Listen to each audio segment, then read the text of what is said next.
Prologue. The Measure of a Man.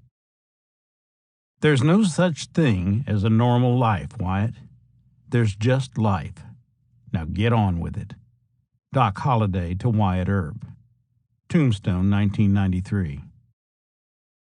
At 10 o'clock on the morning of November 8th, 1887, at Glenwood Springs, Colorado, a slight, frail man of 36 succumbed to the effects of chronic pulmonary tuberculosis. In his last days, John Henry Holliday, his hair silvered and his gaunt form bent and worn from the ravages of his disease, hardly seemed the stuff of legend, although in the words of the local paper, the fortitude and patience he displayed in his last 2 months of life made many friends. But when the Denver Republican noted his passing, the measure of the man came clearer. Doc Holliday is dead. Few men have been better known to a certain class of sporting people, and few men of his character had more friends or stronger companions. He represented a class of men who are disappearing in the New West. He had the reputation of being a bunco man, desperado, and bad man generally. Yet he was a very mild-mannered man, was genial and companionable, and had many excellent qualities. This somewhat gentle assessment of the career of Doc Holliday underscored a problem that has plagued his biographers across the years since his death.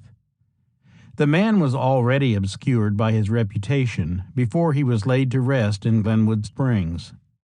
He would be variously described as a Byronic aristocrat embittered by illness, the black sheep of a fine Southern family, a cynical and deadly killer, and a quarrelsome and profligate drunkard.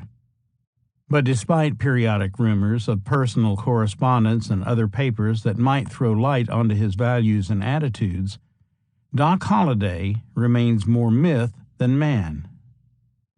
Opinions always varied. Wyatt Earp, through his ghostwriter in 1896, described him as a mad, merry scamp with heart of gold and nerves of steel, who stood at my elbow in many a battle to the death. Earp's ghostwriter produced a vivid and compelling portrait of Doc, although he had him hail from the wrong state. He was a dentist, but he preferred to be a gambler. He was a Virginian, actually a Georgian, but he preferred to be a frontiersman and a vagabond. He was a philosopher, but he preferred to be a wag. He was long, lean, and ash blonde, and the quickest man with a six-shooter I ever knew. Bat Masterson was less kind, saying that Doc had a mean disposition and an ungovernable temper, and under the influence of liquor was a dangerous man. Describing him as a weakling who could not have whipped a healthy 15-year-old boy in a go-as-you-please fight, Masterson saw him as hot-headed and impetuous, and very much given to both drinking and quarreling, and among men who did not fear him, he was very much disliked. Virgil Earp called him gentlemanly, a good dentist, and a friendly man, and mused that Doc had been blamed for many things that could not be traced up to his account. The editor of the Las Vegas, New Mexico Daily Optic, who was safely distant from Doc at the time, described him as a shiftless, bag-legged character, a killer and a professional cutthroat, and not a whit too refined to rob stages or even steal sheep. A fellow Georgian who knew him as a young man and later dabbled in silver mining in Colorado said of him following his death, "He was a warm friend and would fight as quick for one as he would for himself. He did not have a quarrelsome disposition, but managed to get into more difficulties than almost any man I ever saw." An unidentified newspaper man remarked about Doc in 1882, "Here is a man who, once a friend, is always a friend. Once an enemy is always an enemy." Ridgely Tilden, a correspondent for the San Francisco Examiner in 1882, wrote of him, "Now comes Doc Holliday, as quarrelsome a man as God ever allowed to live on earth. A Georgian, well-bred and educated, he happened in Kansas some years ago. Saving Wyatt Earp's life in Dodge City, Kansas, he earned his gratitude, and notwithstanding his many bad breaks since, has always found a friend in Wyatt. Doc Holliday is responsible for all the killing, etc., in connection with what is known as the Earp-Clanton imbroglio in Arizona. He kicked up the fight, and Wyatt Earp and his brothers stood in with him on the score of gratitude." E.D. Cowan, a Denver newspaperman who met Holliday in 1882, provided yet another view. A person unfamiliar with Holliday's deeds would pass him off as a specimen of human insignificance. Holliday was of medium stature and blond complexion. He was small-boned and of that generally slumped appearance common to sufferers from inherited pulmonary disease. The clenched setting of his firmly pointed lower jaw and the steadiness of his blue eyes were the only striking features of his pallid countenance.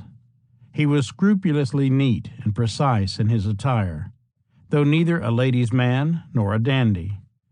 He was too deeply sincere to be voluble of speech, and too earnest in his friendships to make a display of them.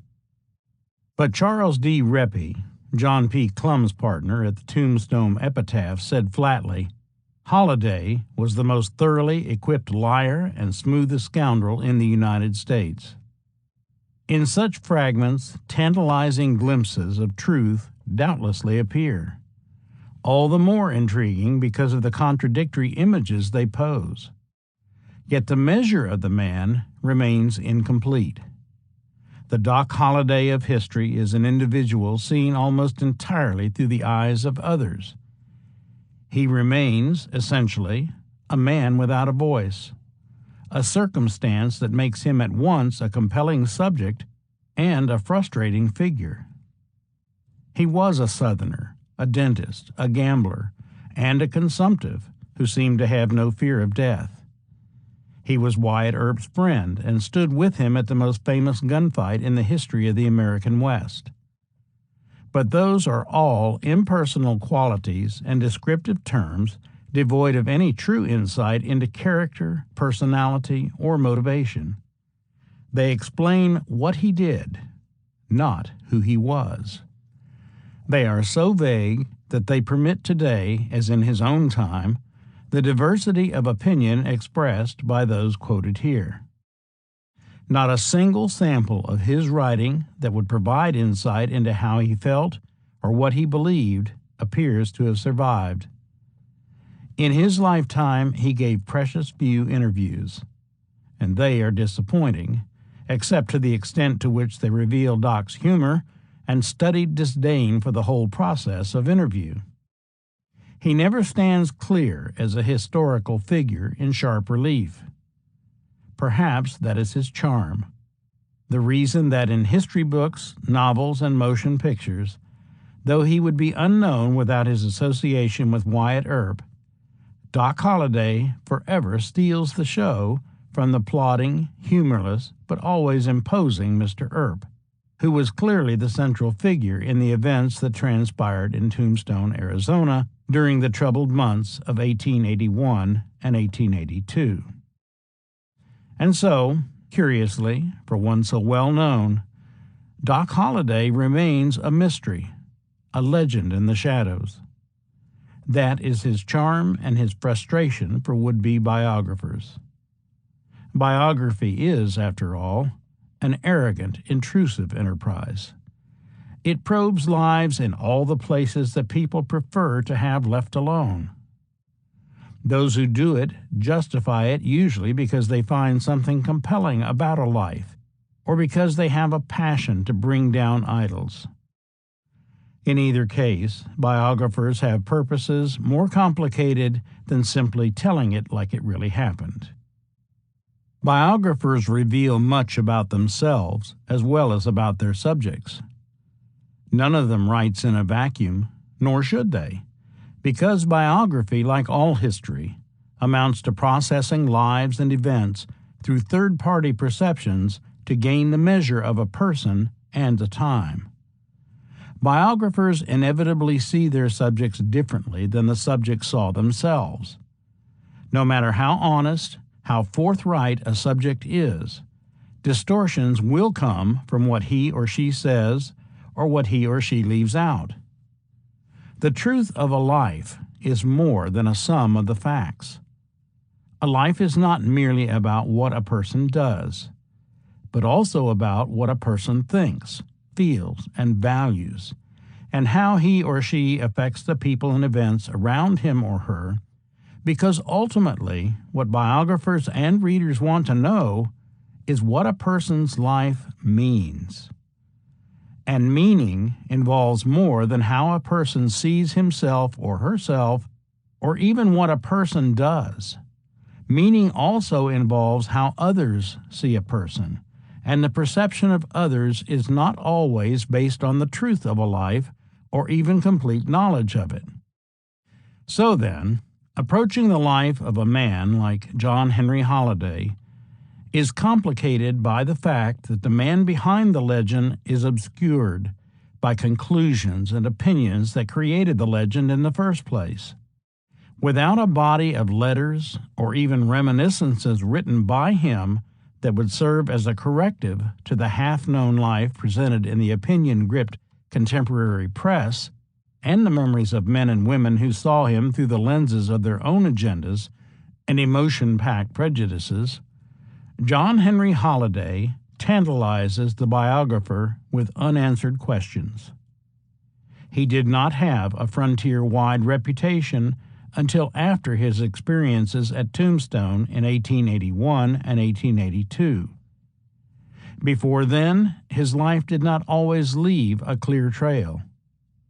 As a result, much of his life, even many of its most critical moments, are left to informed speculation and possibilities. This work, then, is not the final word on the life of Doc Holliday. It is, rather, an informed quest to understand the man and his legend that will point the way to further discoveries, raise new questions, and provide some answers in the search for meaning in the life of this brooding metaphor of the moral contradictions of life on the late 19th century frontier. 1. Child of the Southern Frontier. To ignore the frontier and time in setting up a conception of the social state of the Old South is to abandon reality. For the history of the South, throughout a very great part of the period from the opening of the 19th century to the Civil War, is mainly the history of the roll of frontier upon frontier, and on to the frontier beyond. W.J. Cash, The Mind of the South. The Old South is more an idea than a place or a time. In the popular mind, it conjures up images of white-columned plantation houses surrounded by moss-bound oaks, magnolias, dogwoods, and azaleas in bloom, vast fields of cotton, gangs of slaves, and the full range of characters straight out of Gone with the Wind. Perhaps that is why it is almost irresistible to think of Doc Holliday as the scion of a plantation family, or why one biographer could not resist characterizing him as aristocracy's outlaw. His story is infused with what might be called the Southern mystique, as thoroughly and profoundly as it is with the legend of the last frontier. And so, the man behind the myth is both magnified and obscured by a double distortion. Ironically, from the beginning, John Henry Holliday was as much a child of the frontier as he was of the Old South. Indeed, he lived most of his youth on what was even then known as the Southern frontier. Georgia was the youngest of the original 13 colonies, and although the young country of which it was part had pushed westward all the way to the Pacific Ocean by the time he was born, John Henry's childhood was spent in the red clay country of Georgia, only a few years distant from the time that the region was the domain of the Creek Nation. When the course of the Civil War persuaded his father that he should move his family beyond the reach of General William Tecumseh Sherman's armies, the young John Henry was transplanted into the piney woods and wiregrass of southwest Georgia, a thinly populated region of subsistence farmers and free grazers, until the railroad gave it life and opened up economic opportunities in much the same way that the railroad generated the boom towns of the last West. Despite its ambitious claims, Georgia entered the 19th century still largely the homeland of the Creeks and the Cherokees. The Tidewater region was already shifting its economic base from rice and indigo to the Sea Island cotton that would revitalize slavery and bring prosperity to the state. But the Tidewater could not hold the burgeoning population.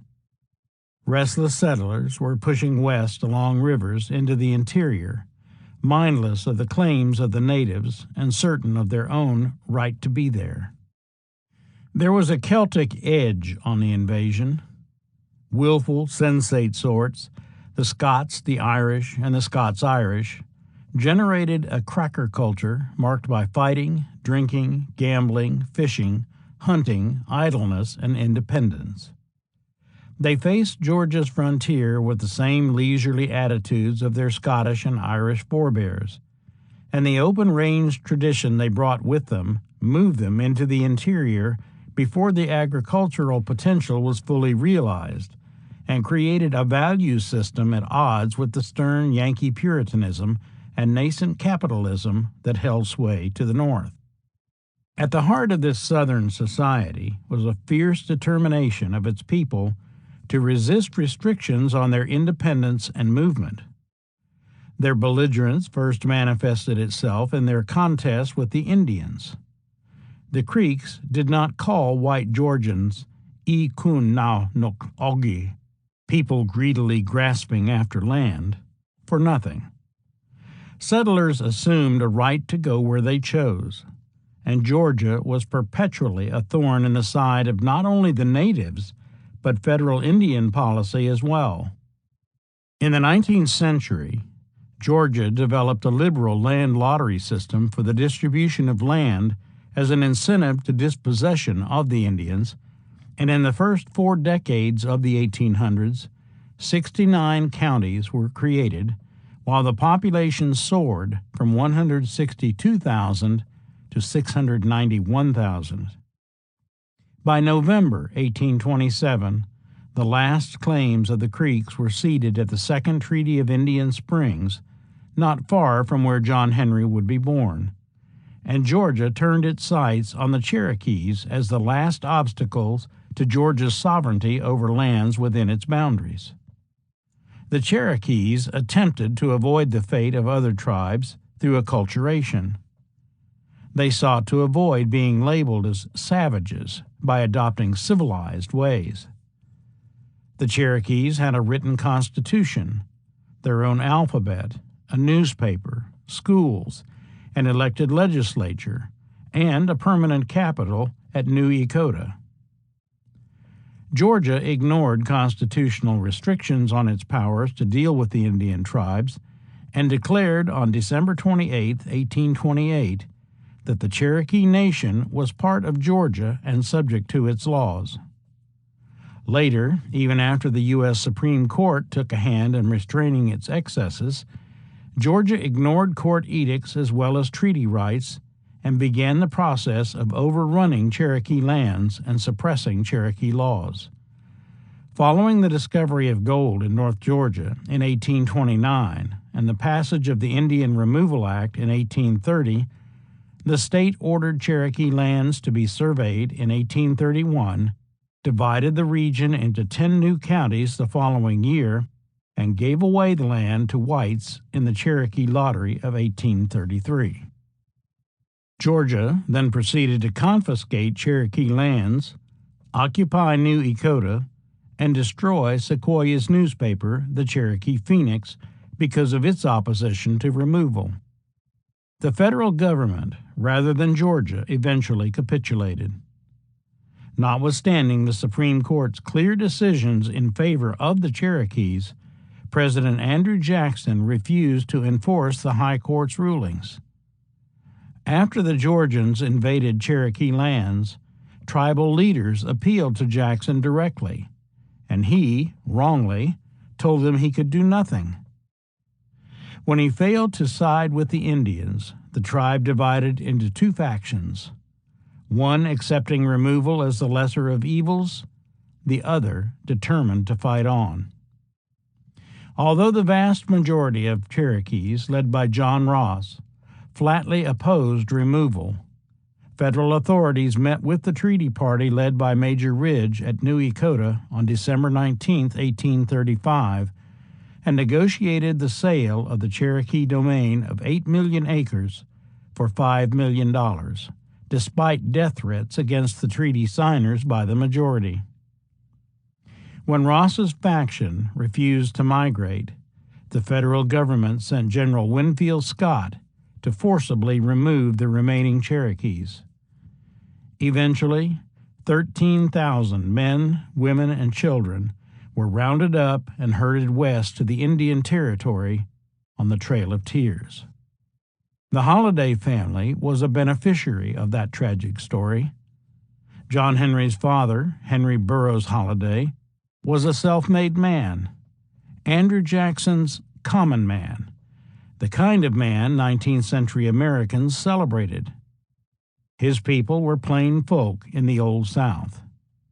Henry's paternal great-grandfather, William Holliday, was one of 3 Scotch-Irish brothers who immigrated to America from Ireland sometime after 1750. He settled in the Laurens district of South Carolina, while his brothers, objecting to settle in slave states, moved north, as Henry later recalled. William and his sons fought in the American Revolution with the hero of Hornet's Nest, Elijah Clark, and took their first lands in Wilkes County, Georgia, from bounties for that service.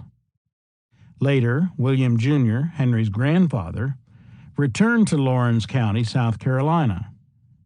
There, his son, Robert Alexander Holliday, met and later married Rebecca Burroughs, whose father had also fought with Elijah Clark in the American Revolution. Henry Holliday was born to them on March 11, 1819, the first of 11 children. After his father's death, Robert relocated to Anderson County, South Carolina, and in 1831 he followed opportunity into Georgia with his family and 8 slaves.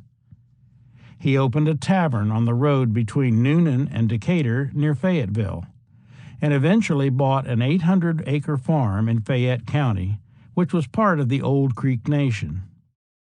Over the years, he enlarged his holdings and became a respected and well-known citizen. Like most white Georgians, emboldened by President Jackson's support of the state's position, the Hollidays saw the Cherokee removal as inevitable and right. The bulk of General Scott's force consisted of volunteers from Georgia, Tennessee, and North Carolina.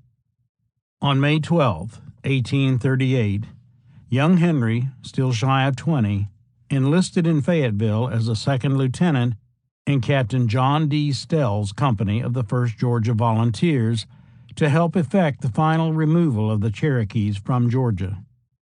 By May 26, 1838, Scott began operations. He urged the troops to act with humanity and mercy, but a contemporary observer reported that in most cases the humane injunctions of the commanding general were disregarded. It was disagreeable duty at best, taking men from their fields, women from the hearth, and children from play to push them at gunpoint to relocation centers. But many of the undisciplined and ill-trained militiamen seemed to enjoy the duty too much, taunting their captives and not allowing them time even to gather clothes and other items from their homes for the journey. A motley rabble followed behind the troops, burning homes and crops or moving into cabins to eat the food still cooking over the fires, and to plunder the farms before the former owners were out of sight. Z.A. Zile, a Georgia militia officer who later served as a colonel in the Confederate Army, would recall, "I fought through the Civil War and have seen men shot to pieces and slaughtered by the thousands, but the Cherokee removal was the cruelest work I ever knew." The Cherokees were held in makeshift stockades where sanitary conditions were awful and sickness and despair set in quickly. By June 18th, General Charles Floyd of the Georgia militia reported to Governor George M. Troup that the only Cherokees left in Georgia were prisoners. General Scott now dismissed all troops save his regular army units, and the youthful Holliday, not yet 20 years old, was discharged with his company at New Echota on June 20th.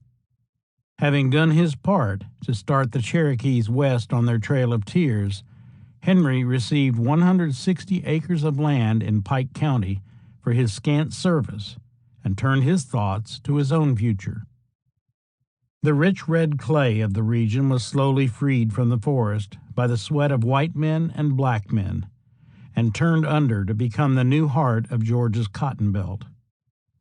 The luxuriant Sea Island cotton would not grow well there, but the cotton gin made short staple cotton practical and profitable. These developments allowed cotton to flourish in the upcountry, but Georgia's economy was much more diverse than popular myth allows. Corn, wheat, oats, rice, tobacco, sweet potatoes, molasses, honey, butter, horses, mules, sheep, cattle, and swine completed a remarkably diverse agrarian way of life. White settlers poured into the new country of the Piedmont, and early arrivals like the Hollidays made the most of their opportunities in the new country they had confiscated. Henry settled at the new town of Griffin.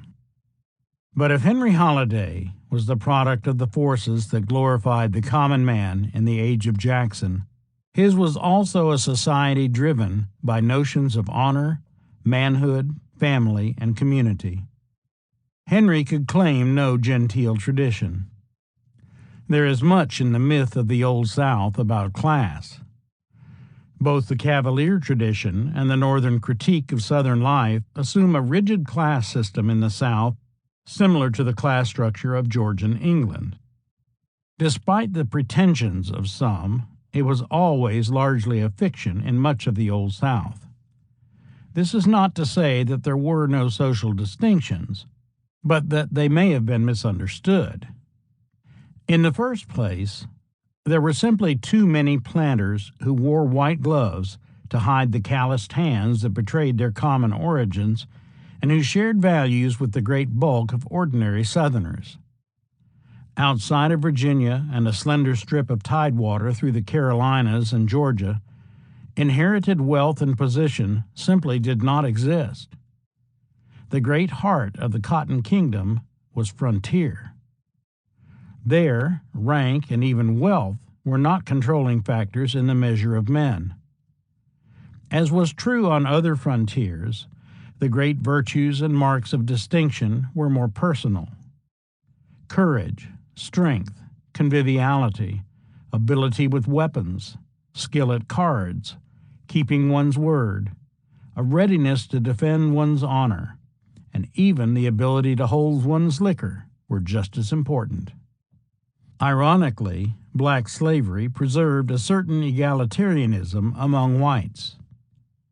As W.J. Cash pointed out long ago, one of the oddities of the peculiar institution was that slavery served as a leveler that preserved independence and individualism and prevented the development of a rigid class system among whites. Middling and even poor whites were neither directly exploited by the Southern aristocracy nor dependent on it. The result, Cash noted, was the almost complete disappearance of economic and social focus on the part of the masses. One simply did not have to get on in this world in order to achieve security, independence, or value in one's estimation and in that of one's fellows.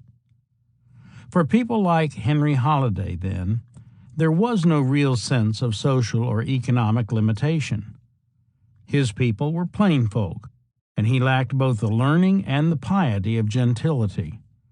But Holliday nurtured the sense of honor, self-worth, magnanimity, and independence needed to forge a place for himself in the upcountry environment while he speculated in land and sought other economic opportunities. He acquired town lots and farmlands as the base for economic security. But more important, he gained acceptance among his neighbors as a tough but fair-minded and honorable man. Reputation was everything in the Old South. The opinion of others was a measure of inner worth. Virtue, honor, valor, and respect simply did not exist apart from the view of a man in the minds of other men. Some of the truculence for which Henry Holliday would be remembered by those who knew him doubtless arose from the aggressiveness and steadfastness that Southerners expected of leaders. But he also exhibited the attention to manners, courtesy, and hospitality that the social order demanded of community leaders. External public factors established personal worth, and Henry made a place for himself in that milieu. Making a place for oneself in the antebellum South was a different process from making a place for oneself in New England or other points north. It was less about capital success, sobriety, piety, class consciousness, and the Puritan work ethic than about sociability, honor, manliness, and loyalty to family and neighbors. It was a difference that puzzled Northerners, who dismissed Southerners as a profligate, lazy, and peculiarly violent species.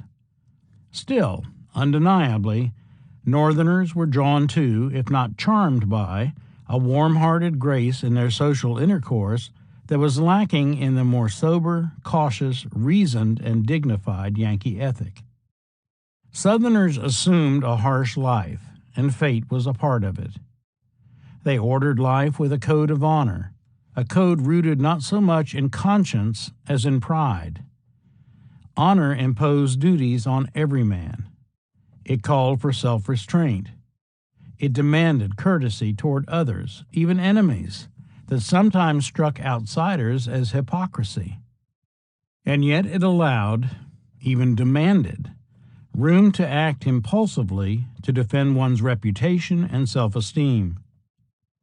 In the 19th century, especially among the middling and working classes, evangelical Christianity modified the foundations of the code for some to demand a higher standard of moral virtue with respect to such matters as fighting, drinking, and gambling. But Southern honor retained a distinctive character in which sociability and manliness were paramount and manifested respectively in loyalty to community and in personal independence. There was a martial air, what might even be called a warrior spirit, that prevailed in the South, and it fed the imagery of violence. Some observers attributed it to the dehumanizing impact of slavery, but recent historians credit the Celtic heritage and its peculiar notions of honor and individuality as the primary culprit. Whatever the source, Southern individualism, independence, and codes of honor meant, practically, as Cash put it, that every Southerner, regardless of station, was prepared to knock hell out of whoever dared to cross him. Here was the origin of the brawling, dueling, and lynching that existed in the Old South, to a greater degree than elsewhere. But here, too, was the harbinger of nobility, romanticism, and patriotism that made the Southerner a formidable fighting man in defense of family, community, and country. In 1846, with the eruption of the Mexican War, Southerners flocked to the colors.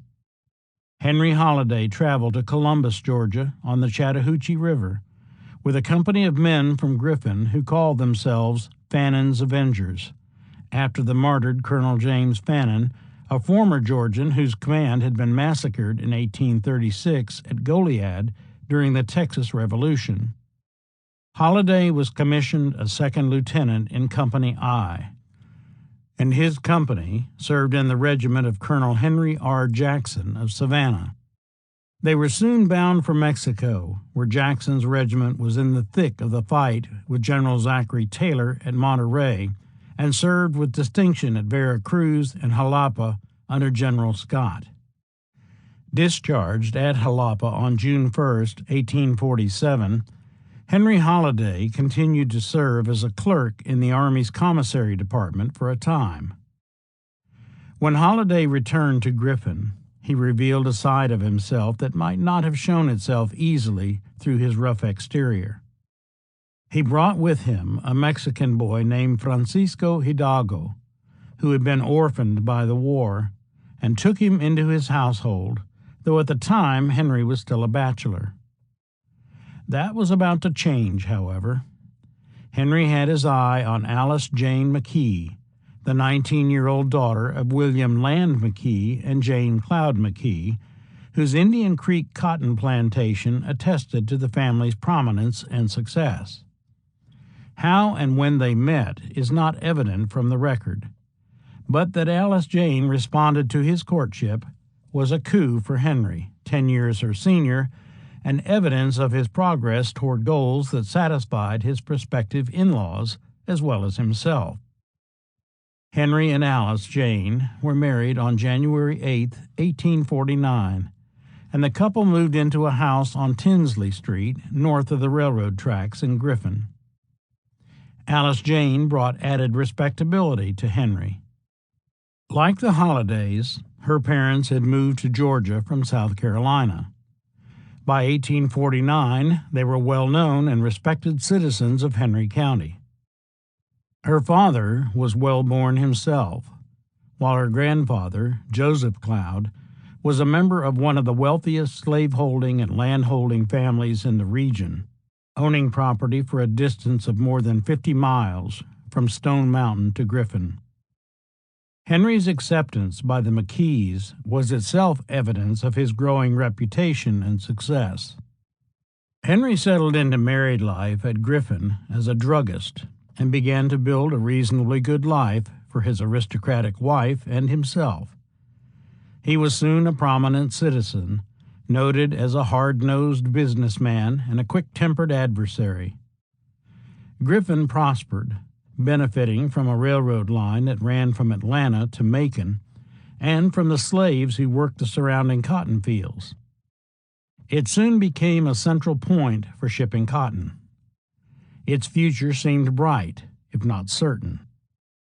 Henry grew with the town, speculating in land and eventually acquiring 46 plots within the town limits and hundreds of acres in the county, as well as potential railroad properties in other parts of the state.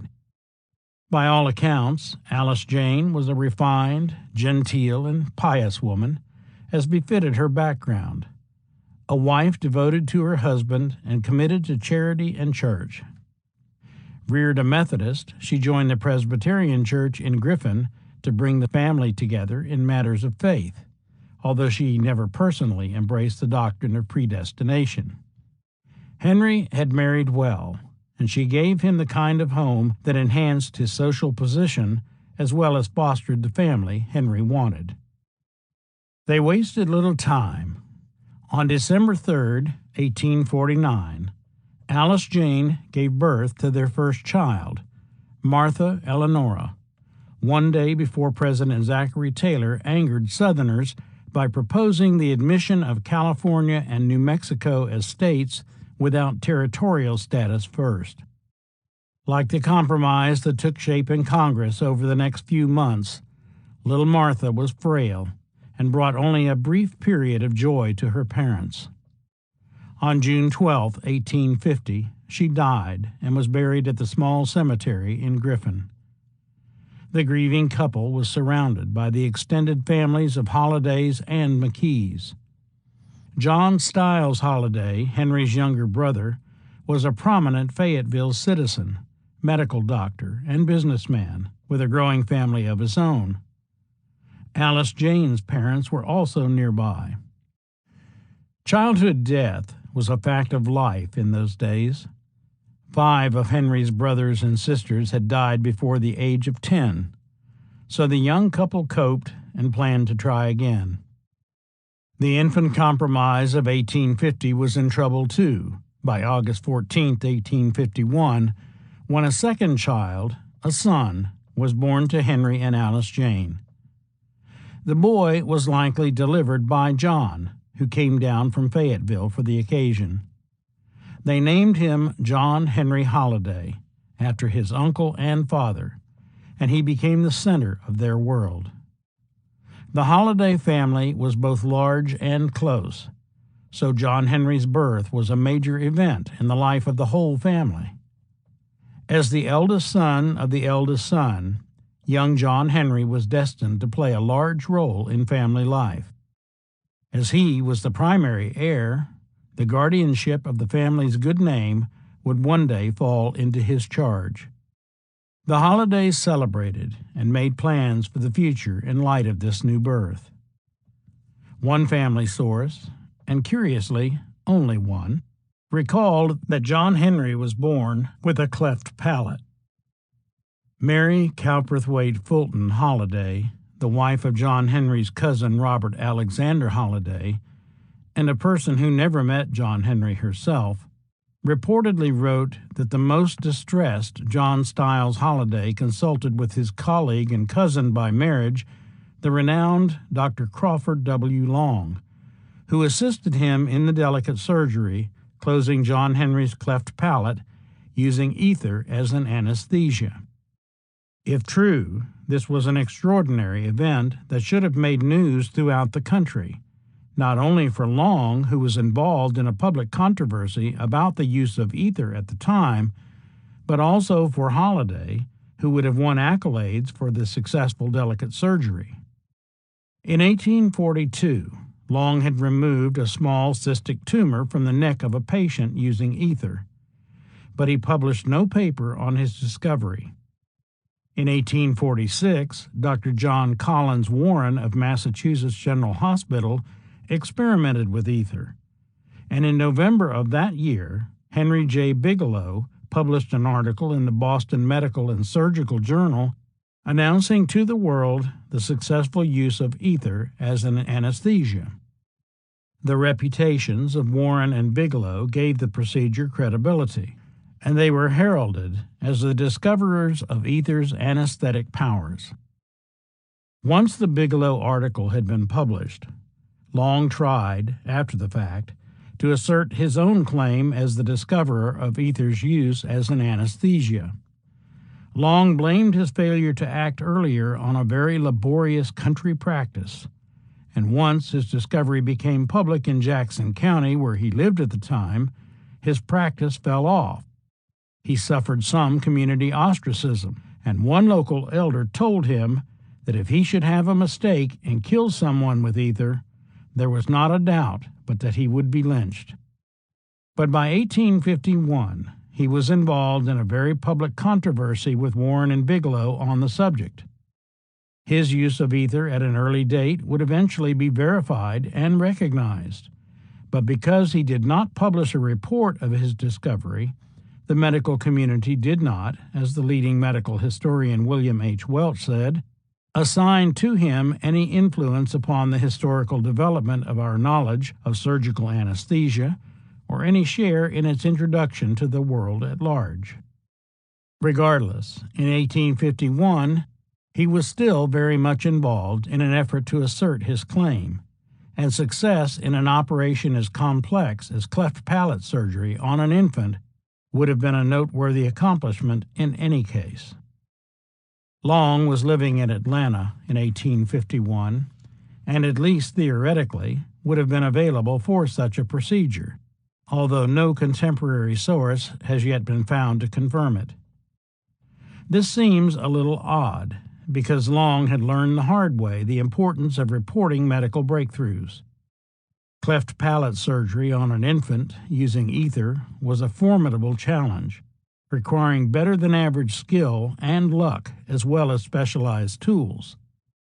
The surviving papers of Long, which detail many of his operations, most less significant than the complicated procedures of cleft palate surgery, contain no hint of such an operation, even though he was publicizing his discoveries, documenting examples of their use, and emphasizing their importance during the very time when the operation would have occurred.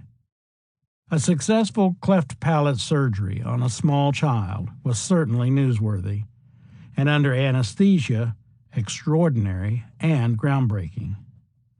Several innovations were introduced between 1844, when Sir William Ferguson first outlined operative procedure for cleft palate surgery, founded on anatomical and physiological data, and 1877, when Francis Mason published his work on hare lip and cleft palate, but notably, the first successful cleft palate surgery under anesthesia was not reported until a physician named Buzzard announced his use of chloroform in 1868.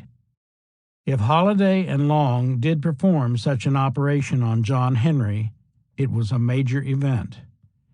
And, in light of his previous battles to gain recognition for his work, Long's failure to publish reports of it was inexplicable.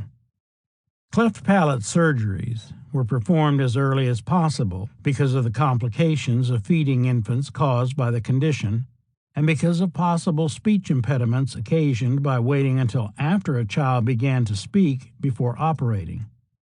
The latter consideration argued for surgery before the second birthday, but surgery within the first several months was discouraged because of the shock to the infant's system, the belief that small children did not bear the loss of blood well, and the simple fact that early efforts often failed to close the cleft satisfactorily. Given the complexity of the surgery, the specialized knowledge and tools required, and the complications of using anesthesia on an infant at that point in time, such a procedure would have been virtually impossible outside of a hospital or without receiving public notice. If such a surgery was performed on John Henry, it would have certainly happened in 1851 or early in 1852 at the latest, because Long moved to Athens, Georgia in 1852. If John Henry was born with a cleft palate, it was never obvious in the photographs of him, even as a baby, the earliest of which was almost certainly taken before any surgery could have occurred. Of course, a posterior cleft would not have affected the lip or the upper jaw, and would not have created a facial deformity. According to Mary Holliday, the cleft extended to, but not through, his lip. No convincing evidence exists to support the claim of a cleft palate. Still, the possibility of such a surgery must be considered because of the potential impact on both his physical and social development. If he did suffer from such an impediment, it doubtlessly affected him in two ways. First, by tying him closer to his mother and delaying the dropping of the slips, the point usually about age 4 when boys began to wear pants, and second, by causing him to be, in the words of Mary Holliday, somewhat self-conscious and withdrawn. This would help to explain the child's distance from his father and a perception of Doc as a mama's boy. Unfortunately, the weight of evidence does not provide any real support for the claim. John Henry was baptized on March 21, 1852, at the Griffin Presbyterian Church. By then, Spalding County had been created, and Henry Holliday had become the first clerk of the Superior Court. As he prepared to take office in December 1851, a state convention convened at Milledgeville to consider Georgia's course in light of the Compromise of 1850. On December 10th, the attendees agreed to abide by the compromise, but warned against further encroachments against slavery. The following year saw the compromise jeopardized, and although Franklin Pierce was elected president supporting it, the Free Soil Party and the controversy surrounding Harriet Beecher Stowe's best-selling Uncle Tom's Cabin guaranteed that the issue had not been resolved.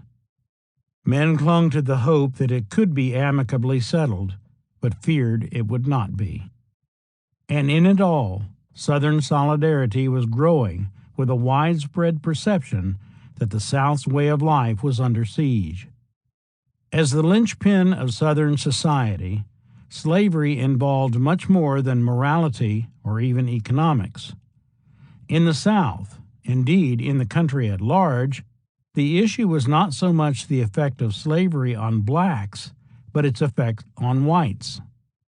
What was at stake was the very balance of white society, the shattering of all the social conundrums of Southern life, and the anticipated reordering of the Southern way of life from top to bottom along the lines of the hated Yankee model. If Southerners rationalized the evils of slavery, they did so by making the contest one of honor, principle, and will. To the forefront rushed all the personal pride, individualism, and community solidarity that transcended class and welded together a fervent belief that the coming conflict was, above all, self-defense. Henry's stance on the issues can only be assumed based on his rising position in the community. Though he was not a planter, he did own slaves, and a perceived threat to Southern institutions jeopardized his upward mobility. Moreover, he shared popular views about Southern rights and Yankee meddling. Ever the individualist anxious to improve his lot and that of his family, Henry doubtless measured his future in terms of Southern unity. There was honor at stake, a way of life, and the images of Henry that have passed down the corridors of family remembrance are reminiscent of a contemporary portrait of the Mississippian Sergeant Prentiss. Instant in resentment and bitter in his animosities, yet magnanimous to forgive when reparation had been made. There was no littleness about him.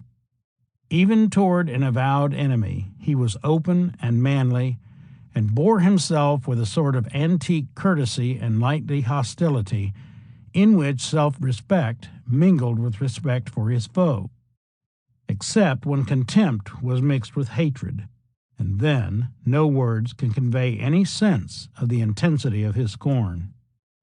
The future that Henry sought for himself and his family was linked to the social order that had spawned him.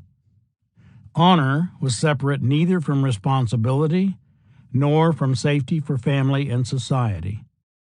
And the very solidarity of viewpoint that he shared with his neighbors and kinsmen gave to him and to them a sense of confidence and power, so that there was no loss of optimism about the future, only a fierce, resolute determination to ensure that it would not be disrupted. So then, Henry set his eyes on the tasks at hand, the practical matters of business and family, and he was unwilling to sacrifice the present with fears about the future. Alice Jane's mother died on January 26, 1853, beginning an eventful year that would involve other changes. In October 1853, Henry sold his house on Tinsley Street and bought a new home and land northwest of Griffin near the railroad tracks. Little John Henry was not yet 2 years old when Francisco, his name anglicized to Francisco Hidalgo, moved out to start his own family. He married Martha Freeman in Butts County on June 12, 1854, and settled down there. And even though Henry and Alice Jane had no more children after the birth of John Henry, the house was soon full again. On November 9, 1856, William Land McKee, Alice Jane's father, also died, and Henry became the guardian of his wife's minor siblings, Thomas Sylvester, Melissa Ella, Eunice Helena, and Margaret Ann, as well as guardian of their inheritance and his wife's. Tom McKee, who was 14 when his father died, became the older brother whom John Henry idolized as he grew. John Henry had already dropped the slips before Tom moved in. He turned 6 with Bleeding Kansas in the news. For him, though, the education of a gentleman had already begun, both in the manners of the well-born, taught by his mother, and in the stern demands of Southern manhood imposed by his father. Southern boys of all classes were given a surprising amount of freedom as children, so as not to limit their aggressiveness or to feminize them with a strict discipline that would break their spirits.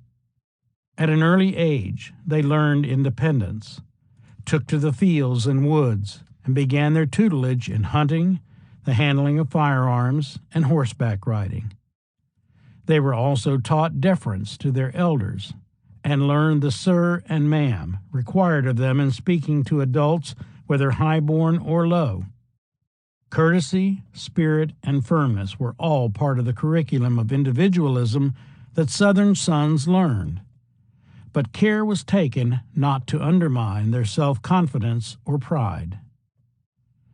So John Henry grew. Nurtured by his extended family, he learned a way not so different from the aristocratic ideal that his mother wanted to teach him. The result, as Cash wrote of Southerners in general, was a kindly courtesy, a level-eyed pride, an easy quietness, a barely perceptible flourish of bearing, which for all its obvious angularity and fundamental plainness was one of the finest things the Old South produced. From his father came a sense of personal honor and discipline. From his mother came a proper sense of manners and the principles of faith. Cousins, uncles, aunts, and neighbors filled out the life of a child growing. In 1857, John Henry's uncle, Robert Kennedy Holliday, moved to Jonesboro with his family so that most of the Hollidays and McKees were now within the triangle of Griffin, Fayetteville, and Jonesboro, close enough for support and frequent visits. Robert's wife, Mary Ann Fitzgerald, was a devout Roman Catholic. His daughters, Martha Ann, called Mattie by the family, Lucy Rebecca, Mary Teresa, and Roberta Rosalie, added yet another dimension to John Henry's experience. Mary Ann Holliday's uncle, Philip Fitzgerald, and his wife, Eleanor, were also part of the family circle. Then, in 1859, Henry agreed to assume the guardianship of a young orphan named Elisha Pritchard, who moved in with the family. The family prospered. Land holdings mounted. Martha Holliday, the sister of Henry and John Stiles, married James Franklin Johnson, a planter, lawyer, and state senator, which extended the family's influence. Close at hand, the future looked bright.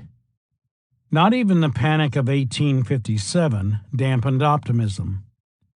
Indeed, Southerners saw its mild impact on them as evidence of the superiority of their system.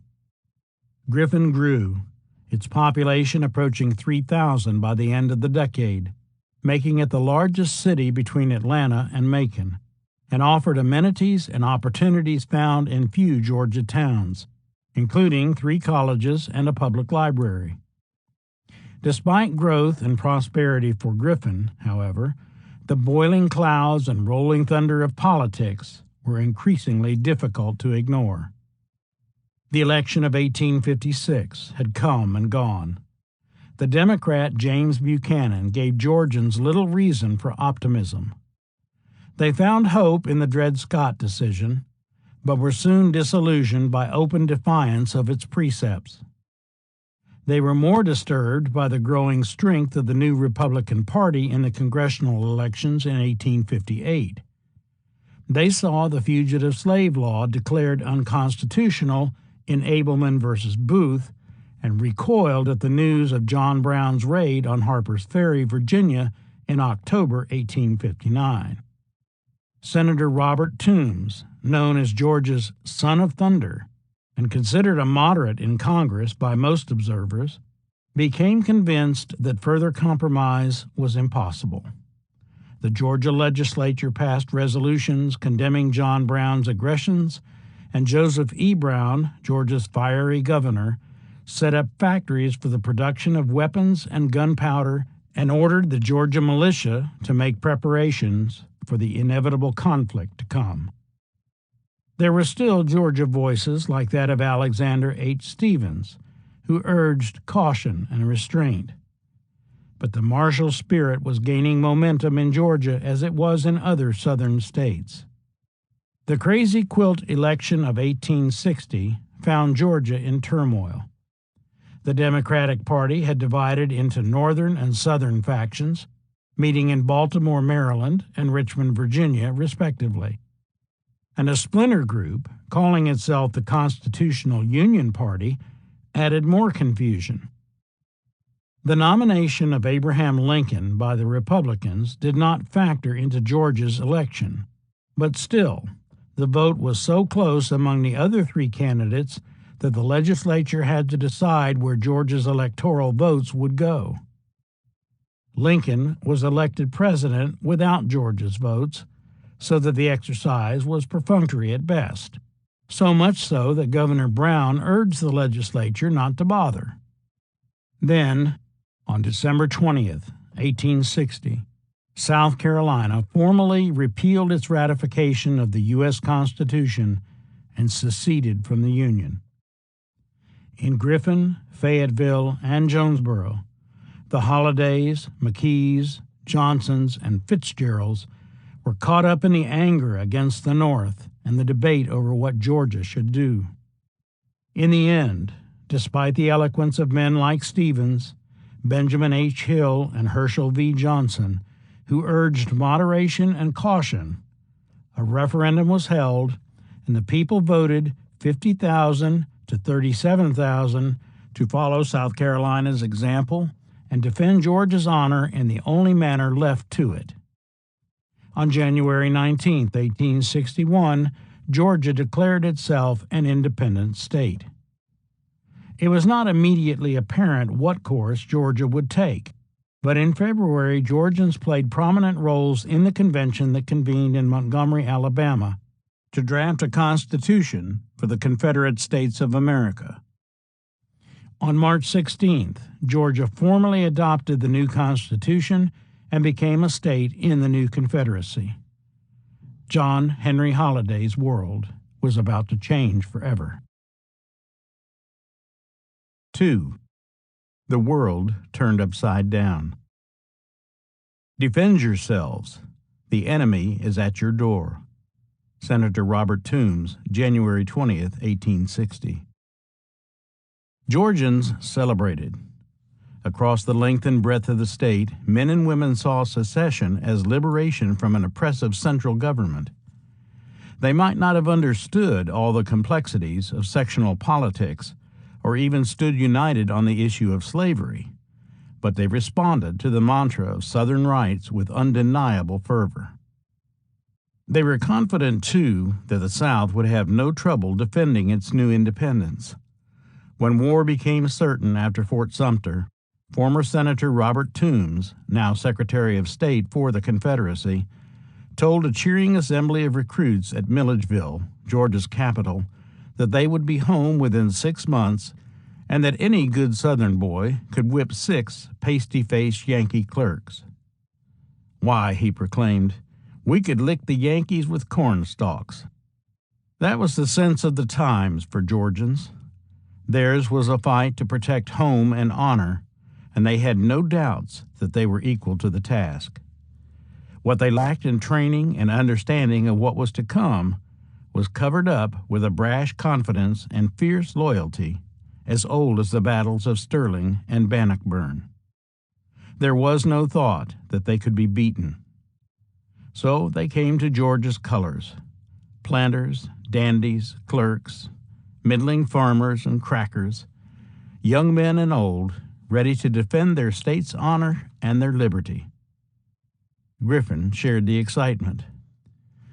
The mobilization and the pomp and circumstance that went with it could not have done anything except stir the imagination of an impressionable 10-year-old boy like John Henry Holliday, watching, as he surely did, the troops moving in and out of town by road and by rail, crowding the train station and creating an air of excitement on city streets.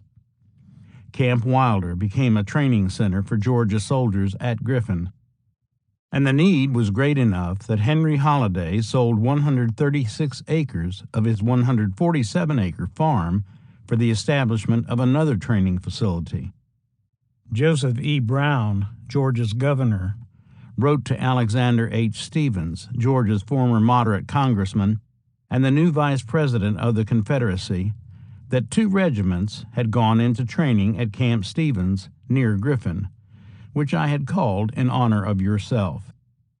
The war fever had come to John Henry's doorstep. He saw his hero, Uncle Thomas Sylvester McKee, who was now 21, don the uniform of the 5th Georgia Volunteers. There were the comings and goings of other Holliday and McKee relatives. His uncles, Robert Kennedy Holliday, John Stiles Holliday, James Taylor McKee, and William Harrison McKee, cousins, and Francisco Hidalgo besides, as one by one they enlisted to support the cause. They all looked fine in their fresh new uniforms of Confederate gray, surrounded by the womenfolk and children as they prepared to leave for the war. Even his cousin, George Holliday, only 5 years his senior, was at the Georgia Military Institute in Marietta preparing for the day he would be a soldier too. There were tears and goodbyes, and then, one after the other, they were gone. Henry was the last to go. He bought 278 acres south of his property and made provisions for his family as best he could. Finally, on September 2nd, 1861, Henry Holliday was commissioned a major in the 27th Georgia Infantry, and on October 31st, he left as well, bound for Virginia with his regiment as a quartermaster officer, arriving in time for the First Battle of Manassas. Alice Jane was left to manage family affairs like other Southern women, and the slaves were still there to produce the necessary crops to sustain John Henry and her sisters.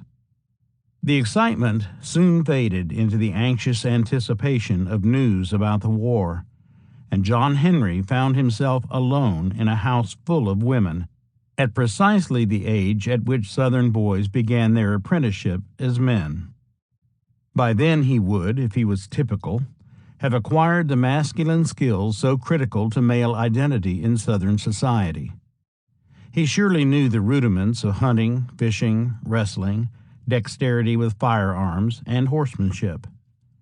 Now was the time to hone the basics into expertise. The absence of male role models was doubtlessly compensated in some measure by the martial air that permeated Griffin. So he likely took to the woods not only to hunt and explore, but also to imagine himself in battle along with his kith and kin, holding back the Yankee hordes. Doubtless, too, he watched at the fringes of Camp Stevens as the recruits trained or stole away to listen to the gossip about the war around the depot and on the streets of the town. Of the menfolk, only John Stiles Holliday remained close to home. As a medical officer for Company E, the Fayette Dragoons, 2nd Georgia Cavalry, which was part of Georgia's Home Guard, he was close enough to watch over the various relatives to some degree. There were periodically family gatherings at which John Henry could play with his cousin Robert, but the visits were less frequent. For the most part, he lived in a strangely feminine world in the midst of that most masculine of human enterprises, war. Southern women, especially those of Alice Jane's class, were controlled and proper and bore their sacrifices stoically, even proudly. The genteel tradition marked them with manners, abstinence, and social restraint. Their honor was linked to marital loyalty and social purity, but they also shared a pride in their menfolk and a surprisingly militant patriotism. Southern women experienced the loneliness of protracted absences by their husbands without complaint, but they had expectations for the development of their sons as men.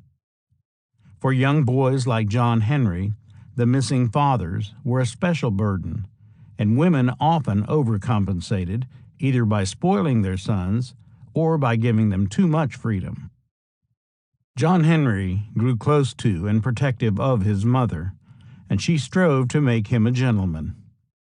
It's worth mentioning again that in Southern society there was a certain tolerance of childish aggression among boys to avoid feminizing them or stifling their independent spirit. Alice Jane doubtless did the best she could, but she and her sisters pampered and spoiled the boy. Perhaps it was then, in the absence of Henry's stern demands, that young John Henry first began to show a certain rebelliousness and resentment of his father. To make matters worse, John Henry's mother fell ill. She was confined to bed more and more, apparently the victim of chronic pulmonary tuberculosis, although that is by no means certain. Tuberculosis was known as consumption or phthisis in the mid-19th century. It was the leading cause of death at the time, accounting for 20% of all deaths in the United States. Doctors considered consumption to be non-contagious and believed that it ran in families. Curiously, too, treatment varied according to the gender of the victim of the disease. Women were encouraged to remain within the home and pursue domestic responsibilities as much as possible. They retained their responsibilities for their children and did their best to maintain a cheerful and calm demeanor. They followed a simple diet, but the only regimen prescribed for women in most cases was to continue traditional female roles. As the disease worsened, the burden fell on female relatives and friends to assume the responsibilities of the household.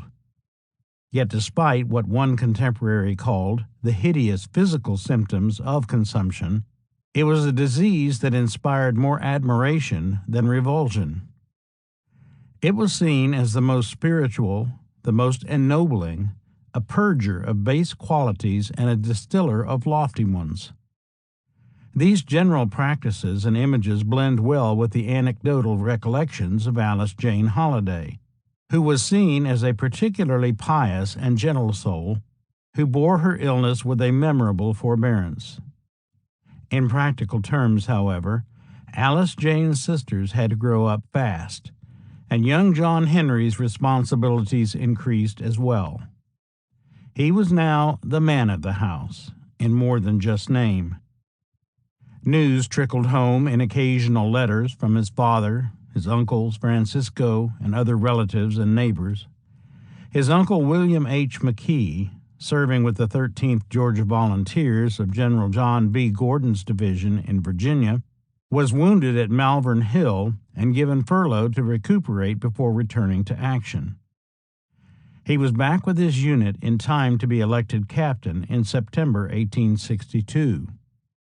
Henry was with the 27th Georgia throughout the Peninsular Campaign and spent his spring and early summer at places like Williamsburg, Seven Pines, Mechanicsville, Cold Harbor, White Oak Swamp, and Malvern Hill, where the 27th left more than a third of its 1,151 men as casualties. Besides the reports of battles and lists of dead filtering back, the letters of relatives were not encouraging. William continued to be so troubled by his wounds that his recovery seemed doubtful, and he was again absent from duty until March 1863. Henry did not fare well either. Like many on both sides, he suffered so severely from chronic diarrhea and general disability that he resigned his commission in July 1862, and on August 24, 1862, he was discharged. Major Holliday came home to a different situation from the one he had left. The war had already taken a heavy toll on commerce. Goods were scarce, crops were thin, and food was in short supply. His wife, Alice Jane, was virtually bedridden. He scarcely had time to recuperate or to adjust to his wife's worsening condition before his own father, Robert, the patriarch of the Hollidays, died in Fayetteville in November. As the eldest son, Henry made arrangements for his father's funeral and oversaw the settling of his father's estate, dividing it among his brothers and sisters. As he shouldered these responsibilities, he also faced another harsh reality. With the Union victory at Gettysburg and the fall of Vicksburg in July 1863, the momentum of the war shifted dramatically. General William S. Rosecrans, who was commanding Union operations in Tennessee, finally began to take the offensive, and by September 9th, he had maneuvered the Confederate forces under General Braxton Bragg out of Chattanooga. Bragg's incompetence was so great that General Robert E. Lee took the unprecedented step of sending 11,000 badly needed troops from Virginia under the command of General James Longstreet to reinforce the lethargic Bragg. On September 19th and 20th, 1863, the armies met at Chickamauga in northern Georgia, just south of the Tennessee line. Longstreet's forces broke through, drove 2 Union corps off the field, and sent a significant portion of Rosecrans' forces in full retreat toward Chattanooga, while General George Thomas, the Rock of Chickamauga, stood firm on the Union right, preventing a total disaster. With the Union Army virtually besieged in Chattanooga, and the Confederates holding the high ground of Missionary Ridge and Lookout Mountain overlooking the city, Bragg seemed to have secured the Confederate position. President Jefferson Davis left Bragg in command over the protests of his officers, however, and a series of bad decisions afterward dangerously divided the Confederate forces. General Ulysses S. Grant was now commanding the Army of the West, and he and General Thomas unified the Federal armies before Chattanooga. On November 23rd, following spirited resistance by Confederates who were greatly outnumbered, General Joseph Hooker took Lookout Mountain. Bragg's forces held Missionary Ridge, but 2 days later, Union troops, in a brash display that panicked Southern troops, took the field. It was, in the words of one Southern official, an incalculable disaster. The doorway to Georgia was now open. Confederate forces consolidated at Dalton, Georgia, not far from the Chickamauga battlefield, now commanded by General Joseph E. Johnston, who had been manhandled by Grant and William Tecumseh Sherman in the West because of his predilection for defensive tactics. Now he faced a Union force in Tennessee more than twice the size of his own army, which reinforced his conservative tendencies. Johnson dug in, waiting for General Sherman to make the first move. The mood was somber. One Georgian wrote that gloom and unspoken despondency hang like a pall everywhere. It was then that Major, as Henry Holliday was now almost universally called, concluded that he needed to get his invalid wife and his son and young sisters-in-law out of harm's way to a safer place. He recognized that because of the railroads, Atlanta would be the Union's primary target in Georgia. He began to sell property in Spalding County to prepare for the move. Between August 1863 and April 1864, Henry raised $23,700 in Confederate currency from the sale of real estate in Griffin and in Spalding County. He also decided to move his family to the little town of Valdosta in southern Georgia. How he decided on Valdosta as a refuge is not clear from the record, except that contemporary papers referred to it as a safe retreat. Valdosta was about as far away from the war as his family could get in Georgia, near the end of the rail line deep in the piney woods and wiregrass of an area still largely undeveloped in 1863. When Major first saw it, Valdosta was a dismal place. The town had been founded in 1859 with high expectations when the Atlantic and Gulf Railroad missed Troopville by several miles, and several of the prominent citizens of that place decided to move their businesses to the railroad tracks. Believing it unlucky to transfer the name, but not wanting to insult former Governor George M. Troop, for whom Troopville was named, they named the new settlement after the former governor's plantation, Valdosta. Valdosta was just cropping up out from the woods when the war began, as the South Georgia Times explained it a few years later. But the impetus which the railroad gave was suddenly checked by the war, and buildings, half finished, were left to rot. The Union blockade and 2 bad crop years threatened to finish off the town.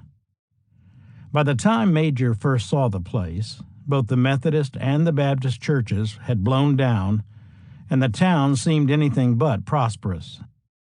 Growth had stopped, and what was there seemed to be falling apart. The only thing the town had to recommend it was that it was distant from the war. In fact, though, the gathering refugees made the place even less attractive. The local population made room for the newcomers as best it could. Most crowded into the only hotel in town, a long, rambling building 2 stories high on Central Avenue, with narrow hallways and a dark interior. The foreigners gathered at the courthouse to talk about land and more permanent lodging. Some of the locals expressed their concern about the invasion of newcomers. "I would like to know what so many of you furriners is a-comin' here fur," one of them asked a slave owner looking for land to buy. "You is gwine to hem us in and ruint our ranges." To outsiders, that did not seem likely, and Major must have seen something there, because on February 9, 1864, he purchased 2,450 acres from the estate of James D. Shanks on Cat Creek, northeast of the town, for $31,500. Henry may have had second thoughts almost at once, because that month troops from Charleston and Savannah were ordered into Florida to stop reported Union advances west from Jacksonville toward Pensacola. The 32nd Georgia Volunteers traveled by train to Valdosta and camped briefly south of the railroad before marching into Florida. On February 20th, 1864, the Confederates stopped the Yankee incursion in a bloody fight at Olustee, or Ocean Pond, near Lake City, Florida, which was just south of the Georgia line. It was as close to Valdosta as the war ever came. Union forces at Jacksonville never ventured west again, and Major Holliday was reassured that he had made a wise choice. Major returned to Griffin, settled his affairs, closed his house, gathered his family and slaves, and took what personal belongings he could when he boarded the train south with other refugees. It was a hard trip to Macon on the Macon and Western Railroad, then east to Savannah on the central of Georgia. From Savannah, the family moved briefly on the Savannah, Albany, and Gulf Railroad before taking the Atlantic and Gulf into Valdosta. In due course, however, the Hollidays, their McKee wards, and their slaves arrived at what must have seemed a foreign land. Their new neighbors sought as much news as they could get from the refugees, and, for all their misgivings about the newcomers, did their best to make them welcome.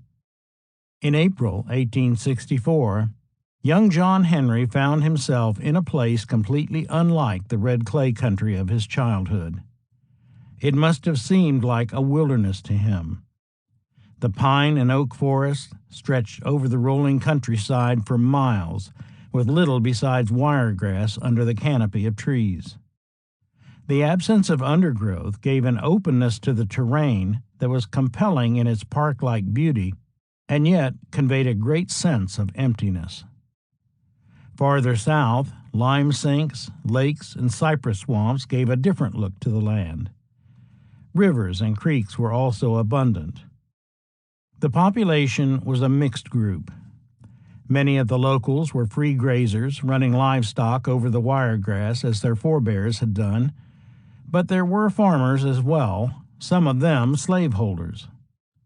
A few of the local slaveholders owned large farms on sandy loam that was ideal for Sea Island cotton, and they held substantial numbers of slaves. The dirt was black and rich, and newcomers like Henry Holliday recognized at once the potential for agriculture. Many of the refugees, like Henry, also brought slaves with them. Those slaves who came from coastal Georgia, with their Geechee accent that the locals could not understand, troubled whites, and they organized patrols to keep them under control.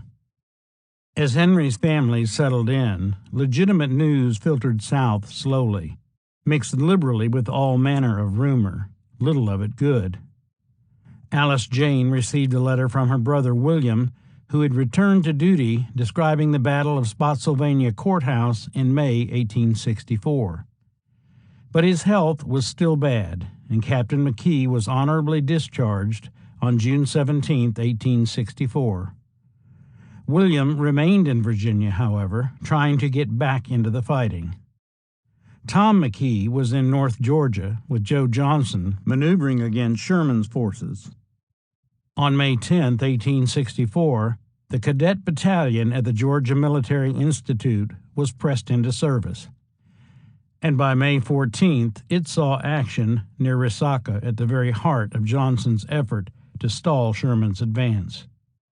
George Holliday, though almost 18, had received his baptism of fire and gave his relatives one more person to worry about. Sherman was increasingly the primary concern.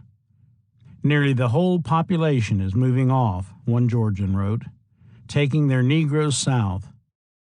Robert Kennedy Holliday, serving as an assistant brigade quartermaster with the 7th Georgia Regiment, had come home to Jonesboro on furlough in February 1864, and before he returned to his unit, he had taken his daughters, Maddie and Lucy, to Savannah, where he enrolled them at St. Vincent's Academy, removing them as much as he could from harm's way.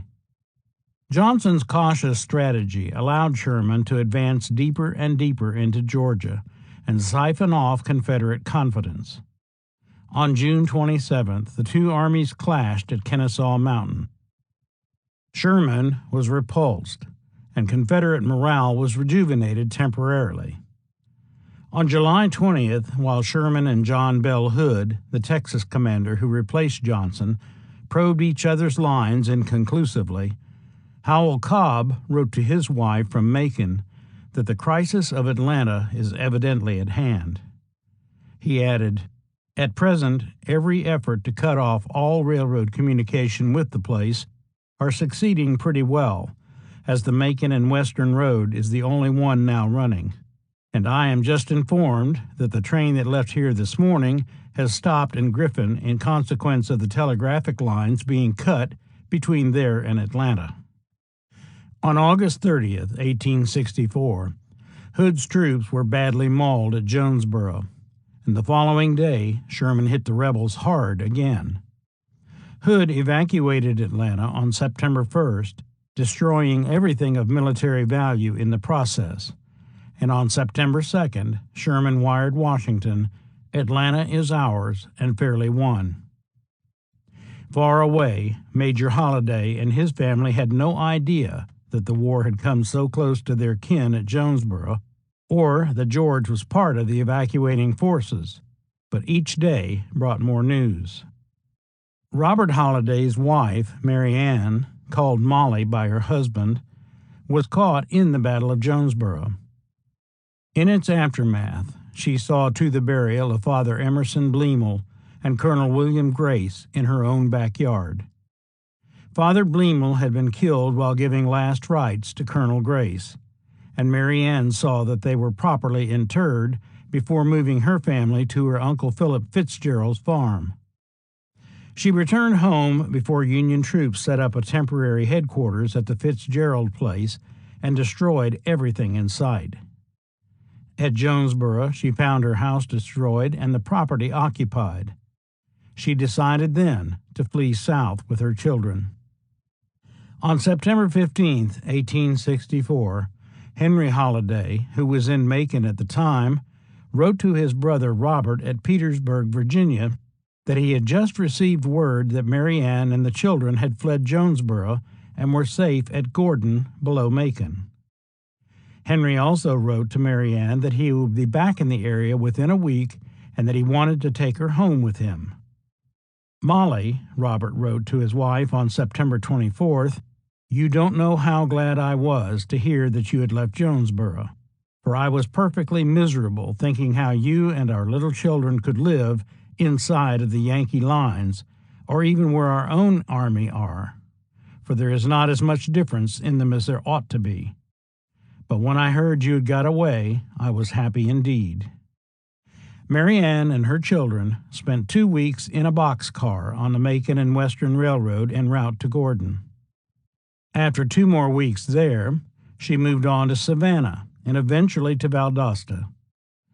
Apparently, Major was unable to return as planned, but one day early in October, while he was tying his horse to a hitching post near the train station at Valdosta, he looked up to see his sister-in-law and her children standing on the platform.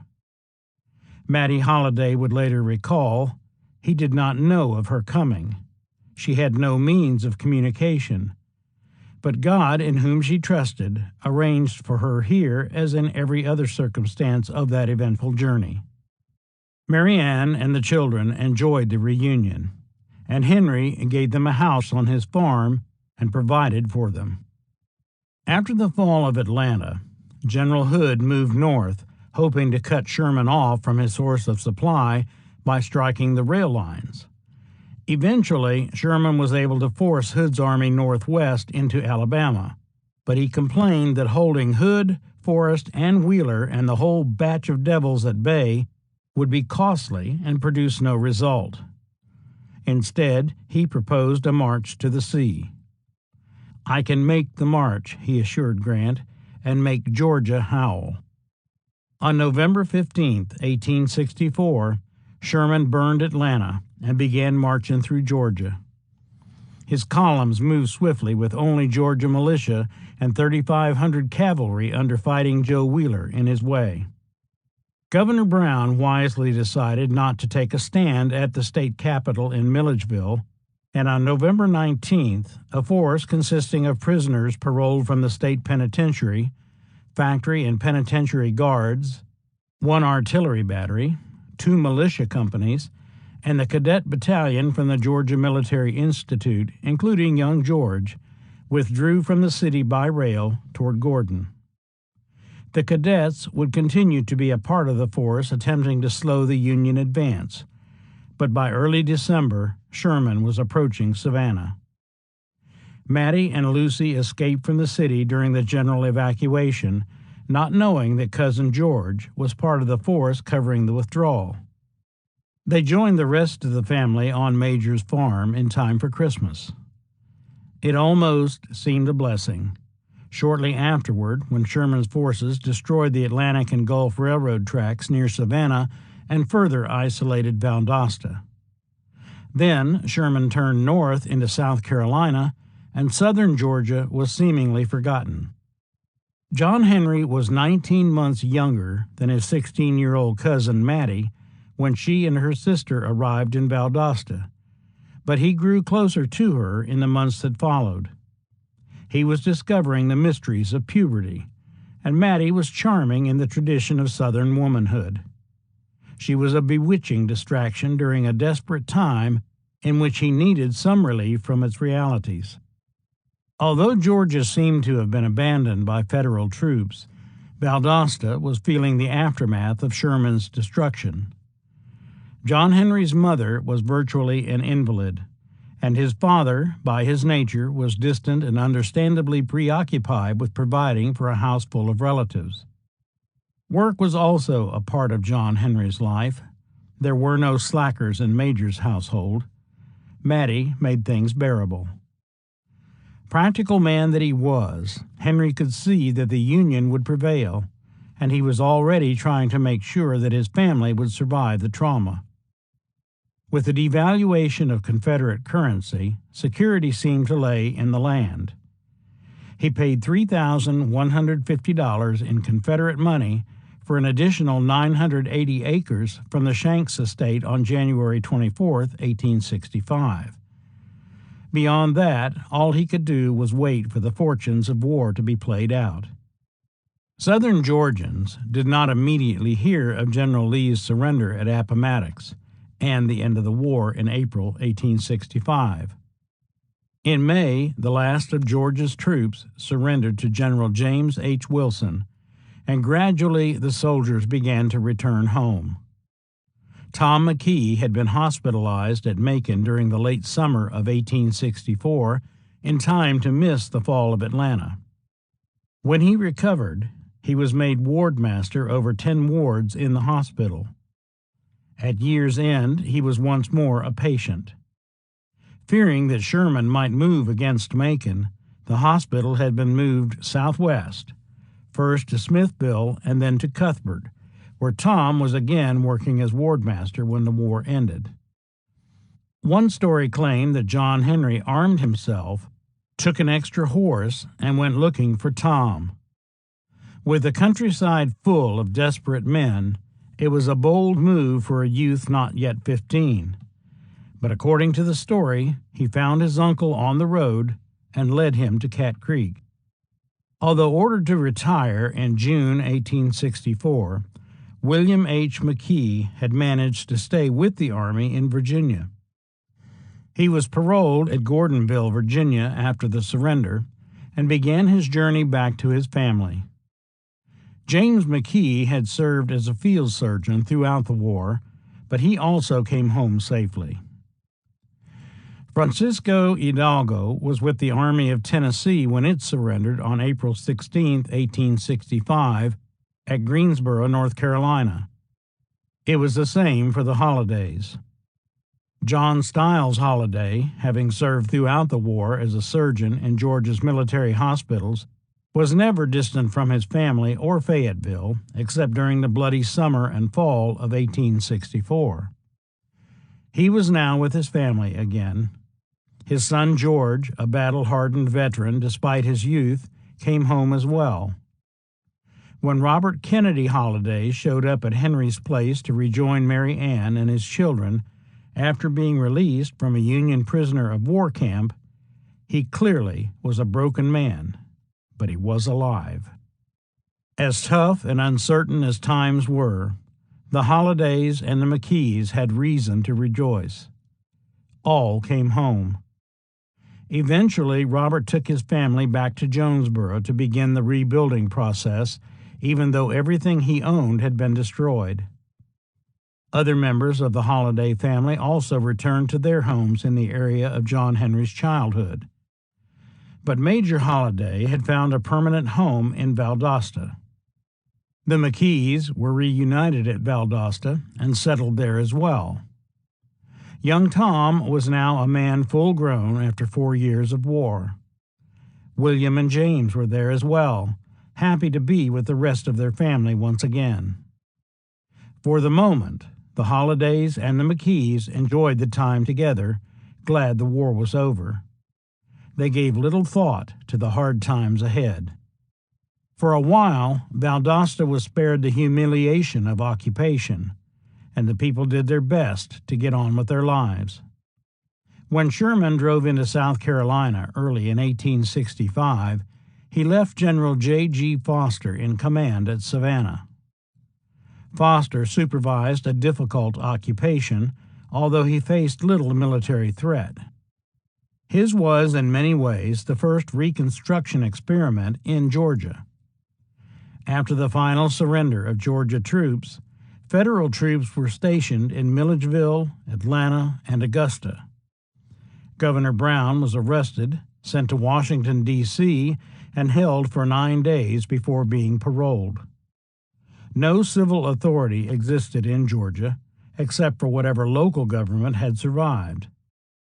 Through all of this, Georgia existed in what one historian called a position of suspended political animation that left places like Valdosta pretty much on their own.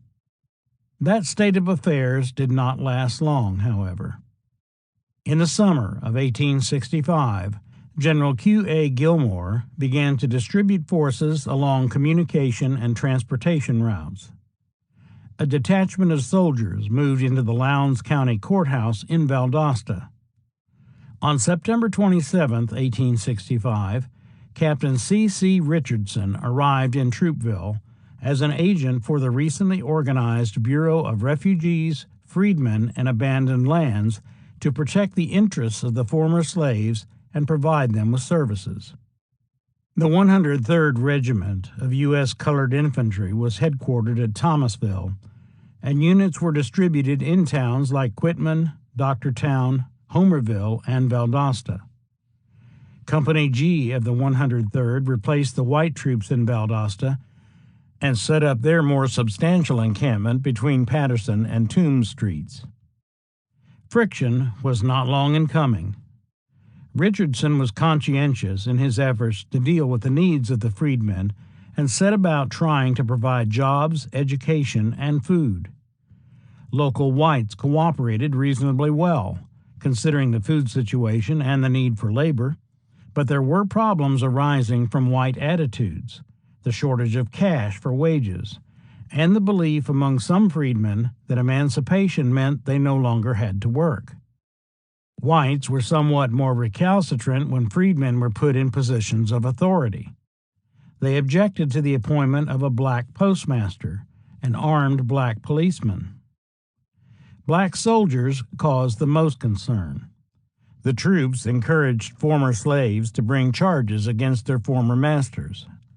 They intimidated whites on the streets. They arrested people on flimsy charges. One farmer was strung up by his thumbs in a stock car and left there for hours. Townspeople also resented the white officers' attention to local girls. To make matters worse, Captain Andrew W. Leonard, a 21-year-old commander, was frequently out of town searching for deserters, and Lieutenant Alberto Marochetti, a former hospital steward who commanded during Leonard's absences, had little experience and was not respected by locals. Command control was loose at best, and one officer, probably Marochetti, was detested by the townspeople as the Black Dutchman. Trouble was on the way. In January 1866, a young freedman complained that a 19-year-old ex-Confederate soldier named Richard Force had choked him. Force was a newcomer to Valdosta, but he was a veteran who had gone to war at the age of 14 and was wounded at Gettysburg. He was arrested and confined in a small building near Griffin's store that was used as a headquarters by the troops.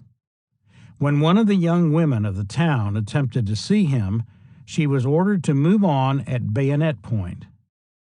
After a few tense days, Force escaped through the back door and returned home, where he saddled his horse Rex and rode away. Later, the young people of the town threw a party at Force's home. He made the mistake of slipping back into town for the occasion. While the party was in full swing, soldiers arrived, and following an argument in the front yard, Force was shot. He received prompt treatment, but despite the efforts of his doctors, Force never recovered. He died 5 months later on May 15, 1866, of blood poisoning. Dick Force became a hero to Valdosta's young people, a symbol of resistance to Yankee oppression. And there were threats of retaliation. Several older men, however, including Henry Holliday, worked publicly and behind the scenes to keep the situation in hand. When Force died, there were further rumors of a violent response, but by then the troops had already left, and again prominent locals spoke out strongly and managed to calm matters. But Force had left an impression on the youthful and the hot-headed that would not soon disappear in the face of Yankee occupation. Among those influenced by Force was John Henry Holliday. Tucked away on Cat Creek, John Henry did not have the daily contact with black soldiers and the new order that some townsmen did, but he shared the resentment of his father and neighbors, particularly their contempt for the black soldiers as emblems of their distress. John Henry hated the occupation the way his neighbors did, but he was restless in those days for other reasons too. Tom McKee, his favorite uncle, and Tom's brothers, Will and James, had purchased the Banner Plantation in Hamilton County, Florida, and moved away. His mother's illness was worse. His father was distant. There was little to temper the growing resentment and rebelliousness in this young man. There was some progress for the town, though. On March 13, 1866, rail service was restored when the first train arrived from Savannah since Sherman's forces cut the line in 1864.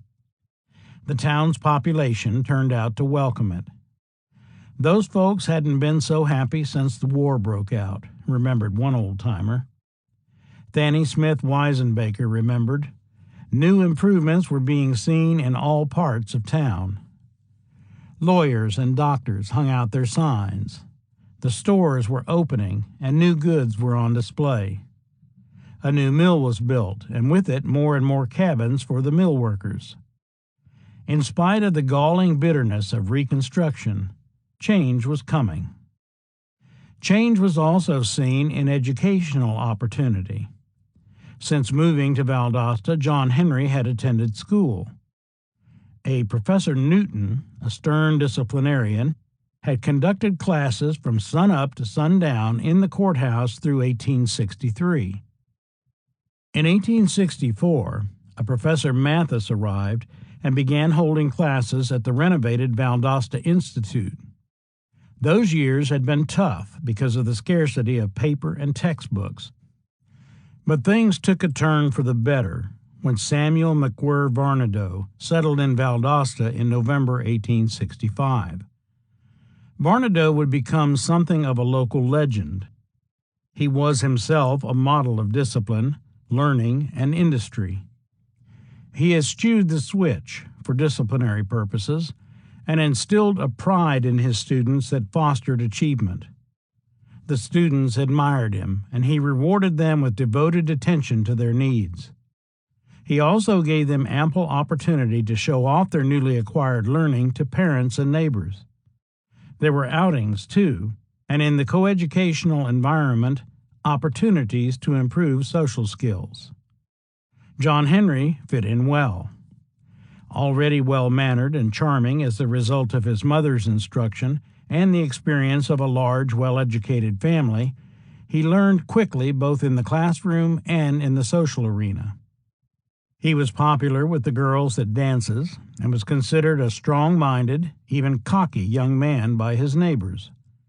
He was not quite 15 when Dick Force was shot, and that event marked a momentous year for him.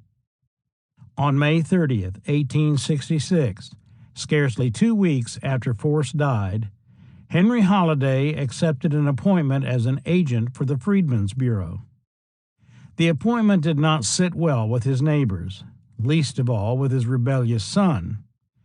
Major, ever the independent spirit, soon found himself denounced regularly as a worthless scalawag.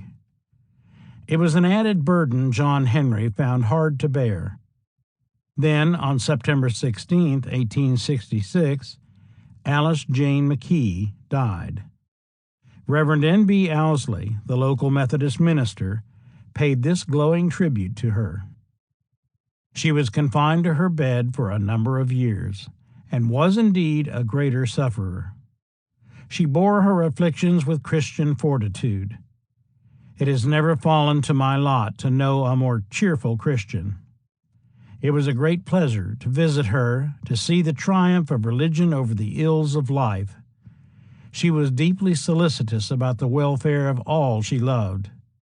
She fully committed them into the hands of a merciful God, with the full awareness that God would hear and answer her prayers, and that her instructions and Christian example would still speak. She was deeply anxious about the faith of her only child. She had her faith written so her boy might know what his mother believed. She was, for a time, a member of the Presbyterian Church, and never subscribed in heart to their article on election.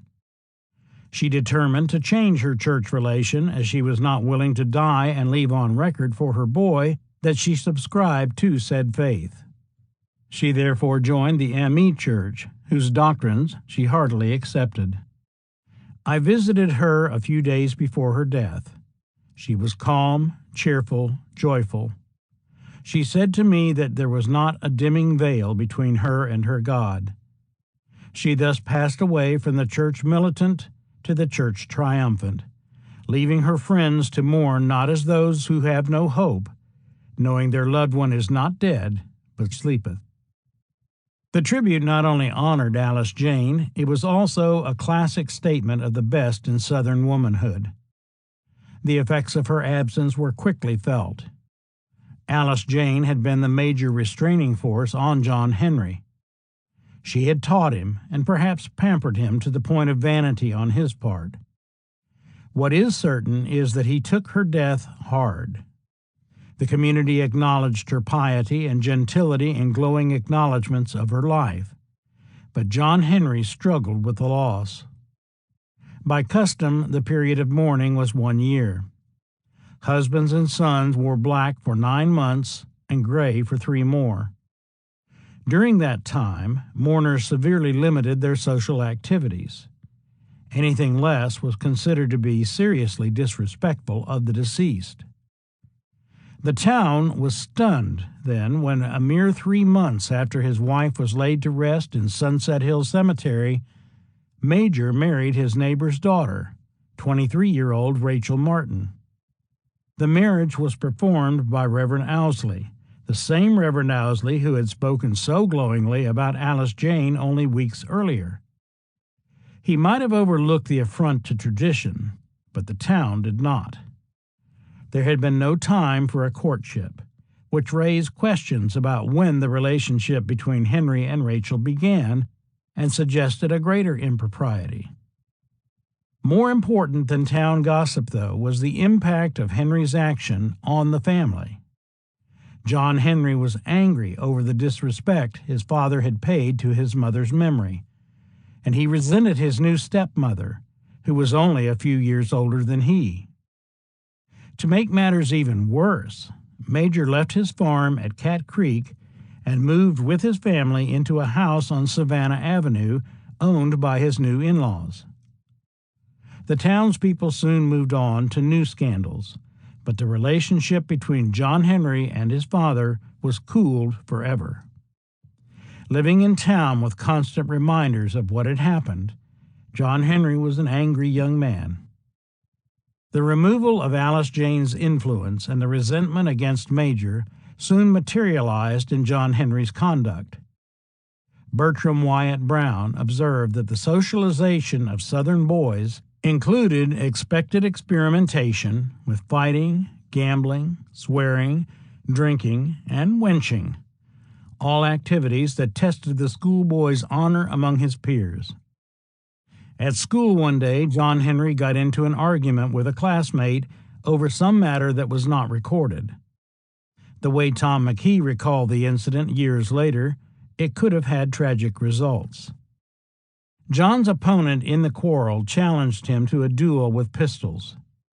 Willingly, John accepted the challenge. The 2 youths met with their seconds on the edge of town, and 2 pistols were set out before them. When he was offered his choice of the pistols, John replied that he had his own pistol and that it was well loaded with balls. His opponent and the seconds were very much disconcerted over this statement by young Holliday. It was supposed to have been a mock duel. That is, the pistols were only loaded with powder charges that would not inflict a wound. And here was Holliday with a loaded pistol, meaning business. They urged him to use one of the powder-loaded pistols, but to no avail. He had his own gun, and that was the one he was going to use in this affair. Seeing that they could not persuade Holliday to use one of the harmless guns, the seconds and his opponent had to explain to him that the duel was a kind of joke. But John was satisfied that the joke wasn't on him. There was no duel, and an amicable settlement was made between the two young men. An earlier Georgia writer seems to confirm the incident with these remarks. As a boy and a playfellow, John was aggressive and nervy, but upon the whole generous. One who was at school with him for several years can recall but one scrap that he had with another boy. Though a single incident, this episode was enough to affirm something of John Henry's spirit, and it may be assumed that he did not miss the pleasures of cards, drinking, horsemanship, swearing, womanizing, and the other tests of manhood of adolescent boys of his time and place, perhaps exaggerated by resentment toward his father that could not be expressed directly. Alice Jane's brothers and sisters were also upset by Henry's disrespect for their sister. One of the McKee girls had already married, and the rest moved to the Banner plantation with their brothers. The brothers openly questioned whether Major had been faithful to their sister, given the circumstances of his quick marriage to his closest neighbor's young daughter. Not long after the December 18, 1866 wedding, the rift became public when Tom McKee filed a lawsuit against his brother-in-law to recover his sister's property, which otherwise would have gone to Major as the widowed husband. One of the pieces of property in question was the Ironfront building in downtown Griffin, Georgia. Playing the role of Solomon, the Lowndes County judge eventually divided the building into two parts, awarding half to the McKees and half to Henry Holliday as guardian for John Henry. The building was split by a partition running down the center. The judge's wisdom settled the legal issues, but healing family divisions took longer. John Henry's relationship with his father was further damaged by Major's role as the Freedmen's Bureau agent. Fanny Weisenbaker recalled, "The Freedmen's Bureau was an institution established in the courthouse and became the headquarters for carpetbaggers. The Southern men were tried here, and all kinds of lawlessness was heaped upon a peaceful people. Henry was associated in the public mind with Yankee excesses, and his neighbors denounced him as a deceitful scalawag, a wicked spy, an ignorant ass, and a moral leper, while he served. In fact, his term seemed unexceptional, except to the extent he tried to do his job well. He acted on behalf of a number of freedmen as he was charged without any hint of misconduct or unfairness. Henry did not resign, but on May 2, 1867, he was relieved of his duties." Overall, resistance to Reconstruction, black codes enacted by Southern states to control former slaves, and the failure of all the Southern states except Tennessee to ratify the 14th Amendment caused Congress, now controlled by radical Republicans, to move into a second phase of Reconstruction. The South was divided into military districts, and military commanders took charge of the Reconstruction process. General John Pope, commanding the 3rd Military District, arrived in Georgia on April 1, 1867, to assume command. One of the first actions under the new system was the reorganization of the Freedmen's Bureau. Because so many of the civilian agents were former Confederates who were unable to take the test oath, they were relieved, and districts were consolidated to include more than one county. After Major was removed, Lowndes was combined with other counties under the jurisdiction of the agent at Quitman. Major was replaced by Alvin B. Clark, who used a more aggressive style that caused many of Henry's neighbors to rethink their earlier criticism of him. In retrospect, his management did not seem so bad. Georgians now watched as their constitutional forms were rewritten. The State Constitutional Convention convened on December 9, 1867, and continued into March 1868. Georgia's conservative whites were able to limit the changes, and while black voting rights were guaranteed, white suffrage was not limited as it was in some other states. The new district commander, General George F. Meade, ordered an election for April 20th, 1868, to ratify the Constitution and choose officials under it. What followed was a bitter campaign in which white Georgians worked very hard to keep the state from falling into the hands of carpetbaggers, scalawags, and blacks. The political rancor was felt in Valdosta as deeply as anywhere in the state. J.W. Clift, called Booby by the press, was a Republican candidate for the U.S. Congress. He arrived in Valdosta to make a campaign speech on April 4, 1868. Clift disregarded local ordinances and made no effort to get permission to hold a rally, but a meeting was called at the courthouse nonetheless. A substantial crowd gathered for the event, composed largely of freedmen, though including local dignitaries and curious whites. During Clift's speech in front of the courthouse, an explosion interrupted the occasion. No one was injured, but the crowd was scattered. An investigation by local authorities revealed that a group of young men had placed a modicum of powder in a keg under the building. The evidence suggested that the incident was more a prank than a serious threat, designed to break up the meeting with no real damage to anyone, while putting a scare into Clift and the freedmen. The South Georgia Times argued, "It is idle to suppose there was any intention on the part of the boys, if they did it, to blow up their friends and relations." Community leaders promptly denounced what had happened, and a committee of 5 was chosen to draft a statement condemning the incident. One of the members of the committee was Henry Holliday. The committee moved quickly, pointing out that Clift had scheduled the rally without giving to the civil authorities the notice required by military orders, so as to enable said authorities to have police in readiness to preserve order. The committee's report deplored the actions of those who had set off the explosion and expressed our condemnation and disapproval of said riotous conduct. The resolutions applauded local authorities for arresting the lawbreakers, but they also called on Mayor M.J. Griffin to replace the city's colored policemen with white officers. Federal officers took a dimmer view of what had happened. The new Freedmen's Bureau agent at Quitman quickly reported to military headquarters at Thomasville that a riot had occurred and that local authorities were powerless to do anything about it. On April 6, Corporal John Murray and 2 soldiers were sent to Valdosta. By then, A.H. Darnell, Iverson Griffin, John Calhoun, Ben Smith, and John Rambo, all sons of locally prominent citizens, had been arrested and released on bond. That did not satisfy the Army. On the night of April 13th, the 3 soldiers descended on the homes of the 5 young men, rousted them from their beds, and started them for Savannah as prisoners in chains before morning. Local citizens were enraged. T.B. Griffin was sent to Savannah to look out for the boys, and Mayor Griffin demanded to know by what authority they had been taken. He was advised that they had been arrested on General Meade's order and will be held for trial by military commission.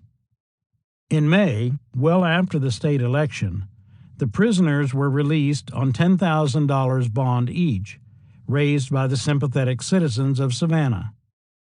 The boys received a hero's welcome when they returned to Valdosta. On the docket for the May term of the Lowndes County Superior Court, the 5 men originally arrested, 5 more whites and 13 blacks, including one named Henry Holliday, were charged with rioting. Nothing ever came of any of the charges, local or federal, and the case was eventually disposed of in 1873. In a possibly related episode, the South Georgia Times publicly chided the male students at the Valdosta Institute for their recent bad behavior. Local tradition always had it that not all the participants in the plot were arrested or publicly identified because they were so young. John Henry Holliday was said to have been one of them. It certainly would not have been out of character for him to have participated. He was angry and rebellious enough. While no contemporary evidence connecting him to the incident survived, beyond reminiscences, the furor coincided with John Henry's sudden departure from Valdosta for an extended stay with Robert Kennedy Holliday's family in Jonesboro. John Henry's summer of discontent, under the same roof with his cousin Mattie, now 18, and more tempting than ever, formed the basis for what some members of the family saw as a budding romance between them. Her father was struggling to salvage something out of the war's losses. He had taken a position as baggage master on the Macon and Western Railroad, and it is likely that John Henry worked around the station as well. Doubtless, too, he had opportunity to visit with his other Holliday relatives in the area, including Cousin Robert and the rest of Uncle John's family. How long he stayed or what transpired unfortunately escaped documentation, but in due course he returned to Valdosta. That summer of 1868, Georgia was readmitted to the Union and federal troops withdrew. But the friction of Reconstruction was not entirely over.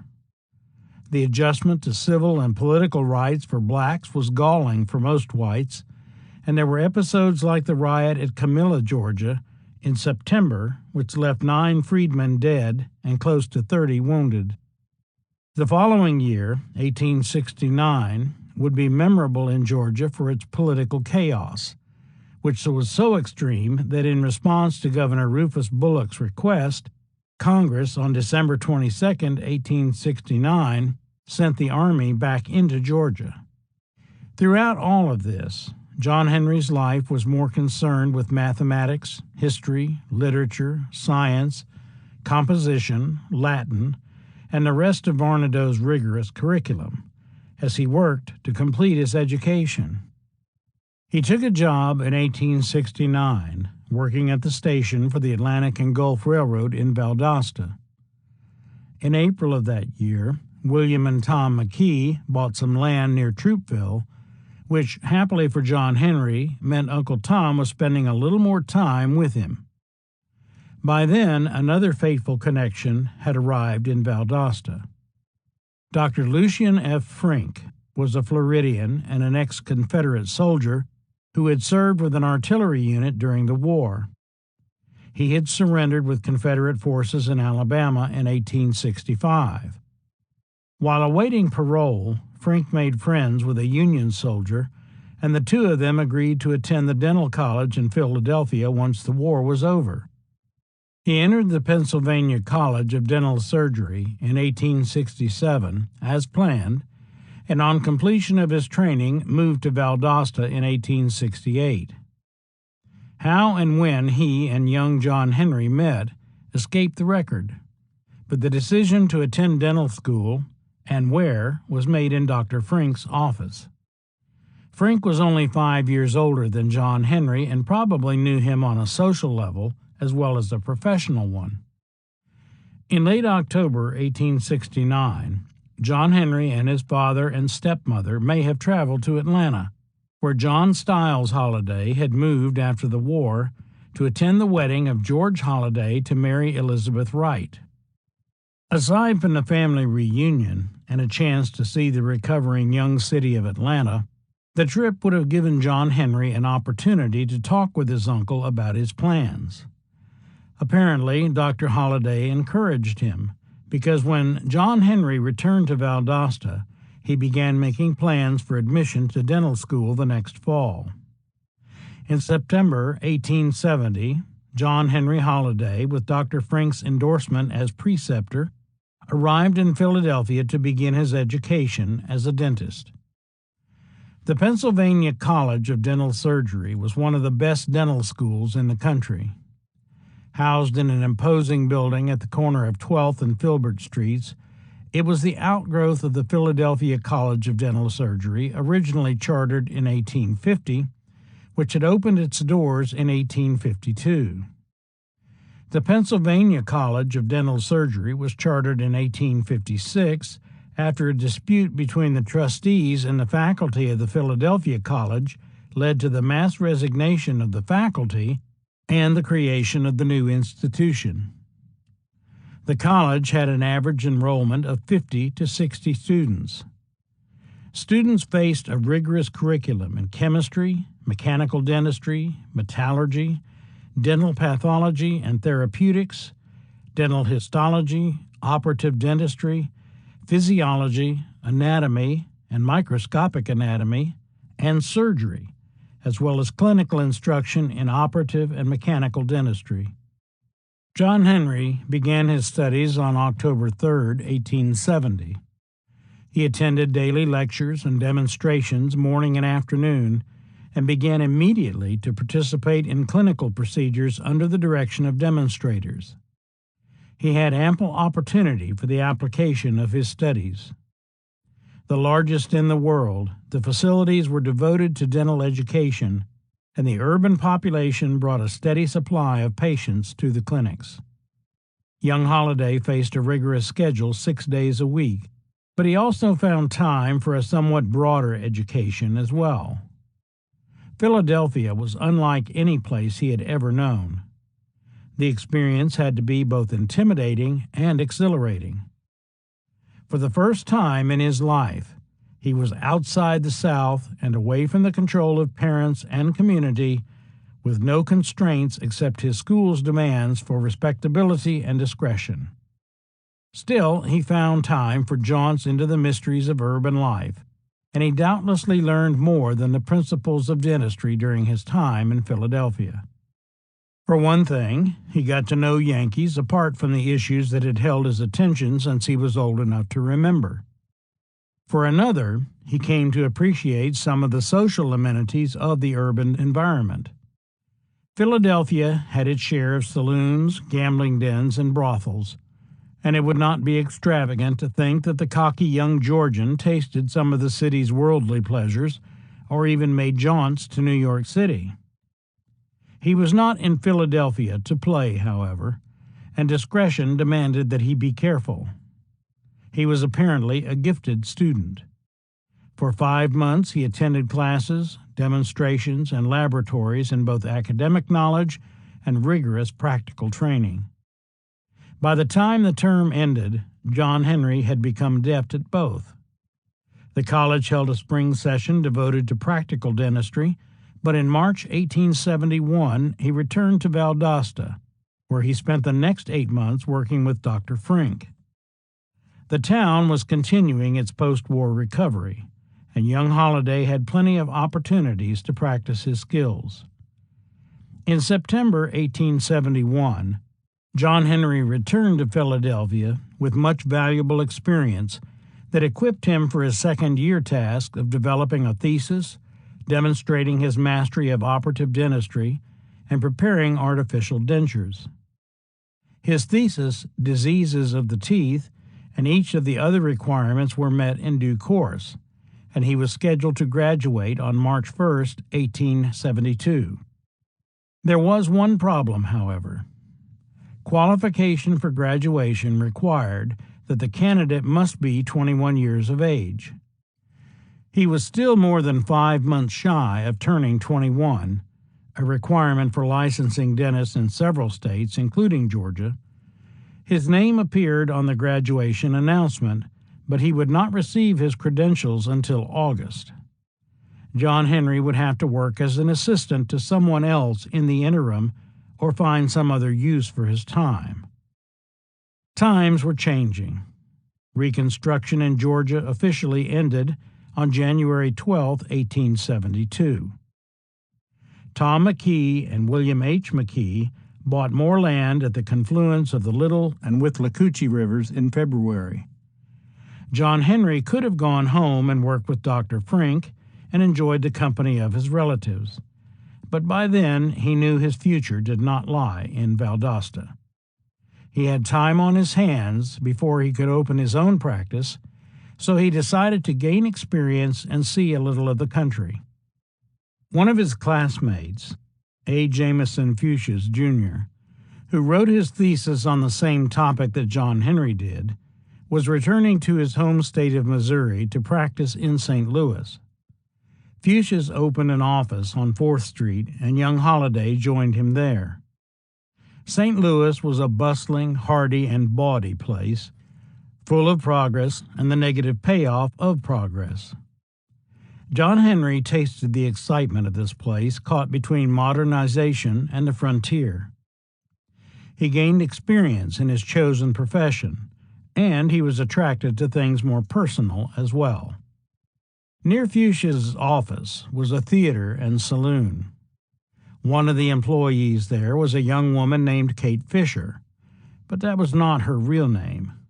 She was born Mary Catherine Harany in Pest, Hungary, on November 7, 1850, the first of 7 children.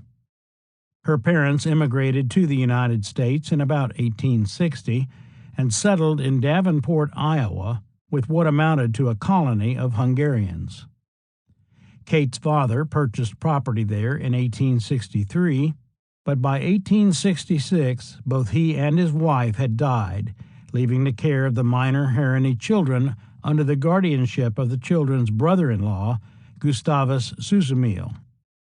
Guardianship soon passed to the family attorney, Otto Smith, however, who reported in October 1867 that Mary Catherine could not be advised of the mortgage of the family's property because she went, as it is said, to parts unknown. Kate had run away. One story says that she stowed away on a riverboat and assumed the name of the boat's captain, a man named Fisher.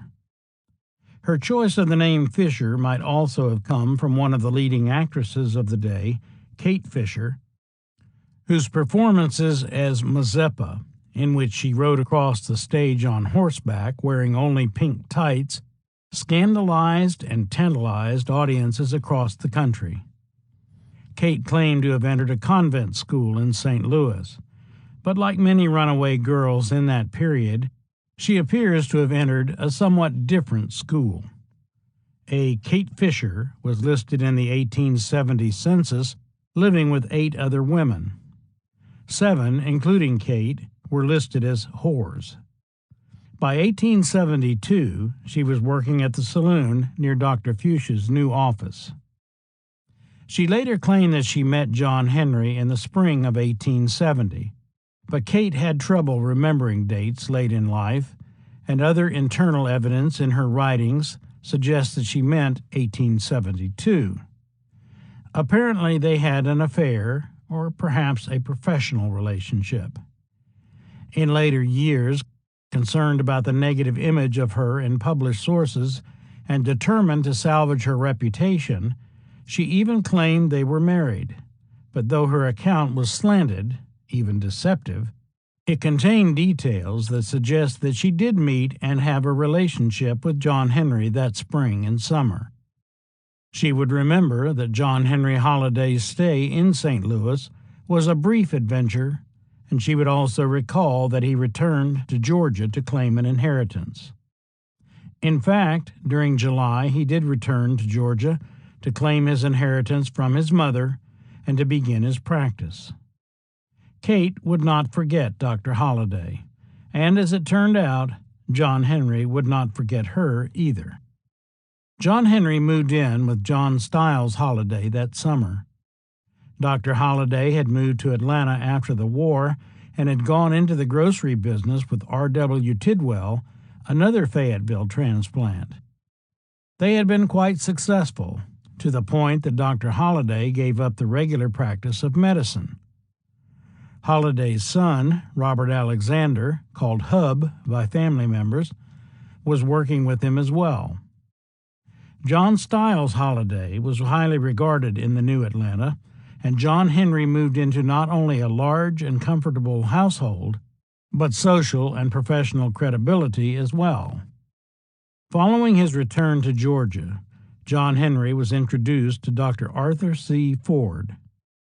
Ford was one of the most prominent dentists in the state. He also had a colorful history. He was an Englishman who came to Georgia by way of South Africa. He fought in the Confederate Army, was wounded at Sharpsburg, and established himself as a dentist in Atlanta after the war as the partner of Dr. Albert Hape. Ford gained an enviable reputation. He was a charter member of the Southern Dental Association, formed in 1869, and was active in the Georgia State Dental Society. He may have met John Henry through Dr. Samuel Hape, the brother of Ford's partner and owner of the Southern Dental Depot, who was living at the home of John Stiles Holliday. Albert Hape had terminated his partnership with Ford and was moving his practice to Thompson, Georgia. On July 26, 1872, the following notice appeared in the Atlanta Constitution. Card. I hereby inform my patients that I leave to attend the sessions of the Southern Dental Association in Richmond, Virginia this evening, and will be absent until about the middle of August, during which time Dr. John H. Holliday will fill my place in my office. Arthur C. Ford, DDS, Office 26, Whitehall Street. It was a grand opportunity. Ford's prominence ensured the right connections and the best chances for success in the new city. Young Dr. Holliday turned 21 the same day that Dr. Ford returned to Atlanta, and less than a month later, Major signed over the property he had held in guardianship for John Henry to his son. John Henry's future seemed bright. In November, he visited Griffin and registered his deed for the Iron Front building. He had come of age, and for the occasion his uncle gave him a model 1851 Navy Colt revolver like those he had given to his own 3 sons. John Henry had reason to be proud. Never the aristocrat, he was now fairly a Southern gentleman, well-bred, educated, and prepared for the successful professional life he trained for as part of the New South. 3. Gone to Texas. When he became nearly of age, he studied dentistry and afterwards located in Atlanta. But he had a roving and reckless turn of mind, and like a great many of our Southern boys of similar nature, he soon sought his fortune out west. Valdosta Times, June 24, 1882. How quickly things turned.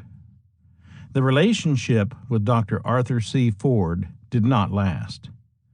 Ford was not a well man, and on January 4, 1873, he announced that, on account of impaired health from too close application to my profession, and having determined in consequence to visit Florida for a short period to recuperate, I have this day associated with Dr. J. Cooley, a gentleman of skill and experience, and one in whom my friends and patients may place implicit confidence, who will attend to my practice during my absence. Ford would return to Georgia within a few weeks and be elected president of the Georgia State Dental Society in 1873. But his health would continue to deteriorate. He was consumptive. John Henry Holliday had obviously moved on, although why is not known. He may also have moved out of John Stiles Holliday's home, because on December 21, 1872, he was registered at the National Hotel in Atlanta. Christmas would be gloomy. On December 31, 1872, the Griffin News announced, Mr. Robert Holliday, who has so long and efficiently occupied the position of baggage master on the Macon and Western Railroad, died at Jonesboro on Christmas night. Mattie Holliday's father had finally succumbed to his disabilities, actually on Christmas Eve, and the Holliday clan gathered to pay their last respects over a somber Christmas. Mattie later recalled, everything gone but one house in Jonesboro, a large helpless family, health wrecked. It is no wonder this jovial, kind-hearted man was heartbroken. 7 years' struggle with poverty. He died December 24, 1872, after being received into the Catholic Church. He was buried in the Catholic plot in Fayetteville. John Henry attended the funeral with the rest of the family to comfort Maddie, her sisters, and James Robert Holliday, their brother, called Jim Bob by the family. The Hollidays were close, and Maddie was special to John Henry. Yet beyond the personal and family effects of Robert's passing, his death seemed to mark the beginning of a troubling and confusing time for young Dr. Holliday. On January 13, 1873, Francisco Hidalgo died of consumption on his farm near Jenkinsburg, leaving behind a young family of his own. Perhaps this loss and a desire to help explained in part why John Henry sold his half of the Ironfront building in Griffin to N.G. Phillips the very next day, January 14th, for $1,800, a surprisingly large sum at the time. John Henry tried to get past the troubles. He may have tried to make a go of it in Griffin after leaving his association with Ford. It was a booming town with a variety of things to recommend it. Griffin boasted 15 practicing attorneys, a dozen physicians, 50 stores, 12 bar rooms, 9 churches, and a variety of other establishments. Griffin is now the healthiest place in Georgia, the Griffin News boasted. Not all the fruit and watermelons brought to town can get a serious case of sickness for the doctors. The same issue noted that Griffin was the best police city in the state. With 3 colleges, a major rail station, and only one dentist, R.A. McDonald, the opportunities seemed promising. Even though the local press described McDonald as one of the cleverest and most successful tooth carpenters in the country, local tradition says that John Henry took a corner office upstairs in the McKee half of the Ironfront building and began a practice there. The corner office still bears evidence of a dental practice, not McDonald's, which was elsewhere in town. There might even have been other interests for young Holliday, as the news observed. Think of it that in the little city of Griffin, gambling holes are as common as pig tracks in the snow. The paper sought to legalize and tax them, but John Henry's interest may well have been less public-minded. Here he could indulge his card-playing vice away from Uncle John's view. Besides that, the town boasted the Central College for young women, with courting opportunities aplenty for a young professional man. Of course, Atlanta still had its attractions as well. There he had renewed his acquaintance with Lee Smith, the celebrated mixologist at the Maison de Ville. At 28 years old, Smith was also from Griffin and had known John Henry's parents. But he had led a fast life since leaving home. He launched his career as a bartender in Atlanta at the end of the war and had spent a couple of years in New Orleans mixing drinks at the St. Charles Hotel before returning to Atlanta to open his own saloon. He was affiliated with several establishments before joining the Maison de Ville in August 1872. Smith was a genuine hustler involved in a variety of investments designed to elevate him above the role of bartender. In April 1872, while operating the Turf Exchange Saloon, Lee Smith was arrested for keeping a gaming table. Specifically, he was running a faro bank. Faro was a popular game at the time, described by one authority on 19th century gambling as the backbone of the professional gambler's repertoire and the prime vehicle for the seduction of moneyed innocents. It was a simple game with relatively close odds. Hoyle's rules of cards claimed that odds in favor of the house were no more than 3% in an honest game. Faro was played on a cloth layout with images of cards in the deck, and players bet on individual cards or combinations against the house. Cards were drawn from a box by the house dealer, with the first card winning for players and the second card for the bank. If a dealer turned 2 cards of the same denomination, the money was split between the house and the player. All bets paid even money, except for splits and the last 4 cards. Faro's popularity was based on its simplicity, but the opportunities for dishonest play were considerable.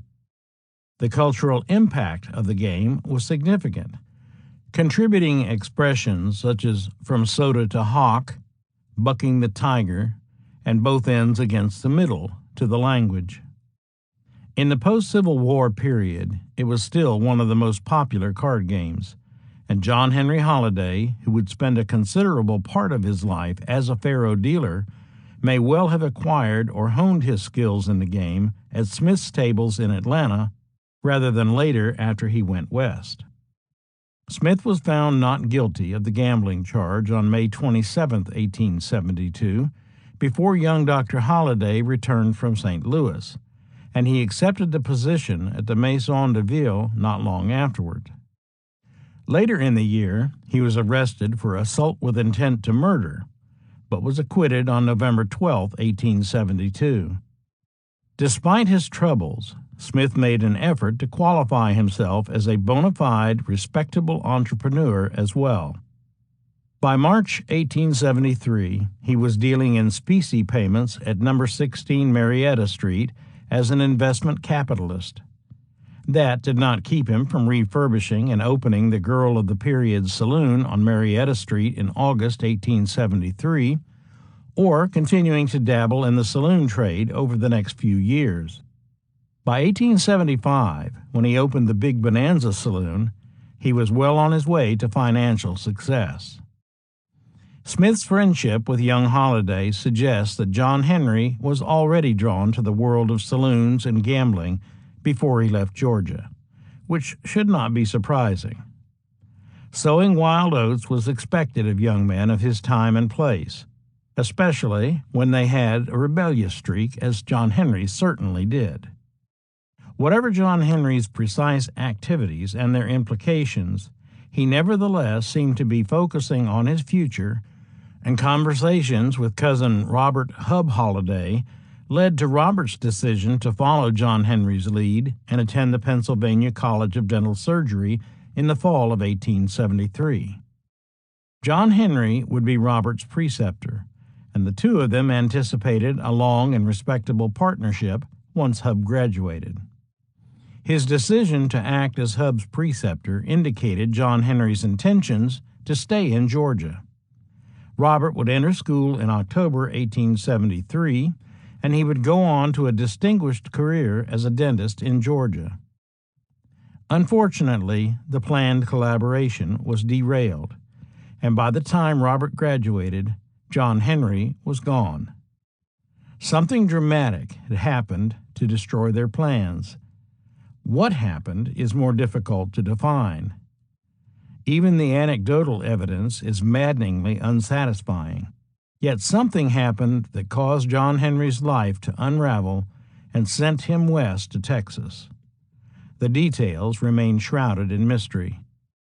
For the record, the earliest published explanation from the Valdosta Times in 1882 was that he had had a roving and reckless turn of mind, and like a great many of our Southern boys of similar nature, he soon sought his fortune out west. The most common explanation is that John Henry learned that he had contracted tuberculosis and decided to go west for his health. No doubt this news would have stunned him. He had watched his mother die, he had buried Francisco, and he knew of Arthur C. Ford's condition. Furthermore, he grasped the ominous prognosis of the disease, he knew its symptoms, and he understood the prescriptions for diet and exercise. Diagnosis might explain anger, disorientation, or denial. As an explanation of his decision to move west, however, such a diagnosis is not sufficient. In the first place, consumption was an insidious killer.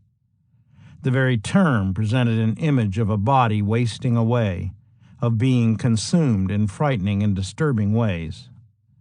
Diagnosis was itself chilling, and yet, at its outset, the disease left its victim with the desperate hope that it was not consumption at all. Even though the symptoms were dramatic enough, accurate diagnosis was difficult. The dry cough, the sore throat, the chest pains, the elevated pulse rate, and the difficult breathing were also symptoms of other, less serious, or more treatable ailments. In John Henry's time, diagnosis was not based on identification of the tubercle bacillus through medical testing. The microscope and even the stethoscope played little role. Diagnosis amounted to a suspicion, albeit a calculated one in the hands of an experienced physician. The presumption was that any symptoms not corrected with purgatives and emetics most likely meant consumption. But the hallmark of the first phase was uncertainty. The first response, then, was often disbelief or a stubborn refusal to believe, especially for one who, like John Henry, had seen the horrible reality of the disease. The suspected victim of consumption faced life without the expectation of seeing it unfold, while clinging to the cruel hope that his malady was not consumption at all. Treatment was little more than a bland diet, active exercise, and removal to and residence in a mild, genial, uniform, and salubrious climate. The patient was admonished to choose an ennobling lifestyle, consoled by the notion that the disease would purify him and edify his friends. A perverted sentimentalism toward the disease that extended into the last third of the 19th century became the incubator of both faith and cynicism. The Hollidays were a close family, and sending one of them away for his health argued against their nature. It was more natural for them to come together in support.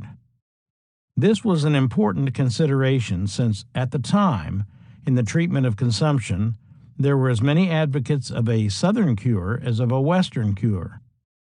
Ponce de Leon Springs in Atlanta was famous for its curative powers. Indian Springs, just a few miles from Griffin, was known as the Saratoga of the South, which might explain why John Henry chose to move back to Griffin, if he did, as a local tradition there insists. In discussing the pros and cons of what is called the Western fever, the Griffin News made the argument this way: "There is no country on earth equal to our own Middle Georgia, and 9 men out of 10 who leave it will find themselves woefully mistaken. Our advice is, remain where you are." Other options were available. One JLM of Hamilton County, Florida, wrote the News with this advice: "I desire to call the attention of your people who have a desire to emigrate to the advantages of Florida over the West." He added, "Within a mile of me is a spring that excels Saratoga or the celebrated Virginia White Sulphur Springs." Hamilton County, Florida, was the home of John Henry's McKee relatives, and it is tempting to think that the L in the signature of the News article was a misprint for a T. A handwritten capital T and capital L are remarkably similar in the florid styles of the 1870s, raising the possibility that its author was Dr. James Taylor McKee, John Henry's own uncle and a man with a connection to Griffin that would explain why a person from Hamilton County would write a letter to the Griffin newspaper. At the very least, the Hamilton County Springs provided another option for John Henry close to his own family, including his father at Valdosta. Dr. Ford would eventually move to Palatka, Florida, to find treatment for his own consumption. He died there in 1882. Perhaps the most compelling argument against an abrupt change in John Henry's plans because of a diagnosis of consumption was the chronic nature of the disease. The average life expectancy after diagnosis in 1872 was 15 to 25 years. Commonly, people diagnosed with consumption married, raised families, and built businesses before succumbing to the ravages of the disease. Indeed, consumption was almost romanticized. It was thought to be more prevalent in more sedentary and bookish careers, such as teaching, the law, the ministry, and even medicine. Consumption might produce a melancholy fatalism, but it could also inspire spasms of creative eagerness. Until the last third of the 19th century, it was seen as the muse of literature. By the time John Henry was diagnosed, the sentimentalism was fading, but functioning with the disease, supported by proper diet and exercise, gave consumptives an almost heroic edge. Climate did matter, and the Western cure was growing in popularity by 1872. But if John Henry had chosen to move west for his health, Dallas, Texas, where he eventually did go, was an unlikely choice. Its general climate was little different from Georgia's. The town had been quarantined because of yellow fever until weeks before John Henry's arrival there, and it was not on the way to anywhere, because it was the end of the rail line. It would not have made sense, then, for John Henry, with bright prospects for the future, including a planned partnership with his cousin Robert, to suddenly move west simply because of a diagnosis of consumption. Even if John Henry's consumption was diagnosed before he left Georgia, which is possible, even probable, the sudden nature of his departure had to be attributed to something else, something personal and shattering that triggered a quick response. Another possibility, sometimes cited as the reason for John Henry's abrupt departure, was his feelings for Maddie Holliday. Although the relationship was usually discounted by members of the Holliday family, who insisted that it was a friendship rather than a romance, the family did acknowledge that the two had a special bond. Family recollections also may have been skewed by John Henry's later unsavory reputation as a Western gambler and gunfighter, and by Maddie's special place in family lore as the saintly, self-sacrificing nun who inspired the character Melanie in Margaret Mitchell's Gone with the Wind. The family almost certainly sought to prevent her reputation from being tainted by his. Nevertheless, there is a strong circumstantial pattern suggesting an intimate, though not necessarily sexual, relationship between the two of them. She corresponded with him regularly through all those long years in the West. She kept his letters for the rest of her life. His drinking and general moral decline, by traditional standards, were consistent with frustrated love. She never married and eventually became a nun after her cousin became notorious as Doc Holliday. John Henry's sharp decline in health after she took her vows would also be consistent with lost hope. If a romantic relationship did exist between them, a happy consummation was highly unlikely under the best of circumstances. The marriage of first cousins was not uncommon in the 19th century. Some families even encouraged it as a means of controlling family property. In fact, other first cousins in the Holliday family had married in the past. What made the difference in the case of John Henry and Maddie was that Maddie was Catholic. Not even John Henry's conversion to Catholicism would have made a difference, because canon law forbade the marriage of first cousins. Still, that fact surely was known to both of them before 1873. Did John Henry hope to convert her? Did something else happen that precipitated a crisis? Undeniably, a strong bond existed between them. There are even reports that Maddie's parents disapproved. Definitive answers to the mystery of their relationship were lost. Maddie destroyed some of the letters herself before her death, and after her death, a family member chose to burn the rest of the correspondence that Maddie had kept through all her years as a teacher and nun. Even if they were romantically involved, however, their involvement would require some crisis to explain John Henry's sudden and abrupt decision to go west. Again, consumption would not have been sufficient. There are two distinct claims within different families that John Henry fathered an illegitimate child who was put up for adoption when it was born.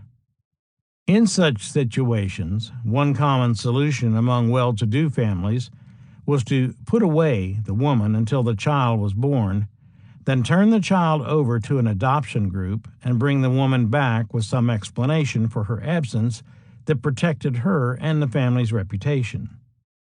Within the families, though, such an event would have created tensions that could well have explained John Henry's decision to move away, and it would have provided an explanation for Mattie's decision to enter a religious order. Such a situation seems highly improbable, however. Within the John Stiles Holliday family, there was also a report that John Henry was interested in Sally Tidwell, the daughter of John's partner in the grocery business. So far, no evidence confirms this attachment, nor would proof of the involvement explain John Henry's move west any more than his connection with Mattie would without a crisis. Whatever the reason, in the spring or summer of 1873, John Henry Holliday said goodbye to John Stiles Holliday and the rest of the Atlanta Hollidays. They went with him to the train station, and his uncle gave him a diamond stick pin as a going-away gift. According to the version favored by some family members, John Henry left Atlanta bound for Dallas, Texas by train through Chattanooga, Memphis, New Orleans, and Houston. Through the auspices of John Stiles Holliday, so the story goes, he was to convalesce in Texas until Robert graduated from dental school, during which time he would work in partnership with Dr. John A. Seeger, a former Georgian and an acquaintance of the Holliday family. More likely, though, John Henry, instead of taking the train north and west, would have taken the train south, back home to Valdosta. If he was indeed planning to go west according to a prearranged plan, this would have been only logical. He would have wanted to say goodbye to his McKee relatives as well as to the Hollidays. His ties to the McKees were as strong as, or stronger than, his ties to the Hollidays. If he had already learned that he had consumption, he might well have concluded to test the curative powers of Hamilton County waters near the care of Dr. James McKee, his mother's brother, in a rural environment that would provide opportunities for a more vigorous lifestyle. The tensions between himself and his father, who had been elected mayor of Valdosta on January 20th, 1872, do not appear to have healed, but such a visit gave him a chance to visit with Dr. Lucian F. Frink and some of his old friends. Most important, though, he and his uncle, Thomas Sylvester McKee, were close. He would have sought advice and comfort from him. For a while, it must have seemed a release as well as a relief to be able to roam over his uncle's lands between the Little and Withlacoochee rivers near the Lowndes County-Brooks County line, even as he had explored his father's land on Cat Creek a decade earlier, especially if he left Atlanta under the cloud of some kind of social scandal. Tom's property on the Withlacoochee was the place where the earliest accounts say that an event happened that forced John Henry to go west. Pat Masterson, who had ample opportunity through the years to hear Holliday discuss his youth, later explained that the indiscriminate killing of some Negroes was the cause of John Henry's abrupt departure for the West. According to him, young whites and blacks shared a swimming hole on the river until the whites decided they would no longer share. He wrote, "The Negro boys were informed that in the future they would have to go further down the stream to do their swimming, which they promptly refused to do, and told the whites that if they didn't like existing conditions, that they themselves would have to hunt up a new swimming hole."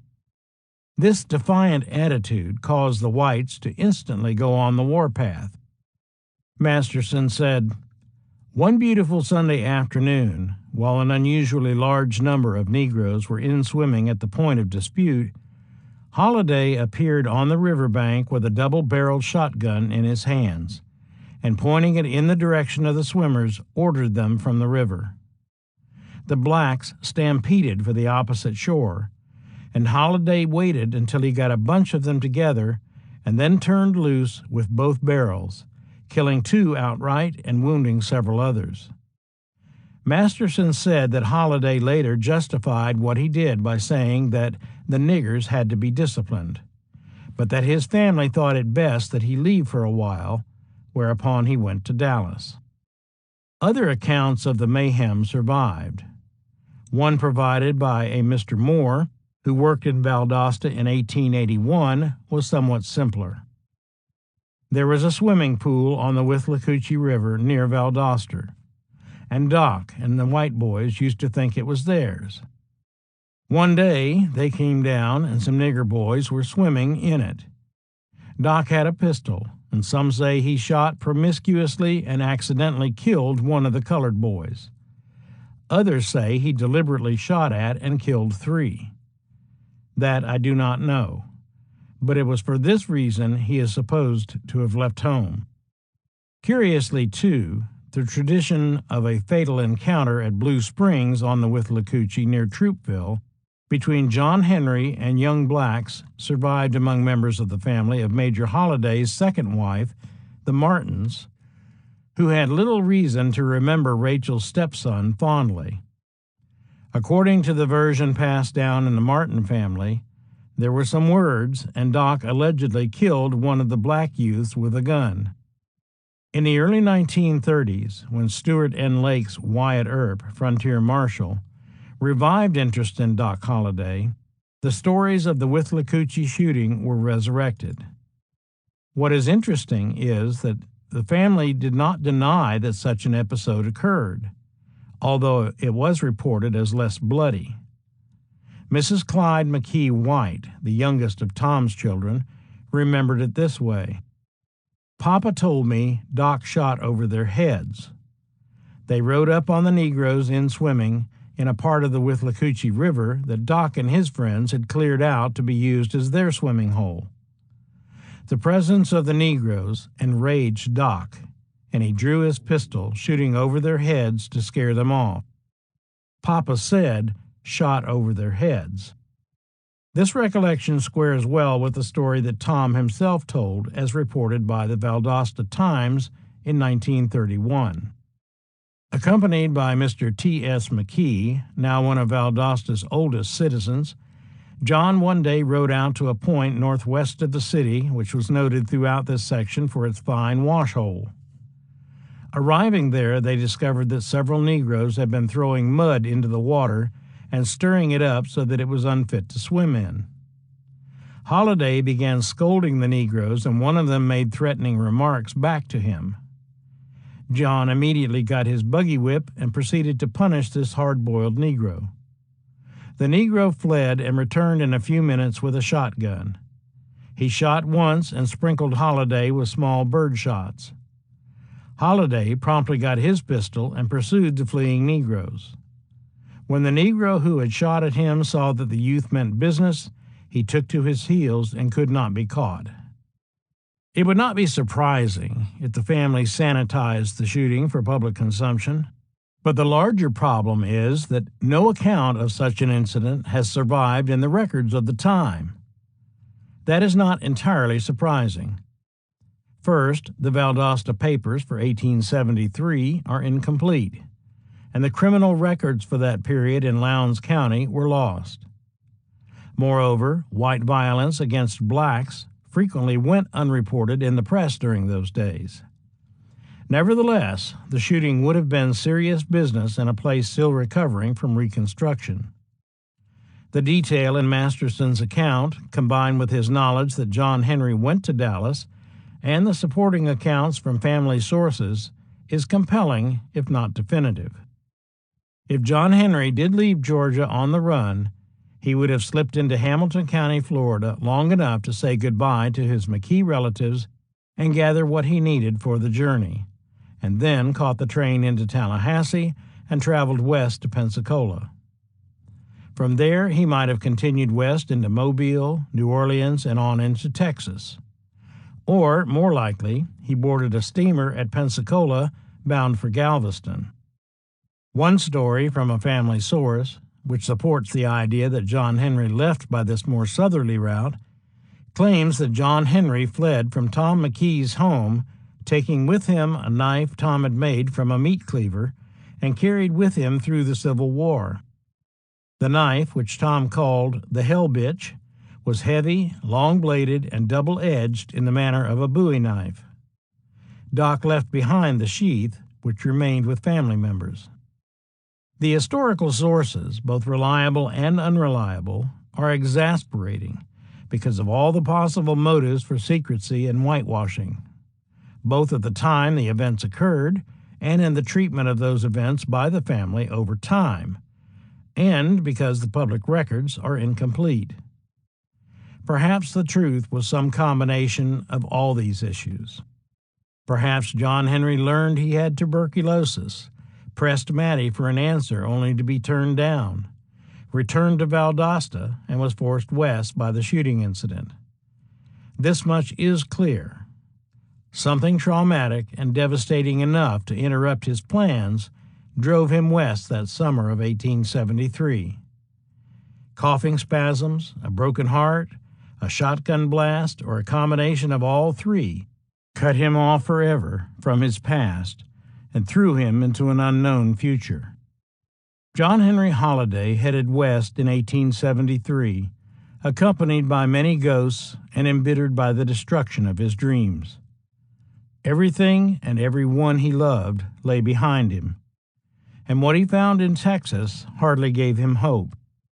Some doctors claimed that whiskey helped consumption, and perhaps it was then that he began to drink more heavily to find relief, with the added excuse of needing to forget. Or perhaps he headed west, determined to follow the path of rectitude that his mother had taught him, as he himself later claimed. Galveston was a city with a history back to the days of Jean Lafitte. As the major port city of entry on the Gulf of Mexico, it was the gateway to Texas. It was also a city on the move with a large business community and real claims to progress. It boasted an opera house, just a couple of years old when John Henry arrived, and a cotton exchange that had been established the year before. But John Henry was just passing through. He caught the Houston and Texas Central one jump ahead of a yellow fever epidemic that closed Galveston. He passed through piney woods, post oaks, and cotton country that must have reminded him of the Georgia he left behind him. He traveled through Houston toward Dallas, but almost certainly stopped off at Brenham to see his uncle, Jonathan Lovell McKee, who had left Georgia in 1858 before the war. Uncle Jonathan had prospered in the area, but the war and Reconstruction had taken their toll, and most of his wealth was gone by the time John Henry arrived. Apparently, he did not stay long once he realized his uncle's plight, and after an appropriate time for catching his uncle up on news of his brothers and sisters back in Georgia and Florida, he moved on to Dallas. Dallas was scarcely the answer to prayers. It was the end of the line for the railroad, and a rude and rough settlement only then transforming into a town of substance. But it had a look and feel that John Henry Holliday would come to know well. Dallas was a boom town with muddy streets and fresh construction everywhere. The railroad had arrived on July 16, 1872, and in the year that followed, the town grew from a quiet Trinity River farm town of 1,200 to a burgeoning trade center of more than 7,000. It was a major source of supply for points west. It was still struggling to find its niche, but the railroad itself held promise enough that the business community grew. Dallas had problems, however. That spring, before John Henry arrived, it had been closed for 4 weeks because of a quarantine brought on by yellow fever. Construction added to the noise and confusion, and hogs were allowed to roam free on the streets as a unique measure for cleaning the streets of cattle waste. Beyond the business district, on Main Street past the train depot, more than 40 saloons and gambling halls stretched out to the Trinity and played host to a substantial floating population, including gamblers, saloon keepers, prostitutes, and various frontier parasites. Cattle and buffalo hides would eventually boost the local economy, but first, in September, the Panic of 1873 further dampened the prosperity of Dallas and left the future in doubt. Instead of a temporary end-of-track town, Dallas became the end of the line for the Texas and Pacific Railroad for the foreseeable future. Population growth stalled, and the town settled in. It was not mere chance that took young Holliday to Dallas. He knew people there. H.P. Morris, whose daughter Miriam had attended the Valdosta Institute with John Henry, had moved to Dallas in 1872 with his family. More important, John Henry knew a prominent dentist in Dallas named John A. Seeger, also a recent immigrant from Georgia. John A. Seeger was the son of John Seeger, who had operated a respectable house of entertainment for travelers on the post road that extended from Greenville, South Carolina, through Atlanta to Mobile, not far from the hotel owned by John Henry's grandfather in the 2 decades before the war. John A. Seeger had lived in Fayetteville for a time, served in the Confederate Army, and after the war attended the Pennsylvania College of Dental Surgery.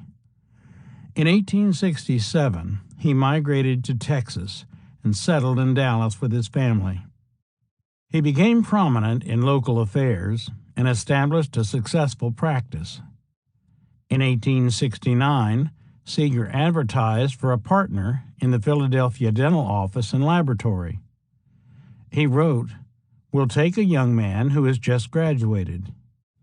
Of course, that was 3 years before John Henry's graduation, but in the same issue of the Dental Times that carried Holliday's commencement program, Seeger published a paper titled Galvanic Action from Amalgam Fillings. Because of family and school connections, then, Seeger was John Henry's best chance. They struck a deal, and by the summer of 1873, they were partners in a dental practice. For a time, the partnership seemed to prosper. John Henry's talents were considerable. In October, Holliday and Seeger swept the prizes at the state fair for the best set of teeth in gold, the best set of teeth in vulcanized rubber, and the best display of artificial teeth and dental ware. Holliday later claimed that he also joined the Methodist Church in Dallas and even became a member of a temperance society as part of his effort to achieve respectability. Both would have pleased Seeger, who was a straight-laced man of firm Baptist persuasion, and his family back home. But on March 2, 1874, the Dallas paper announced that upon mutual consent, the firm of Seeger and Holliday had dissolved. The item also indicated that Holliday's office was now located above the Dallas County Bank at the corner of Main and Lamar. Further indication that the partnership had ended on less than a happy basis was the announcement that John Henry would be responsible for bills against the firm of Seeger and Holliday. The cause of the breach was never explained, but the likely cause was soon a matter of public record. Young Dr. Holliday, in the parlance of the times, had slipped from the path of rectitude. John Henry was drawn more and more into the city's nightlife. He may well have found release from his problems in Fort Worth, a few miles west, where a Dallas professional could drink and gamble with less notice. But over time, his drinking increased, and he was soon a regular at Dallas's saloons and gambling halls. Faro, Monte, five-card draw, and all the games he had learned growing up in the Deep South now had an allure they had not had before. If he was consumptive, which seems probable, the drinking was easily explained. The liquor helped him to cope with his pain, mental as well as physical, and the gambling not only contributed to his prosperity, but also provided a diversion from the ghosts of his past. He was apparently an apt student. In April 1874, he was arrested for operating a Keno game, and on May 12th, he was indicted for gambling. On May 22nd, he appeared in court for the charge. He apparently made an effort to keep his day business, though. On June 1st, he paid his property and poll taxes. Curiously, Dr. Seeger's office was destroyed by fire on June 21st. but by then Holliday had left Dallas for Denison. Denison, another end-of-track town just south of the Red River, was a wide-open town suited to John Henry's newfound avocation. This town had a rougher edge than Dallas, though, because it was on the fringe of the Indian Territory in a spot that had been the home of desperados and ne'er-do-wells for years. Denison was organized on September 20th, 1872, and the Kansas and Texas Railroad ran its first train through on Christmas Day. The town anticipated becoming a major shipping point for cattle, and before long it even had a refrigerated slaughterhouse capable of processing 300 cattle a day. The Katy Railroad anticipated shipping beef back east in refrigerator cars. The first year of operation was a good one, which meant jobs in Denison and a substantial floating population of cowboys during the cattle season, one of the attractions for Doc.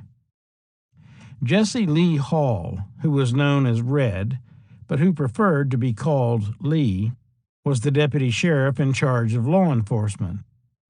A former schoolteacher at Sherman and the county seat of Grayson County until he became Sherman's town marshal, he was tough and courageous. In 1873, he had been after an outlaw who challenged him to a duel. Hall accepted and shot his man dead out of the saddle, although he was wounded himself. Hall was determined to keep the lid on Denison. Aside from demanding regular cleanups on the part of businessmen, he kept the saloons, gambling houses, and bordellos a block off Main on Skiddy for easier control and better appearances. At the same time, Hall was congenial to the sporting class. He generally ignored the state law forbidding gambling and the sale of spirituous liquors in the same establishments and let gaming flourish so long as there was no trouble. Holliday kept a low profile in Denison.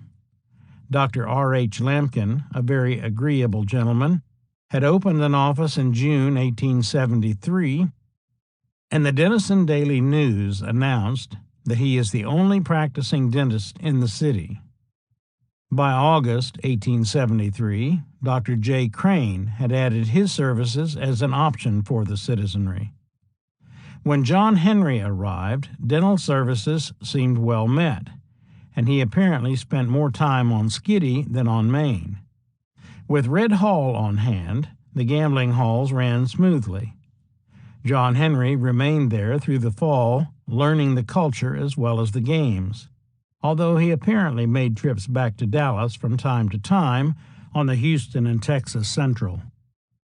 But when the American and Texas Refrigerator Car Company became another victim of the Panic of 1873, and its packing plant in Denison closed, the negative impact on the economy was felt on both Skiddy and Main. In the meantime, things had improved a bit in Dallas. Oddly enough, the peculiar combination of the panic and the new technology that made it easier to process buffalo hides spawned a new industry overnight, and Dallas was positioned to take advantage of it. Before long, Dallas was a center for shipping and processing hides from the slaughter of the great southern herd on the plains of western Texas. On New Year's Eve, John Henry took another significant step in his transformation from Southern professional to Western sport. The Dallas Weekly Herald provided the details. Dr. Holliday and Mr. Austin, a saloon keeper, relieved the monotony of the noise of firecrackers by taking a couple of shots at each other yesterday afternoon. The cheerful note of the peaceful six-shooter is heard once more among us. Both shooters were arrested. Charles W. Austin, called Champagne Charlie by the patrons of the St. Charles Saloon, was a Texan and former cowhand who earlier had been clerk at J.W. Thomas's butcher shop in the city market. The transformation to successful saloon man was noteworthy, for he was soon classified as a rollicking fellow with exceptional skills as a bartender. His rollicking sometimes got him into trouble, however.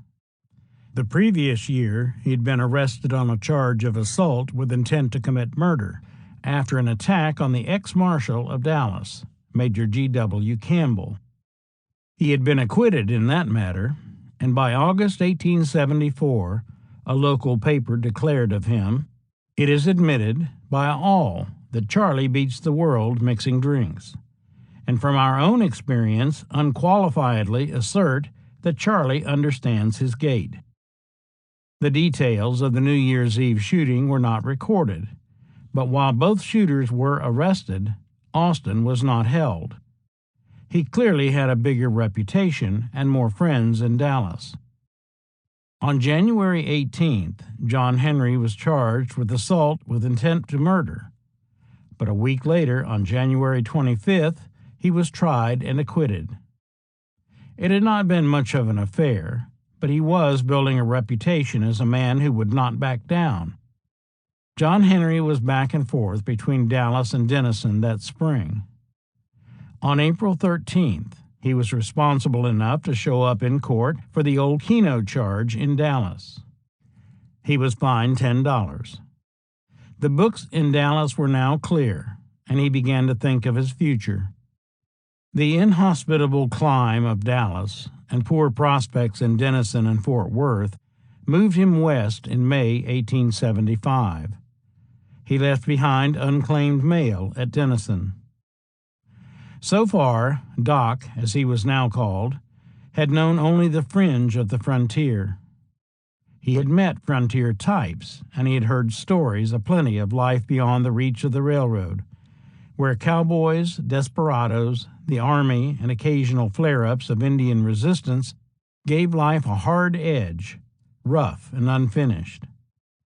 But he had also been told that in the little towns that had grown up near military posts, men who were willing to take chances had the opportunity to make money on the gambling circuit.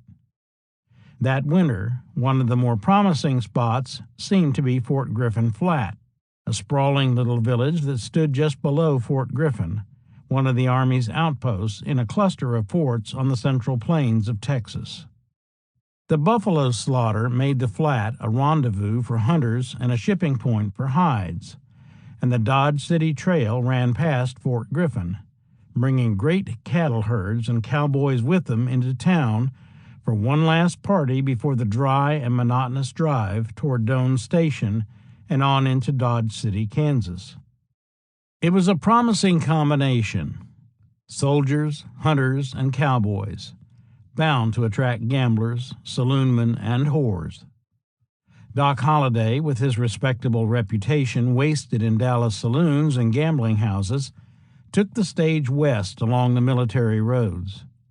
He may have paused briefly at Jacksboro, near Fort Richardson, but if he did not tarry long, pushing on past Fort Belknap and then southwest to Fort Griffin and the Flat. Fort Griffin had done its part in the defense of Central Texas from 1867 to 1874, when the Red River War finally broke the back of Comanche and Kiowa resistance. The fort stood on a plateau overlooking the Clear Fork of the Brazos River, kept mostly for mop-up operations and as a force for order in the area. The post was crude but neat, and when Doc reached it, was home to troops from the 10th Cavalry and the 11th Infantry. The Flat curled around the base of the plateau with a single street, Griffin Avenue, stretching toward the river. One old-timer described the town this way: "Fort Griffin, when I arrived there, was the toughest place I'd ever seen. I believe there were 8 or 10 saloons there then, and in addition, there were several dance halls. The Beehive Saloon and Dance Hall was the main one. Lewd women infested these places, and all of them had their little huts or shanties, which sprawled along the bank of the Clear Fork of the Brazos River." In 1874, the Flat had been so lawless that the military had seized control and driven out most of the undesirables, and Rufus Choate, the assistant surgeon at Fort Griffin, reported that the low whiskey shops and gambling halls of the Flat were weeded out. That same year, Shackelford County was created, and before the year ended, the town of Fort Griffin had gained legal status. On October 12, 1874, Fort Griffin had even become the temporary county seat. That favored position lasted for less than a month, though, because on November 8th, Albany, ironically named after the southwestern Georgia town of Albany, less than 100 miles from Valdosta, by another post-war Georgia migrant to Texas, William R. Kruger, became the county seat. By the time Doc arrived, the town was coming back to life. He found a room, most likely at the Planters Hotel, advertised as the best and only hotel in town. Outside, Griffin Avenue was alive with sounds and smells. By day, as one old-timer declared, Fort Griffin was more disgusting, after first glance, than alluringly picturesque. Another added, Old Griffin had its nightlife. Everything went but murder, arson, and burglary. Don H. Biggers later described his first impression of the town. At that time, the town and the post were in the full bloom of military glory and commercial prosperity, unrestrained recklessness, and military discipline. The cosmopolitan population of the place was within itself a theme of no mean consequence. There were buffalo hunters, bull whackers, soldiers, cowpunchers, Indians, gamblers, toughs, refined businessmen, and fallen women mingling in one common herd on the streets and in the business houses. The picture of the town that day was one never to be forgotten. There must have been 300 or 400 cowboys in town, many of them belonging with trail herds.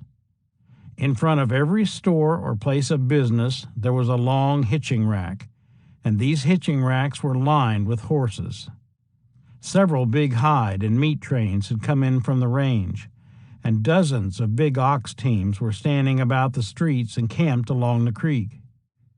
Thousands of buffalo hides were stacked here and there, and thousands more were loaded on wagons ready to depart for Fort Worth.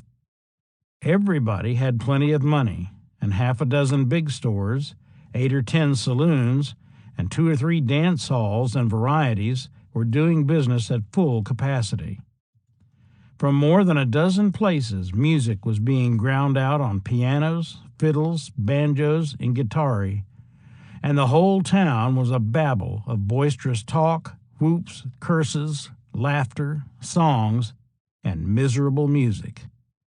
Doc slipped into the town's rhythms easily enough, although he doubtlessly watched with some amazement a town where men drank, gambled, quarreled, and fought, indifferently dumped hundreds of dollars over the bar, and killed each other over a quarter suspiciously taken in a poker game, or because of some trivial, perhaps wholly imaginary, insult, and daily supplied mule and ox train loads of merchandise to the wants of man.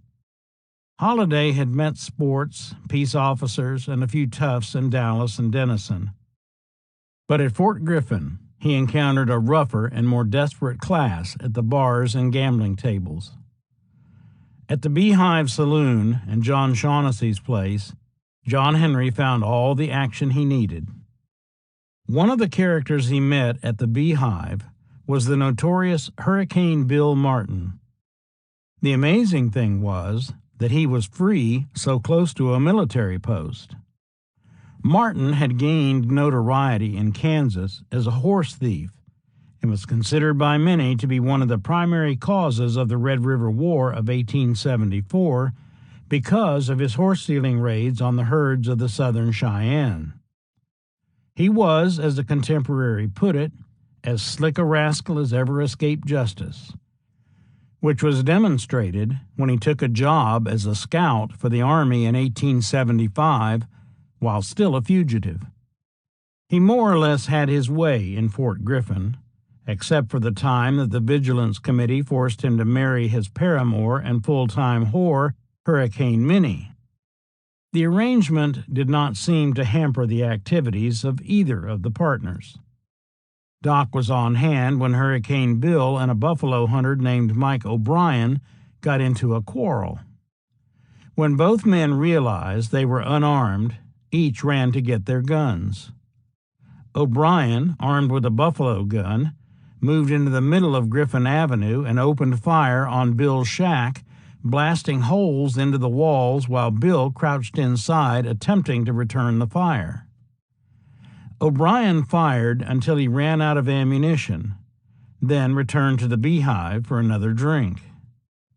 Bill was left to contemplate his newly ventilated shanty. When they sobered up, both men forgot the quarrel and turned their attention to other matters. Hurricane Bill was a regular at the poker and faro tables, and it was there that he and Doc got to know each other.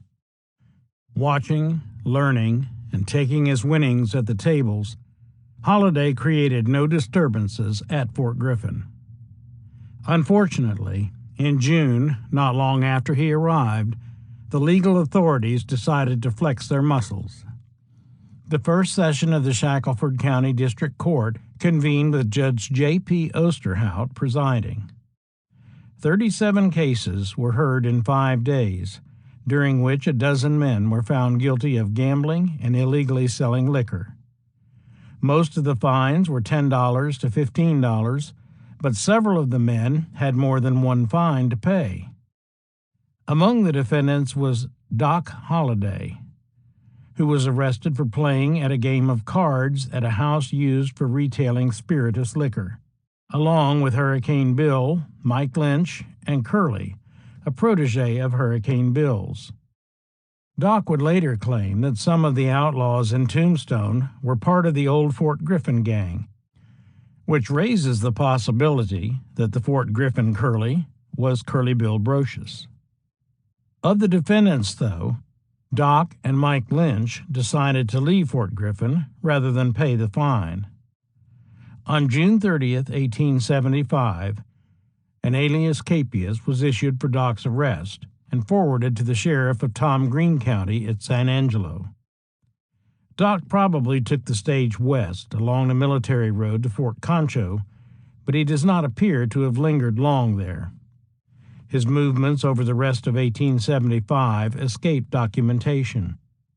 He recalled later that he spent part of 1875 in Denver, and this has been the most commonly accepted view, placing him on the military roads west to El Paso, then turning north through New Mexico into Colorado.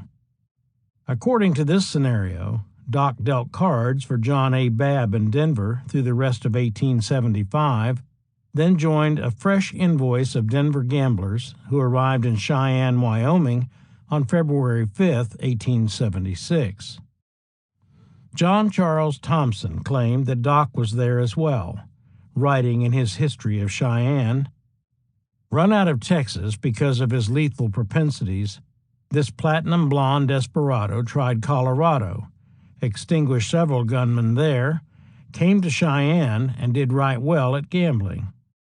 The reputation of this dour misanthrope, with death gnawing on his lungs, caused him to be unchallenged here. Jeff Carr, the town marshal, regarded him dourly, but courageous though the big officer was, he didn't choose to take on a killer of Holliday's ruthless character." Previous biographers have differed on whether Doc joined the Black Hills Gold Rush and moved to Deadwood.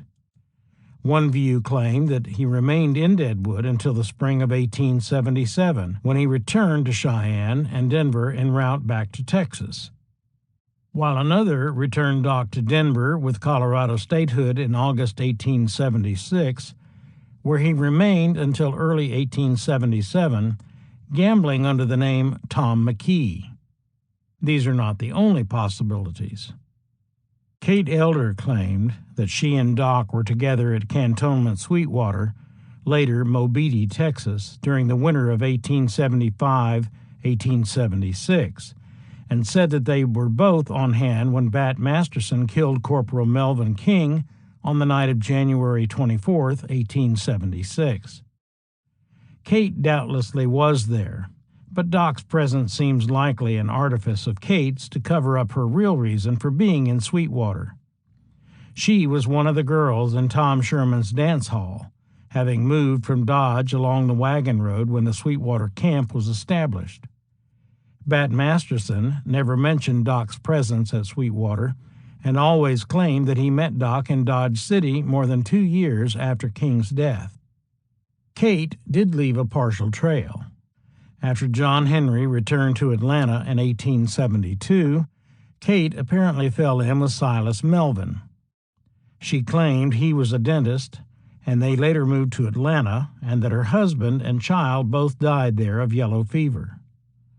She also claimed that she renewed her acquaintance with Doc and married him in Valdosta on March 25, 1876, before moving west in 1877. Of course, the dates do not fit. Melvin was, in fact, an attendant at the County Insane Asylum in St. Louis and had married Mary Virginia Bust on October 10, 1871. Most likely, Kate had an affair with Melvin, but other relationships escaped notice. At some point, she gave up the name Kate Fisher and started using Kate Elder. She was fined for prostitution using that name in the summer of 1874 in Wichita, Kansas. Bessie Earp, the wife of James Earp, and Sally Earp, who may well have been Sarah Haspel, the consort of Wyatt Earp from Peoria, Illinois, were also arrested at that time. Curiously, Wyatt Earp always called Kate Kate Fisher, which suggests that he may have met her before she changed her name. Perhaps she became Kate Elder in Wichita. The first marshal of Wichita was Ike S. Elder, and he was still around in 1874. Bessie and Sally established their house in January 1874, and Kate may have worked for them.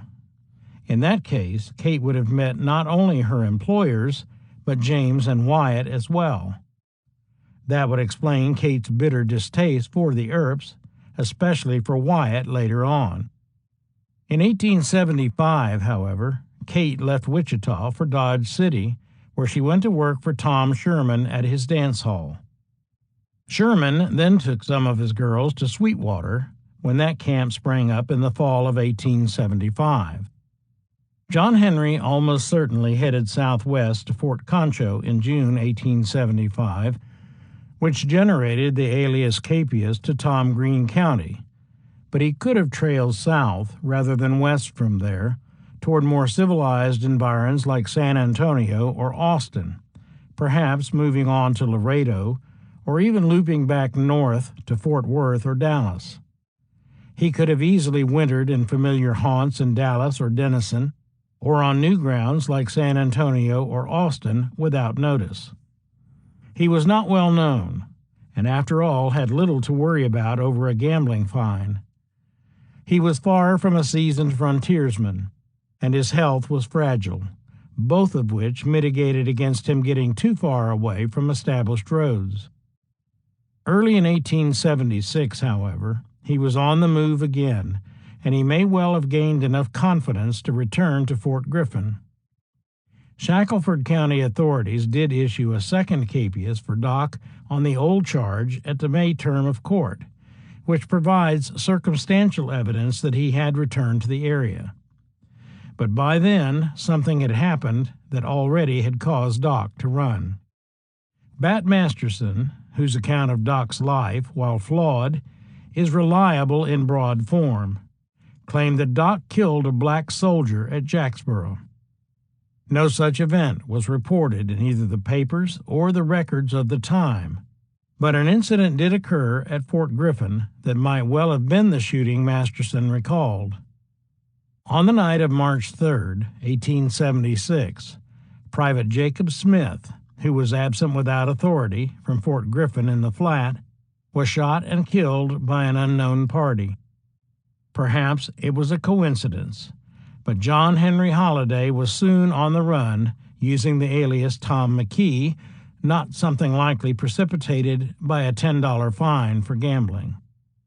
Masterson said that after the soldier was killed, Doc lost no time in getting out of town, and seated on the hurricane deck of a Texas cayuse, was well on his way to safety by the time the news of the homicide reached the fort.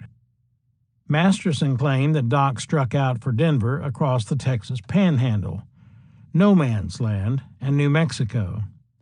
But again, Doc was not an experienced plainsman, and even taking the stage roads west was a grueling journey.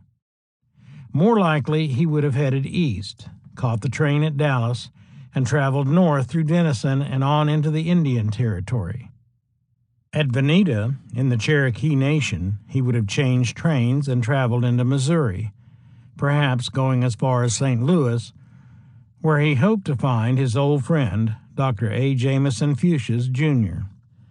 If that was his intent, he was disappointed, because Fuchsias had moved across the river into Illinois, where he pursued a very successful career as a dentist and a physician.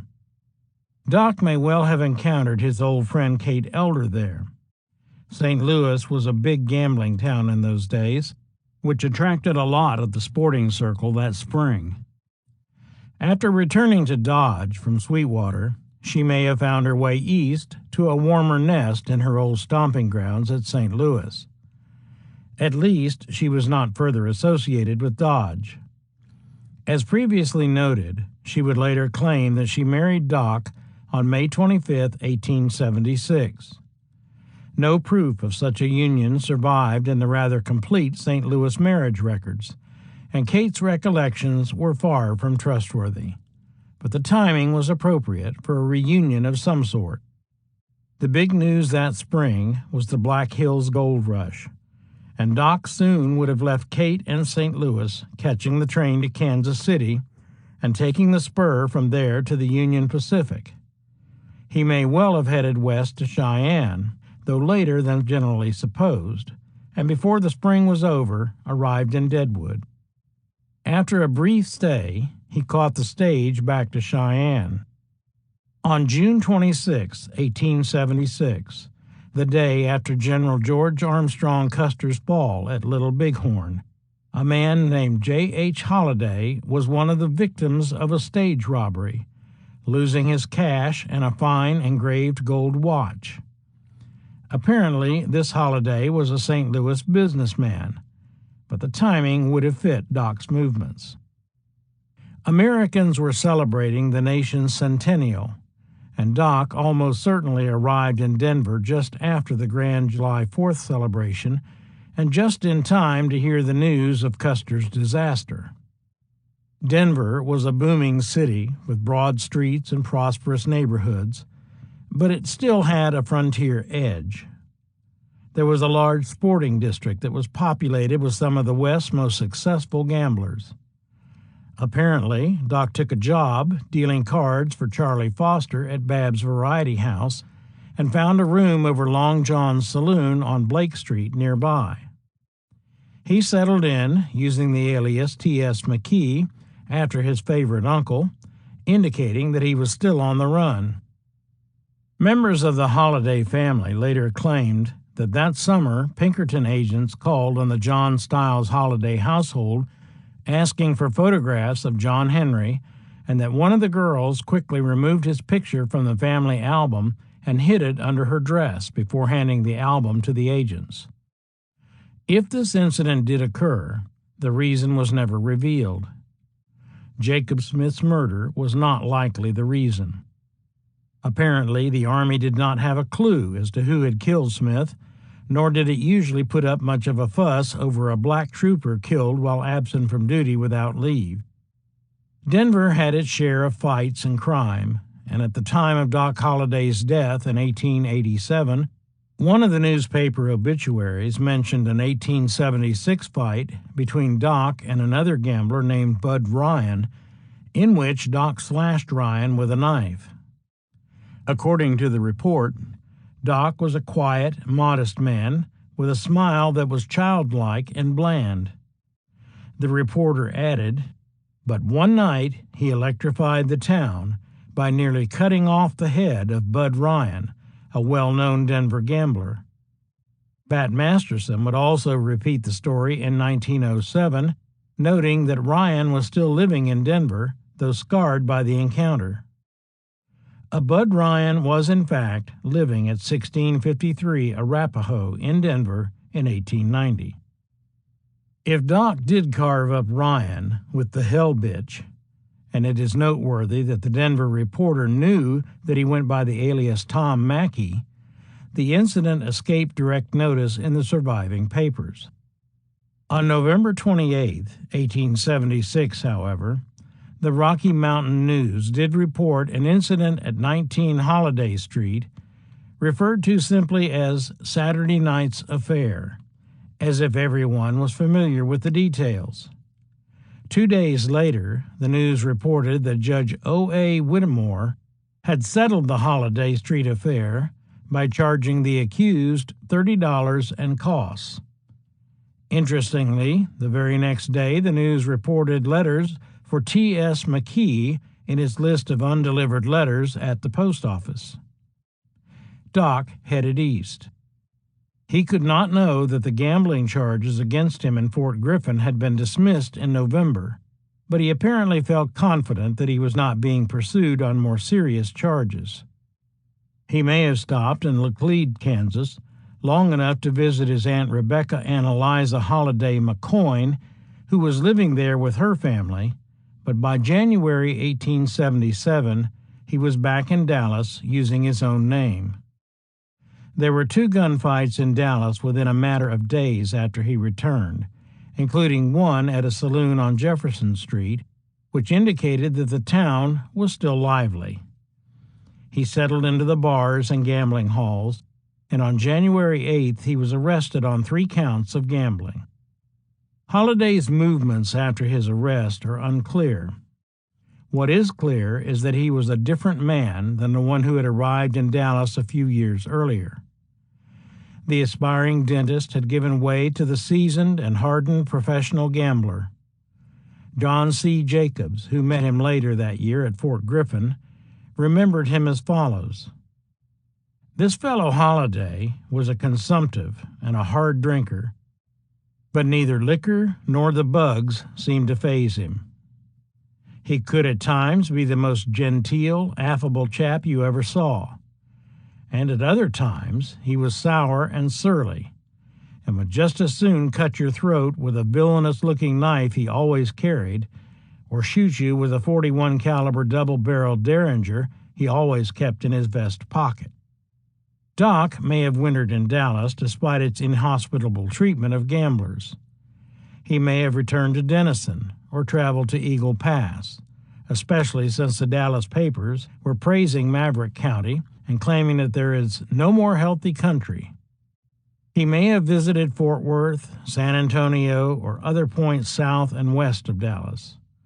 Newspapers of the time frequently reported, or complained, of the sports in town, but they rarely named them, unless they were famous, which Doc decidedly was not.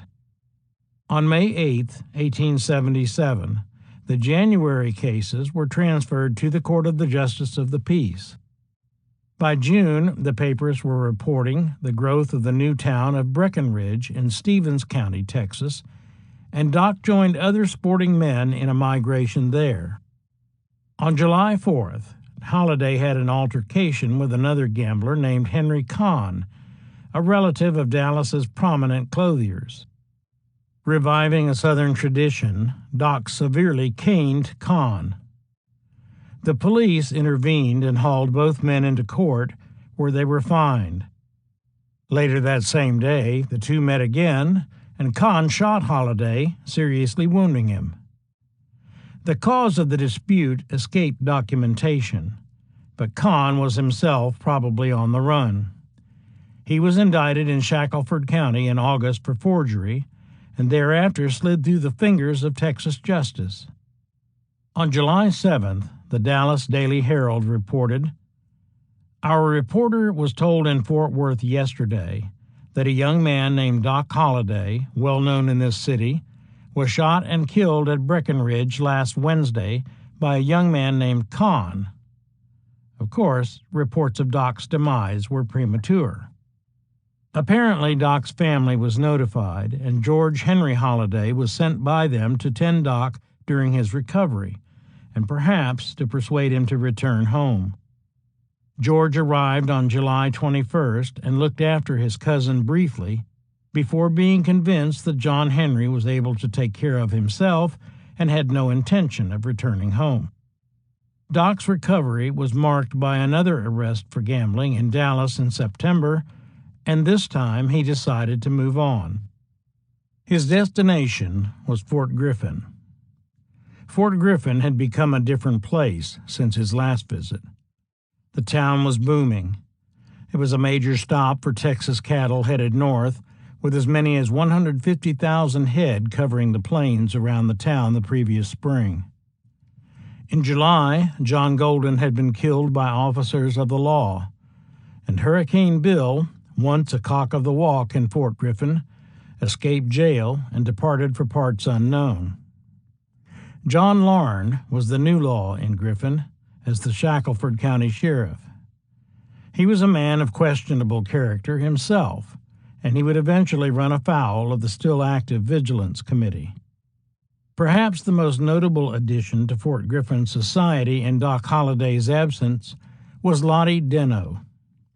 Actually named Charlotte Tompkins, Lottie arrived in the spring of 1877 and immediately became a local celebrity. She was a mysterious, well-mannered, and attractive woman who was both a whore and immune to the rough and rowdy climate of the saloons and gambling halls. She quickly obtained an interest in the Gus, a saloon and boarding house. Despite her business success and her reputation as the poker queen, she was successful in poker games and at the faro table. Griffin's respectable element denied her the social acceptance of other saloon owners. This was, after all, the Victorian era, and not even her beauty and manners could overcome the public perception of her as a fallen woman. Lottie may have followed a former Georgian named Frank Thurmond, who was also a San Antonio gambler on the run, to Griffin. Using the alias Mike Fogarty, he was employed periodically as a bartender at the Beehive, although he also ran cattle at times or worked as a shotgun guard on stagecoaches. Lottie was also involved with a gambler named Johnny Golden, but Golden had been killed by Marshal Bill Gilson and Deputy Sheriff Jim Draper in July before Doc returned to town in September. After Golden's death, Lottie became increasingly reclusive, but she did emerge to support herself at the gambling tables. Doc checked into the Occidental Hotel, owned by Hank Smith and run by his wife, Elizabeth, known locally as Aunt Hank. Doc opened an account at Smith's Bar on September 14th. Within a week, he amassed a liquor bill of $120, while spending just over $20 for room and meals. Whether he relocated after that week or moved on to other towns is not clear, but he did have notable experiences while there. For one thing, he appears to have met his former acquaintance, Kate Elder, and struck up a relationship with her that would last for a time. One of the apocryphal stories about Doc in Griffin was provided by John Jacobs. In your recent letter, you asked if faro was a popular game at Old Fort Griffin. It certainly was popular. Every gambling house there had a faro bank. I remember well one instance where a lot of money changed hands, and Lottie Deno coming about $3,000 ahead, winning it all from Doc Holliday at the Beehive. It seems that Doc Holliday had won over $3,000 and the layout from Mike Fogarty, who operated the gambling resort, when Lottie Deno, who was lookout for Fogarty, proposed to Holliday that she be given a chance to recoup Fogarty's losses. Holliday agreed to this, and the game was resumed with a $50 limit.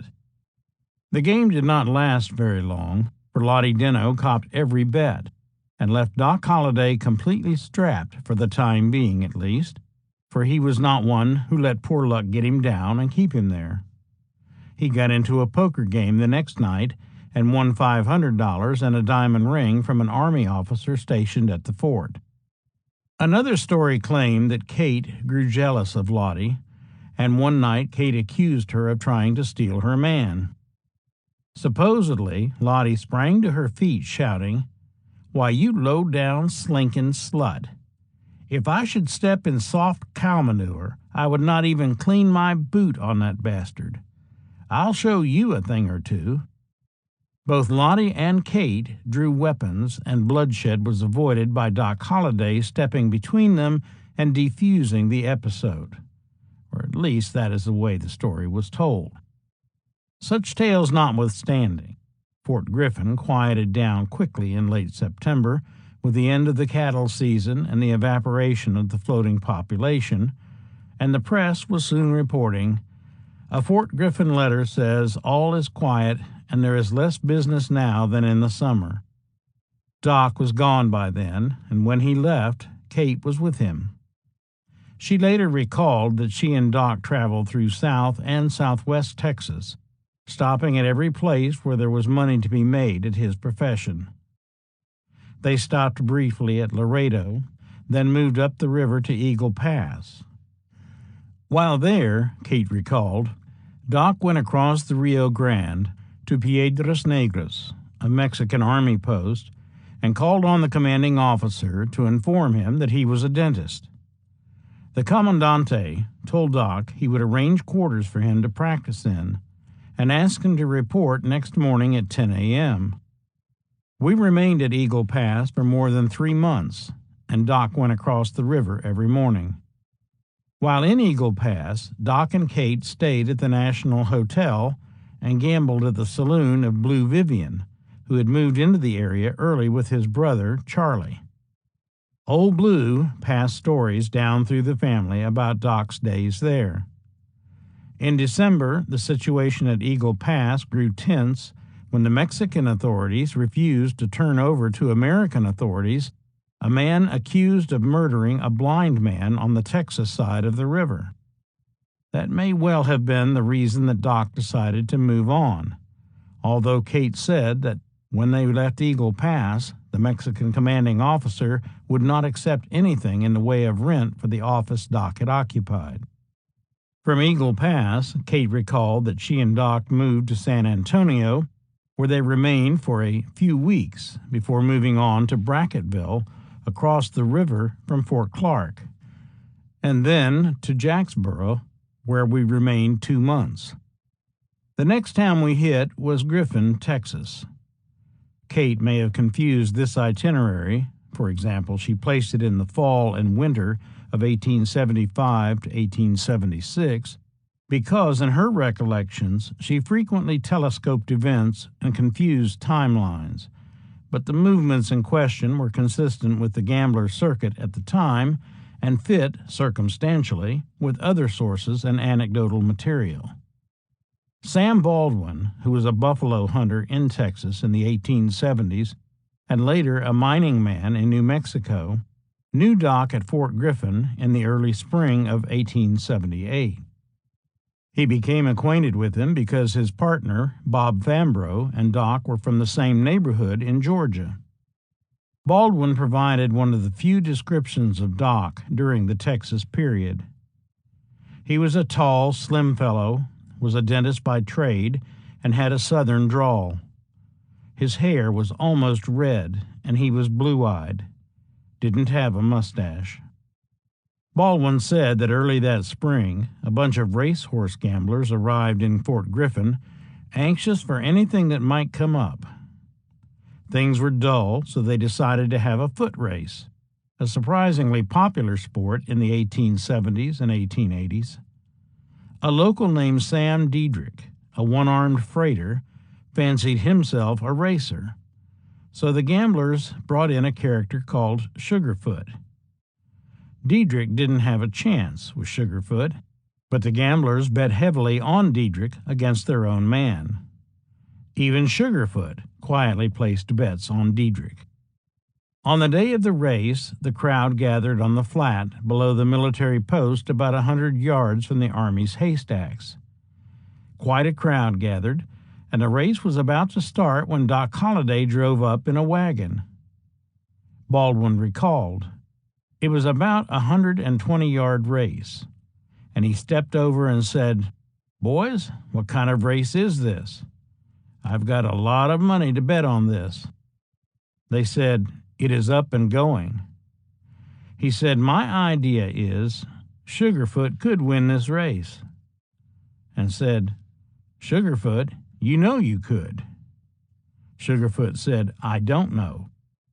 Doc steps to his wagon, picks up a double-barrel shotgun. He was quick-speaking anyway, had kind of a whining voice, and said, "Boys, you can't get out of this race. You are going to run it." He said, "You know that Sugarfoot can beat Diedrich and can win it. There are 16 buckshot in each barrel, and I'm going to empty it into Sugarfoot if he don't win it." And they called the race, and that fellow fairly flew. By golly, he did fly. Doc walked over and said, "I knowed he could beat him." Baldwin's recollections concerning other matters are generally reliable, and his account affirms Doc's presence in Fort Griffin in the spring of 1878, as the legend always insisted. In fact, Wyatt Earp claimed that he first met Doc there in the winter of 1877 to 1878. Earp did have an altercation in a Fort Worth saloon in January 1878, and before the month was out, the Dodge City, Kansas papers were reporting him at Fort Clark, so he could have met Holliday at Fort Griffin on his way to Fort Clark, as he claimed, although Kate's chronology makes it possible that they met at Fort Clark. Earp may well have remained at Fort Griffin nearly a month before moving on to Clark. However, at some point in time, at one place or the other, he and Doc met, and they talked at length about Dodge City. Doc asked questions and seemed genuinely interested in what Earp had to say. Earp was the source of the story of another encounter between Doc that became one of the mainstays in the Holliday legend. He said Doc and Kate had departed Fort Griffin because of an argument over cards while he was en route back to Griffin from Clark. Doc Holliday was spending the evening in a poker game, which was his custom whenever Faro Bank did not present superior claims on his attention. On his right sat Ed Bailey, who needs no description because he is soon to drop out of this narrative. The trouble began, as it was related to me afterward, by Ed Bailey monkeying with the deadwood, or what people who live in cities call discards. Doc Holliday admonished him once or twice to play poker, which is your seasoned gambler's method of cautioning a friend to stop cheating. But the misguided Bailey persisted in his furtive attentions to the deadwood. Finally, having detected him again, Holliday pulled down a pot without showing his hand, which he had a perfect right to do. Thereupon, Bailey started to throw his gun around on Holliday, as might have been expected. But before he could pull the trigger, Doc Holliday jerked a knife out of his breast pocket and with one sideways sweep had caught Bailey just below the brisket. According to Earp, Doc was locked up in a hotel room while a crowd clamored for his blood. He said that Kate had heard about the incident, saw the predicament Doc was in, and set fire to a shed behind the hotel. And when she hollered fire, everyone rushed out to fight the flames, leaving the marshal and the constables with the prisoner. Kate then marched into the room, pointed a revolver at the marshal, tossed a pistol to Doc, and with a laugh said, "Come on, Doc." Earp said that Doc didn't need any second invitation, and that the two of them hid in the willows along the creek until a friend brought 2 horses and clothes for both of them, after which they got away safely and rode the 400 miles to Dodge City, where they were installed in great style when I got back home. No record concerning such an incident at Fort Griffin has been found, although some claim that a large file on Holliday disappeared from the county records at Albany and that a case against Kate for arson was made. Kate later denied that such an incident ever occurred. Reacting to the story as related in Stewart N. Lake's Wyatt Earp, Frontier Marshal, she denied that Doc ever killed a man named Bailey over a poker game, nor was he arrested and locked up in a hotel room. She told Anton Mazanovich that she got a hearty laugh out of the story of her alleged rescue of Doc. She said, "Just think of it. A woman weighing only 116 pounds, standing off a deputy, ordering him to throw up his hands, disarming him, rescuing her lover, and hustling him to the waiting ponies. It reads fine, but there is not a word of truth in that fairy story." Still, Earp, who told the story more than once, did not claim to be an eyewitness to the Bailey stabbing, and sometimes confused names, places, and details in his recollections, so that it is possible that the incident in question happened somewhere else in Texas. For example, Brackett, the town near Fort Clark, had a murderous reputation. A report written about the time that Doc and Earp were there proclaimed that Brackett is a fast place. There are 7 dry goods stores, 12 or more retail whiskey shops, 1,080 regular thoroughbred Monte dealers. Why, sir, it is nothing to hear from 50 to 100 shots fired here every night, and to hear the next morning of 2 or 3 men and as many women being shot or robbed or thrown into Los Moras Spring to feed the fish and flour the water. 6 men broke jail last night, and 7 are still there. Given Holliday's peregrinations and Earp's known movements, the Bailey episode could have happened somewhere other than Fort Griffin, at some place like Brackett or San Angelo, whose records are scarce or non-existent, and whose townships had no newspapers. Much that happened in those camps off the beaten path escaped attention. At any rate, that spring, Doc and Kate headed north to Sweetwater, and from there took the wagon road to Dodge City. Wyatt Earp returned to Dodge in May, and he later said that Doc had already arrived and had settled in by the time he got back. This time, Doc Holliday had left Texas for good. 4. Cowtowns and Pueblos. It was easily seen that he was not a healthy man, for he not only looked the part, but he incessantly coughed it as well. Bat Masterson, Human Life Magazine, 1907. John Henry Holliday never looked back. He was through with Texas. He wrote to Maddie Holliday back in Georgia that he had enjoyed about as much of this Texas as I could stand.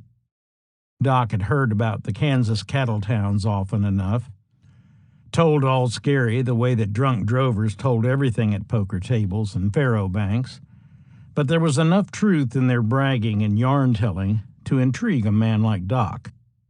He might have talked about Kansas, and especially Dodge City, with Charles Rath, the former Dodge City entrepreneur who now had a base of operations in Fort Griffin, or with Henry M. Beverly, the Texas agent of Wright Beverly and Company, which had taken over Rath's business in Dodge. Doubtless, too, he had talked about Dodge with Wyatt Earp. And the bottom line was that there was money to be made there. Dodge City was 7 years old that May, 1878, and by the look of it, it was quite a different place from the little end-of-track buffalo camp it had started out as. Now it was the queen of the cowtowns, the beautiful, bibulous Babylon of the plains. It had a reputation for wildness and violence, although truthfully, the rowdy cowtown Dodge could not hold a candle to the hellhole Dodge had been when buffalo hides guaranteed most of the capital for the city's entrepreneurs. The cowboys could still have their fun with the blessing of the town fathers, but there were limits. Dodge City's police force had gained a reputation for toughness and keeping things under control. Only weeks before Doc arrived, Edward J. Masterson, the town marshal, had been murdered in the line of duty.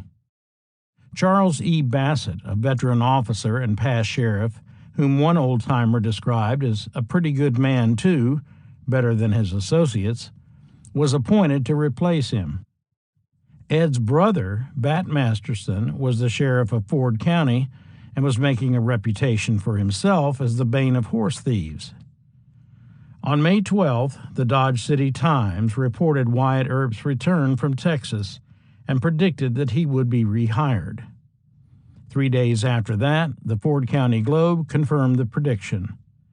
Wyatt Earp, one of the most efficient officers Dodge ever had, has just returned from Fort Worth, Texas. He was immediately appointed assistant marshal by our city dads, much to their credit.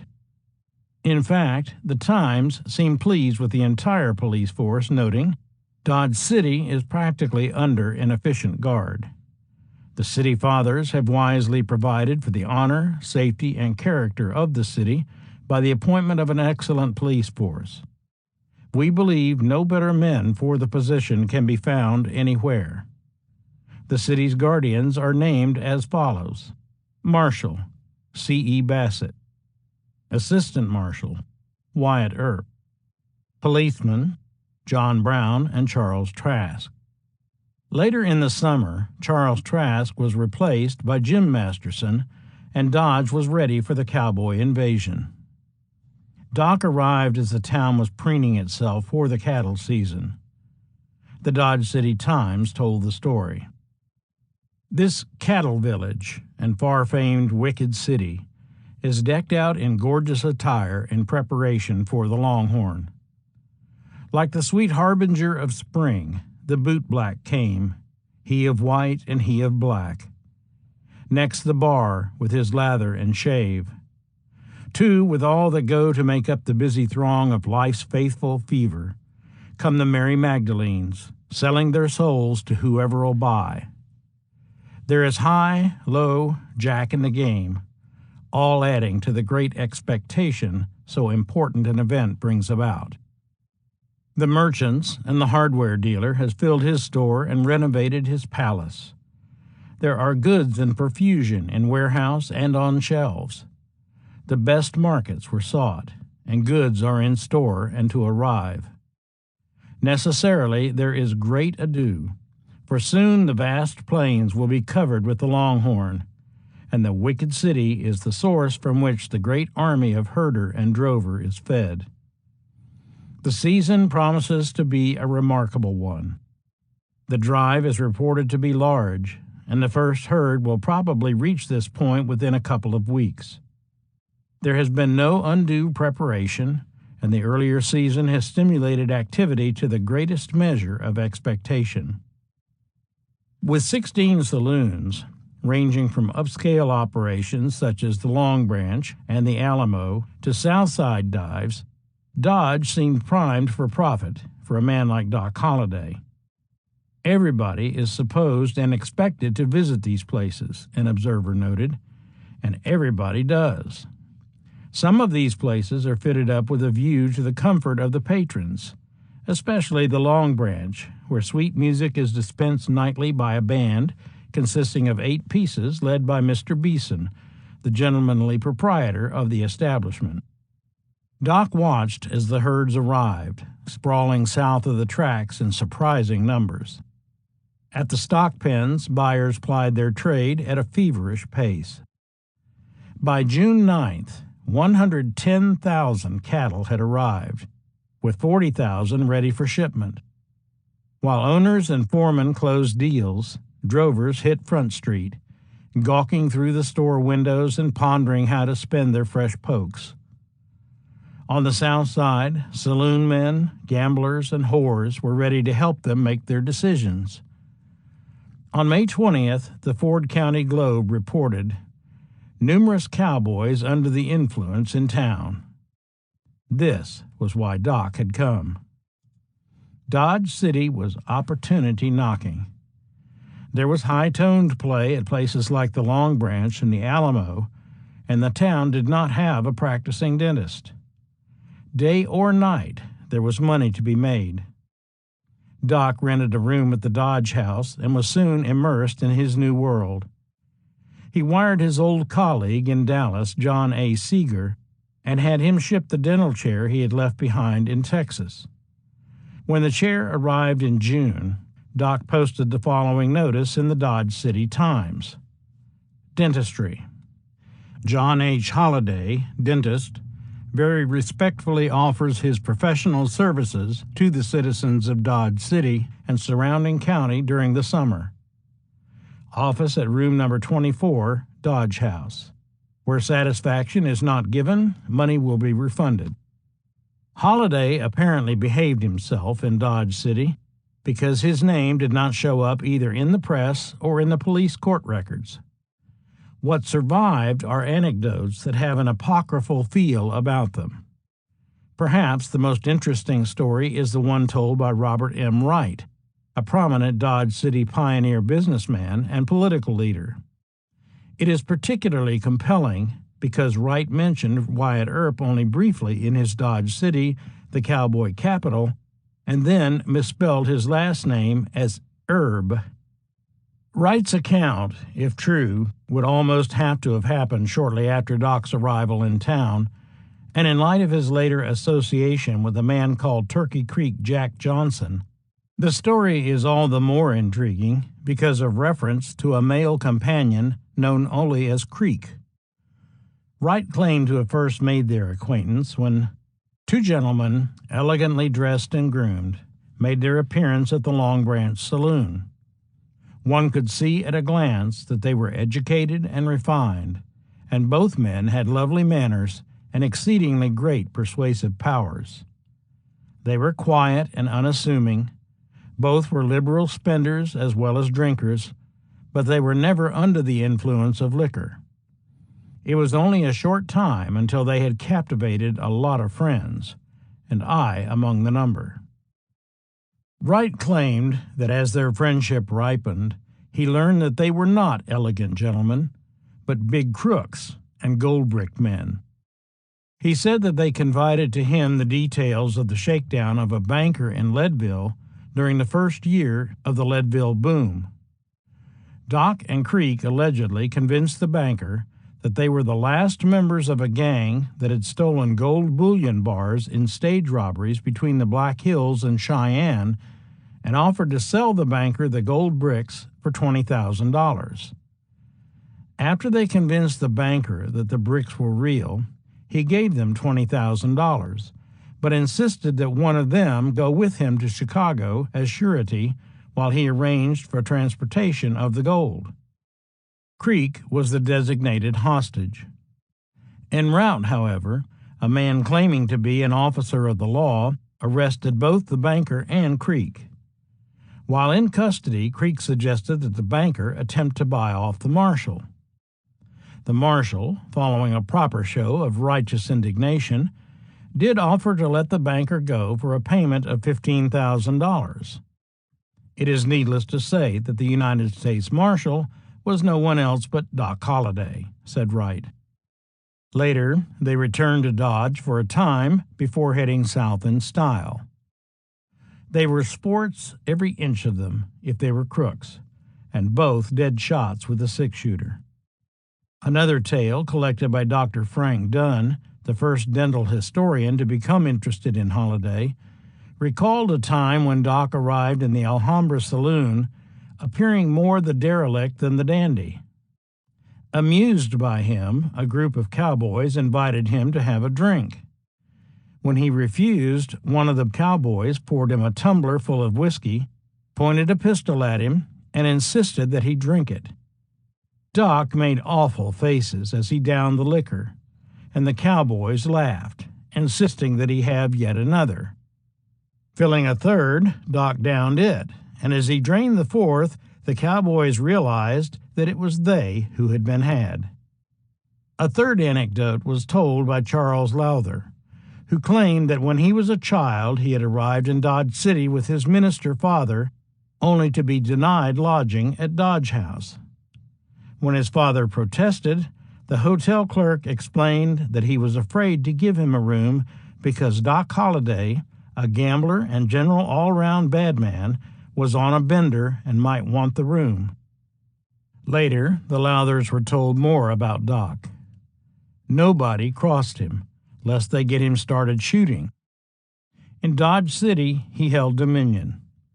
It was because the night clerk had sought to favor him by holding several rooms vacant for Doc Holliday that we had to occupy the parlor from about 3 o'clock till breakfast time. These stories, all of which seem unlikely, did foster an enigmatic view of Holliday's character. In them, he was a charmer, a con man, a drunk, and a hellion. They do not fit easily into the chronology of Doc's sojourn in Dodge City, but they were consistent with the image of his complex personality. He made an impression on Dodge City's folklore, if not its historical record. In fact, the images were symptomatic of the moodiness and moral ambiguity that had come to mark John Henry Holliday's life. Cynical, bitter, and morose, especially when drinking, he still had the capacity to play the gentleman and amuse others with his humor, which made him seem both dangerous and charming, and explain the contradictory perceptions of him. Pat Masterson, who first met Doc in Dodge, provided perhaps the most familiar portrait of Doc in his 1907 Human Life series. He was slim of build and sallow of complexion, standing almost 5 feet 10 inches and weighing no more than 130 pounds. His eyes were of a pale blue, and his mustache was thin and of a sandy hue. Although later in life he claimed never to have liked Doc, Masterson provided a more complex view of him in his description of Doc's Dodge City days, noting that during his year's stay in Dodge at that time, he did not have a quarrel with anyone, and although regarded as a sort of grouch, he was not disliked by those with whom he had become acquainted. While in Dodge, he showed no disposition to quarrel or shoot, Bat said. Doc's behavior convinced many that much of the trouble he had been forced on him, but Bat believed that it was pretty much all of his own seeking. What he did confirm, though, was that Doc moved with ease in Dodge and was accepted by the fraternity there. Dodge City had an easygoing, tolerant feel to it. Things were quiet for a time, with the Times bragging in late June about the light court docket. Of course, there were incidents, and the papers did complain about gaslight robberies, nighttime muggings of citizens and visitors, and one critic suggested that the police officers be compelled to patrol the streets of the city during the night instead of hanging around the dance halls as much as they are in the habit of doing. The Ford County Globe opined that if less protection was given to the pimp, the bawdy house loafer, and the robber, and more protection given to visitors and others engaged in legitimate business, it would be much better for the community. And this only days after the Globe had said, Wyatt Earp is doing his duty as assistant marshal in a very creditable manner, adding new laurels to his splendid record every day. Tensions would mount in July and force changes. Early on the morning of July 13th, a low, skulking vagabond called Limping Tom, who was being teased and harassed by saloon patrons at the Long Branch, became terribly incensed at the bickerings of the party, suddenly sprang to the bar where H.T. McCarty was standing, and grasped McCarty's pistol from the latter's side, flourishing it for half a moment, and then fired one shot which took effect in the right groin of McCarty, severing the femoral artery. McCarty, a recently appointed deputy U.S. Marshal, was not involved in the harassment. Limping Tom, a Texan whose name was Thomas O'Haron, alias Thomas Roach, and who was the camp cook for the Shiner Brothers outfit, was shot by one of the bystanders. McCarty died within the hour. Limping Tom survived and would later be sentenced to 12 years and 3 months for his crime. The killing of another lawman, so soon after the murder of Ed Masterson, sobered Dodge and caused the police force to tighten controls on the drovers and to be less tolerant of cowboy hijinks. The day following the shooting of McCarty, Wyatt Earp intervened in an altercation between C.C. Peppard, a prominent and troublesome rancher from Comanche County, southwest of Dodge, and the prostitute Anna Slater. Robert M. Wright later wrote, "Pepperd was one whom the officers disliked to see come to Dodge. Invariably rows began then, and he was in all of them. Doc Holliday may even have known him, for he reportedly had killed a man at Fort Griffin." In this instance, Pepperd pleaded guilty and was fined. His arrest stayed out of the papers, but it seems to have raised tensions in the town still further, especially against Wyatt Earp. Thereafter, Dodge's police force saw a flurry of activity.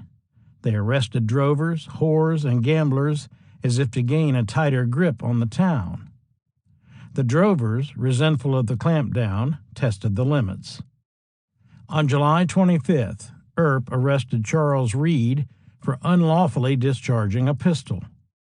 The same day, James Masterson arrested K.M. May for a similar offense.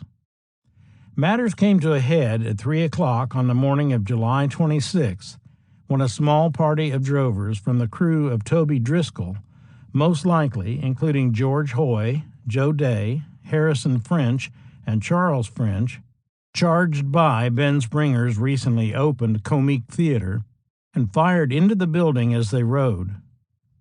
Inside the Comique, all was confusion. Eddie Foy, who was performing at the time, recalled the scene. Everybody dropped to the floor at once, according to custom.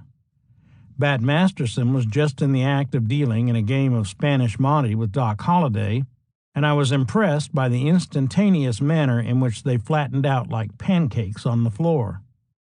I had thought I was pretty agile myself, but those fellows had me beaten by seconds at that trick. The firing kept up until it seemed to me that the assailants had put hundreds of shots through the building. They shot through the wall as well as windows, for a big .45 bullet would penetrate those plank walls as if they had been little more than paper. The firing had been going on for a minute or so when we heard a volley from another quarter, this time out on Main Street. Some of the city police and deputy sheriffs were attacking the gunfighters in flank. Wyatt Earp was standing outside, leaning against an awning post when the shooting began, and he immediately began to fire after the cowboys, as did James Masterson and several citizens who joined the fray. Near the bridge, George Hoy fell from his horse, wounded in the arm. Hoy was a likable young man, although a fugitive from Texas for cattle theft. The marvelous part of the whole affair, Foy remembered, was that aside from a few harmless scratches and some perforated clothing, nobody in the dance hall was hurt. Hoy was not so lucky. He died on August 21st of complications from his wound, attended to the end by his companions, Day and the French boys. No charges were ever filed against any of the cowboys involved. By the time of the Hoy shooting, Doc and Wyatt Earp had become friends. Doc also deepened his sense of belonging with the gambling and saloon crowd. William H. Harris, Chalkney Beeson, Bat Masterson, and their associates accepted him in a way he had never known in Dallas, Fort Griffin, Denver, or any of the other places he had traveled. He had found a congenial place, and he apparently had decided to stay. He made for himself what he called a pocket dental office, a kit of basic dental tools inscribed J.H. Holliday, 24, D.H. Dodge, fitted into a gold-worked ambrotype case. The case indicated Doc's gold-working skills, but the inscription also suggested an intent to settle down. His association with Earp was also about to become closer. Earp would later state the reason succinctly. "I am a friend of Doc Holliday because when I was city marshal of Dodge City, Kansas, he came to my rescue and saved my life when I was surrounded by desperados." In a more dramatic statement ghostwritten for him, Earp said that Doc saw a man draw on me behind my back. "Look out, Wyatt," he shouted. But while the words were coming out of his mouth, he had jerked his pistol out of his pocket and shot the other fellow before the latter could fire. Unfortunately, the local papers did not record Holliday's intervention. Stuart N. Lake, the author of the somewhat fanciful biography Wyatt Earp, Frontier Marshal, placed the episode in September 1878. He also claimed that the incident in question involved the ranchers Toby Driscoll and Ed Morrison. According to Lake, Earp met the Driscoll-Morrison crew on Front Street near the Long Branch. They were closing around Earp when Holliday stepped out of the Long Branch and, with a string of expletives, ordered the cowboys to throw up their hands. There were times when Doc Holliday swore beautifully, Lake quoted Earp as saying. According to this version, Doc's intervention gave Earp time to draw his own guns. Still, one of the cowboys made a play, and Doc shouted a warning to Wyatt while simultaneously shooting the drover in the shoulder. There is another version that is more directly attributable to Wyatt Earp that states, "It happened that Doc Holliday was seated at a monte table, and glancing through the window, he appraised the situation in an instant. Turning to Frank Loving, the dealer, he said, 'Have you a six-shooter?' He handed his gun over to Holliday, who sprang without hesitation through the doorway into the sidewalk, and throwing both guns down on the crowd, said, 'Throw up your hands.' This rather startled them and averted their attention. In an instant I had drawn my gun, and the arrest of the crowd followed. They were confined in jail overnight and fined and released the following day. It was because of this episode that I became the friend of Doc Holliday ever after. This event happened at about 7 o'clock in the evening, late in August 1876. The newspapers of the period never mentioned either Earp or Holliday specifically in connection with such an incident, but at least two episodes could be the incident in question, given the local paper's habit of speaking of officers without identifying them. The first came in late August and fits well with Earp's recollection that the incident took place in August. Another shooting affair occurred on the South Side Saturday night. It appears that one of the cowboys, becoming intoxicated and quarrelsome, undertook to take possession of the bar in the Comeek. To this, the barkeeper objected, and a row ensued. Our policemen interfered and had some difficulty in handling their man. Several cattlemen then engaged in the broil, and in the excitement, some of them were bruised on the head with six-shooters. Several shots were accidentally fired, which created general confusion among the crowd of persons present. We are glad to chronicle the fact that none were seriously hurt and nobody shot. We, however, cannot help but regret the too ready use of pistols in all rows of such character, and would like to see a greater spirit of harmony exist between our officers and cattlemen, so that snarling coyotes and killers could make their own fights without interesting or dragging good men into them. The second incident occurred on the evening of September 19, 1878, and it fits with Earp's insistence that the incident involved Toby Driscoll and Ed Morrison. On September 14th, the Times issued a special edition announcing that the Northern Cheyennes had fled their reservation in the Indian Territory in a desperate attempt to return to their traditional home in Montana. Over the next several days, rumors spread rapidly that the Indians were killing cattle and drovers and raiding homesteads. The Cheyennes were especially interested in horses, and on the morning of September 16th, they ran off 55 head from the camp of the Driscoll brothers.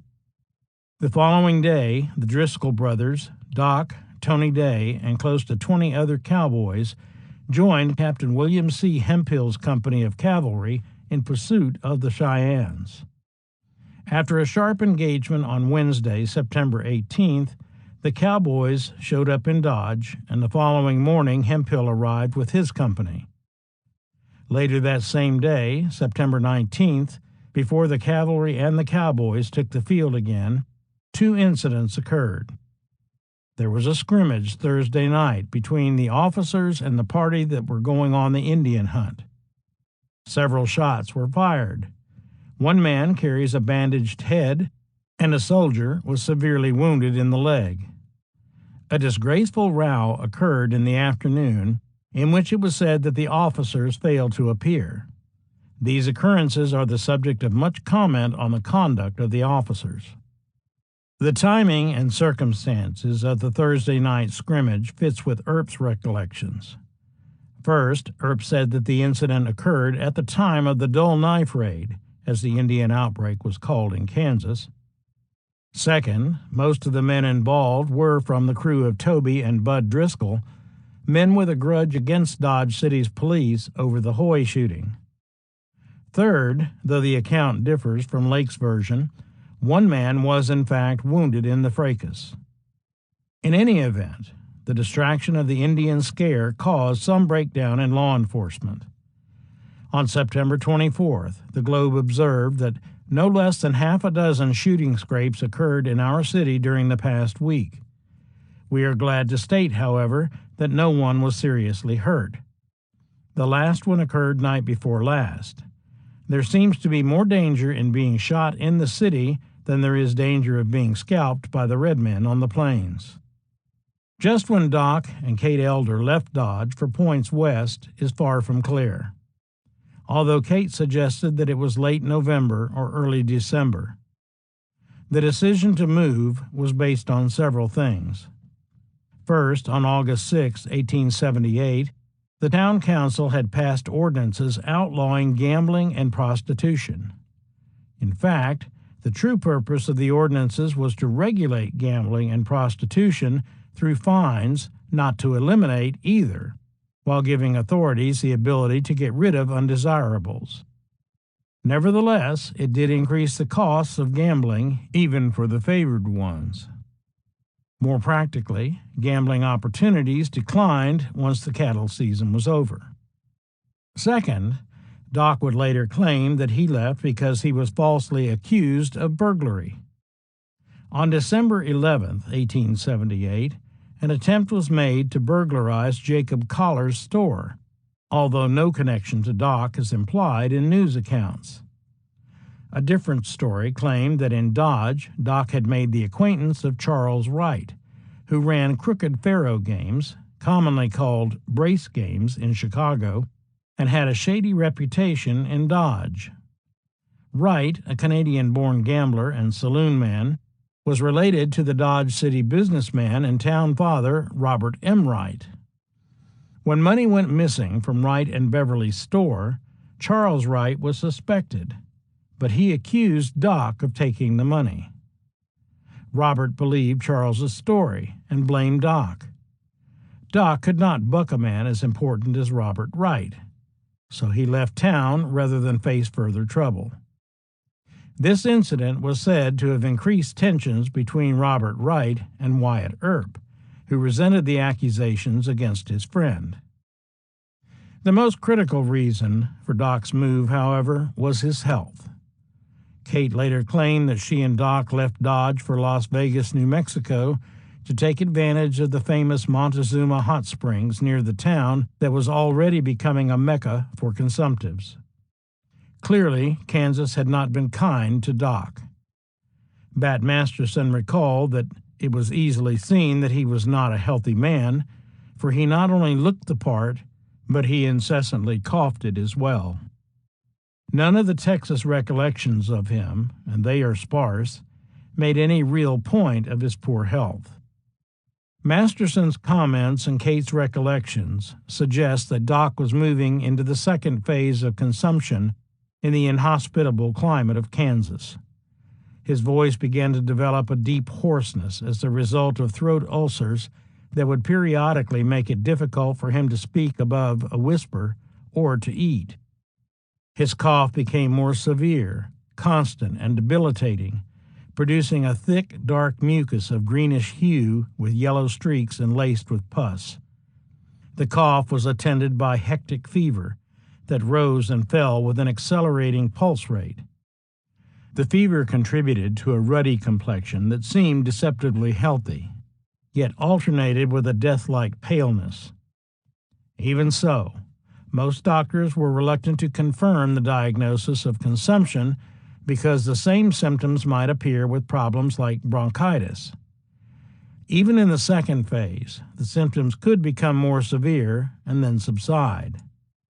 At the least, though, the hollow rattle of Doc's cough and the frequent pallor of his face suggested that his condition was worsening as the fall snows began to blanket Dodge City. He and Kate took the train as far as Trinidad, Colorado, where Doc's health worsened to the point where they were forced to lay over for 10 days. They were on hand when the first train departed Trinidad and took them along the winding track over the pass to end of track in New Mexico. The railroad was still a long way from Las Vegas, however, and with snow in the mountains during a particularly bitter December, Doc and Kate had to seriously consider their next move. According to Bat Masterson, within a week from the time Doc reached Trinidad, he shot and seriously wounded a young sport by the name of Kid Colton. Earp called him Kid Dalton, over a very trivial matter. Masterson claimed that it was this incident that forced Doc to move on again. The shooting did not make it into the record, if it occurred at all, but something convinced the pair to challenge heavy snow and bitter cold rather than winter in Trinidad. Kate recalled that Doc's health was so bad that once they reached end of track, they had to hire an outfit to take us to Las Vegas, New Mexico. We traveled with a big freight outfit. George Lale, a teamster who was hauling supplies to the Santa Fe's end of track, confirmed that he transported Doc, whom he remembered as being in bad shape, and his woman friend, who spoke with a German accent, into Las Vegas that December. Doc settled in at Montezuma Hot Springs in Gallinas Canyon, a few miles northwest of the town's plaza. An army hospital had been built there during the Mexican War. It was later abandoned, and Dr. Oscar H. Woodworth reportedly established the first private spa there in 1864. Next, W. Scott Moore took over and renovated the abandoned hospital as the old adobe house. When Doc arrived, he most likely stayed there with several other consumptives drawn from across the country to take treatments in the sulfurous waters. When not resting in the steaming pools, he practiced dentistry at the adobe house. Once his tuberculosis seemed under control again, and weather permitted, Doc and Kate moved into quarters on the plaza in Las Vegas. Las Vegas was the destination of the Atchison, Topeka, and Santa Fe Railroad, but in the winter of 1878-1879, it was still some distance and months away. Las Vegas was a stable and well-established community. Doc and Kate wintered there in what was perhaps the quietest environment they had known in years. Later, he opened an office near the plaza in a building that also housed a tubercular young jeweler named William Leonard, who would play a significant role in Doc's life. Both of them were young, both were consumptives, and both specialized in gold work, albeit for different purposes. They had, however, a respect for each other's skills. Leonard already had something of a reputation as an unsavory character and a gun hand. In September 1878, he had shot a man named Jose Maris in front of Ilfell's store and was pounded severely by Maris's friends. But Doc was used to such company. They had much in common and were soon friends. In March 1879, a local grand jury returned indictments against Leonard in the Maris case, but Leonard skipped town rather than face the charges. The climate and springs revived John Henry physically, and he was soon plying his trade as a gambler in Las Vegas saloons. Unfortunately, the territorial legislature passed a law against gambling that winter, and on March 8, 1879, about the time that Leonard took off, Doc was fined $25 because he did keep a gaming table called Monty. He may have used this as an excuse to leave. Because he left before paying the fine, and papers were issued ordering the collection of the fine by August. He headed north toward the end of track for the railroad being built into New Mexico, where he caught the train to Dodge City without Kate. He may have been included in this notice from the Ford County Globe of March 23rd. A fresh invoice of gamblers arrived last Monday. Foy and Thompson are back in the Comique. Once back in Dodge, Doc assisted Bat Masterson in the organization of a group of fighters for the Atchison, Topeka, and Santa Fe Railroad. The problem was that the discovery of silver at Leadville set off a rivalry between the Santa Fe and the Rio Grande, because the only feasible route to Leadville was through the Royal Gorge. The Royal Gorge was an awesome work of nature with 1,000-foot walls. It was simply not big enough for two sets of tracks, and each railroad company was determined to have the gorge for itself. The Rio Grande had already leased its road to the Santa Fe for a period of 30 years, but General W.J. Palmer, the president of the Rio Grande, took the Santa Fe to court, claiming that it had violated the lease. He also sent armed men to keep the Santa Fe out of the gorge. At that point, the Santa Fe went to Dodge City for help. As Robert M. Wright later wrote, it was only natural for them to do so. For where in the whole universe were there to be found fitter men for a desperate encounter of this kind? Dodge City bred such bold, reckless men, and it was their pride and delight to be called upon to do such work. In Dodge, Holliday continued his efforts as a recruiter, attempting to enlist Eddie Foy, the entertainer, in the effort. Foy recalled, though with a somewhat strained Georgia accent for Doc, "But listen, Mr. Holliday," said I, "I'm no fighter. I wouldn't be any help to the gang. I couldn't hit a man if I shot at him." "Oh, that's all right," he replied easily. "The Santa Fe won't know the difference. You can use a shotgun if you want to. Dodge wants a good showing in this business. You'll help swell the crowd, and you'll get your pay anyhow." But I declined to join the expedition, much to Doc's disappointment. On March 25th, the Globe announced the nature of the expedition.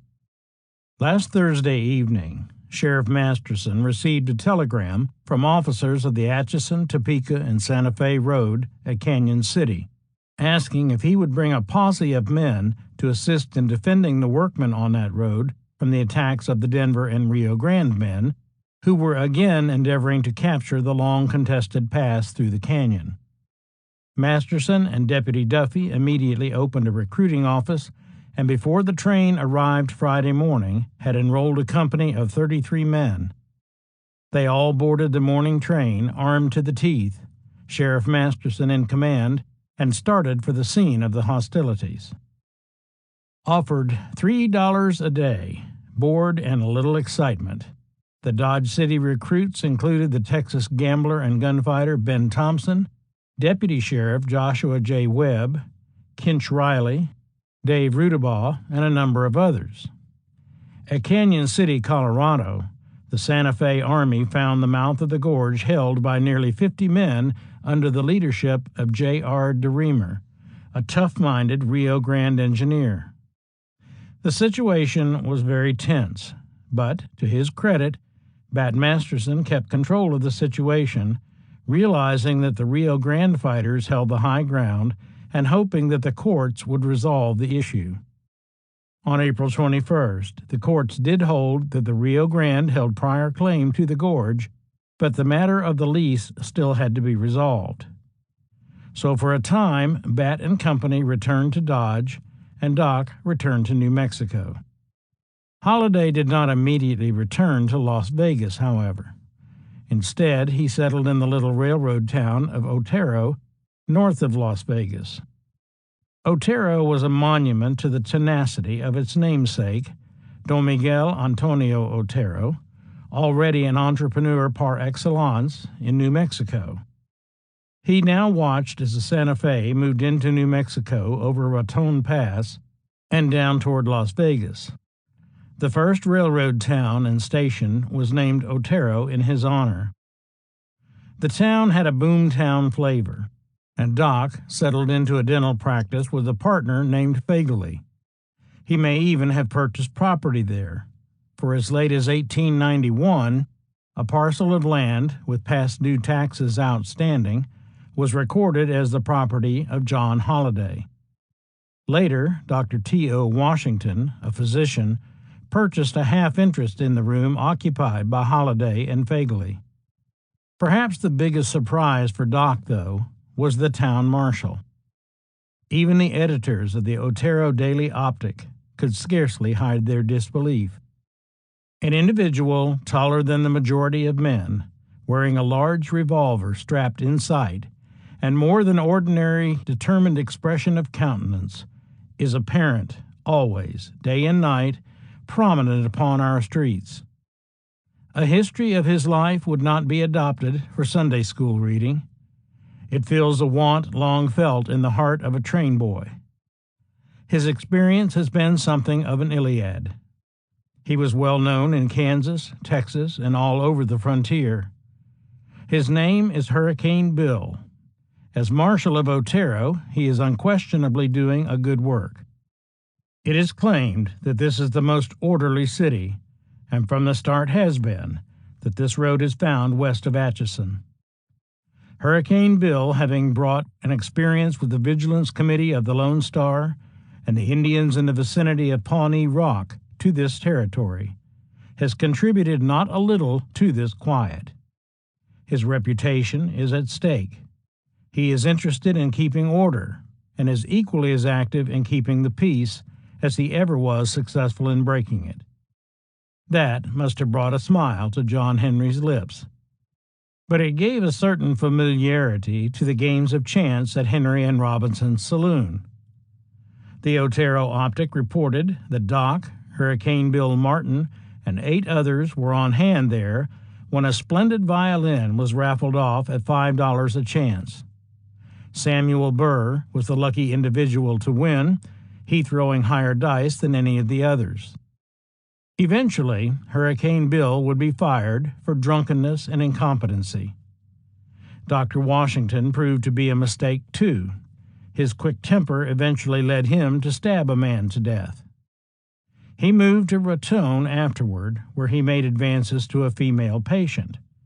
Her fiancé threatened Washington, after which he was put in jail at Otero, but a mob followed and hanged him on the town water tank. By then, Doc had left Otero in the service of the Santa Fe Railroad once again. He may even have been retained by the Santa Fe, because he apparently did some recruiting for the railroad in Cimarron and other points en route back to Dodge. Fearful of the outcome of court action, W.B. Strong, the vice president and general manager of the Santa Fe, had decided to make a show of force to prevent the Rio Grande from seizing the road before countermeasures could be taken legally. The result was described by the Denver Rocky Mountain News. 3 extra trains came in from the south and east yesterday with the following men: Patty Welsh and 45 of Dick Wooten's deputy sheriffs from Trinidad, Pat Masterson, sheriff from Dodge City, Kansas, with 65 men, Charles Hickey, sheriff of Bent County, with 18 men. An extra went to Colorado Springs last night with a lot of bad men from Dodge City. Pat Masterson goes to Canyon City this afternoon to regulate Haddon and DeReamer. Does the governor care to hear of this? It was a short jaunt, as it turned out, and less heroic than some hoped and expected. Pat Masterson concentrated his force, including Holliday, at the roundhouse and rail station at Pueblo, the pivotal spot in the railroad system. But once General William J. Palmer figured out that the Santa Fe planned to hold its positions until the court's decision could be appealed, he decided to move quickly. At 6 o'clock in the morning on June 11th, the Rio Grande forces moved against all the Santa Fe positions. 2 men were killed and more wounded at Cuchara, and sharp fighting occurred at Colorado Springs, but the Dodge City force held its ground at Pueblo. Pat Desmond, Pueblo's town marshal and a deputy sheriff as well, was a tough Irishman with long experience on the frontier who had seen more than his share of group violence, having been a participant in the Bear River riot of 1867 alongside Bear River Tom Smith, who later made a name for himself as a peace officer in Abilene, Kansas. Now, Desmond and J.A. McMurtry, Palmer's chief engineer, decided to move against Masterson's men. It was a bold decision. Masterson had more men, and they were holed up inside the roundhouse with a cannon pointed up the street. Armed with bayoneted rifles, Desmond's force charged the telegraph office at the depot, overwhelmed the defenders, and forced them out the back windows. One Santa Fe fighter, Harry Jenkins, was shot in the back there, and Josh Webb had a tooth knocked out in the melee. After taking the telegraph office and cutting Bat off from any communication with his superiors, the Rio Grande force laid siege to the roundhouse. R.F. Whitebreck, the senior Rio Grande official on the scene, then called for a meeting with Masterson and pointed out that the roundhouse defenders were the last holdouts of the Santa Fe fighters, that he had a legal writ to take control, and that it was foolish to risk further loss of life. Bat agreed, and his men were soon en route back to Dodge. Sheriff Masterson and party of 50 men returned from Pueblo on Thursday morning, the Times reported. He had been placed in charge of the railroad property there, but surrendered his authority upon writs served by U.S. officers. The Denver and Rio Grande has possession, and our boys didn't smell and burn powder. Their voice is for peace.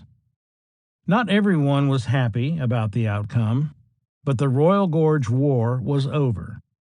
A few days later, locals assuaged their disappointment with the news that the boys and girls across the deadline had a high old time. They sang and danced and fought and bit and cut and had a good time generally, making music for the entire settlement. The Times also reported that Josh Webb was sporting a new gold tooth in the place of the one he had lost at Pueblo. Doubtless the work of the Santa Fe force's personal dentist, John Henry Holliday. In fact, neither Webb nor Doc lingered long in Dodge. Webb went to Pueblo and shortly to a position on Pat Desmond's police force. Doc headed back to New Mexico. They would soon meet again. Doc was always comfortable with the Dodge City crowd and appeared to win their respect, if not their friendship. Young George D. Bowles remarked in his recollections that men like Earp and Holliday were not the friendly type. Bowles met Doc that summer of 1879, describing him as a slim man with ash-blonde hair and the mark of tuberculosis on his gaunt face. But he said Doc barely nodded when introduced. Bowles described the longest conversation he ever had with Doc. "How old are you, kid?" he asked in a hoarse voice. When I told him, he said, "I'm just 10 years older." Still, he knew that Doc was a man who could be counted on in a fight, and Kate later claimed that Bat Masterson showed his appreciation by giving Doc a nickel-plated revolver before he left Dodge. Holliday did not reopen his dental practice in Otero, although John Myers, his first biographer, claimed that before he left, he was arrested on charges of killing an unnamed and probably unknown gunman, albeit under circumstances that led the court to exonerate him on the broad Western grounds of self-defense. If so, the incident did not make it into the Colfax County records.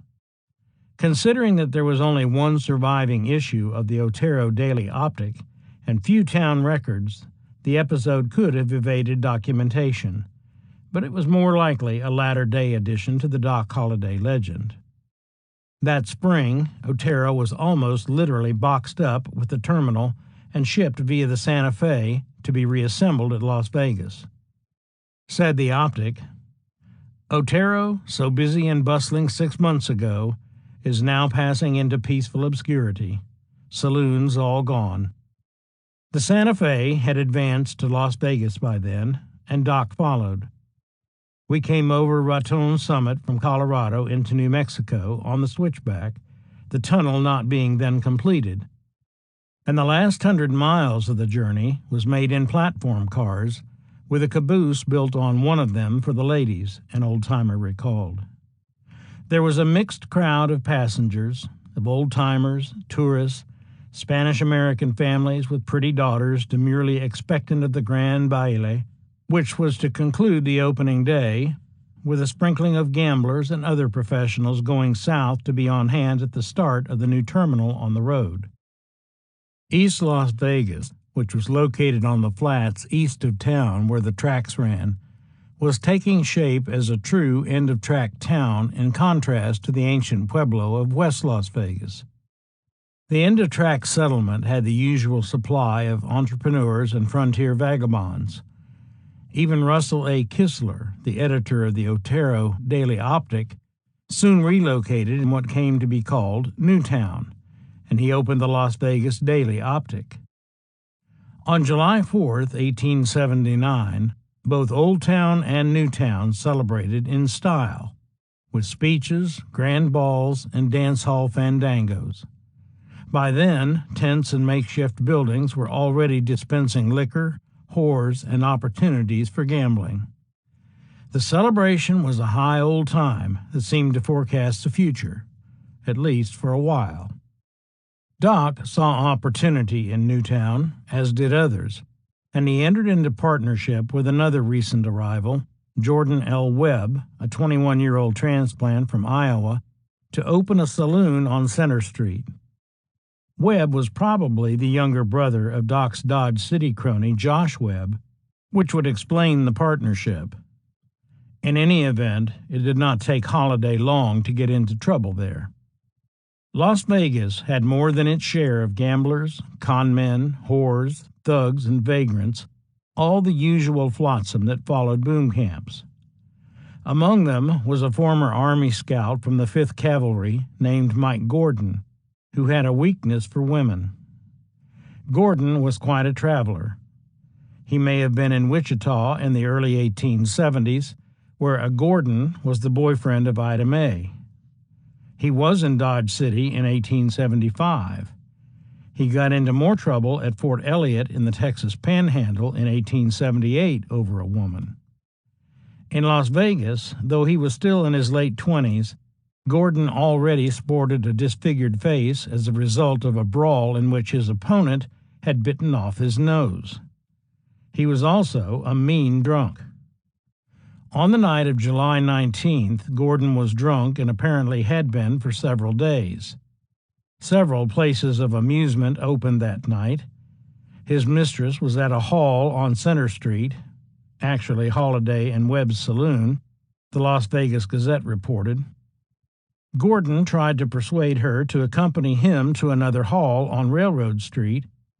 When she refused to go, he flew into a drunken rage and swore that he would kill someone or be killed himself before morning.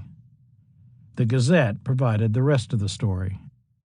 Gordon was standing in the street to the right of the hall after some of his threats and drew a revolver and fired, the bullet passing through the pants leg of a Mexican and struck in the floor in line with the bartender who was standing at the rear of the bar. Other shots were fired immediately, but it is difficult to tell how or by whom. It is said that Gordon fired a second shot. Every person there says 3 shots were fired, while several maintain that 5 in all were fired. Gordon at once ceased firing and disappeared. An hour or two later, a Mr. Kennedy went into his tent, some 30 or 40 yards away, to go to bed, and hearing groans, investigated and found Gordon laying on the ground outside. The news soon spread, and his woman arriving on the ground had taken him to her room east of the courthouse, where he died at 6 o'clock Sunday morning. In the afternoon, the coroner held an inquest, and the jury returned a verdict of excusable homicide. The paper reported that the bullet had struck Gordon in the right breast just below the collarbone and exited below the shoulder blade. The Gazette added that although a crowd witnessed the shooting, no one seemed to know who fired the fatal shot for fear of being called to testify. John Henry Holliday's name was not mentioned at the time, quite probably for the reasons stated by the Gazette, although town records for July 1879, which would include criminal charges, seem to have disappeared, making it impossible to state with certainty that they did not mention Holliday. Nor was he mentioned in the account provided by the Las Cruces 34. Mike Gordon got drunk in a dance hall in Vegas and began a bluff by drawing a pair of sixes and firing promiscuously around the room. Some unknown person called his hand, and Gordon was froze out. He was buried at the expense of the county next day. Vegas is a bad town to bluff. 2 years later, however, an article by Russell Kistler, the editor of the Optic, who was crusading for reform in Las Vegas at the time, cited troubles involving Doc at Tombstone and described him as the identical individual who killed poor, inoffensive Mike Gordon. Still later, in another Optic account after Doc and the Earps left Tombstone, Kistler noted that Doc will be remembered as having killed Mike Gordon in this place at an early day in the history of the town. In 1886, Bat Masterson gave another account of what happened that night, noting that Doc had some trouble with Mike Gordon, a tough gambler at his saloon, after which Gordon left. About an hour afterward, though, Gordon came back and fired a shot from the sidewalk into the saloon. Bat described what happened next. The bullet whizzed a couple of inches from Holliday's head and went crashing through a window at the rear of the room. Doc drew his gun and rushed to the front door and saw Gordon standing on the sidewalk with a revolver in his hand. Gordon raised his revolver to fire a second time, but before he could pull the trigger, Doc had shot him dead. The reason Holliday was not identified at the time may well have been that the coroner was Hyman G. Neal, known as Hoodoo Brown, who was the boss of Newtown, a justice of the peace, and the leader of what was known locally as the Dodge City Gang. The group included the town marshal, Joe Carson, Mysterious Dave Mather, Dave Rudabaugh, Frank Cady, John Bullshit Jack Pierce, William P. Slapjack Bill Nicholson, and others. Hoodoo Brown supposedly came from a respected family in St. Louis, but had plied his trade as a gambler and con man for a number of years before arriving in Las Vegas with the railroad.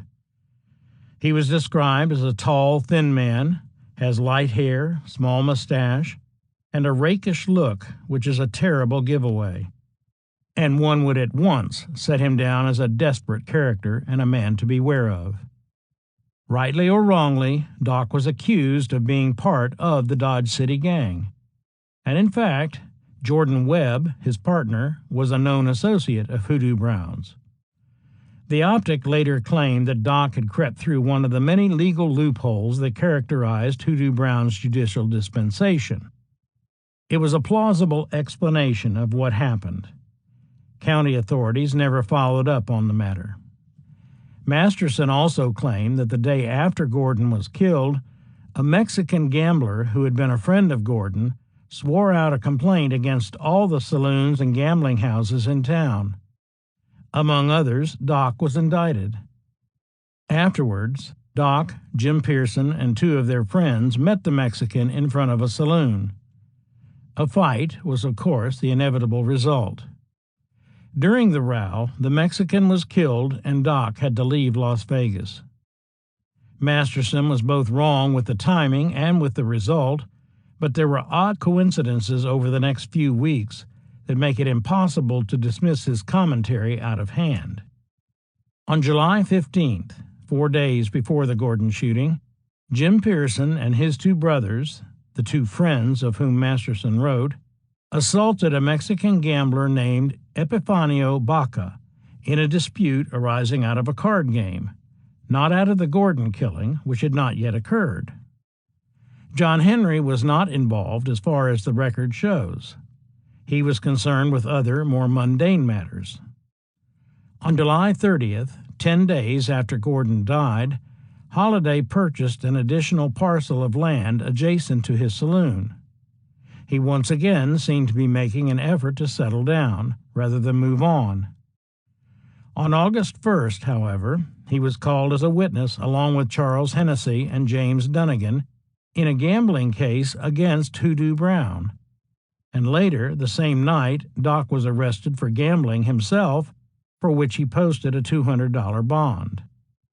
Then, on the night of August 5th, 1879, John McPherson, a former marshal of Old Town, Las Vegas, was mortally wounded at the dance hall kept by Pearson in Newtown. During the fight, McPherson also shot Charles Carth, a henchman of Hoodoo Brown's commonly called Charlie Slick, Slick Charlie, or Slicky. Slick was apparently the instigator, and the papers would later suggest that Hoodoo Brown was behind the incident. Initially, McPherson's assailant was identified only as a little policeman, who admitted pursuing McPherson from the dance hall into the Exchange Saloon with the intent of killing him. Gossip was rampant that the policeman was allowed by Brown, in his capacity as Justice of the Peace, to escape. On August 9th, however, McPherson signed a deathbed statement identifying Jim Pearson as the man who shot him. That same day, the Chief Justice of New Mexico's Supreme Court brought local law enforcement officers before him and insisted that they strictly enforce local ordinances against carrying deadly weapons. Every difficulty that occurs in town grows out of a violation of this law, he told them. The San Miguel County Grand Jury was in session at the time, and its members listened to the judge if the police did not. On August 12th, indictments were brought against the Pearson brothers on charges arising out of the Baca incident.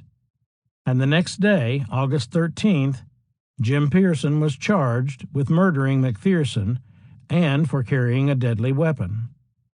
Curiously, Doc Holliday was also indicted on August 13th for carrying deadly weapons on the night of August 5th, the same evening that McPherson was shot. No connection was ever shown or implied publicly between Doc and the Pearson brothers' crime spree until Masterson's later account linking Doc with Jim Pearson and their two friends. But the combination of evidence with Masterson's account creates a strong circumstantial case of a relationship of some sort between Doc and the Pearsons. Pearson was not found, but Doc did not leave town. He did, however, begin to rethink his position in Las Vegas. Shortly after his indictment, he surrendered his saloon to Thomas L. Preston, his liquor wholesaler and possible mortgage holder, apparently in settlement of accounts, and on August 18th, Preston sold one-half interest in the saloon to Samuel N. Lacey. On September 1st, Preston and Lacey leased the property for $75 a month to B.O. Berthoff, who also ran the Globe Theater a few doors east of the saloon. John Henry and Jordan Webb appeared to have continued gambling in the saloon, but ownership had passed on to others. During that summer, Holliday may have played cards with Jesse James and Billy the Kid, as they both were reportedly in town between July 26th and 29th, even having dinner together with other locals at the new Las Vegas Hotel at Montezuma Hot Springs. That year, Easterners had bought the property and had constructed a new 3-story hotel on the grounds, along with a new bathhouse that made the facility even more attractive.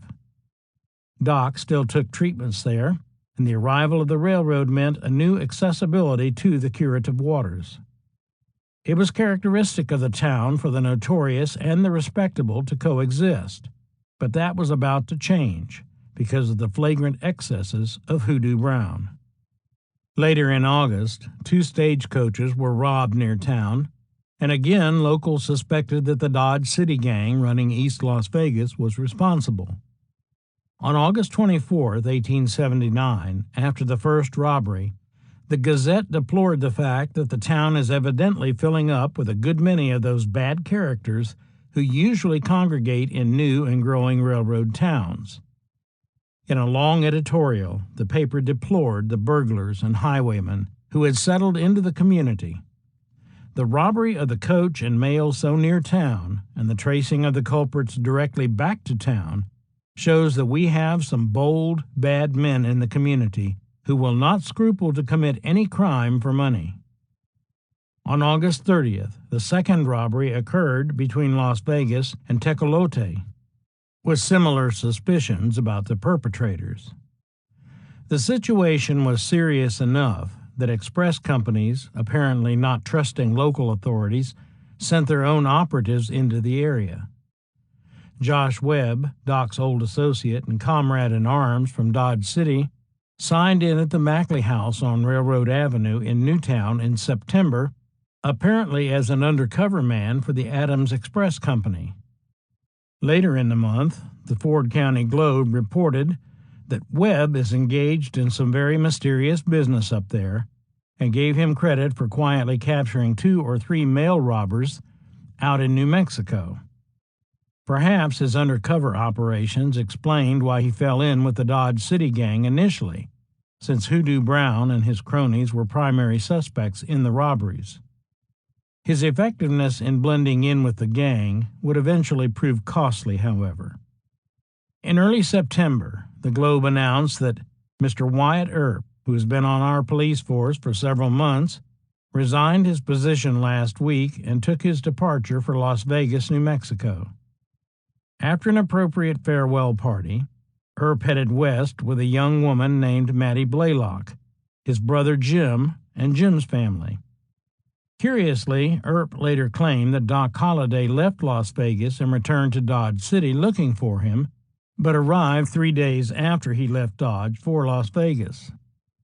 He said that Doc caught up with him at Trail City near the Colorado line. At the time, it was still known as Sargent, and traveled with the Earp party back to Las Vegas, arriving there before September 23rd, when a Las Vegas correspondent wrote the Globe that Dodge City is well represented here. N.F. Kelly, Henry Scherer, Dr. Milligan, Holliday, J.J. Webb, Wyatt Earp, and many others are here, not excepting Crazy Horse Thompson with his cap and ball death dealer. If Doc did leave town in time to reach Dodge just after Wyatt left, he missed another important event in Las Vegas. On September 11th, Jordan Webb, his former partner, was arrested while dealing Keno in the saloon they formerly owned. He was charged with complicity in the August 30th stage holdup. Webb was transferred to Santa Fe for trial. He would face 3 trials and would not be acquitted until February 1881, long after Doc Holliday had settled in Tombstone. More likely, Doc did not leave Las Vegas and was on hand when Earp arrived. Kate later claimed that Holliday encountered Earp on the plaza in Old Town and accompanied him to his camp on the edge of town for a reunion. Doc's old friend from Atlanta, Lee Smith, also checked into the Mackley house late in September for a surprise reunion with John Henry. Whether the meeting was by chance or was planned was never clear from the surviving record. But the visit hints that the two were at least haphazard correspondents. Smith's investments had paid off, and he was expanding his interests into Western mining, which may have been prompted by Doc's letters. His investments would eventually take him to Denver. The visit gave Doc the opportunity to catch up on what was happening back home in Georgia. Briefly, John Henry was able to escape the world of Hoodoo Brown. Earp stayed in Las Vegas for nearly a month, long enough to be remembered later as one of the Hoodoo Fellows. Oddly, a Dodge City paper would later report that he was also working as a special messenger by Wells Fargo and Company on a division of the railroad in New Mexico when he left Dodge. On October 14, 1879, masked men robbed a train near Las Vegas, and Charles E. Bassett, Chalk Beeson and Harry Gryden showed up from Dodge to investigate the robbery for the Adams Express Company. It almost appeared that there were two Dodge City gangs in the area for a while. If Earp was involved somehow with the express companies, it was a temporary assignment passed on to others. Robberies in New Mexico were not his primary concern. Earp had learned of the Silver Strike in southeastern Arizona from his brother Virgil, who was living at Prescott, the territorial capital of Arizona. Wyatt planned to give up law enforcement and open his own stagecoach operation out of the new boom camp of Tombstone in partnership with his brothers. He painted a glowing picture of opportunities there and encouraged Holliday to join him. With his partner in jail and suspicions doubtlessly directed at him, the environment in Las Vegas was dangerous enough to give Doc concerns. And when the Earps pulled out of Las Vegas bound for Prescott, Doc and Kate left with them, much to Kate's chagrin. In October 1879, W.G. Ward, the carpenter who had built the Holliday Saloon, filed a claim against Doc for an outstanding balance of $137.50 still owed him out of the $372 contract for the construction of the Holliday Saloon. Included in the record was a copy of Ward's contract, which recorded $45 received from Doc on July 20th, leading some researchers to conclude erroneously that the construction of the saloon was not begun until July 20th.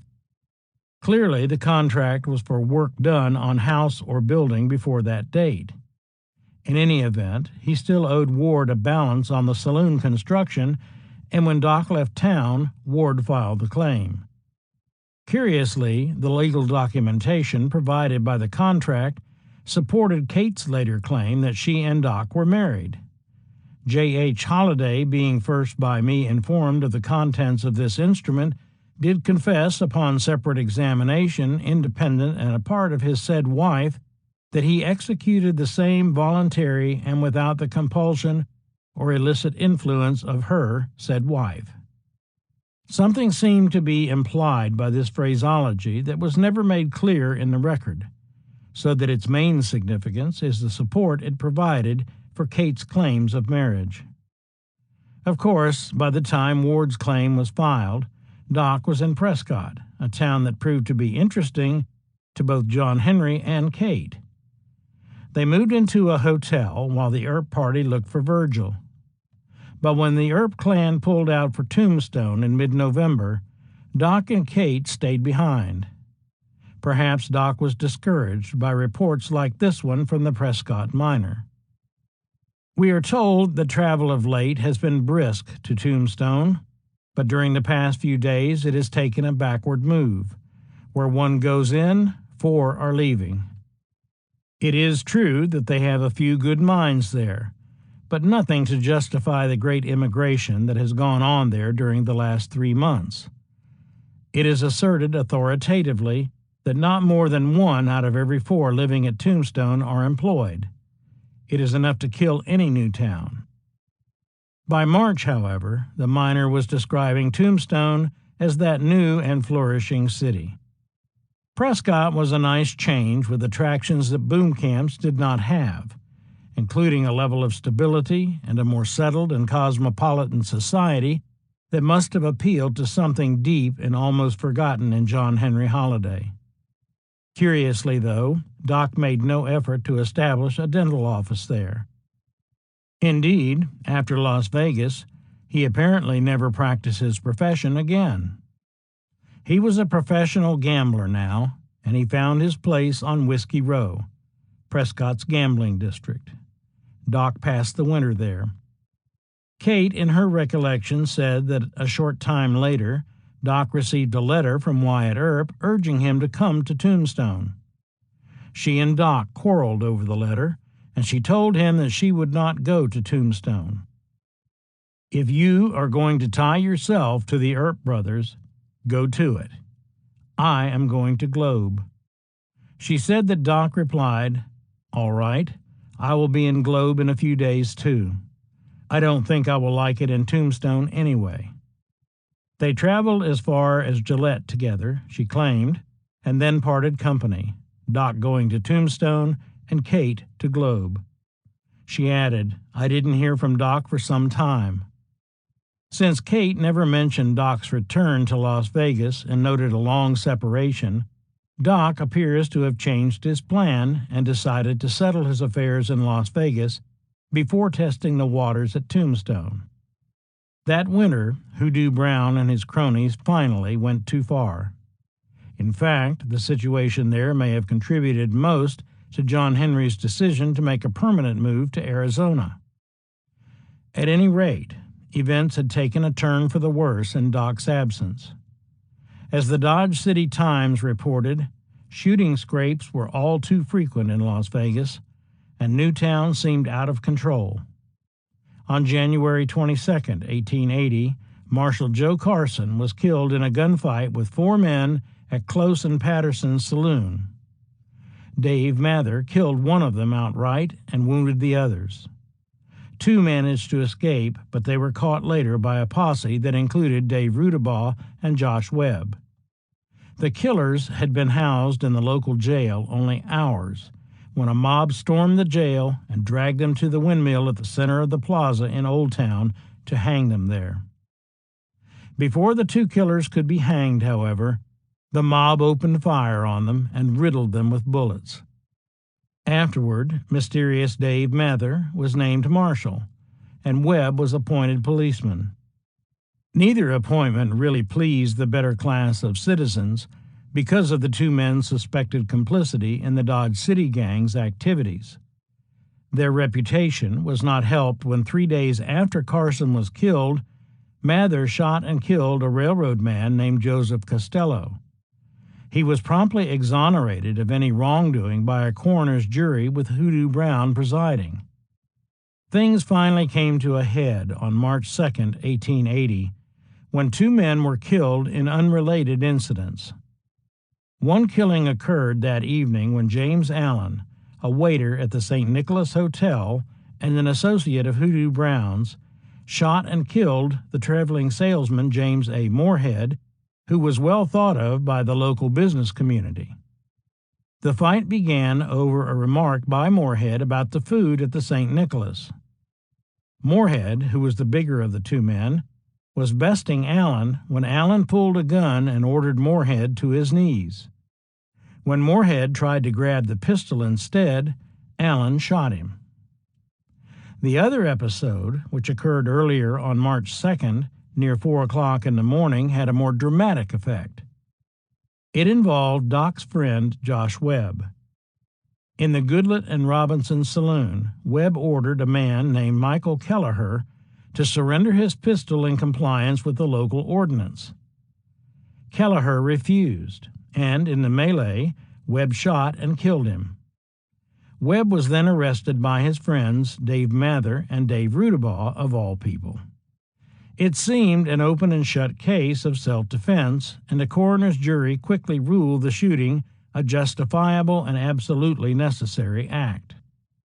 The town was finally fed up with Hoodoo Brown's shenanigans, however, and since the coroner's jury consisted of members of the Dodge City gang, the county's grand jury reviewed the case, concluded that it was premeditated murder, and indicted Webb for murder. Hoodoo Brown and John Dutchy Schunderberger, Hoodoo Brown's right-hand man, were named as accessories. Significantly, immediately after arresting Webb, mysterious Dave Mather resigned his post as marshal and left town by train bound for Dodge City.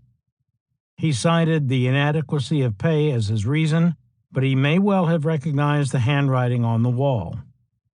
With Mather gone and Webb in jail, Newtown was without a police force, and the Optic opined that some action should be taken at once. Local authorities wasted little time. On March 4th, the Optic reported, "The boys are skipping out. The grand jury is in session, you know."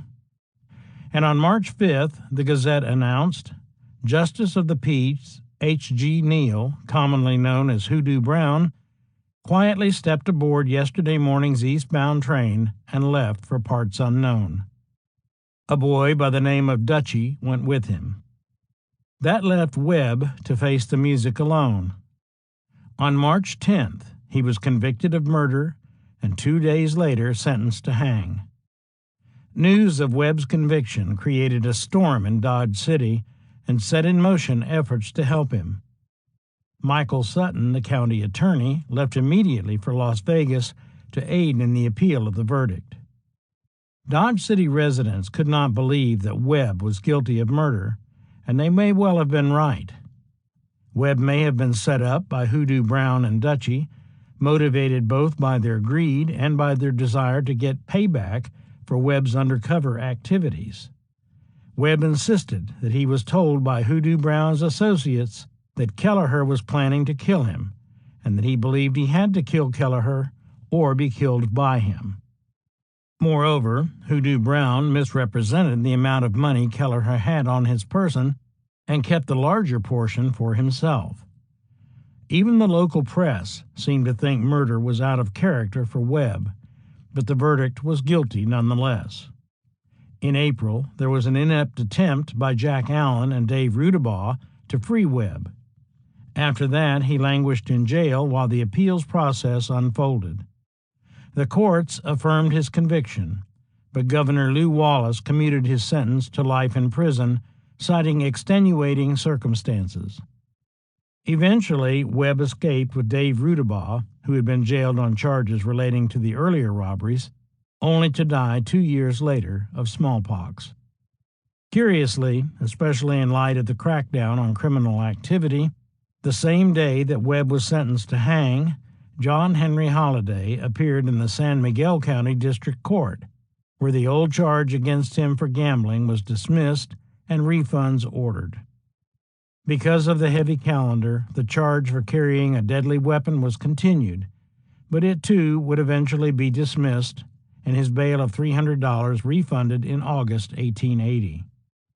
This was orchestrated by Sidney A. Hubble, the acting district attorney and longtime New Mexico office holder, who had no part in Hoodoo Brown's misdeeds.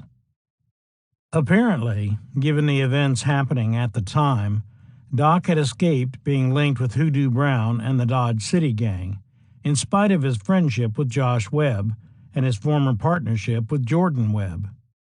Doc remained in Las Vegas for a time, and in mid-April paid off his outstanding debt to the Carpenter Ward. During this period, Doc became acquainted with Miguel Antonio Gilly Otero, Jr., the son of the prominent New Mexico entrepreneur who was a mover and shaker in the Santa Fe Railroad organization. Gilly supervised many of his father's operations, including his mercantile business in Dodge City. He saw Doc often and found him to be a very likable fellow. Doc and Kate remained separated through the summer, and Gilly's recollections offer an interesting observation on Doc's love life. He wrote that Doc had told him that March, when he was in Las Vegas, that he had originally gone west because he had been jilted by a young woman back home. That event became the turning point in his life. Gilly's comment was made long before information about John Henry and Mattie Holliday ever came to light, or anyone publicly suggested that his feelings for Mattie might have been a factor in Doc's decision to go west. Perhaps the memories were crowding in, especially since Kate was not there, and the youthful Gilly became his confidant. Despite inaccuracies of detail, Doc must have shared something. How long Doc remained in Las Vegas escaped the record, but he apparently was involved in another shooting incident before he left. Gilly recalled that Doc had had some serious difficulty with a man named Charlie White in Dodge City. While in town, Doc learned that White was working as a bartender in an Old Town saloon. After having dinner in Newtown, Doc went to the saloon on the plaza. Gilly described what happened. Doc entered the saloon with a cocked revolver in his hand and began hostilities at once without previously making his presence known. Wyatt was in the act of serving some thirsty customers, but recognizing his old enemy from Dodge City, he ducked behind the bar just in time, while the customers ducked to the floor. Wyatt quickly emerged with a six-shooter, and a duel began in dead earnest, many shots being exchanged at short distance without effect. The meeting was so sudden that both participants were evidently somewhat off their accustomed good marksmanship, but finally Wyatt dropped to the floor.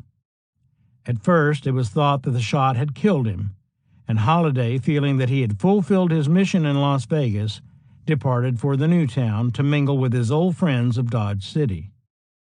A doctor was called at once for Wyatt, and it was found that while the bullet only grazed the skin, it had been so near the spine as to stun him temporarily.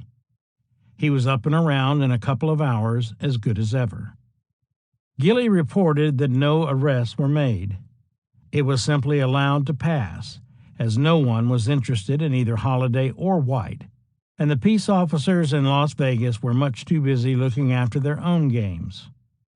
Gilley claimed that Wyatt left Las Vegas on the next train heading east. Actually, Wyatt was Charles Wright, not Charlie White, the self-same Charles Wright who had caused Doc trouble in Dodge. He apparently followed the railroad to Las Vegas and was still working as a saloon keeper when the census taker arrived that year.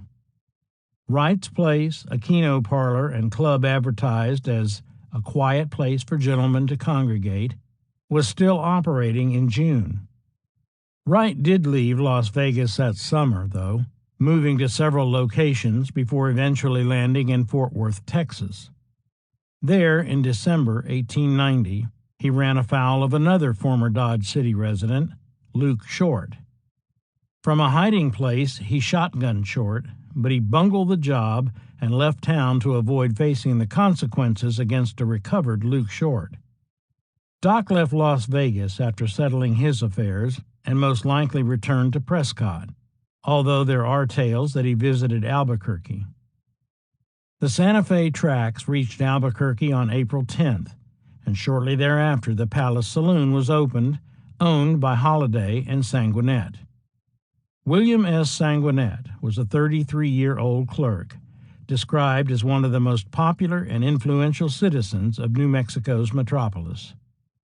The Palace Saloon did not last long, but Sanguinet continued a career as an Albuquerque bartender into the 20th century, and Doc, if he was indeed Sanguinet's partner, moved on. Holliday did return to Prescott, Arizona, in time for the census taker in June, had moved into a boarding house on Montezuma Street without Kate. On the census record, he was listed as single. John Henry's bachelor summer was an interesting departure from his recent past. Back in Prescott, he shared quarters with Richard E. Elliott, a miner and temperance advocate, and John J. Gosper, the Secretary of Arizona Territory. He gambled, of course, but he also had opportunity to debate temperance issues and to hear Gosper talk politics and complain about the absences of Arizona's governor, John Charles Fremont, which made him the acting governor. John Henry was associating with potentially influential people. He may even have met other men who would play roles in his future. John P. Clum, an ex-Indian agent and newspaperman. Thomas J. Fitch, one of the territory's leading attorneys. And John H. Behan, a politician and office seeker, all of whom were in Prescott that summer. And like all of them, he was listening to tales of Tombstone. 5. The price of a reputation. And to be inside, whenever they got a chance to hurt me over Holliday's shoulders, they would do it. They would make a lot of talk about Doc Holliday. Wyatt Earp, 1926, during the Lotta Crabtree case. Prescott did not hold John Henry Holliday's attention for long. It was a busy town, with its own kind of excitement as the capital of Arizona Territory. It even had a raw edge, unlike the political centers of most other states and territories. Its sporting community was still active and profitable. Yet Doc was only one gambler in a town full of gamblers, even if he was rooming with the acting governor of the territory. It was not the anonymity that Doc minded. The truth of things was that he needed the reckless excitement and less careful clientele of the boom camps, and ultimately, he could not resist the reports of Tombstone. Late that summer of 1880, he left Prescott, most likely in August, then paused at Tucson before moving on to Tombstone in September. Doubtless, he was attracted to the San Agustin festival that ran from August 27th to September 16th in Tucson. Gamblers from all over the region poured into the old pueblo, including faces Doc certainly recognized, such as John Shaughnessy, his old friend from Fort Griffin. John H. Behan, the erstwhile lawman and politician from Prescott, was in town, and, like Holliday, en route to Tombstone. The gambling competition was fierce, and Doc may well have seen either Virgil Earp or Wyatt or both, since they were in town during the festival at least briefly.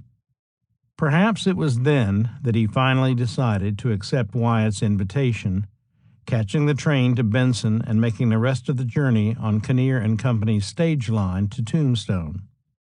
He may even have ridden on the same coach with John Behan and his son Albert, who arrived on September 14th. He must have been there by then because on September 17, 1879, the day after the San Agustin Festival closed in Tucson, John Henry Holliday registered to vote in Tombstone. Yet the crowded, dirty, uncomfortable ride to Tombstone did not discourage Holliday. First impressions of the town itself could hardly have given him much reason for optimism, except that Doc had long since learned what to expect of new camps in his path. It was true, as Clara Brown, a recent arrival, reported, that Tombstone was still an embryo city of canvas frame and adobe scattered over a slope. She accurately added, however, that the only attractive places visible are the liquor and gambling houses, which are everywhere present and are carpeted and comfortably furnished. On the whole, she thought Tombstone was still one of the dirtiest places in the world. The town sprawled over the flats and boasted dirty streets that were simply disgraceful, lined from one end to the other with refuse of all kinds, from waste paper to rotten fruit. Of course, the liquor and gambling houses were Holliday's primary interest anyway, but he soon sensed that Tombstone, Arizona, was more than a typical boom camp. The clapboard shanties and tents were giving way to a growing community with a sophistication rare in mining camps. Once Doc settled in at the Cosmopolitan Hotel, Brown's, or one of the few other rooming places, he quickly realized that this was not Fort Griffin or even Las Vegas. Something was afoot here already that those places never had, and he knew at once that he wanted to be part of it. Though it still had the look and feel of a newly born mining camp, Tombstone boasted a more urbane and stable business community than most boomtowns. There were not only plush saloons, but also fine hotels, a public library at J. Goldtree and Company's cigar store, complete with a carpeted and well-decorated reading room, and a school under construction. There were also masons, a brass band, a miners' union, a miners' hospital, the Home Dramatic Association, the Tombstone Social Club, a fire department, 2 daily newspapers, and a variety of other social and political clubs. Waterworks, large-scale mining operations, investment companies, freighting operations, and an assortment of professional offices and mercantile stores testified to the diversity of the community. Not long after Holliday settled in, the San Francisco Exchange predicted that Tombstone was destined within a year or two to be as important a place as Leadville or Virginia City. Yet Tombstone was still a town with the bark on. Besides the miners and freighters regularly employed, Tombstone had a large floating population of young, rootless ne'er-do-wells. Unemployed miners, drifters, cowboys in from surrounding ranges, tin-horn gamblers, and adventurers crowded its streets. It was also a culturally diverse population that included Hispanics, Chinese, Irish, and other immigrants. It was a volatile mix with real potential for trouble. In the beginning, the absence of law enforcement was notable, and the prospects of wealth attracted many who plainly intended to make their fortunes thieving, pilfering, and conning. In that respect, at least, Tombstone was no different from other boom camps. Fred White, the 32-year-old town marshal, had his hands full. Fights, shootings, and killings gave the town what George W. Parsons called a hard reputation. Not even the passage of Ordinance No. 9, forbidding the carrying of weapons in town, solved the problems. Still, Clara Brown noted early in July 1880, the camp is considered a remarkably quiet one. Only one murder since my arrival. But on August 3rd, she modified her appraisal, noting, "The boasted quietude of the camp has been disturbed of late, and fears are entertained that the end is not yet. 2 murders have been committed within the last 10 days, both the result of drinking and gambling. When saloons are thronged all night with excited and armed men, bloodshed must needs ensue occasionally." It was a hard truth, and local authorities were taking steps to tighten controls. On July 27th, Wyatt Earp was appointed deputy sheriff of Pima County. The Tombstone Epitaph called the appointment an eminently proper one, and announced to the local population that Wyatt has filled various positions in which bravery and determination were requisites, and in every instance proved himself the right man in the right place. By the time Holliday arrived, Earp had established a credible record as an effective officer that convinced most Tombstoners that the epitaph was right. Wyatt and his brothers had come to Tombstone hoping to move up the social ladder by way of economic success in more respectable pursuits. They had planned to establish a stage line, but found 2 operations already in place. Wyatt sold his equipment to Kinnear and Company when he saw that door closed. Virgil had taken a post as a deputy U.S. Marshal en route to Tombstone, and Wyatt had become a shotgun guard for Wells Fargo and Company, as they slipped back into economic pursuits more suited to their experience and social position. Nevertheless, they continued to look for openings for economic success and social progress. They invested in mining properties and tried to broaden their base at least. By the spring of 1880, reports had reached Dodge City of their success.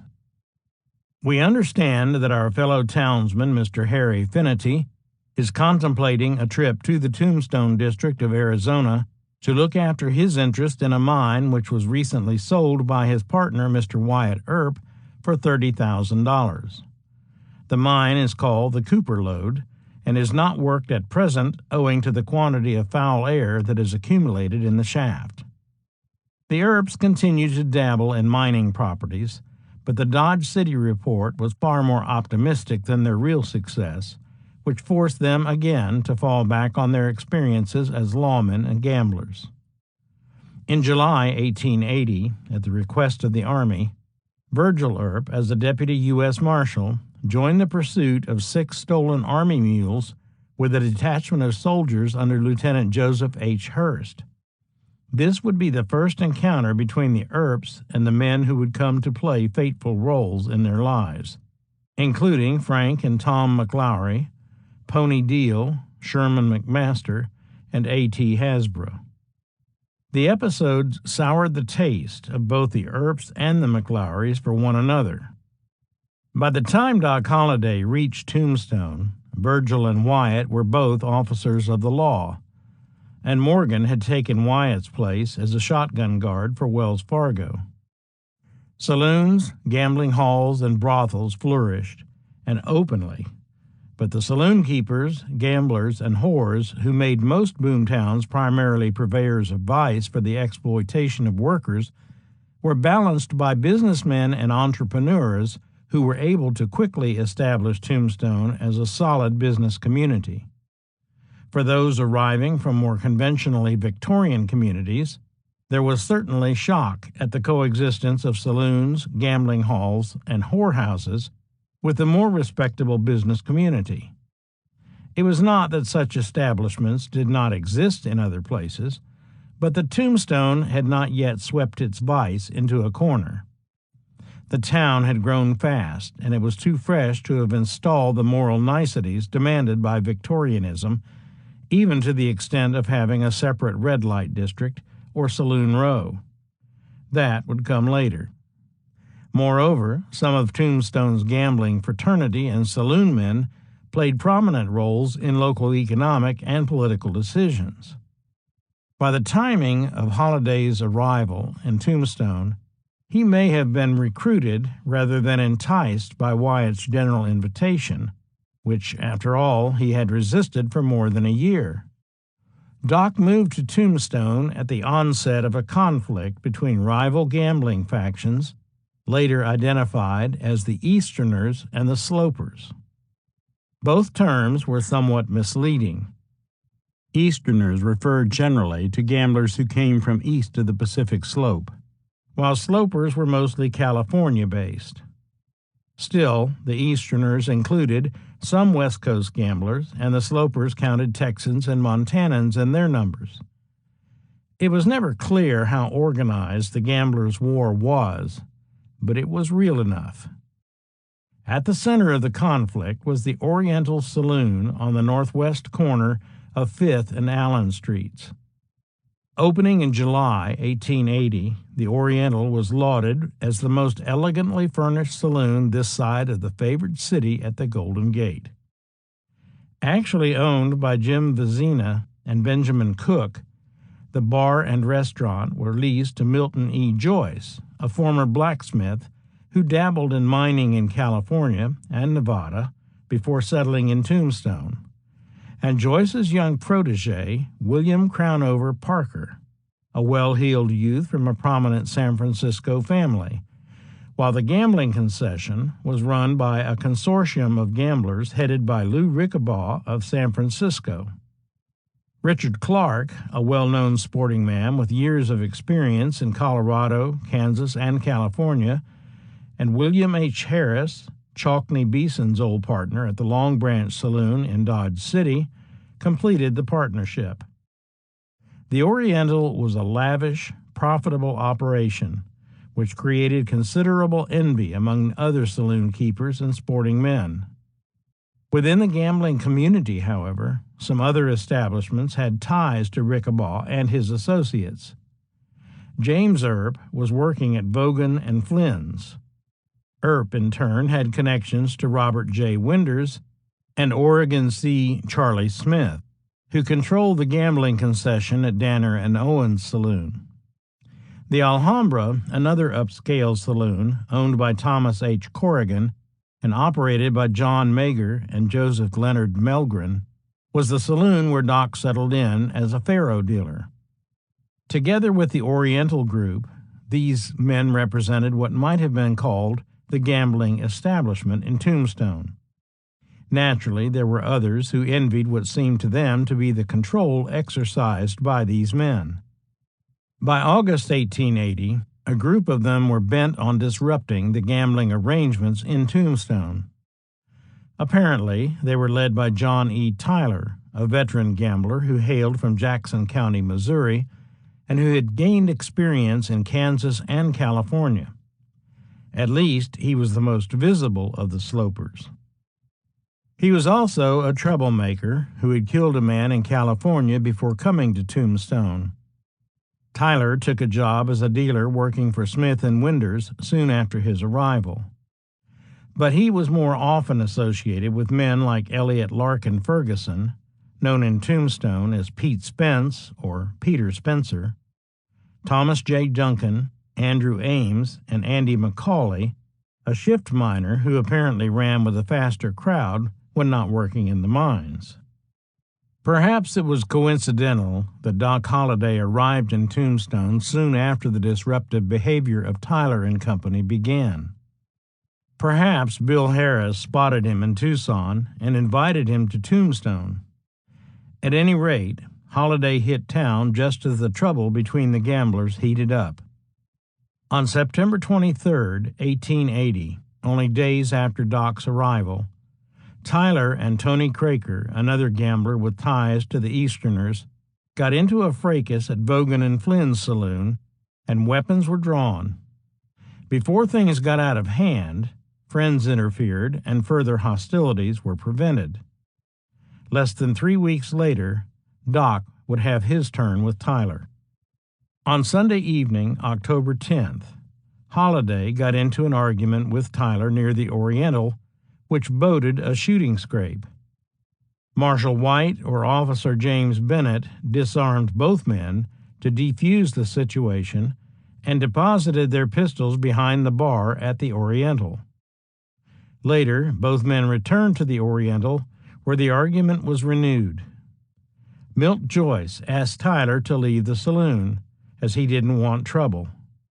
Tyler left, but when Joyce remonstrated with Holliday, Doc, who was apparently intoxicated, got into an argument with Joyce, during which Joyce bodily fired Doc out of the saloon. Doc was no physical match for the burly former blacksmith, who easily threw him into the street. Uncowed, Doc returned and demanded the return of his pistol from behind the bar. Joyce refused to give it to him.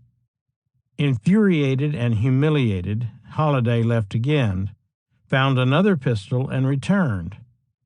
He approached Joyce, who was coming out from behind the bar, and with a remark that wouldn't look well in print, turned loose with a self-cocker.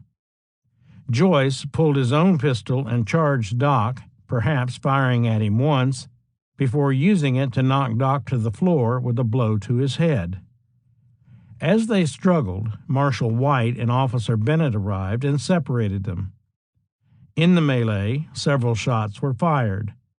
Joyce was wounded in the hand, and William Parker was shot in the big toe of his left foot.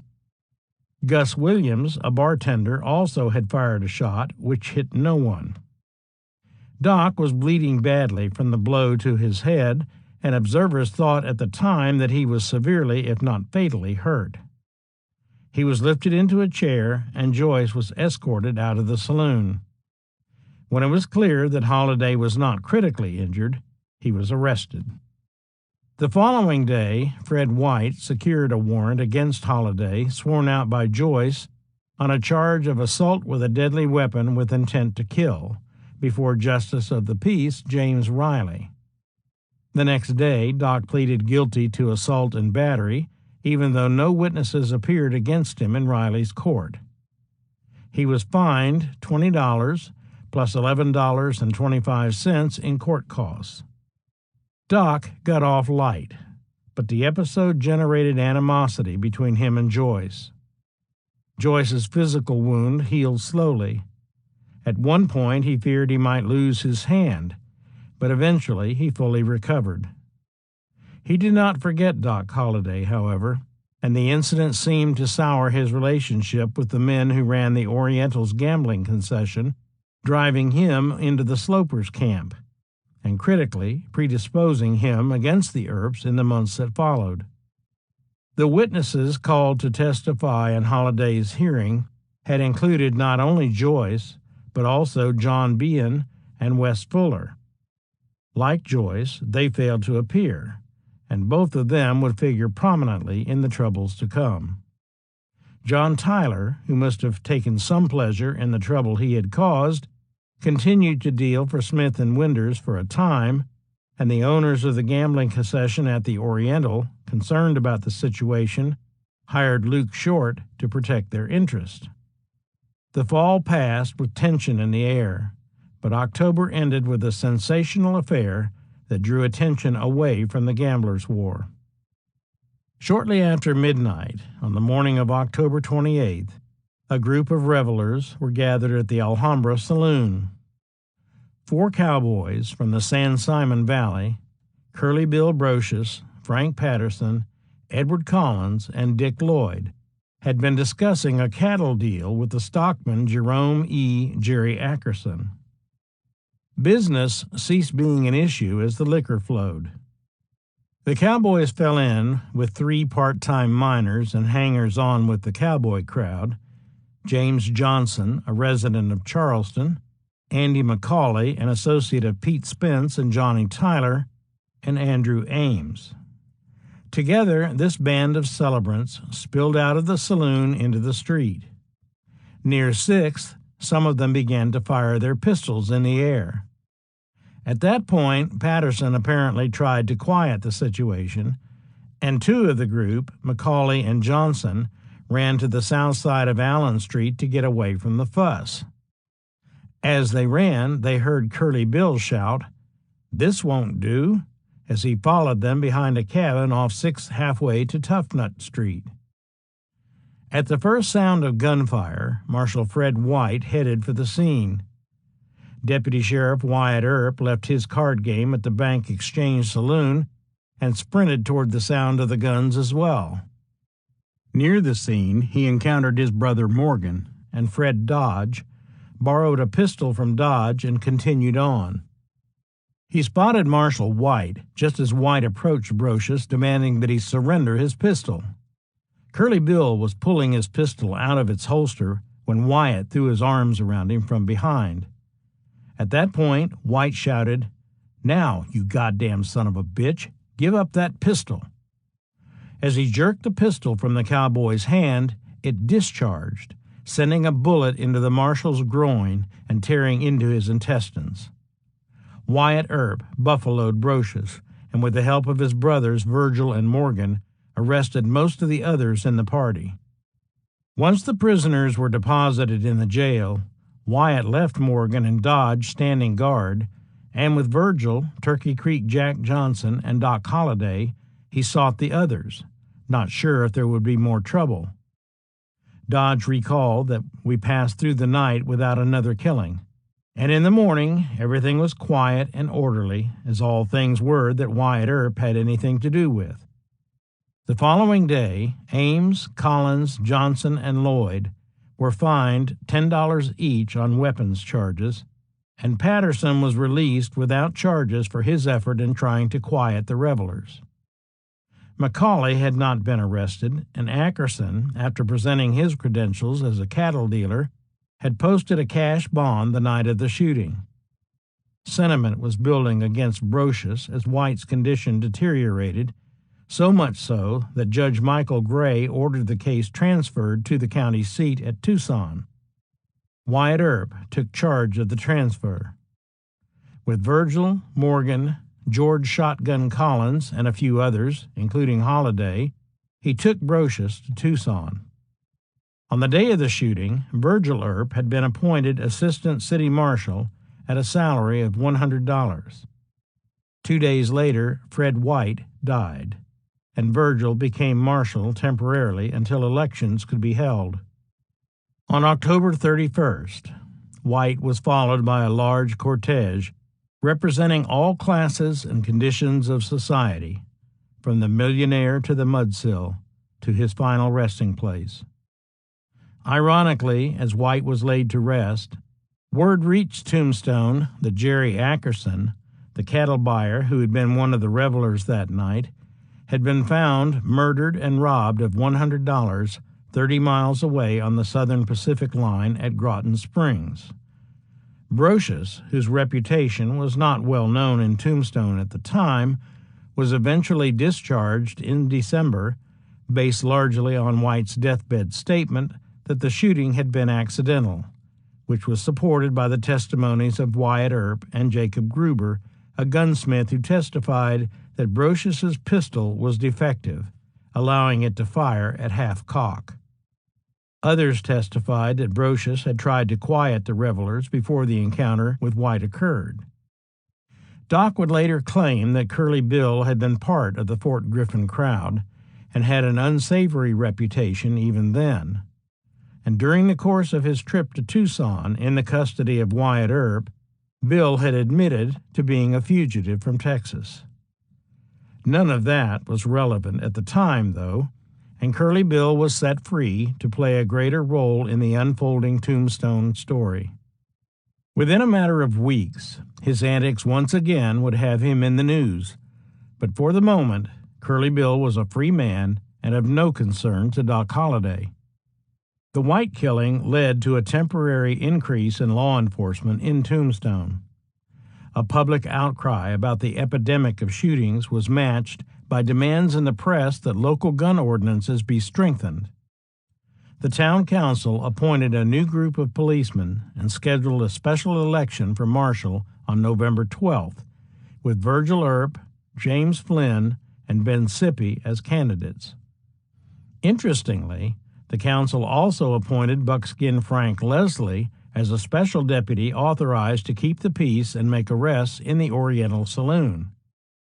And perhaps unnoticed at the time was that the relatively unknown John Henry Holliday was playing a backup role whenever the Earp brothers needed men they could depend on in a fight. In fact, in light of subsequent events, his new role appeared short-lived at best. Politics took care of that. In the general election that was held on November 2, 1880, the race for sheriff of Pima County was closely watched. Charlie Schibel, the incumbent and a Democrat, had a spotless record. But his Republican opponent, Robert H. Bob Paul, had an imposing career as a law enforcement officer and Wells Fargo detective. At first, Schibel appeared to be reelected by a slim margin of 42 votes. But when the results from precinct number 27, the San Simon district, showed 103 votes for Schibel and only 1 for Paul, the Republicans cried foul.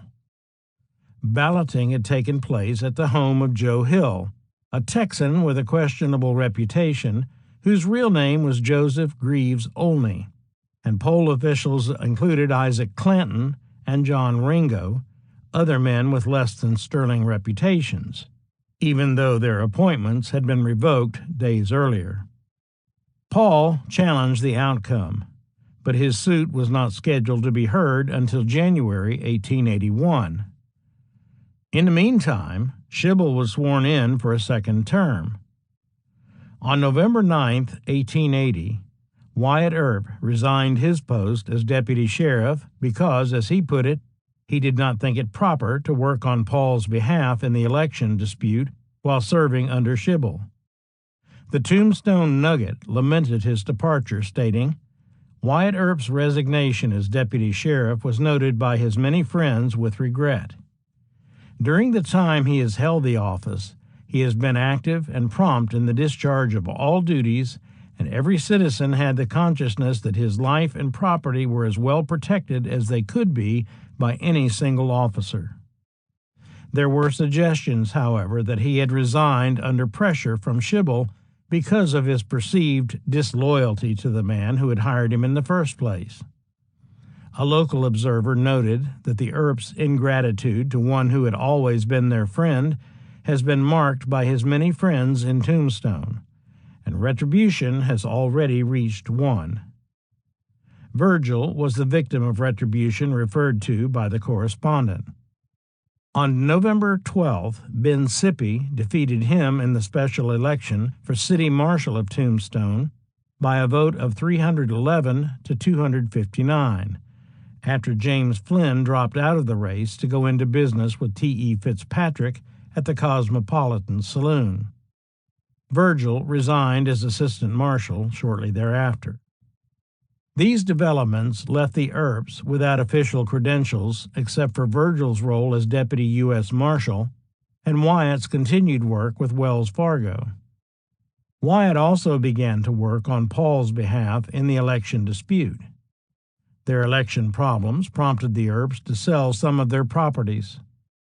After selling land lots in Tombstone for $6,000 earlier in the year, Wyatt and Andrew Neff, who was a partner in some of his investments, sold the Comstock mine for $3,000 and an option on the Grasshopper claim next to it.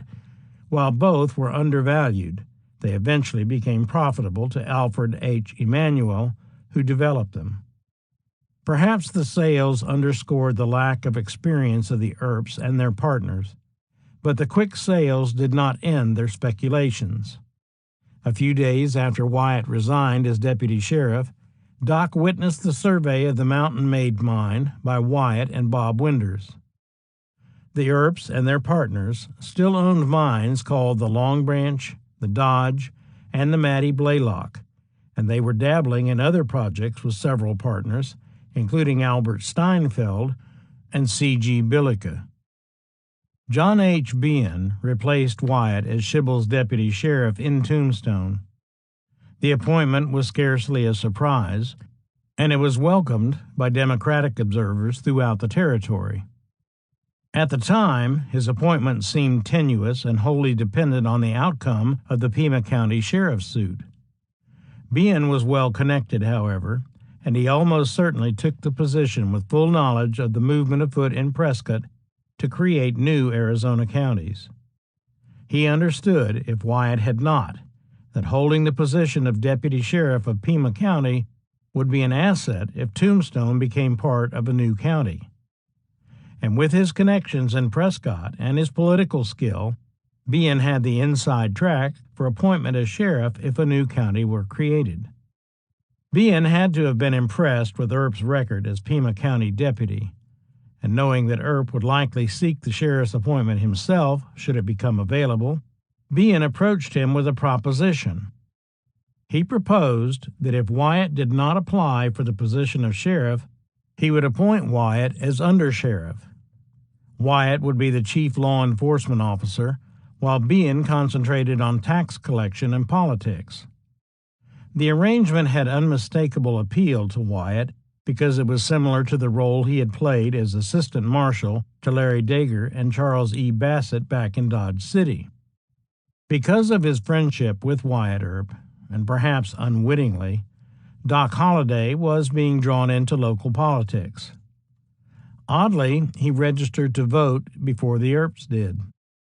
He was already partnered with the Earps and R.J. Winders in mining claims, and as events unfolded that fall, his sense of loyalty would involve him in other enterprises as well. He was out of town for a time in November, perhaps gambling in Tucson or Prescott, or visiting Kate in Globe. But he was back in Tombstone in December. On the evening of December 6, 1880, Shotgun Collins, another former resident of Dodge, and one of those who had helped Wyatt Earp on the morning of Fred White's fatal shooting, exchanged pistol fire with a man named Scott, which resulted in no injuries, but cost both of them $10 for discharging firearms in public. By December 10th, George Parsons was complaining that shooting was a nightly affair, and musing that it was strange no one is killed. Cowboys openly defied the gun ordinances and hurrahed the town on a regular basis. Doc, though, stayed clear of gunplay. On January 4th, 1881, John P. Clum, the editor of the Tombstone Epitaph and a former Indian agent, was elected mayor after a campaign that focused on title to town lots. Clum would prove to be an important ally to the Earps in the months that followed. Ben Sippy defeated his challenger Howard Lee in the Marshals race. The new year also brought the big news that Curly Bill had been acquitted for the killing of Fred White, and it was soon apparent that he had not learned much from the experience. On January 9, 1881, he celebrated at Charleston by shooting up the town and disrupting a church service and making the preacher dance at gunpoint. The next day, he hit Tombstone, captured the Alhambra Saloon, and hurrahed the town. No one tried to stop him. It would be the beginning of a lively year. On January 14th, Doc was again pressed into service by Wyatt. On that day, Michael O'Rourke, commonly called Johnny Behind the Deuce, shot and killed Richard Schneider, a local mining man, during a card game at Charleston. Because of Schneider's prominence, a crowd gathered, and George McKelvey, the local constable, fearing a mob, started for Tombstone in a buggy with O'Rourke. En route, he met Virgil Earp out exercising one of Wyatt's horses. Virgil took O'Rourke up behind him and raced to Tombstone ahead of McKelvey and the Charleston crowd. He stopped at the Wells Fargo office where Wyatt happened to be. Although neither he nor Virgil held any official position, Wyatt took a shotgun and moved the prisoner to Vogan's bowling alley, while Virgil rushed off to find Marshal Sippy. Gathering a cadre of men, including Morgan, Doc, Fred Dodge, West Fuller, and a few others as guards, Wyatt sent Warren home to saddle horses for the group. By the time the mob arrived, the situation was under control. Sippy and Virgil had joined the group, and Wyatt led them through the crowd that had gathered, both curiosity seekers and the mob that had trailed Virgil from Charleston, announcing that they were taking the prisoner to Tucson. Once joined by Deputy Behan, the entourage moved out, and O'Rourke was saved. The mood in Tombstone was grim, prompting Parsons to declare on January 21st, "Town unsafe. Some decisive steps should be taken."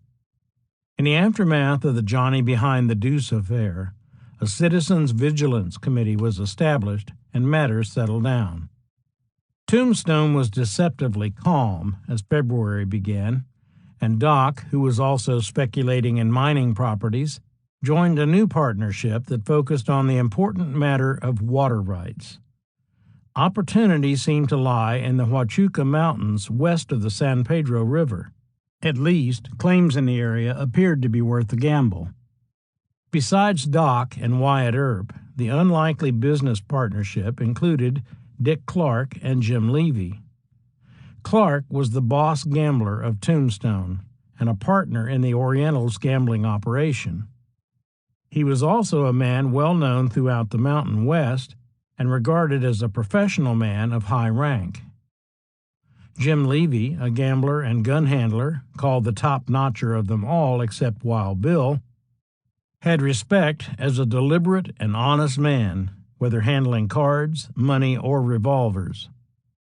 Known far and wide as the man who had killed Charles Harrison in Cheyenne, Levy was by far the best known of the quartet of investors who set out from Tombstone to stake water claims. On February 2, 1881, the four men staked out their first claim in Hayes and Turner's Canyon, later renamed Garden Canyon, calling it the Wyatt Earp water right. The following day, they staked out the Clark water right in Mormon Canyon, later called Miller Canyon, and the Holliday water right about a mile and a half from the mouth of Ramsey Canyon. At each of the claims, the partners left a board of location nailed to a tree. They did not choose a fourth claim to bear Levy's name, but each of the staked locations was to be owned jointly by all four partners. Their work done, they headed back to Tombstone.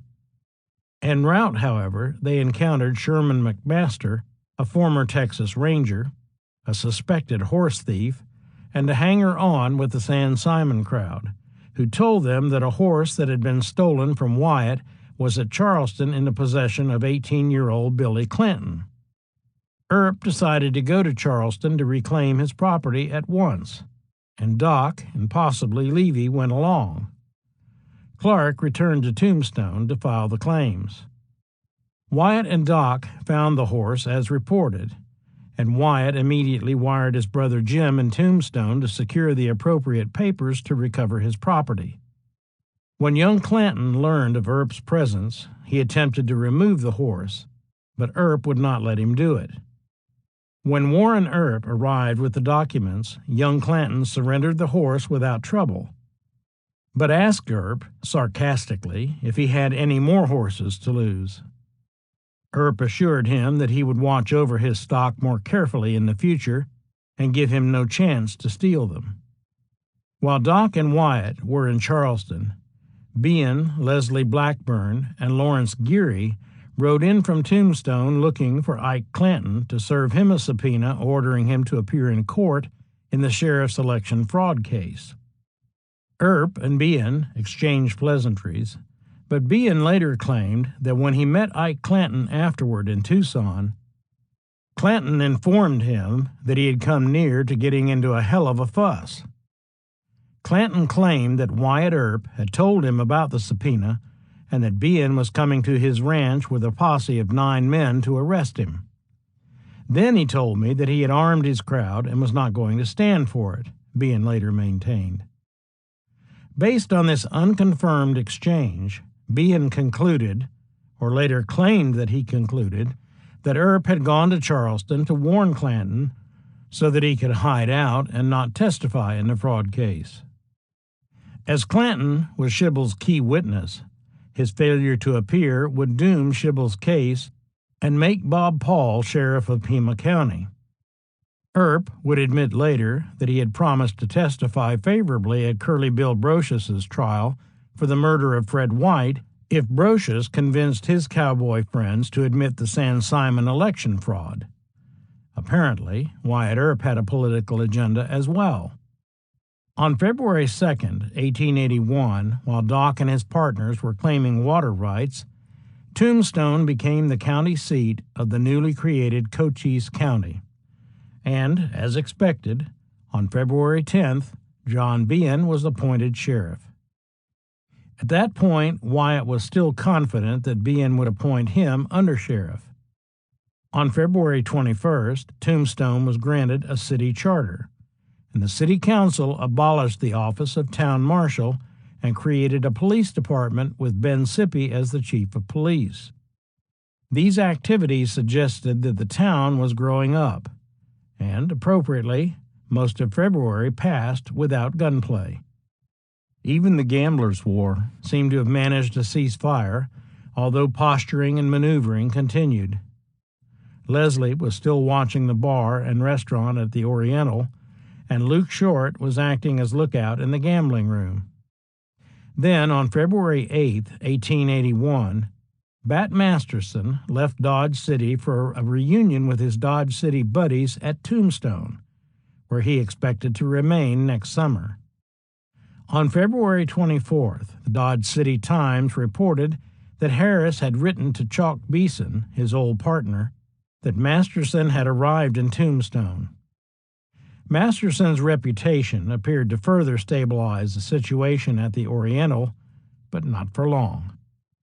Soon after Masterson's arrival, the Slopers imported their own new gun hand.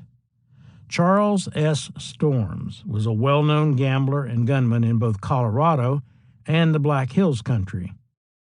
His family lived in California, but he came to Tombstone from El Paso, Texas. A contemporary paper said of him, "He was what the men of the West call gritty, and had been in a number of shooting affairs where he showed plenty of nerve. He had great confidence in his ability to cope with any antagonist." Upon arrival in Tombstone, he wasted little time. On February 25th, he got into a game at the Oriental. Rickabaugh was dealing. Storms, with too much liquor and fight on the brain, attempted to pick a quarrel. Luke Short, who was in the lookout chair, intervened, and Storms turned his wrath on Short. The situation was at flashpoint, but before they could draw their pistols, Bat Masterson, who knew Storms from Colorado and considered him a friend, stepped in and hustled Charlie off to his room at the San Jose house. Bat was still working to calm Short down outside the Oriental when Storms reappeared about noon. Storms approached Short, demanding to know, "Are you as good a man as you were this morning?" "Every bit as good," Short calmly replied as he pulled his pistol. Short shot Storms through the heart, and once more before he hit the ground. According to George Parsons, Storms was game to the last, and by a desperate effort, steadying revolver with both hands, fired 4 shots, I believe. Said the Santa Fe New Mexican, Self-reliance finally brought him to his grave. The games at the Oriental went on as if nothing had happened. But 2 days later, on February 27th, another incident took place that was apparently related. The Phoenix Herald described what happened. A slight fracas occurred in Tombstone Sunday night last, owing to some misunderstanding between one Lyons, better known as Dublin, who was a partner with the late C.S. Storms in the gambling business, and Wyatt Earp. Dublin was ordered to leave town, which he did. That same week, Mr. Louis Rickabaugh, who had been running a faro game in Tombstone, in an altercation with a person whose name is not stated, hit his antagonist on the head with a pistol. Then, on March 1st, still less than a week after Charlie Storms died, a man named McAllister shot a one-armed man named Kelly in Tombstone in self-defense at the Oriental. Alfred McAllister was a Galeyville butcher with a hard reputation. One-armed Kelly was a gambler known on the circuit, as described by a correspondent called Cactus, in this commentary from the Las Vegas Optic. One-armed Kelly, who was outlawed from Leadville 6 months ago and came to Vegas, shot the window out of Burton's restaurant, was run in for 3 months, went to Tombstone, where it has been reported that he was handed down for the worms of that consecrated soil. The Kelly incident proved to be too much. Milt Joyce closed the gaming room. "Oriental a regular slaughterhouse now," wrote George Parsons. Just how long the Oriental remained closed is unclear from the record, but Short and Masterson had established a presence at the Oriental that changed the equation between the Easterners and the Slopers, and while they could hardly be praised for maintaining order, the gamblers' war did subside after a bloody last week in February. Johnny Tyler remained in Tombstone, but he stayed clear of the Oriental. The most serious ill effect of the troubles appeared to be resentment on the part of Milt Joyce toward the Rickabaugh group, which he apparently blamed for the troubles. He already identified them with Holliday, even though Doc did not work at the Oriental. Over time, this friction would deepen. Of course, Doc Holliday was only peripherally involved in most of these events, but his unfortunate encounter with Joyce would have effects far beyond the gamblers' war, and sooner than he could have expected. Doc had settled in.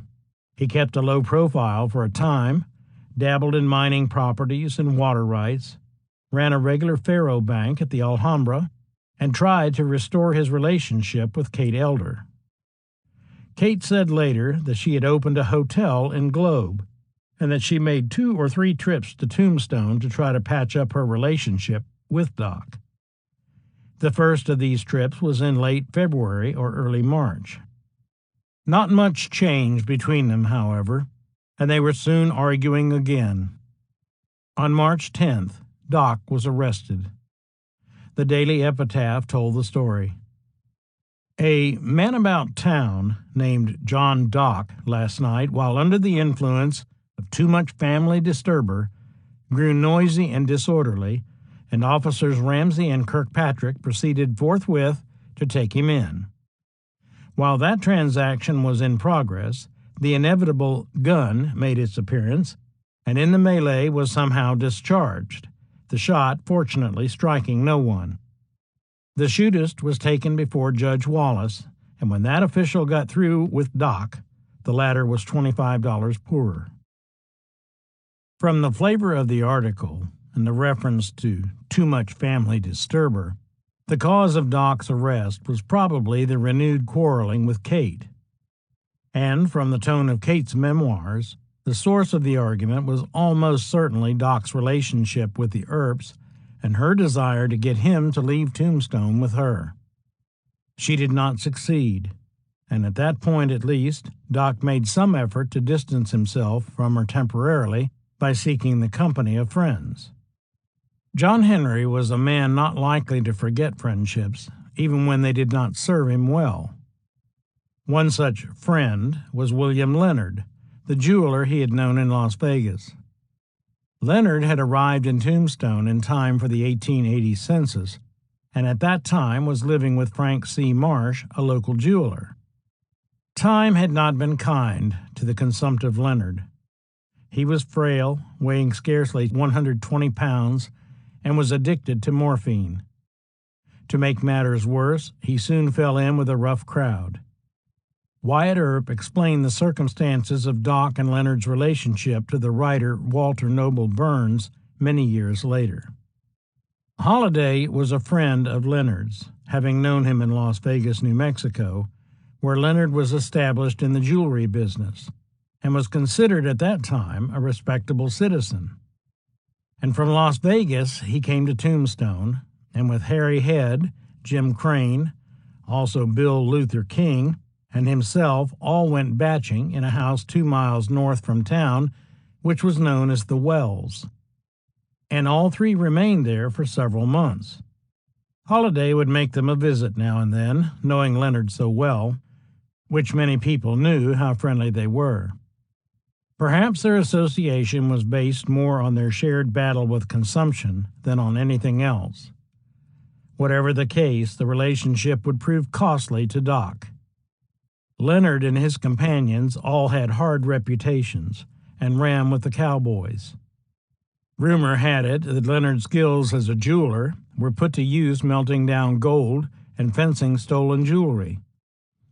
Doc had lived on the edge for so long that he would have paid little attention to such matters. They were of no direct concern to him in March 1881, but things were about to change. On March 15, 1881, Doc rented a horse at Dunbar's stable and left Tombstone. He later claimed that he went to Charleston to join in a high-stakes poker game he had heard about, but he found that the game had broken up by the time he arrived. During his trip back to Tombstone, he came across Old Man Fuller, who was driving a water wagon, and rode with him back to Tombstone, where he stabled his horse, had dinner, and went to work operating his faro bank at the Alhambra. Wyatt Earp told the story somewhat differently to Burns, though with the same ending. Holliday went to the livery stable on that day, hired a saddle horse, which he did quite often, to visit Leonard at the Wells. The horse came from Dunbar's stable, and not Triblett's, as Triblett did not have any stable in Tombstone. Holliday remained there until 4 p.m. Old Man Fuller was hauling water into Tombstone at that time, and leaving the Wells with a load of water, Holliday tied his horse behind the wagon and rode into town with Fuller, and which many people knew. After Holliday ate his dinner, he went to playing faro. And he was still playing when the word came to Tombstone from Bob Paul to me that there had been a holdup. The two stories were not incompatible. After leaving Charleston, Doc might well have stopped at Leonard's place en route back to Tombstone, afterward joining Old Man Fuller at the Wells and riding with him into town. Earp would also insist that Doc was playing faro against Wyatt at the time of the crime, adding that Holliday hawked his big watch chain for $40 to get faro money that evening. All of this would be important later. The regular run of the Kinnear and Company's stagecoach from Tombstone to Benson departed as usual that evening for Benson, with Eli Bud Philpott driving and Bob Paul riding shotgun for Wells Fargo. The stage stopped at Watervale, 2 miles out of Tombstone, and picked up 2 additional passengers. The stage was loaded, so one of them, a young man named Peter Roerig, had to ride up top. Afterward, the coach proceeded toward Benson. At about 10 o'clock, under a bright moon, the stage horses slowed to a walk as they passed through a wash and mounted an incline near Drew's station beyond contention. Close to the top, a man stepped into the road from the east and shouted, "Hold!" "By God, I hold for nobody," Paul thundered as he lowered his shotgun to fire. By then, more men were on both sides of the road. Paul fired, wounding one of the would-be robbers as the group opened fire on the stage. Philpott was hit at the first fire and toppled dead from the seat into the traces, carrying the reins with him as the horses bolted into a run. The stage careered past Drew's station pell-mell for nearly a mile as Paul tried to gain control of the team. He managed to slide into Philpott's seat and apply the brake, gradually slowing the horses to a walk. He then dropped to the ground and recovered the reins. Once he had the stage stopped, he discovered that Roerig was badly wounded. Paul drove as rapidly as possible to Benson. There he telegraphed Tombstone, learned that Roerig was fatally wounded, and started at once back to the scene of the attempted robbery. When the stage passed Drew's station out of control, the men there rushed outside in time to see the would-be robbers riding away at a dead run and Philpott's lifeless body on the road.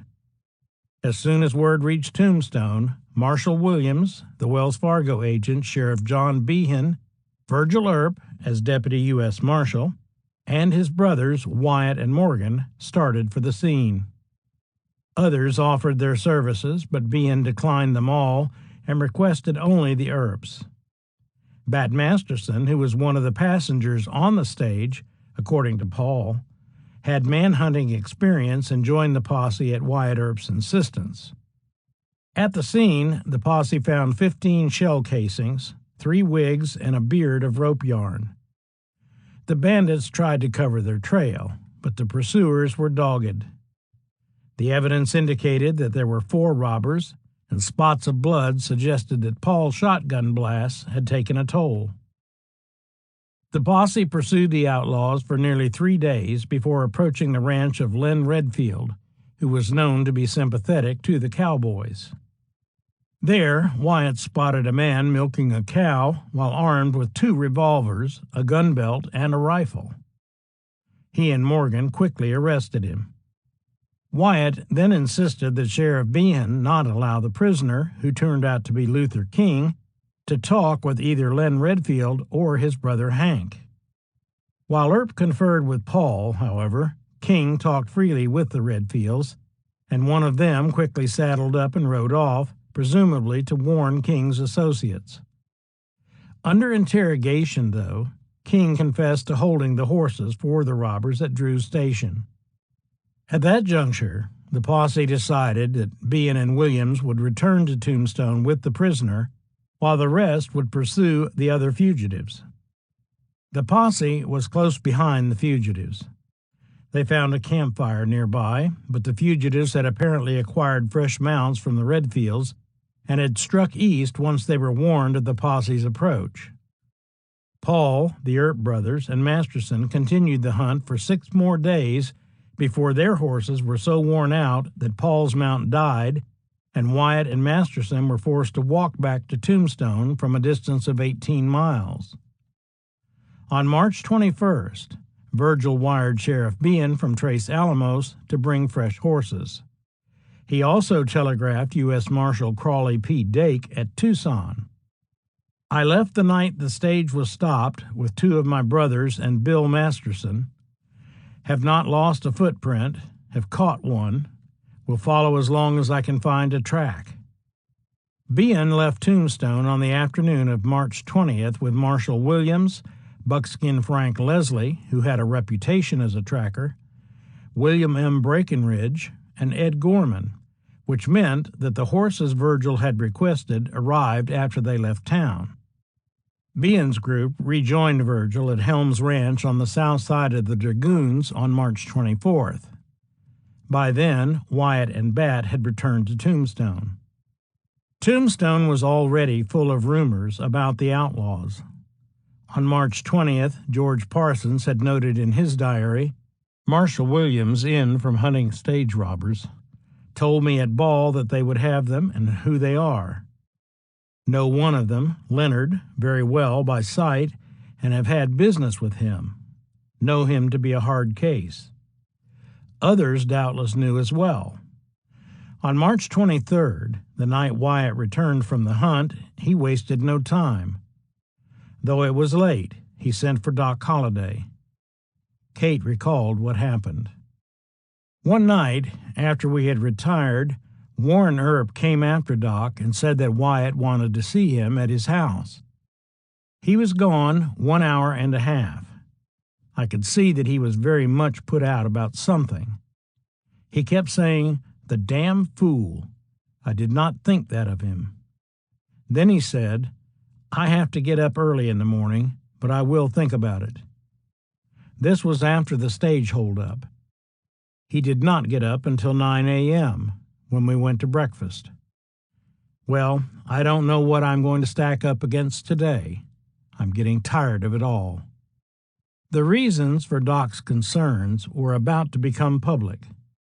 The next day, March 24th, the Tucson Star reported the source of his worries with these revelations about the fugitives.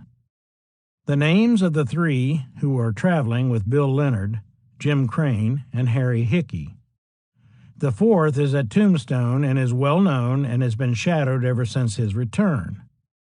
This party is suspected for the reasons that on the afternoon of the attack, he engaged a horse at about 4 o'clock, stating he might be gone 7 or 8 days, or he might return that night. He left about 4 o'clock, armed with a Henry rifle and a 6-shooter. He started toward Charleston, and about a mile below Tombstone, cut across to Contention. And when next seen, it was between 10 and 11 o'clock, riding into the livery stable at Tombstone, his horse fagged out. He had once called for another horse, which he hitched in the streets.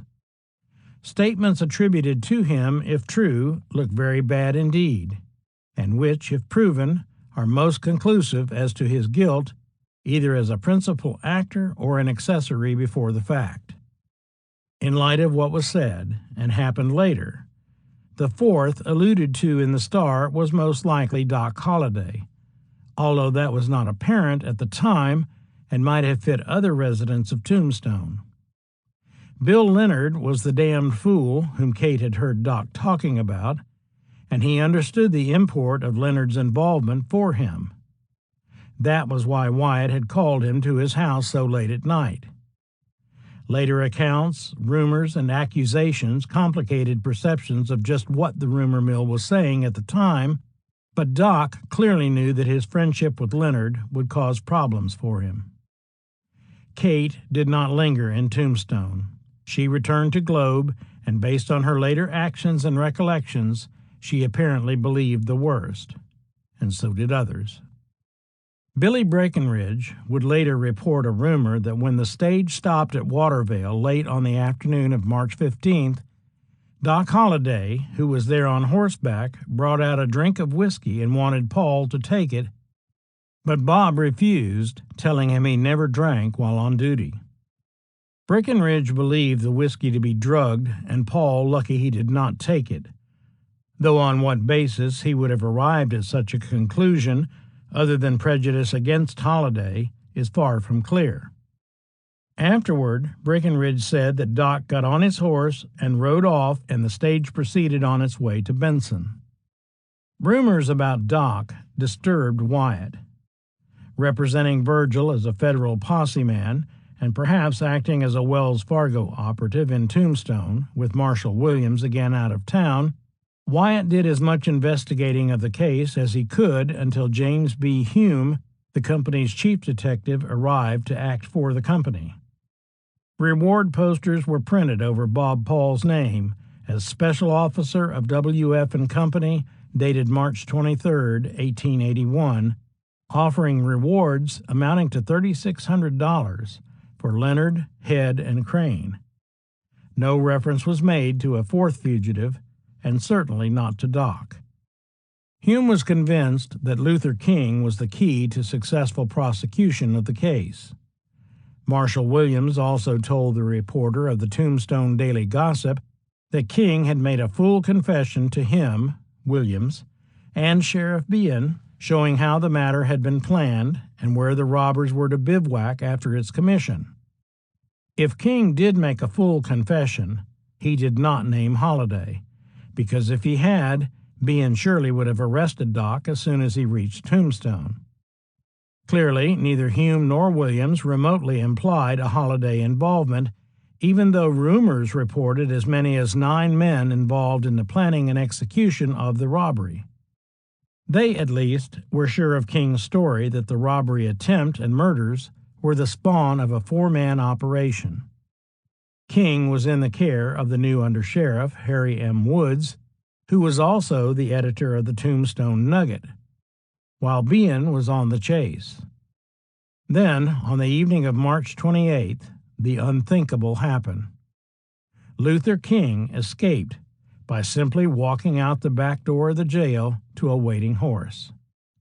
The Tombstone Evening Gossip explained what happened.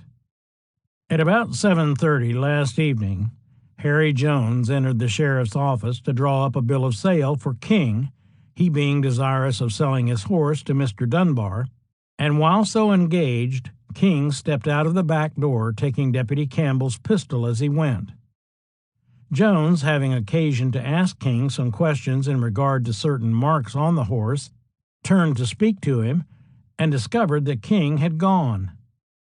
The officers immediately rushed to the back door, but he had vanished.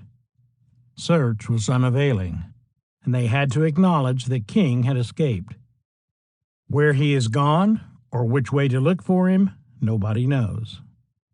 What made the episode particularly egregious was that Jim Hume had that very afternoon warned the officers who had King in charge to guard him very closely, as there would be an attempt made in the evening to release him from custody, and that it was very little encouragement for men to leave their business and go out into the mountains after these men, and, after capturing them, had them let loose. Virgil Earp elaborated. Hume got Wyatt to go with him to the sheriff's office to notify them, and they asked as a favor of the undersheriff to put King in irons. He promised to do so, and 15 minutes afterward, King escaped, going on a horse that was tied back of the sheriff's office. Undersheriff Woods quickly concocted a most remarkable and brazen newspaper item for the Nugget that doubtless left knowledgeable people speechless, and men like Wyatt Earp and Jim Hume livid. He claimed that Leonard had been gone only seconds when he was missed, but he could not be found, adding, "It was a well-planned job by outsiders to get him away." While there might at the time have been more watchfulness on the part of those in charge of him, still through the days and nights since his arrest a guard has been kept over him, and a single unguarded moment, but not without the aid of accomplices on the outside. The Nugget's explanation stank to high heaven. Along with Woods's negligence, and contempt reigned on those who had let it happen.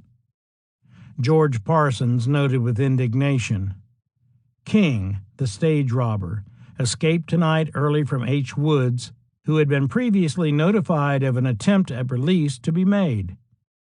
Some of our officials should be hanged. They're a bad lot. The Tucson Citizen expressed its disdain in plain terms. The escape was a result of an inexcusable and culpable negligence on the part of the officer in charge, as he had been notified of the attendant escape of King. The epitaph joined in, adding, King did use the boys at the sheriff's office rather rough, that's a fact. He never said a word about going, never whispered tra-la-la. Jim Hume sadly wrote to his fiancée, Tombstone has a population of 6,000, 5,000 of them are bad, 1,000 of them known outlaws. I don't want much of Tombstone. Disgust and barbed humor aside, people were angered because of the seriousness of the crime involved. The epitaph underscored the significance of what had just happened. The escape of King is very important, not only in connection with the late murder near Contention, but with the extensive stock stealing now being perpetrated in southern Arizona. He is possessed of valuable information, and it is thought under proper treatment he might have been induced to give the business away. The epitaph predicted that King would make good his escape. A week later, the Tucson Star reported a rumor that the cowboys had hanged King in the Huachucas, explaining that believing that King had given them away to the officers, the cowboys had resolved on punishing him, and with that purpose in view, assisted him to escape. If so, his friends were convinced that he had already given the business away. The Star's story was never verified, but Luther King had vanished. By then, the pursuit of the other principals, Leonard, Head, and Crane, had been abandoned. Clara Brown explained why succinctly.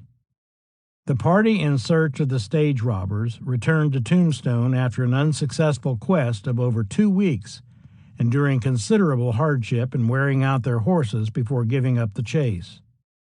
They were 4 days and a half without food and 36 hours without water. The local press praised the efforts of the posse men, but there were plenty of reasons to be disappointed.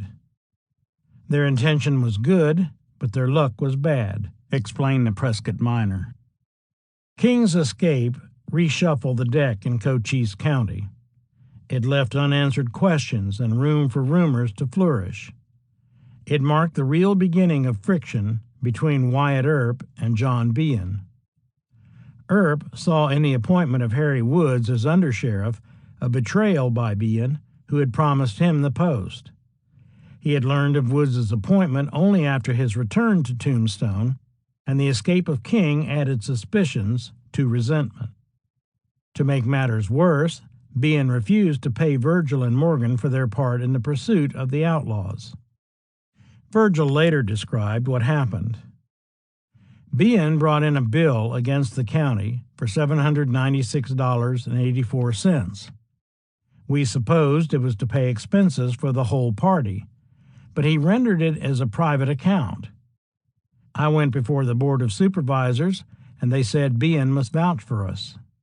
This he refused to do, saying he had not deputized us. Everybody but myself and my brothers were paid, and we did not get a cent until Wells Fargo found it out and paid us for our time. From that time, our troubles commenced. Behan had played his hand, and now anything he could use to justify his decision not to make Wyatt undersheriff would benefit him. Furthermore, Milt Joyce was no longer just Behan's friend, he was also a member of the Cochise County Board of Supervisors, nursing a grudge against Doc Holliday and supporting Behan's decisions. Joyce may well have been one of those most closely involved in promoting the rumors about Doc's involvement in the Drews Station attack. He had both motive and means, as the next few weeks amply demonstrated. The rumors did persist, and there were those in town willing to feed them, either because of their distaste for Holliday himself or because the gossip hurt the Earps. Wyatt was not a politician, and he was more or less blindsided by this combination of events. If Wyatt Earp was the real target of the rumors and had the most to lose politically, the man left most vulnerable by these developments was Doc Holliday. At the very least, Doc had a bullseye painted on his chest, and everybody in Tombstone knew it. He was not a popular man to begin with. His relationship with Leonard was well known, and many people, even some close to the Earps, were prepared to believe the worst. And Doc had a nasty way of giving people additional reasons to dislike him. As Wyatt Earp later wrote, he was his own worst enemy. As if to prove the point, on April 13, 1881, Doc found himself again in Justice A.O. Wallace's court, facing charges of threats against life. Apparently, the incident arose from accusations linking him to the Benson robbery attempt and Philpott's murder. One story that made the rounds later was that Doc had threatened anyone who accused him of complicity in the robbery attempt, declaring, "If I had pulled that job, I'd have got the $80,000. Whoever shot Philpott was a rank amateur. If he had downed a horse, he'd have got the bullion." The most reliable account claimed that the arrest came after yet another altercation between Doc and Milt Joyce. In this version, Joyce saw Holliday come into the Oriental and remarked, Well, here comes the stage robber. Doc, in turn, explained to Joyce what he intended to do to him. But before trouble could happen, Sheriff Bean arrested both men. Joyce then swore out the warrant for threats against life that took Holliday back to Wallace's court on April 13th. Earlier in April, Bat Masterson had received an urgent message from his brother in Dodge City, and on April 16th he climbed down from the eastbound Santa Fe passenger train at Dodge and into a gunfight, known afterwards as the Battle of the Plaza. Bat's return was not welcome under the circumstances, and he did not linger in Dodge, but he did not return to Tombstone. In May, the charges against Luke Short for the killing of Charlie Storms were dismissed, and Short soon departed Tombstone as well. William H. Harris followed Masterson and Short, and he was soon back in business with Chalk Beeson at the Long Branch Saloon in Dodge City. Rickabaugh and Clark were left without a partner or a protector, and it was probably at this time, rather than earlier, as most accounts have assumed, that the partners offered a 1/4 interest in the Oriental game room to Wyatt Earp, much to the chagrin of Milt Joyce. Johnny Tyler was still in town at that point, for the Tucson Citizen reported him involved in the highest stakes game in the history of the camp, with Dick Clark, John Marshall Nichols, known locally as Napa Nick or Judge Nichols, a faro dealer at the Crystal Palace, and a man named Billy Freeze.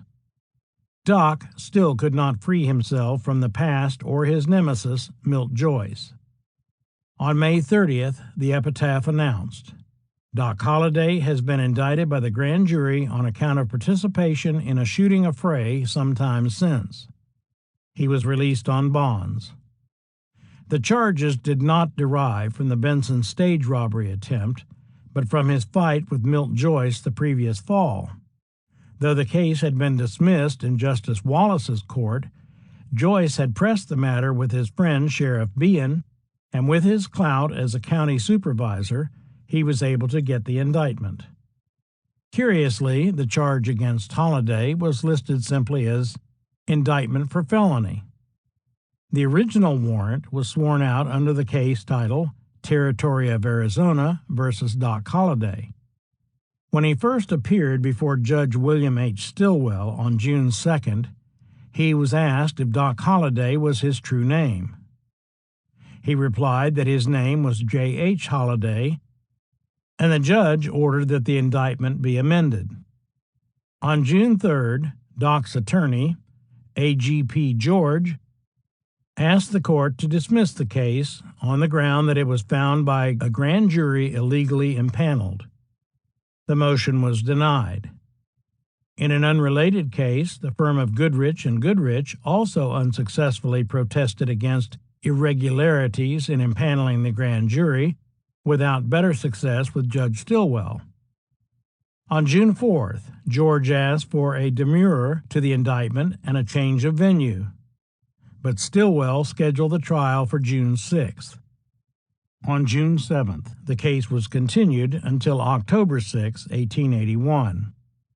Strangely, Joyce's grudge, the gambler's feud, and the unresolved issue of the robbery attempt and murders near Drew's Station now melded together in a most unusual way.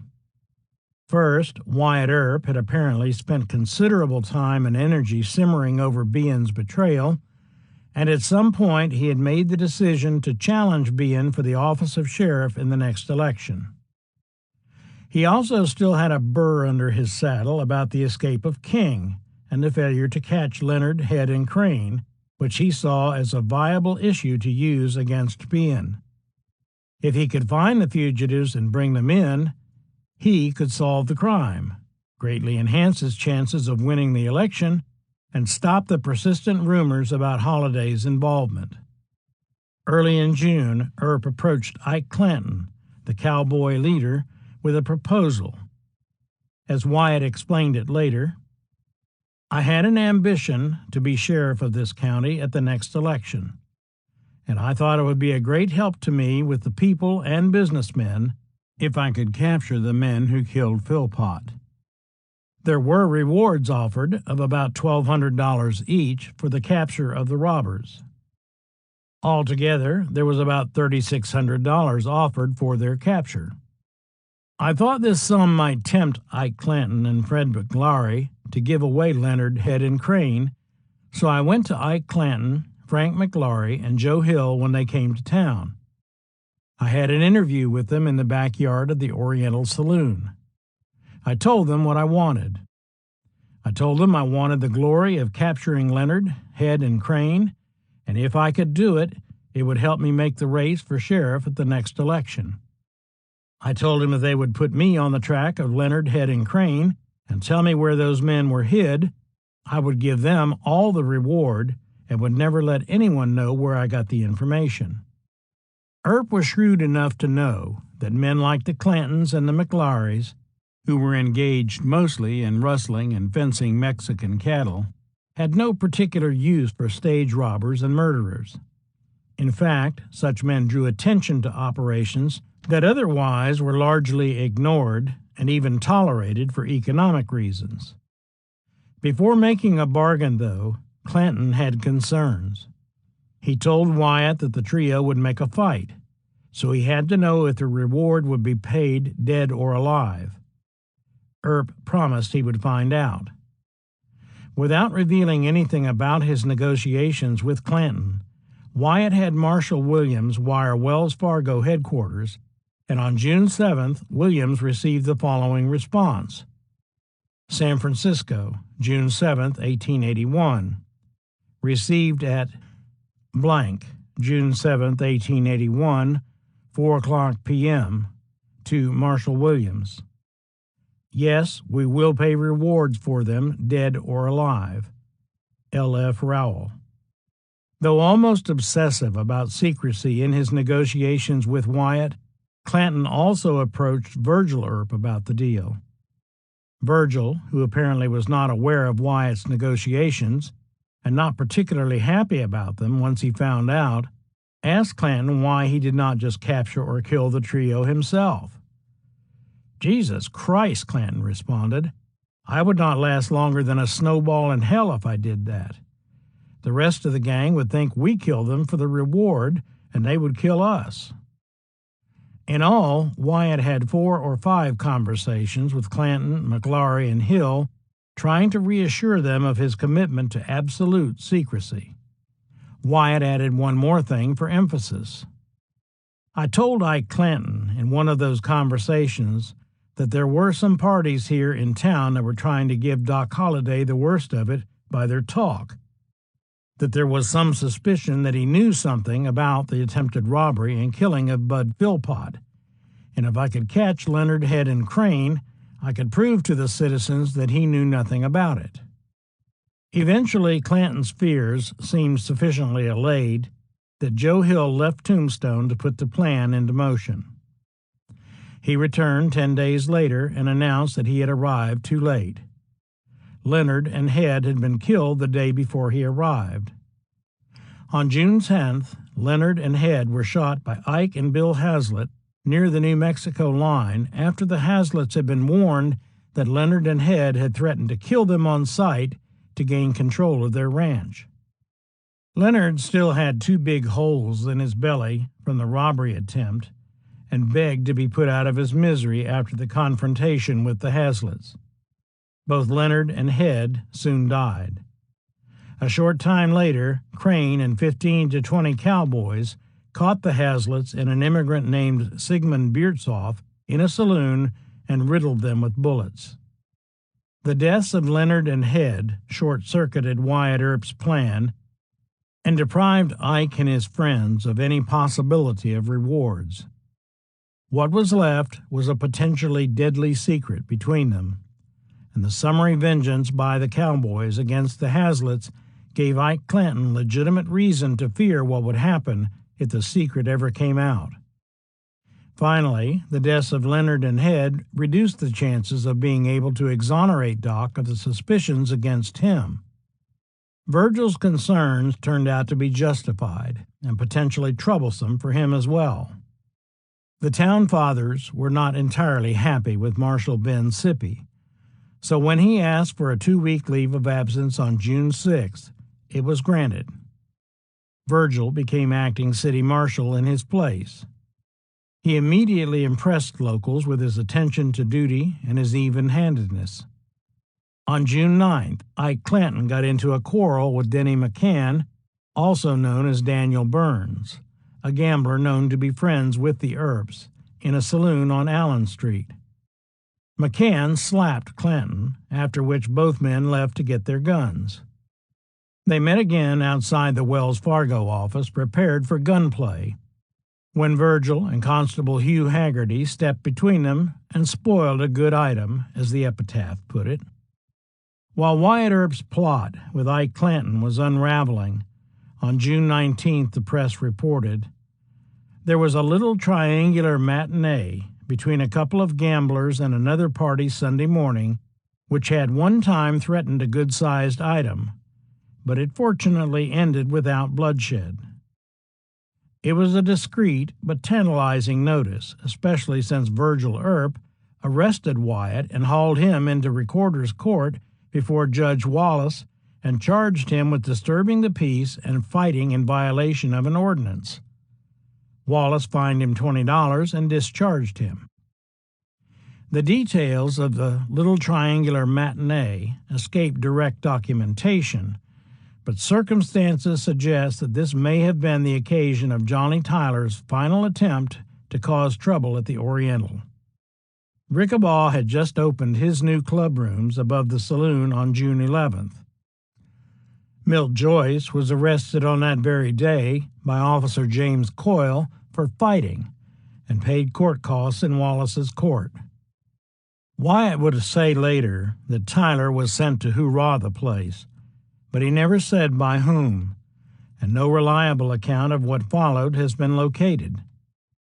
Earp's biographer, Stuart N. Lake, claimed that Tyler brought a dozen followers to disrupt play at the Oriental. According to him, Tyler braced Rickabaugh at his own faro table. That was bold enough in itself, for Rickabaugh had a reputation as a fighter.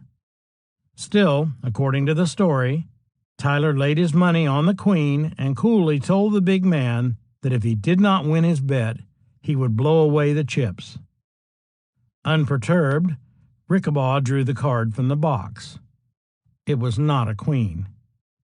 Before Tyler could make good his threat, he was dragged from his seat as Wyatt Earp seized his earlobe between his thumb and index finger. Tyler had not been aware of Earp's presence, and when he realized who had him, he protested that he did not know that Earp had an interest in the Oriental. According to Lake, Wyatt assured him that he did, and told him to tell his friends that it was the fighting interest, after which he propelled Tyler out of the saloon into Allen Street. Holliday was on hand that evening to keep Tyler's friends from stepping in. He covered them with his 6-gun and greatly enjoyed Wyatt's humiliating dispatch of his foe with appropriate commentary. If this, or some less melodramatic incident involving Tyler, was indeed the affair for which Earp was arrested in June, the expulsion of Tyler was rendered anticlimactic when on June 22nd the Oriental burned to the ground in a disastrous fire that leveled several blocks of downtown Tombstone. Joyce desperately tried to rescue $1,200 from his safe, but he was driven out by the flames. Afterward, he decided to get out of the saloon business and transferred his interest in the Oriental to Rickabaugh and his partners. It was weeks, though, before the Oriental was able to reopen under new management. By then, the Gamblers' War was effectively over, and Johnny Tyler was in Leadville, Colorado. Milt Joyce now turned his attention primarily to politics as chairman of the Cochise County Board of Supervisors. At the time, Cochise County law allowed county officials to keep a percentage of local taxes for themselves. Though not uncommon, this practice was not popular. Much dissatisfaction is manifested at the high rate of taxation decreed by the county supervisors, $2.83 on $100, and at their course in allowing the sheriff 10% for collecting it, a percentage whose exorbitance is without a precedent, wrote Clara Brown. With Harry Woods as undersheriff as well as editor of the Nugget, it was no surprise that the Nugget supported the county government. Nor was it surprising that the Republican Epitaph, edited by Mayor John P. Clum, attacked Joyce as the leader of the 10% ring, while suggesting that Behan was so preoccupied with collecting taxes that law enforcement was practically an afterthought. In the meantime, Virgil Earp was continuing to prove himself to be a capable officer. During the fire that destroyed downtown Tombstone, Virgil won praise for using his police force to support the firefighting effort and afterward mobilizing a large special police force to protect property, prevent looting, and displace lot jumpers who had squatted on choice lots in the burned-out district. His prompt and firm action was approved by businessmen and the leaders of the Citizen Safety Committee. It was no surprise, then, that on June 28th, when it was clear that Sippy was not coming back, Virgil was appointed marshal permanently. On July 4th, 1881, he was officially sworn in. Joyce's political clout was about to strike closer to the Earps and Holliday than tax use, however. Kate came back to Tombstone for another visit in June and lost little time catching up on local gossip. Arguments with Doc followed, with all the old issues rehashed once again, and Kate began to drink heavily. In this vulnerable state, she encountered John Behan and possibly Milt Joyce, who sympathized with her and baited her until she signed an affidavit accusing Doc of complicity in the attempted stage robbery and murders of Bud Philpott and Peter Roerig. On July 5, 1881, Sheriff Behan arrested Doc Holliday. Charges were brought against him both for attempting to rob the U.S. mail and for the murder of Bud Philpott. Holliday was taken before Justice Wells Spicer and released on a bond of $5,000, guaranteed by Wyatt and Doc's employers, John Meager and J.L. Milgren. A hearing was set for 9 o'clock on the morning of July 9th. Later, on the afternoon of July 5th, Virgil Earp arrested Kate for being drunk and disorderly. Apparently, her binge was not over, and Virgil kept her in jail overnight. The next morning, she was fined $12.50 and released. The Nugget observed, Miss Kate Elder sought surcease of sorrow in the flowing bowl. She succeeded so well that when she woke up, she found herself on the chief's register with 2 D's appended to it. She paid her matriculation fee of $12.50 and departed. Her education was not yet completed.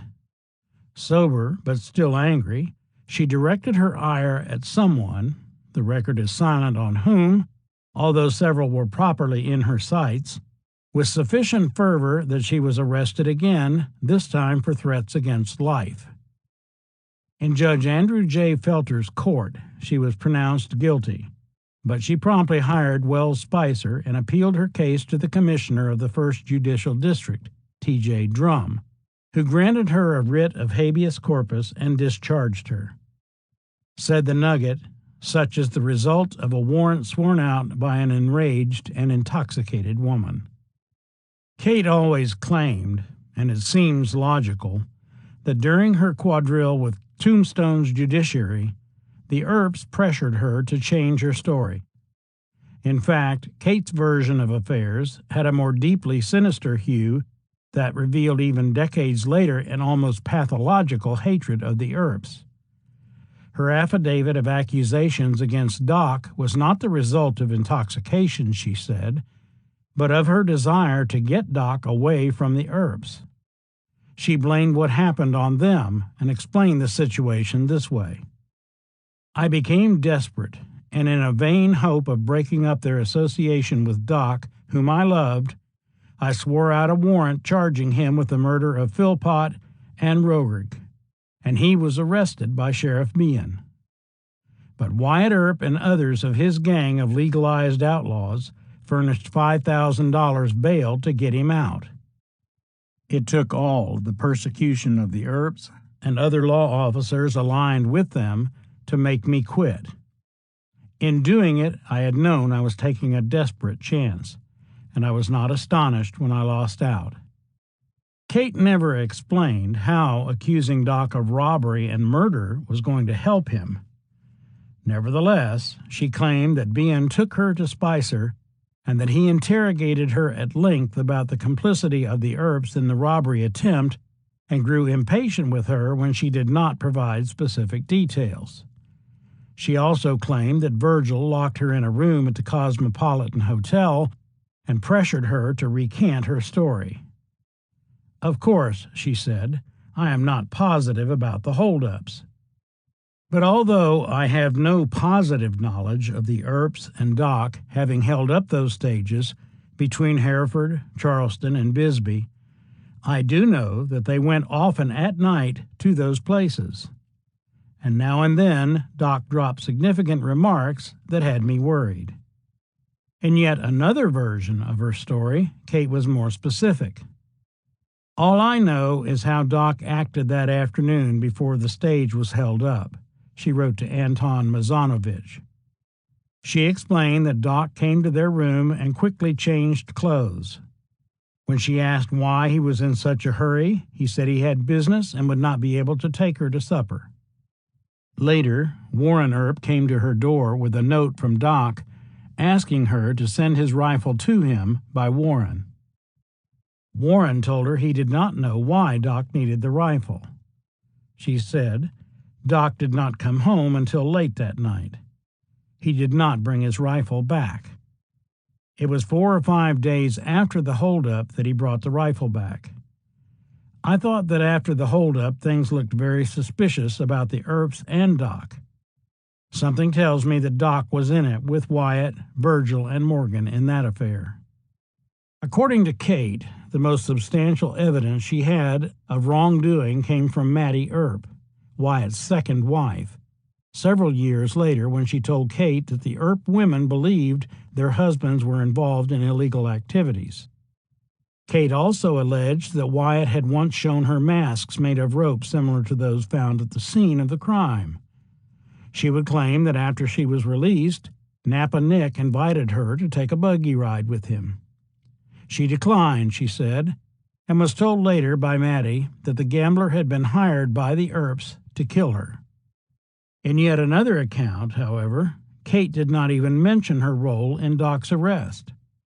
She recalled being in Tombstone at the time of the robbery attempt, with no reference to the events of July. She even appeared surprised at the allegations. Now, after all these years, I see it in print that it was the Earps and Doc Holliday who attempted to rob the stage and killed Philpott and Roerig, and that Doc Holliday was the one that killed Bud Philpott. Although Doc did not come to his room until late that night, that does not mean that the Earps and Holliday were in that holdup. There were plenty of people in Tombstone who knew where the Earps and Holliday were that night. There was no arrest made. Nothing was done about it. There could not be.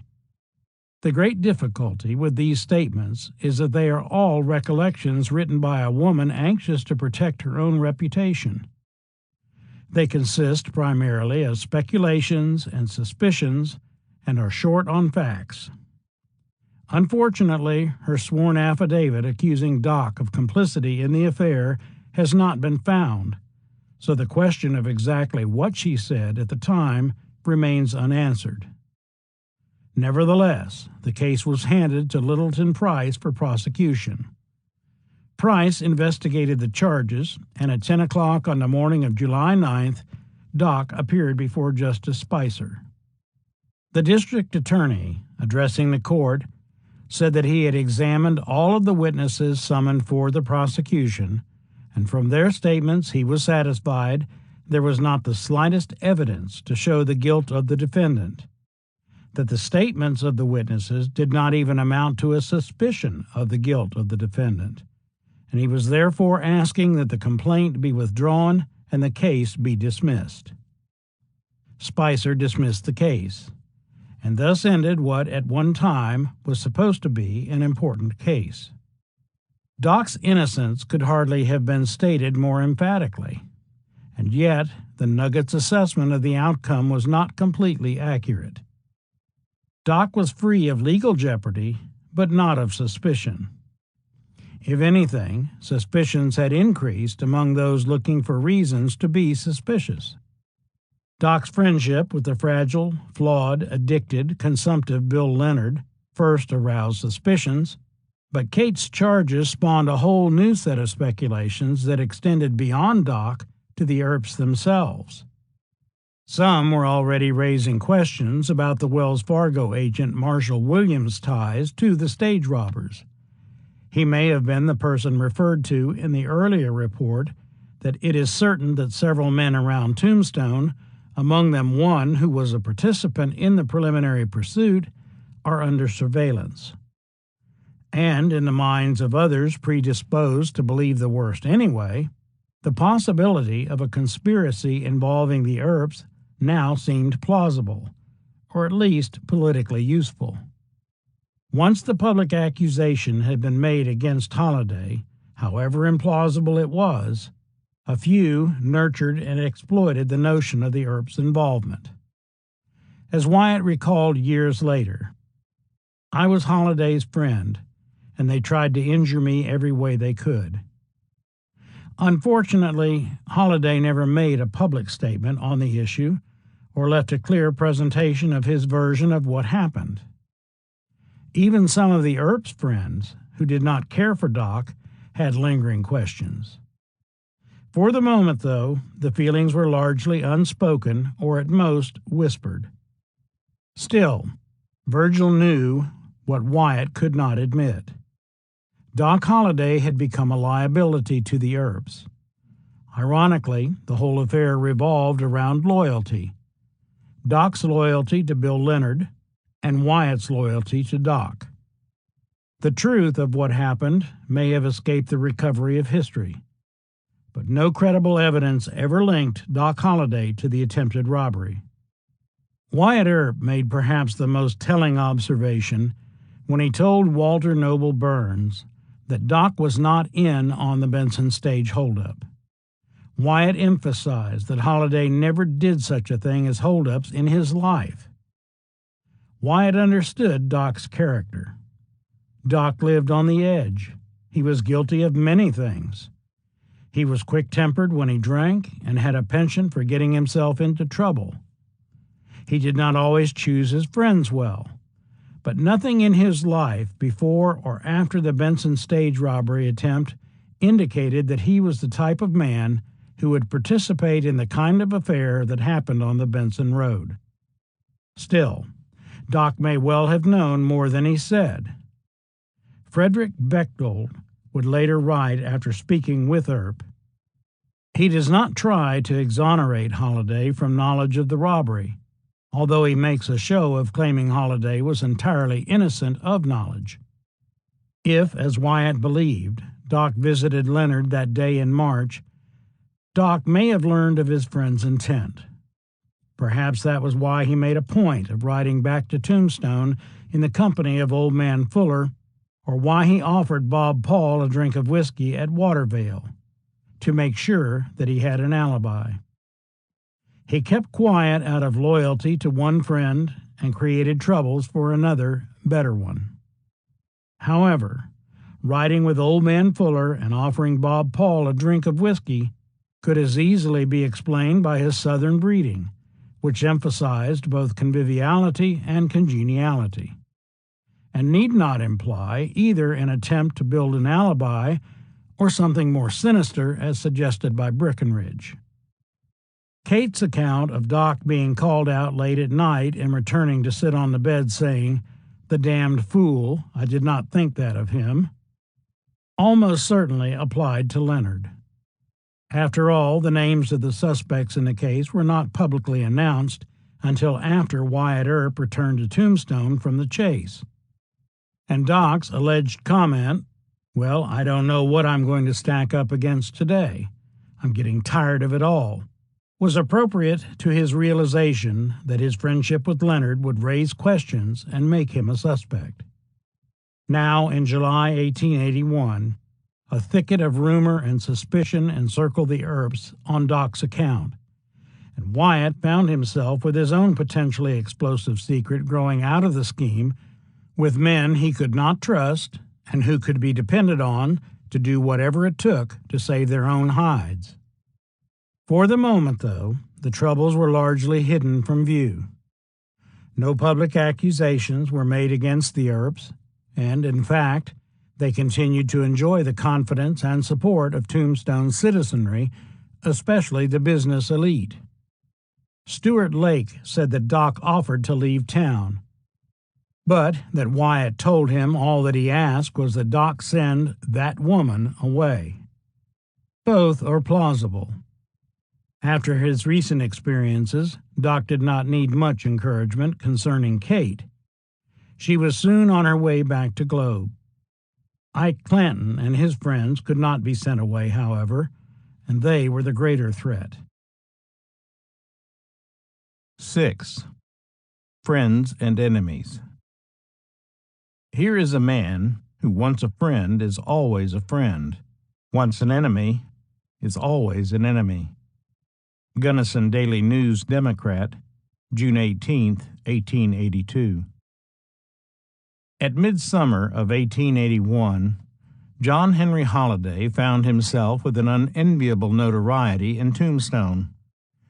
Although he had been legally cleared of charges relating to the Benson stage robbery attempt and the murders of Bud Philpott and Pete Roerig, suspicions remained. For many people, including some of Wyatt Earp's friends and supporters, Doc represented what was wrong with Tombstone. Yes, Doc Holliday was a tough citizen and a bad egg, and I was fully aware of the situation between Doc and Wyatt. Fred Dodge would recall later. Doc never played square with anyone in that country. Dodge would always believe that Doc was involved in the stage robbery attempt at Drew Station, whatever the district attorney and judge had said, and he was not alone. Wyatt Earp, though, stood by his friend. Doc was experiencing something he had not known before. He had had his troubles in the past, but he had been at most a peripheral figure in the public life of other towns. Now, when the dapper, well-dressed young man walked down Fremont or Allen Street, or took his chair at the Faro Bank in the Alhambra, people looked at him with a combination of fear and deference. For the first time, too, he had an avowed enemy, a nemesis in the person of Milton E. Joyce. With all of this came a grudging respect for a dangerous adversary. Though generally quiet and restrained, he could be quick-tempered and vocal, especially when drinking. Though usually unassuming, he had a sense of honor that at times smacked more of inferiority complex than principle. Whatever it was, when it was violated, he was not afraid to seek redress of grievances at the point of a gun. He was healthier and stronger than he had been in years. No doubt he was visiting Dr. Glendy King's hot springs, and the general climate of southern Arizona benefited him, as he had hoped, even with his long hours in smoky saloons and gambling halls. He was reported to have regained some of his sense of humor, and although it seems unlikely, the story was told that if any stranger entered Tombstone wearing a post hat, he would follow him around the street, ringing a dinner bell. He was robust enough to ride with the Earps, and from time to time joined posses and other expeditions. He was associated in the public mind with the Earps, but in truth he was never Wyatt Earp's lackey, as legend would later portray him. Had he been, he would have caused Earp less trouble. The most troubling thing was that Doc remained under bond on the charges brought against him by Joyce, awaiting disposition by the courts. Not everyone in Tombstone saw him as a bad man. In 1881, young Billy Hadditch, along with his mother and two sisters, moved to Tombstone to join his father, Bartholomew Hadditch, who owned a tailor shop at 528 Allen Street. Doc, always the dapper dresser, was a customer. Doc took an interest in young Billy and used him to run errands for him. Doc paid the boy 50 cents to $1 for carrying notes to other people. Billy liked Doc. Had it said that Doc was friendly, generous, soft-spoken, and a favorite among the town's kids because he always carried candy in his pocket. In spite of everything, John Henry was still his own man, still living by a code that dictated his responses, though modified by the less genteel environment of his Western life. Even his outbursts confirmed that he was his father's son, jealous of his reputation and quick to brace anyone who impugned it. It was more than his record as a gunfighter that caused men to respect and fear him. They knew that he would not hesitate at flashpoint, which made him a dangerous adversary and a dependable ally. For much of the summer of 1881, though, he had little role to play in the unfolding drama of Cochise County beyond that of professional gambler and local character.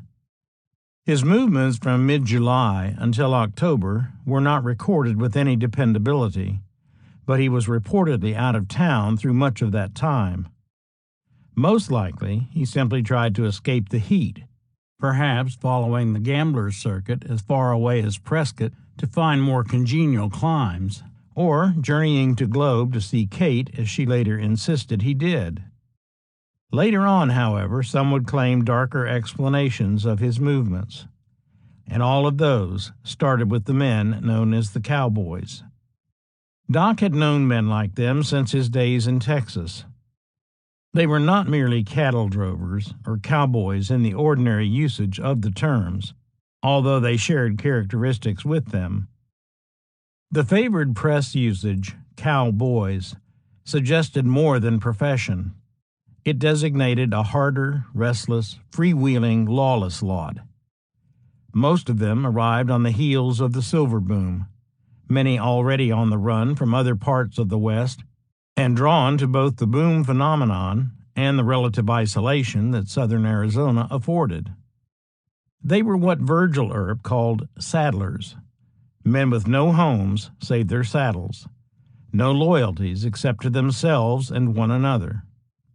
A Galeyville hotel owner, who came to know many of the cowboys, provided an insightful portrait of them. They are wild, reckless men from all over the world. They do not claim a home, a business, or close affiliation with civilization. Some are miners from Colorado and the Black Hills. Others are escaped criminals and refugees from all parts of the world. Some are mere reckless adventurers who have followed the line of new railroads since the first rail was laid from the Missouri River or in the Sacramento Valley. They do not work, and they are never without money. They live in a style that you city folks would despise, no doubt, but still they are never actually without food, a good horse, arms, ammunition, and blankets.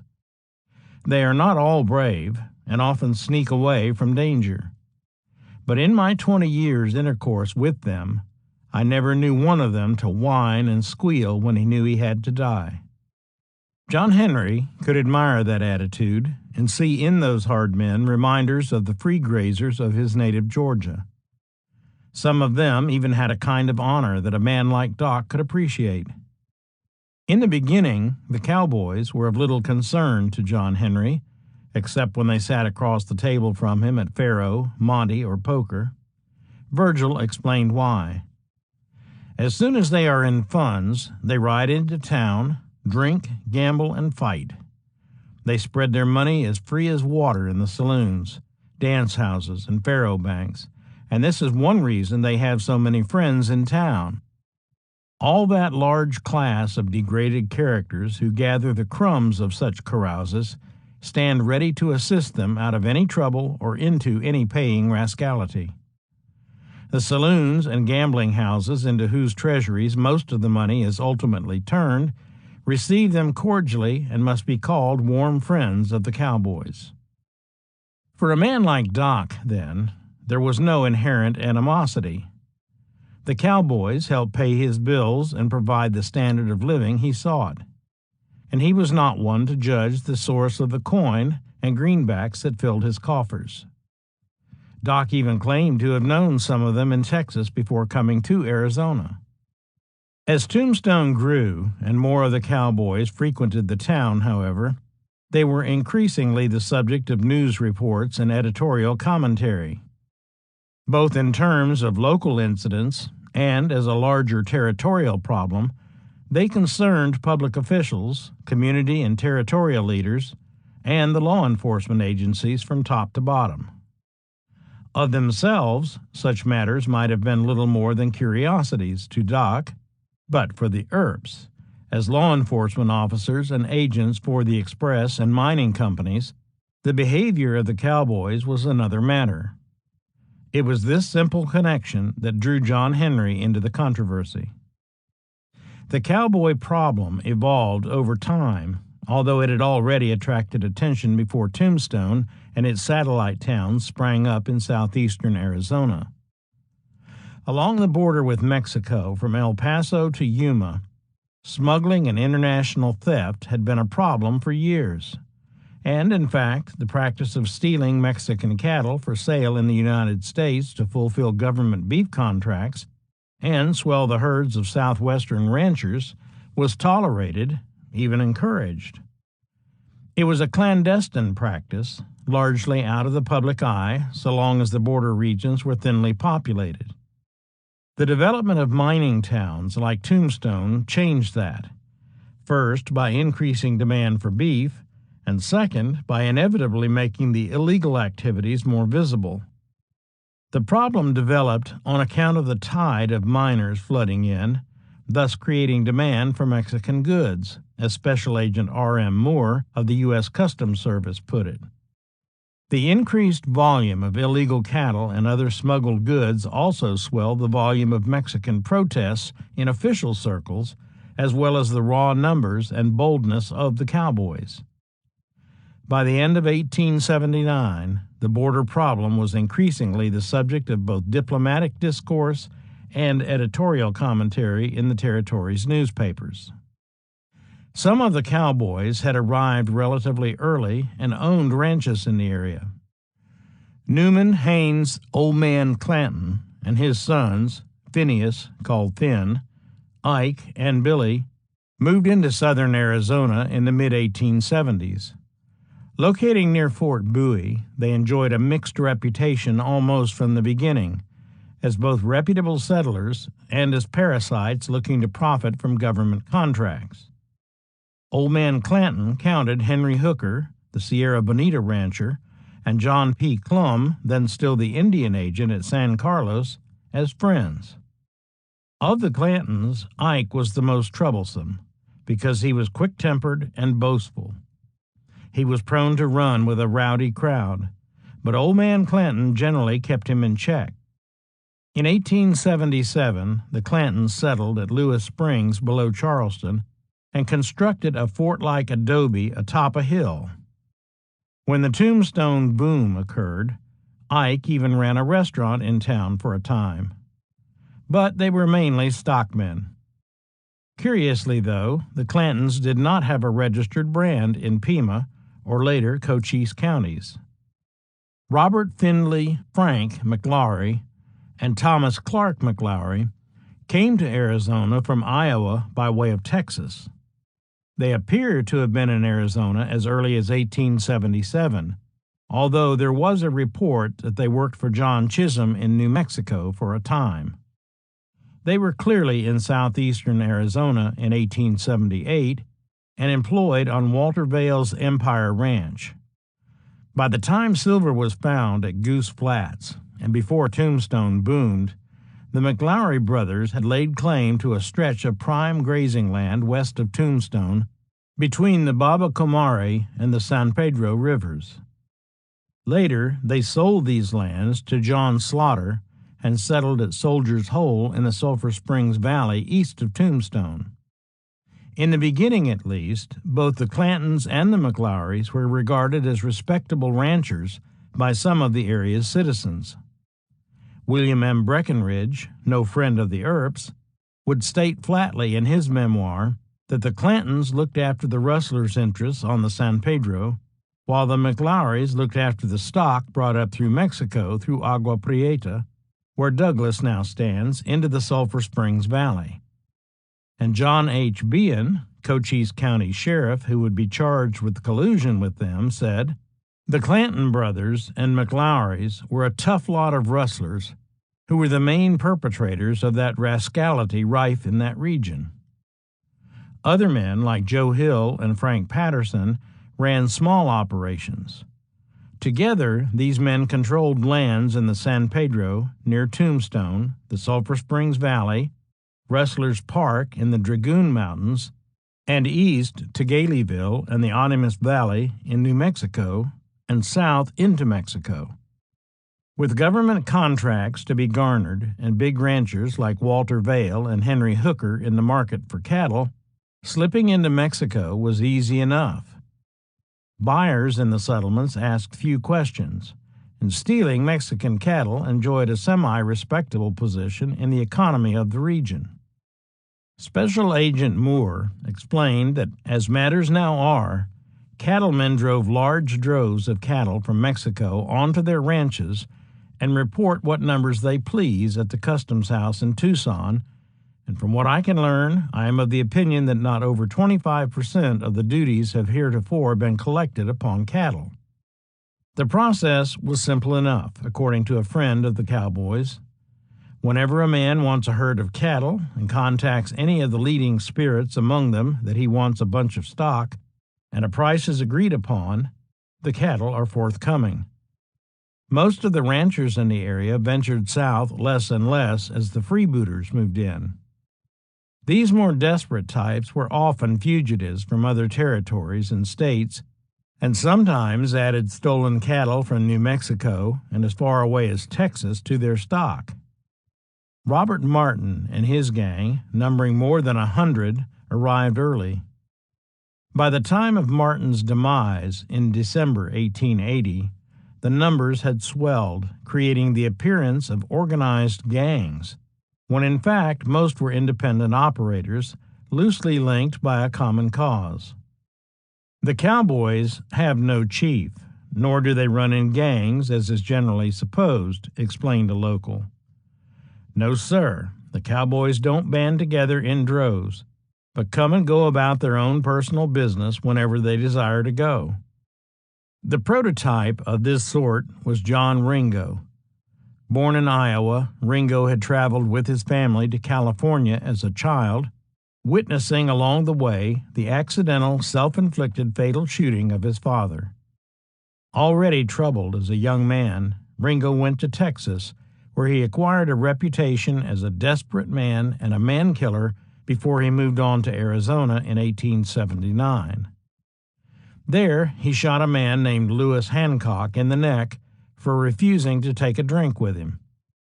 In July 1880, he, Ike Clanton, and several others were involved in another violent spree at Safford. He was a morose, brooding man and a heavy drinker. He appears to have been well-read and well-mannered, which helped to spawn the story that he was well-educated. Even in his own time, he was romanticized by some who knew him, but he was still feared as a dangerous loner.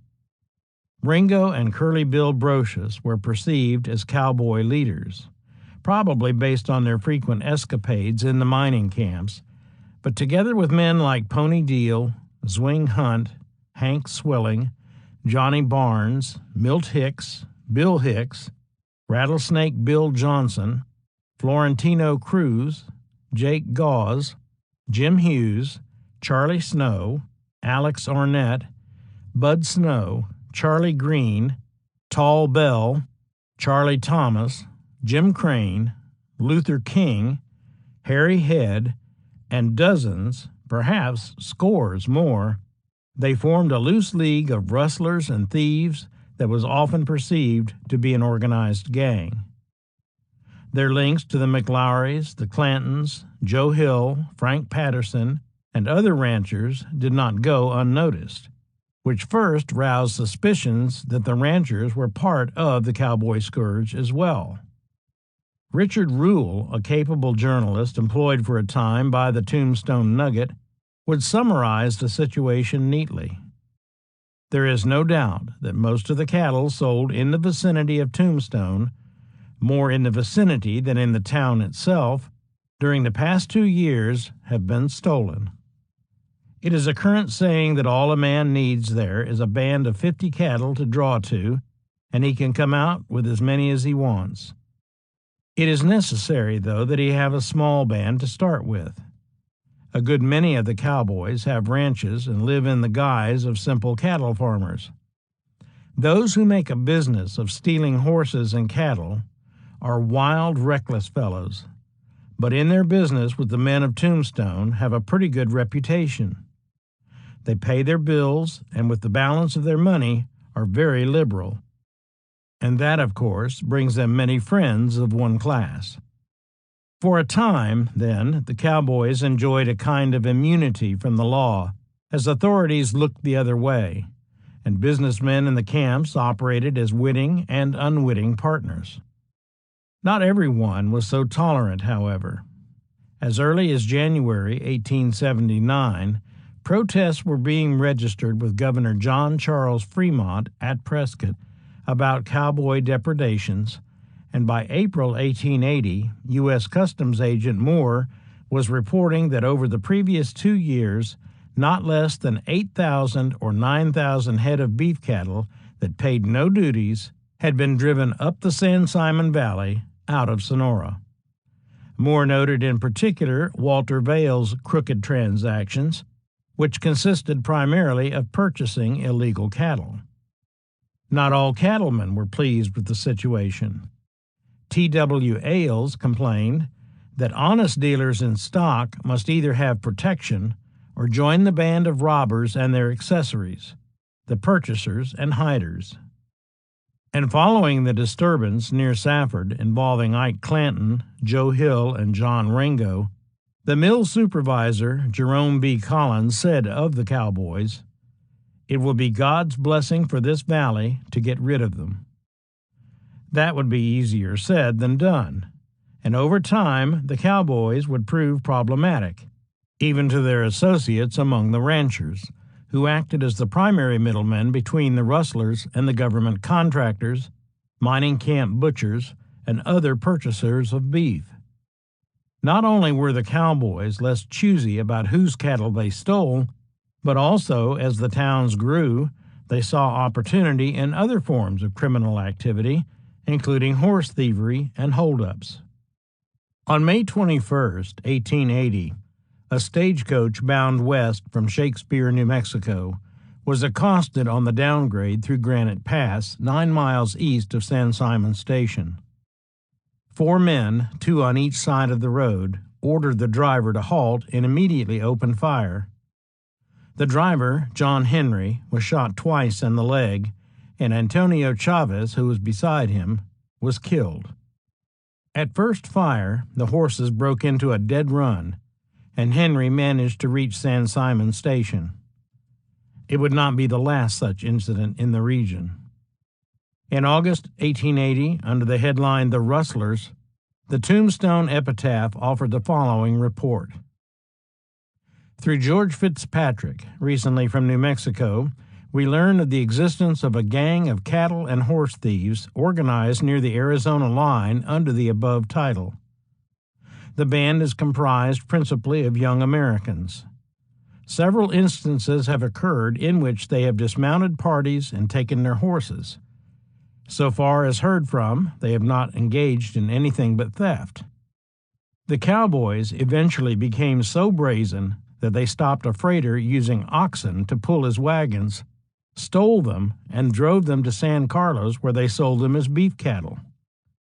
When a contractor remonstrated with the cowboys as they were plundering his train, they told him he must be a D.D. fool to team with oxen in Arizona. He ought to use mules. The extension of criminal activities to stage robbery and horse theft on American soil changed things. For men like Hooker and Vail, and even for Old Man Clanton and the McLaurys, the crime associated with the new cowboys was problematic because investigation of these activities drew attention to the practices that had been tolerated in the past and tarred the ranchers with the same brush as hold-up men and horse thieves. Indeed, by the spring of 1881, the U.S. Customs Service was actively investigating, although Agent Moore declared, "It is evident that we have not yet reached the bottom of all the crooked cattle transactions." Yet, except for the bigger operators like Hooker, ranchers were more or less forced to coexist with the outlaw newcomers because of their own vulnerability to the depredations of the cowboys. The dilemma was illustrated by the episode that first drew the Earps into contact with the cowboys. It happened before Doc ever reached Tombstone. In July 1880, Lieutenant J.H. Hurst led a squad of 4 soldiers west from Camp Rucker in search of stolen Army mules. At Tombstone, Hurst approached Virgil Earp, a deputy U.S. Marshal, and requested his assistance. Virgil, Wyatt, Morgan, and Marshal Williams, the Wells Fargo agent, joined Hurst's expedition. The McLaurys, Billy Clanton, and Pony Deal were suspects in the case. On July 25th, when Hurst's command and Virgil's posse reached the Babacomare ranch of the McLaurys, they caught men red-handedly changing brands on the Army mules. Frank Patterson, who seemed to be in charge, negotiated an arrangement to return the mules if no arrests were made. Hurst agreed and waited for the return of the mules at Charleston. The mules were not returned as promised, and Patterson, the McLaurys, and Billy Clanton reportedly rode into Charleston and taunted Hurst for his gullibility. In response, the infuriated Hurst posted notices naming Pony Deal, A.T. Hansbrough, and Mac McMasters, most likely Sherman McMaster, a former Texas Ranger who had fallen in with the cowboys, as the thieves, and also naming the McLaurys and Patterson as accomplices. Frank McLaury reacted angrily, posting a paid notice in the Tombstone Nugget, denying complicity in any theft and claiming that he had actually tried to find the mules for Hurst. He defended his reputation for honesty and accused Hurst of being the real thief. When McLaury then confronted Virgil Earp and told him in no uncertain terms that if he ever came after them again, he would have to fight. Virgil told McLaury that if warrants were put in his hands, he would have to serve them. Later, Wyatt was named deputy sheriff of Pima County, but apart from occasional actions required by their positions, such as the arrest of Curly Bill and his associates on the night Fred White was fatally shot, the Earps had no open conflict with the cowboys or those who dealt with them. Curly Bill, John Ringo, William Claiborne, Pony Deal, and others drew attention for their hijinks at Charleston, Contention, Galeyville, and Shakespeare, with the quarrels, pranks, and gunplay that bemused as well as caused concern. But after White's death, the cowboys generally stayed clear of Tombstone. In February 1881, the Tucson Citizen reported a series of raids that had occurred along the U.S.-Mexican border between October 5, 1880, and January 30, 1881, concluding that these facts show a deplorable state of affairs near the border, where the settlers are completely at the mercy of marauding parties of cowboys destitute of any protection from either the United States or Mexican government. They are liable to lose all their stock at any time, and in fact, they consider their present condition as far less secure than in former days when the Indians controlled that part of the county. If the condition of matters continues long, many settlers will be compelled to abandon their homes and seek safety for their lives in the larger settlements. The Citizen demanded strong action. Else citizens may be forced to combine and offer a bounty for cowboy scalps as the people of New Mexico do for those of Indians. The Citizen's competitor, the Tucson Star, agreed that the question of how the cowboys are to be dealt with is assuming greater importance every day, and recommended a striking force of 2 companies of cavalry to patrol the border. Governor Fremont saw the merit of the plan and requested the creation of a state militia to break up the rustlers and to preserve peace along the border. He later explained, "In view of the increasing lawlessness of the frontier and of the representations made to our government by Mexico, I asked the legislature at its last sitting for 700 men to enforce the laws. A bill was introduced for this purpose, but passed only one house and left me unprovided with any means to maintain order on our boundaries." The attitude of the territorial legislators toward the plan was best explained by L. Wallenberg, who said that the raids of the cowboys are less detrimental to the territory than would be the proposed raid on our treasury. In the absence of governmental action, the situation on the border worsened. One Arizona mining man later explained the difficulty of trying to deal with the cowboys. The cowboys would be suppressed in short order if they did not have so many friends among people who claim to be respectable and who cannot be reached by the law. Don't think that this friendship is the result of any maudlin sympathy for the cowboys. Not at all. It is business. Tombstone is in Cochise County, and in Cochise County are not less than 200 cowboys, mostly cattle thieves. Their headquarters are on the Barbacamare Creek and the San Pedro River, where they rendezvous with the stolen cattle which they supply to Tombstone butchers. The cowboys have an alliance with most of the butchers and are also on friendly terms with 2 or 3 leading business houses. The butchers like to purchase beef at low rates and ask no questions, and it is cheaper for some businessmen to pay the cowboys a tribute than to fight them. This is the situation now because a lot of officials in Cochise County are in with the cattle thieves. The cowboys were taken more seriously after the attempt to rob the Benson stage at Drew Station. The Star continued its crusade for action on the border. The cowboy problem was underscored again on May 13, 1881, when Juan Vasquez, a Mexican rancher, and his vaqueros caught up 2 cowboys who had stolen between 400 and 500 cattle from him and had killed 4 men, including George Turner and Alfred McAllister, the Galeyville butcher, who had shot One-Armed Kelly near the Oriental. Vasquez was also killed in what came to be called the Fronteras Massacre. With rumors rampant of a planned raid to clean out Fronteras, these highly visible activities not only increased demands for a solution to the cowboy problem at all levels of government on both sides of the border, but also reminded ranchers of the potential costs of being associated with the cowboys. This reality, apart from the hope of financial reward, probably was what tempted Ike Clanton, Frank McLaury, and Joe Hill to consider helping Wyatt Earp when he approached Clanton in June 1881 about William Leonard, Henry Head, and Jim Crane.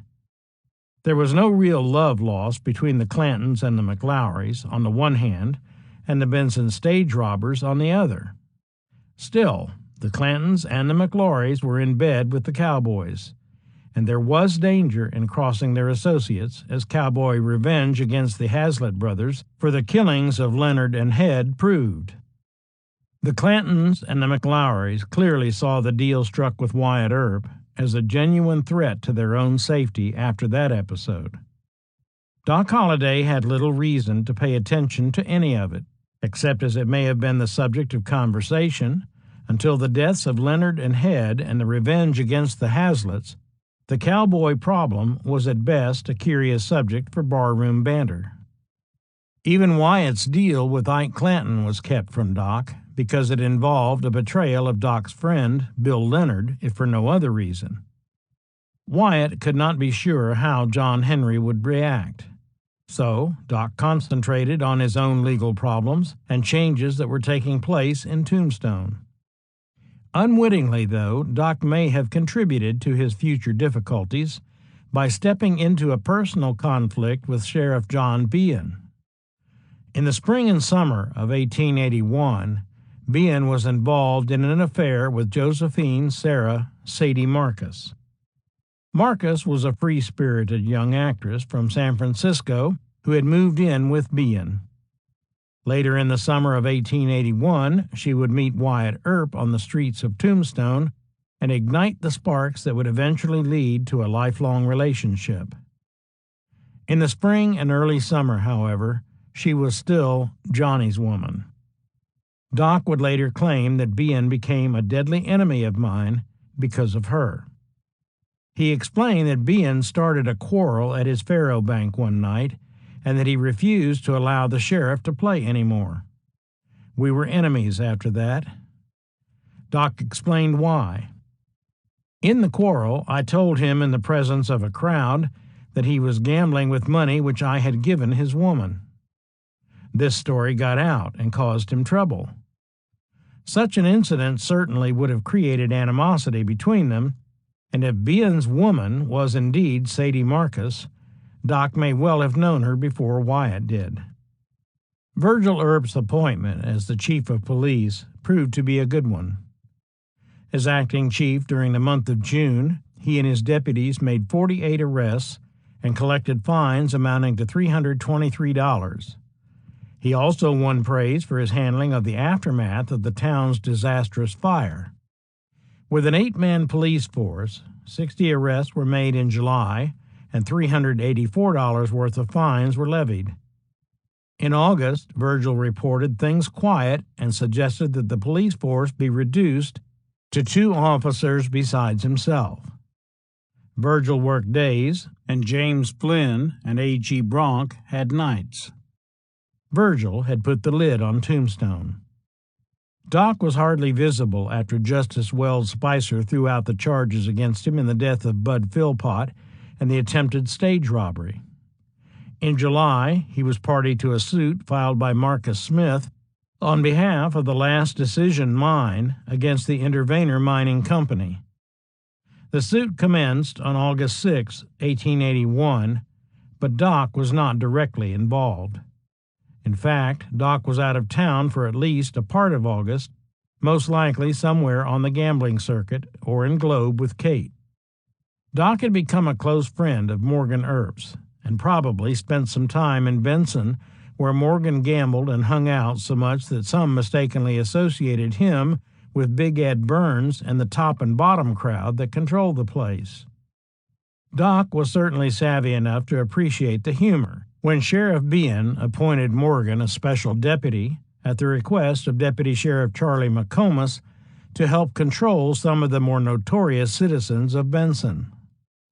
Morgan proved valuable, though, when he arrested J.J. Offwheeler Harlan, a refugee from Las Vegas who started a quarrel with an Indian that led to gunplay. While Doc was conspicuous only by his absence, the cowboy scourge was increasingly the subject of press attention as the bandits grew bolder and Mexican protests stronger. The reason was underscored by George Holt, the foreman of the Grant County, New Mexico grand jury at the end of July. There seems to be a very bad state of affairs existing in the southern part of this country near the border of Old Mexico. It almost seems that a law-abiding citizen can hardly live there with any safety to himself or property. There seems to be a band of men living in that section of the county who live by robbing and stealing and defy the authority. We ask that our sheriff and law-abiding citizens use every effort to suppress this lawlessness, and if it cannot be done otherwise, to call on higher and more powerful authority to assist in so doing, as such a state of affairs seriously affects the prosperity of our county. On July 26th, a running fight occurred between cowboys and Mexican vaqueros over a herd of cattle on the plains near Guadalupe Pass in New Mexico that resulted in the rout of the Mexicans. On July 27th, at Cajon de Sarampion, cowboys attacked a party of 16 Mexicans moving into the United States, killing 4, although initially as many as 9 were thought to have been killed. On August 11th, Cowboys attacked Ochoaville, killed a horse, wounded a Mexican, and took what they could. Also during August, the papers reported an effort to steal cattle near Charleston and an attempt to steal gold and silver from 3 Mexican soldiers. The editor John P. Clum went so far as to say that without effective law enforcement, the people are justified in taking the law into their own hands and ridding themselves of the dangerous characters who make murder and robbery their business. This flurry of seemingly uncontrolled criminal activity aroused more than the editorial ire and official correspondence. On the morning of August 13, 1881, the Mexicans took a measure of revenge when they attacked a party of men encamped in Guadalupe Canyon near the Mexican border with a herd of Mexican cattle purchased from rustlers. The leaders of the Americans were William Lang, a recent arrival in the region, who along with his father had purchased lands from John Slaughter and John W. Roberts and Old Man Clanton. With them were Dixie Lee Gray, the son of Judge Mike Gray, Jim Crane, the last of the Benson stage robbers, Billy Byers, Harry Earnshaw, and Charles Snow. The attack commenced about dawn, when Snow rode out of the camp to investigate a disturbance of the herd. Lang believed a bear was threatening the cattle. Snow rode directly into the concealed Mexicans, who were waiting for first light to attack. They killed Snow with the first volley, then opened fire on the camp. Clanton, Gray, Lang, and Crane were also killed. Byers was seriously wounded, but survived by stripping off his clothes and playing dead to make the Mexicans believe that he had already been killed and stripped by others in their party. Earnshaw hid in the brush. Hours later, he stumbled onto the ranch of John Pleasant Gray with the news that the Mexican soldiers had attacked them and killed his companions.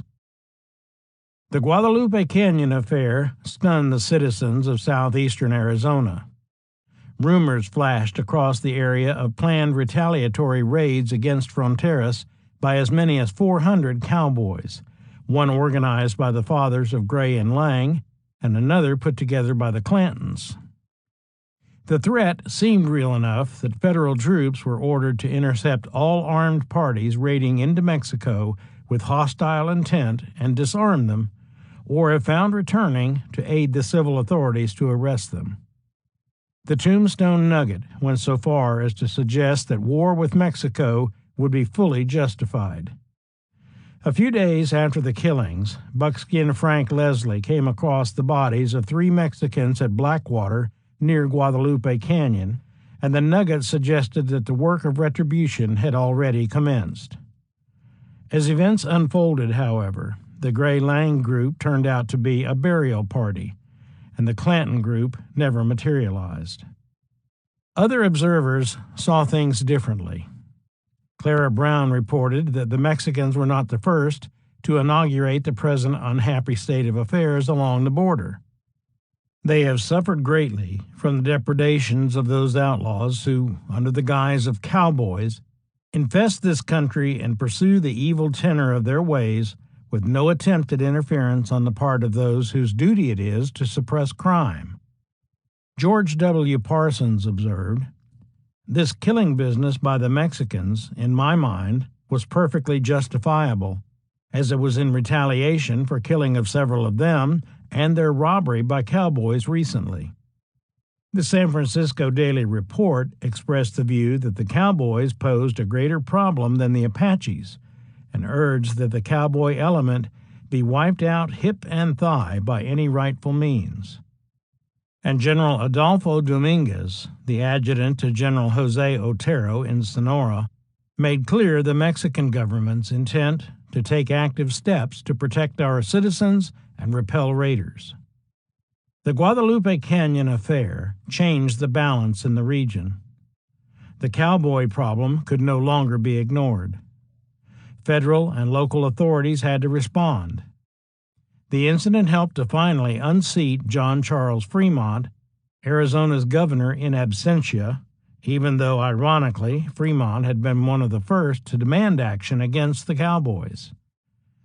It was also at this point that John Clum took dead aim at John Behan and Harry M. Woods, declaring that there is altogether too much good feeling between the sheriff's office and the outlaws infesting this county.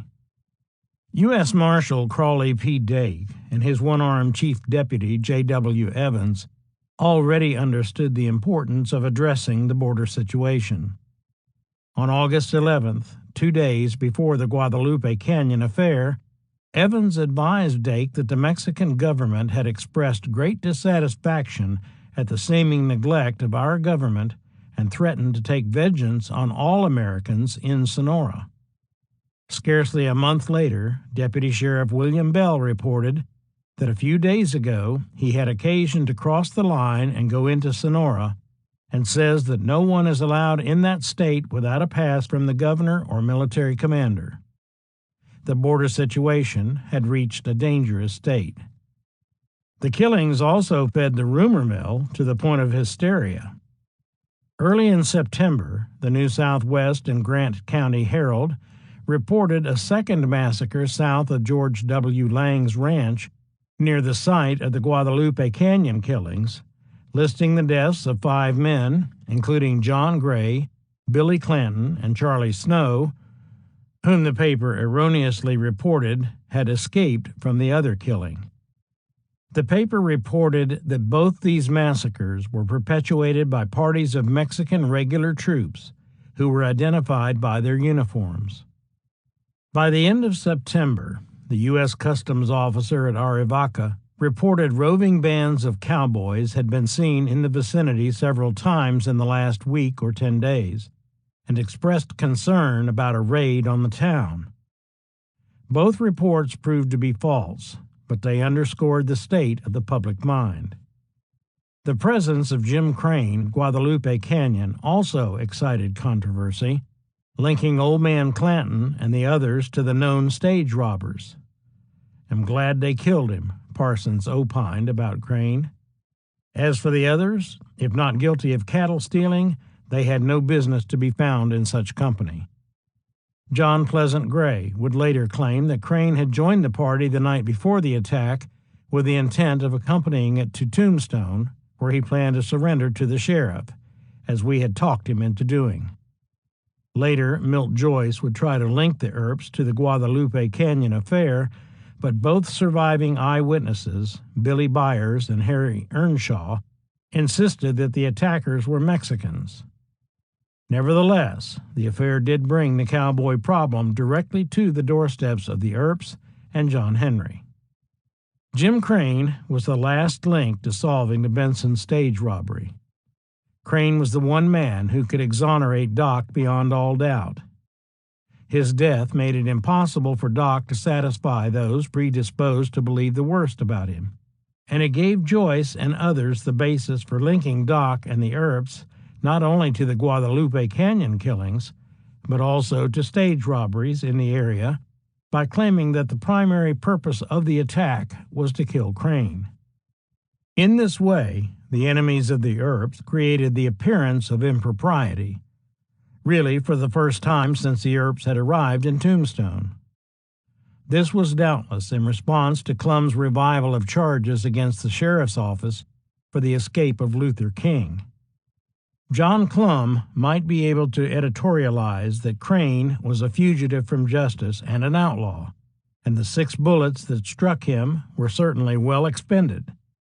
But his death also heightened Ike Clanton's apprehensions about the secret between himself and the Earps at precisely the point in time where his father's restraining hand was removed in the same bloody encounter at Guadalupe Canyon. Old Man Clanton had always managed to maintain some sense of propriety and respectability, and had even gotten along reasonably well with the Earps. Now, Ike's insecurity, bravado, and temper had no effective check. As a deputy U.S. Marshal, Virgil Earp now faced increased pressure to act against the cowboys, and the businessmen of Tombstone who were feeling the economic pressure created by the cowboy situation explained their concerns to the Earps, who were the most likely to act. Practically, though, J.W. Evans was the deputy U.S. Marshal who had taken charge of operations against the cowboys, and for the moment, Virgil still concentrated on his duties as the Marshal of Tombstone with such efficiency that the epitaph quipped, "Cowboys don't seem to visit our city very much. Don't they like the climate? We feel slighted." The high profile of the cowboy problem did require that Virgil cooperate with Sheriff Bean in both his role as the chief of police and his role as the deputy U.S. Marshal at precisely the moment the strain between the Earps and Bean was approaching the breaking point, especially in light of Clum's renewed criticism of the sheriff's office. On September 9th, with word that Pony Deal had been arrested by Bob Paul for robbing the Globe stage in February, Virgil and Bean attempted to arrest Sherman McMaster, but McMaster managed to escape, with Virgil firing after him. Bean gave chase but soon lost the trail. It was later reported that McMaster and John Ringo stole 2 horses at the Contention Mine. Ringo, who had also been in Tombstone, was wanted for robbing a poker game at Galeyville. McMaster's escape produced more criticism of Paul, Earp, and Bean.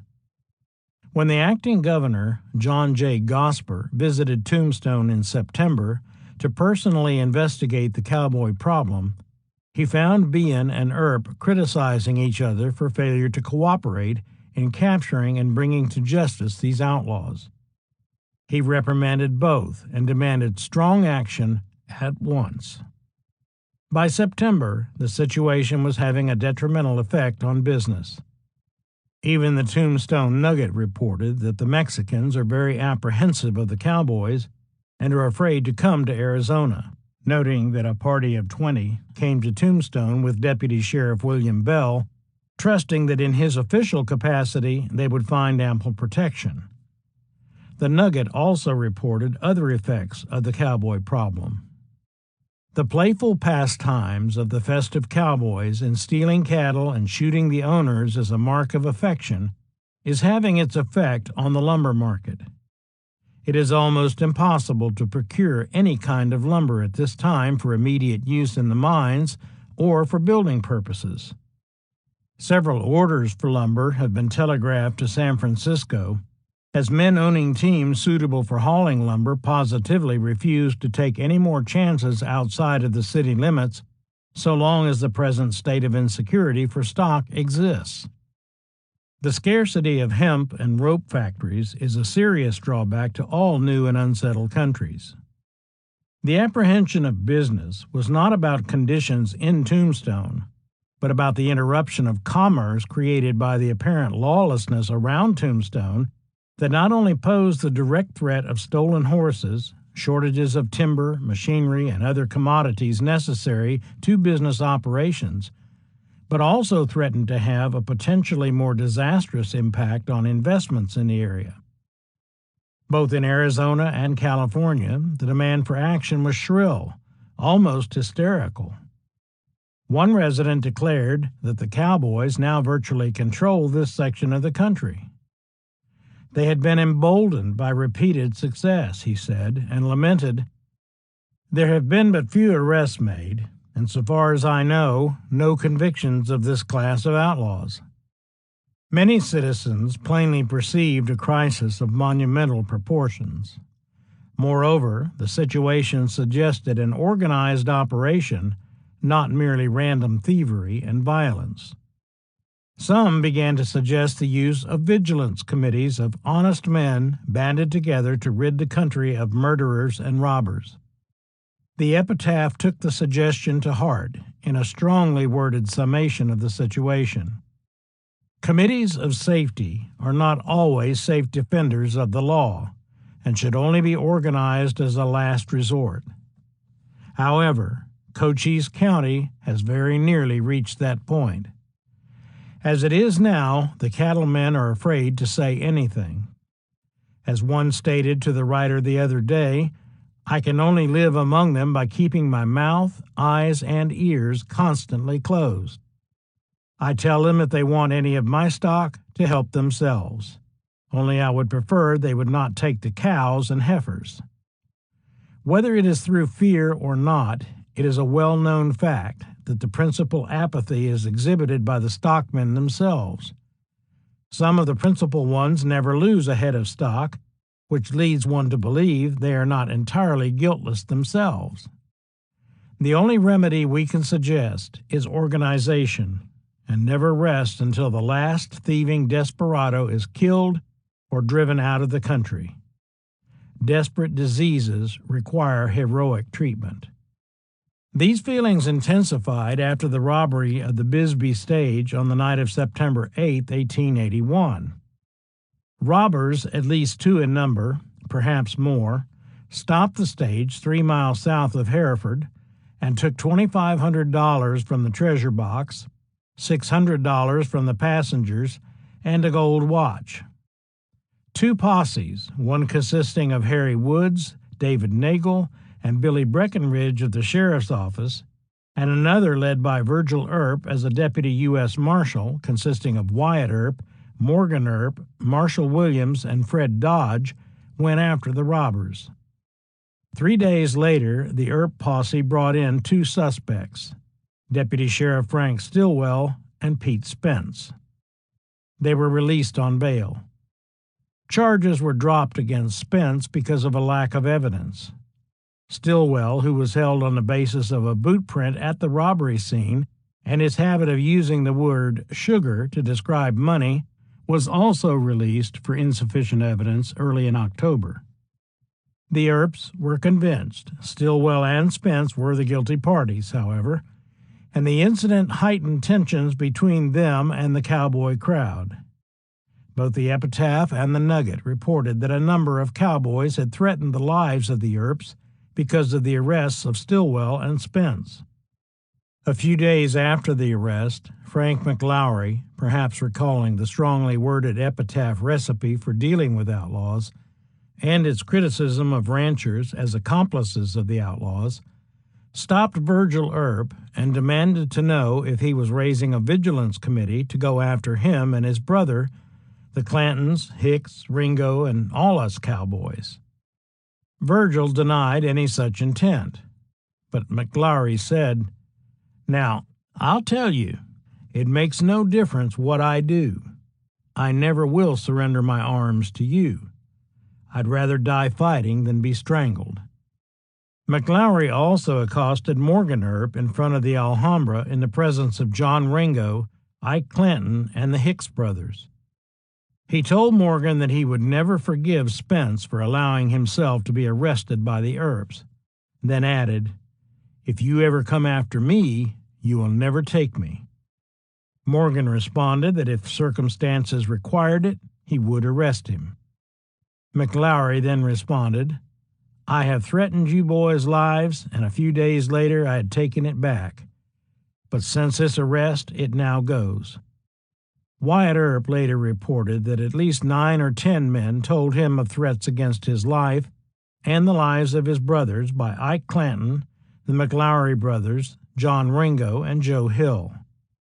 Stillwell and Spence had strong ties to the cowboys. Both men had faced criminal charges before in 2 separate cases of murder. They also hung out in the cowboy haunts at Charleston, where they had ample opportunity to meet and become involved with the cattle thieves and other ne'er-do-wells causing trouble in the area. Stillwell owned several businesses in Charleston, including a saloon, a livery stable, and a lumber yard, and could have been quite useful in the fencing of stolen horses. In fact, in October 1880, Spence had been charged with stealing mules. Still, why McLaury chose the September arrests of Stillwell and Spence to defy the Earps openly was puzzling, because until that moment, nothing approaching a feud existed between the Earps and the cowboys. Some good news did make the papers, although it was almost lost in the flurry of reports of cowboy outrages. On August 23rd, the top and bottom gang of confidence men, who have so long infested Benson to the discomfiture and pecuniary loss of many Eastern tourists, was broken up, and the members driven from the town. The occasion of this event was a quarrel between Big Ed Burns and Martin Mahane, two of the leaders. A shooting incident resulted in which Deputy McComas was shot in the thigh. Outraged citizens finally had enough. They attacked the headquarters of the gang and piled all the furniture into the street and burned it, after which they notified the party that if they did not leave town on the next train, there would be some hanging done. Burns was arrested and incarcerated at Tombstone. The rest of the gang caught the westbound train on August 24th. If problems were not bad enough, early in October, a breakout was reported from the San Carlos Indian Reservation. In the wake of this report, there was a flurry of livestock thefts, including horses, mules, and cattle. By then, reports of Indian hostilities were viewed skeptically by some. The cowboys in southeastern Arizona are having a pretty good time now. They can rob and murder and put the blame on the Indians. A border community always keeps a few straggling hostiles on hand for this purpose.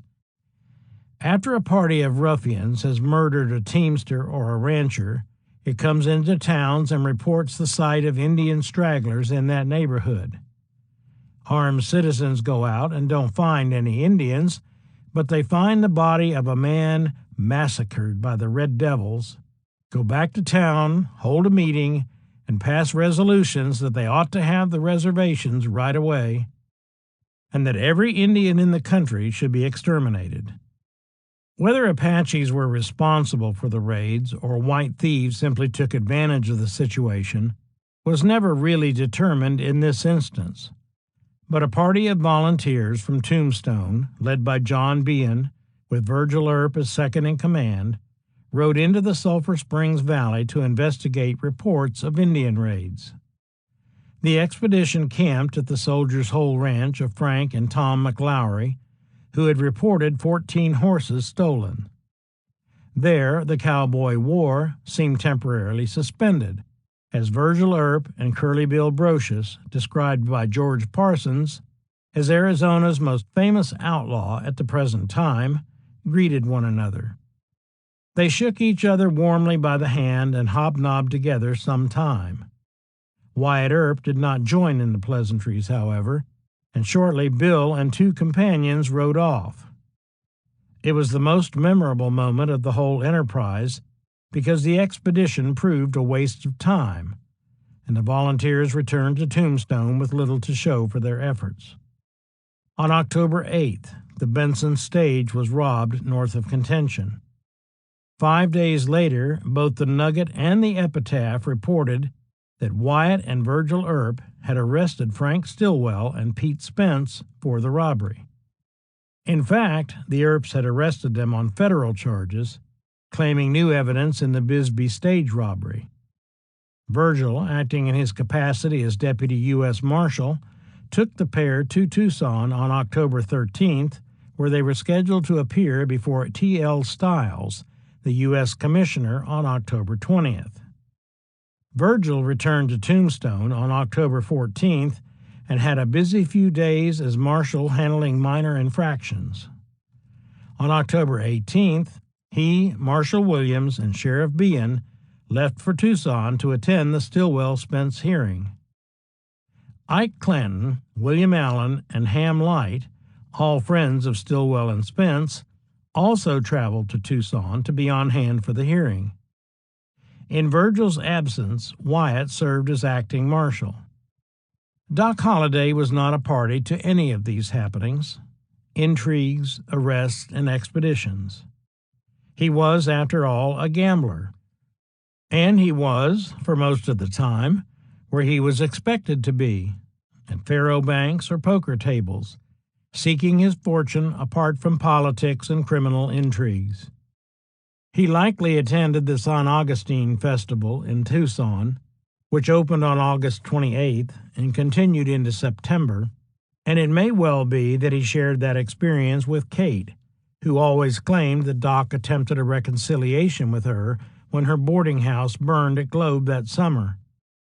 He certainly knew the opportunities for gain at the festival, and he may well have been one of those described by the Tucson Citizen, which noted in August that as the feast approaches, all sharpers of all kinds gather into the city, and warned that thieves, burglars, pickpockets, and cutthroats will be here in large numbers. Of course, not all gamblers fit these disparaging descriptions, and Doc, remembering the previous year, surely tried his hand there. On September 29th, the Tucson Star reported, "Over 200 people have left Tucson to attend the feast at Magdalena in Mexico on the 4th Proximo, it being the regular annual feast of San Francisco. This includes a number of the sporting fraternity." Doc was back in Tombstone only briefly at the end of September, and he left again on October 1st, just before the feast opened in Magdalena. That he had been out of town in September was confirmed by the unclaimed letter for John Holliday listed in the epitaph on October 1st, the same day he left town again. Doc did not appear to have been on hand when Lou Rickabaugh reopened the refurbished Oriental Saloon on October 11th, and the Daily Epitaph listed a letter for Kate in its issue of October 15th, suggesting that she and Doc were still out of town. Kate also claimed that at mid-month, Doc asked if I would like to go see the fiesta. She continued, "I said, I don't mind going." We left that evening for Tucson. We were there for about 4 days. Her memory after so many years was confused.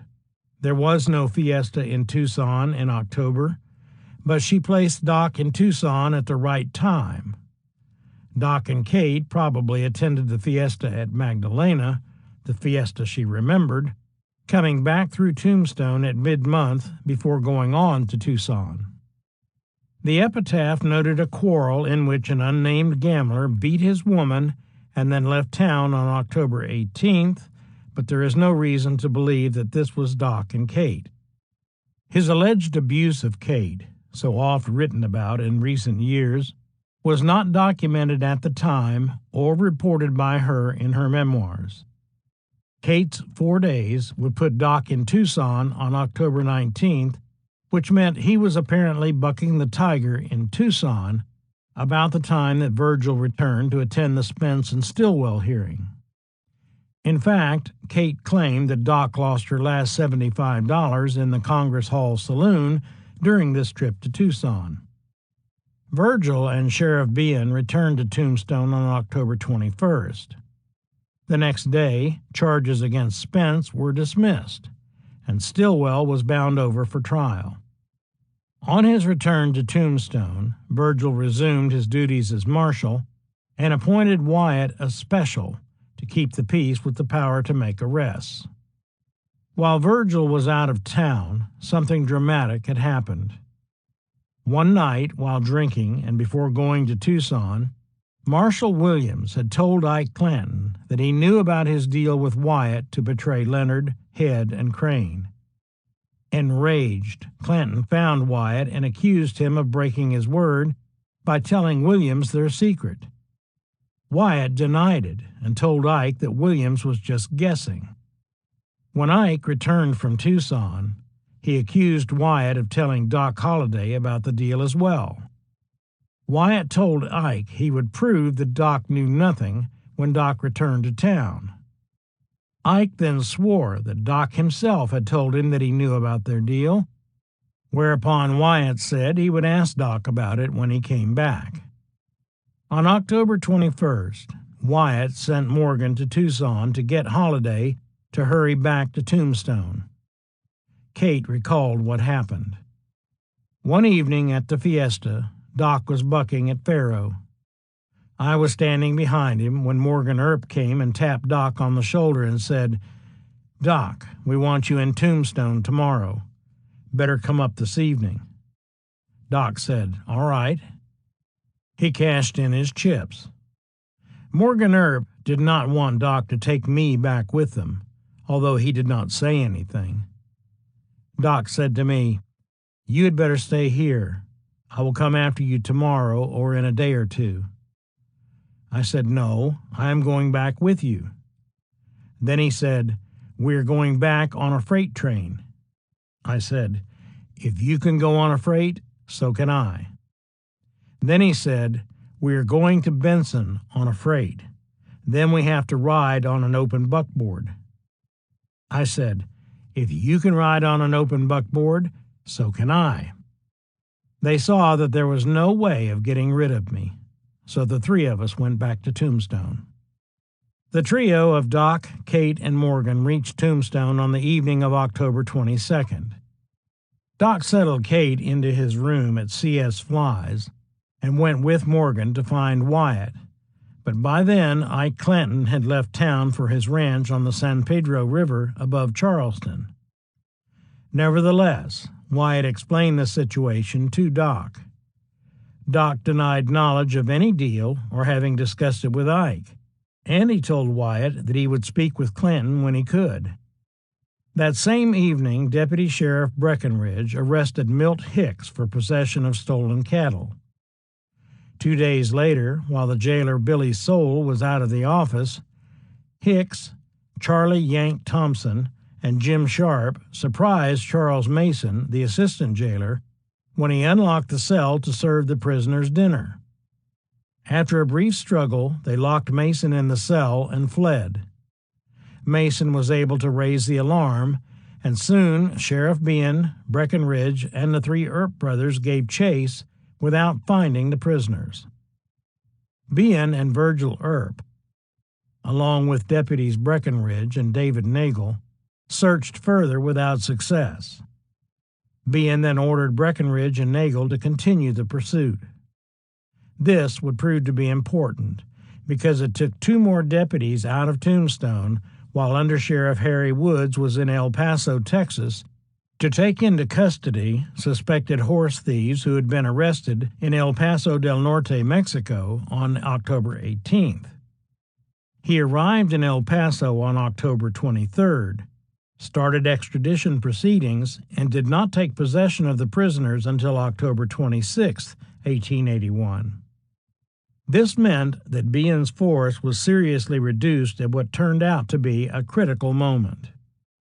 During this period, Doc had returned to his faro bank at the Alhambra. Ike Clanton had not tarried long at his ranch, but soon left on unspecified business for 3 days in the Sulphur Springs Valley.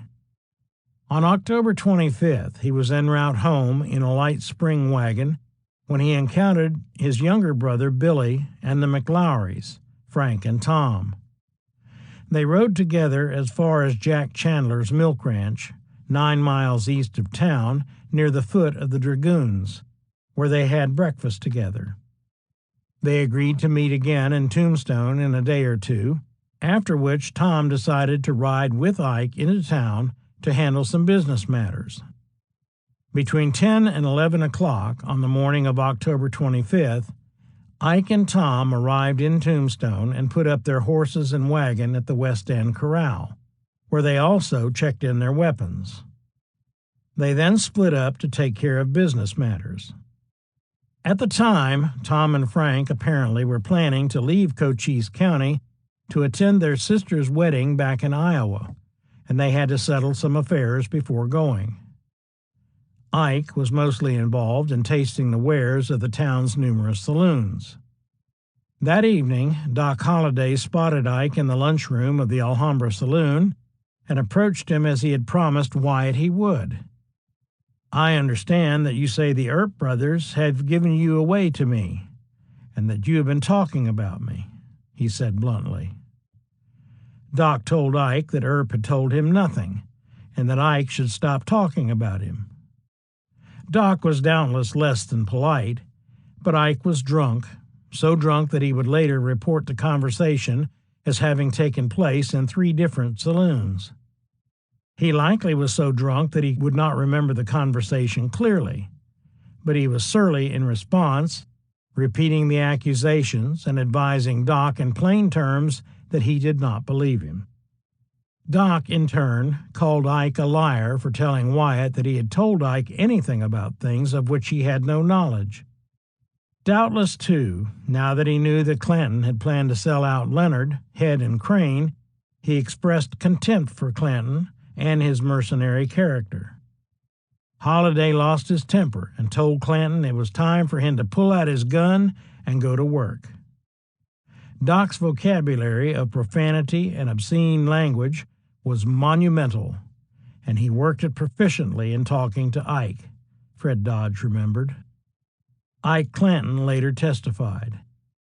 While sitting down at the table, Doc Holliday came in and commenced cursing me and said I was a son of a bitch of a cowboy, and told me to get my gun out and get to work. I told him I had no gun. He said I was a damned liar and had threatened the Earps. I told him I had not, to bring whoever said so to me, and I would convince him that I had not. He told me again to pull out my gun, and if there was any grit in me, to go to fighting. All the time he was talking, he had his hand in his bosom, and I supposed on his pistol. A serious row was in the making. At the time, Wyatt Earp was seated at the lunch counter eating, and Morgan Earp was standing at the Alhambra bar talking with the bartender. Wyatt testified. I called him over to where I was sitting, knowing that he was an officer, and told him that Holliday and Clanton were quarreling in the lunchroom, and for him to go in and stop it. Morgan climbed over the lunchroom bar and took Doc by the arm and led him out of the saloon, with Ike following close behind. Ike claimed that Doc said as he left, "You son of a bitch, if you ain't healed, go and heal yourself," and testified for good measure that Morgan had added, "Yes, you son of a bitch, you can have all the fight you want now." The exchange continued in the street and was still going on when Wyatt walked outside. The disturbance was loud enough that Virgil Earp, who was next door at the Occidental Saloon, heard it and came out to investigate. He told Doc and Ike in plain terms that if they did not stop quarreling, he would arrest them both. With that threat, the argument broke up. Wyatt led Doc away, and Ike crossed the street to the Grand Hotel. Virgil returned to the Occidental, and Morgan went home. After calming Doc down, Wyatt went to the Eagle Brewery Saloon to check on one of his games, and Doc went to the Oriental. A short time later, Ike Clanton caught up to Wyatt at the Eagle Brewery. According to Wyatt, he was now armed. Wyatt recalled, "He told me when Holliday approached him in the Alhambra that he wasn't fixed just right. He said that in the morning he would have man for man, that this fighting talk had been going on for a long time, and he guessed it was about time to fetch it to a close. I told him I would not fight no one if I could get away from it, because there was no money in it. He walked off and left me saying, 'I will be ready for you in the morning.'" Ike still did not let matters go. He followed Earp to the Oriental, where he told him, "You must think I won't be after you all in the morning." He threatened Doc again, whereupon Wyatt told him that Holliday did not want to fight, but only to satisfy him that this talk had not been made. After closing his game at the Oriental, Wyatt met Doc on the street between the Oriental and the Alhambra and walked with him down Allen Street until they separated to go to their lodgings. After leaving Wyatt, Ike went to the Occidental Saloon, where curiously he joined an all-night poker game with Tom McLaury, John Behan, Virgil Earp, of all people, and a fourth unidentified man.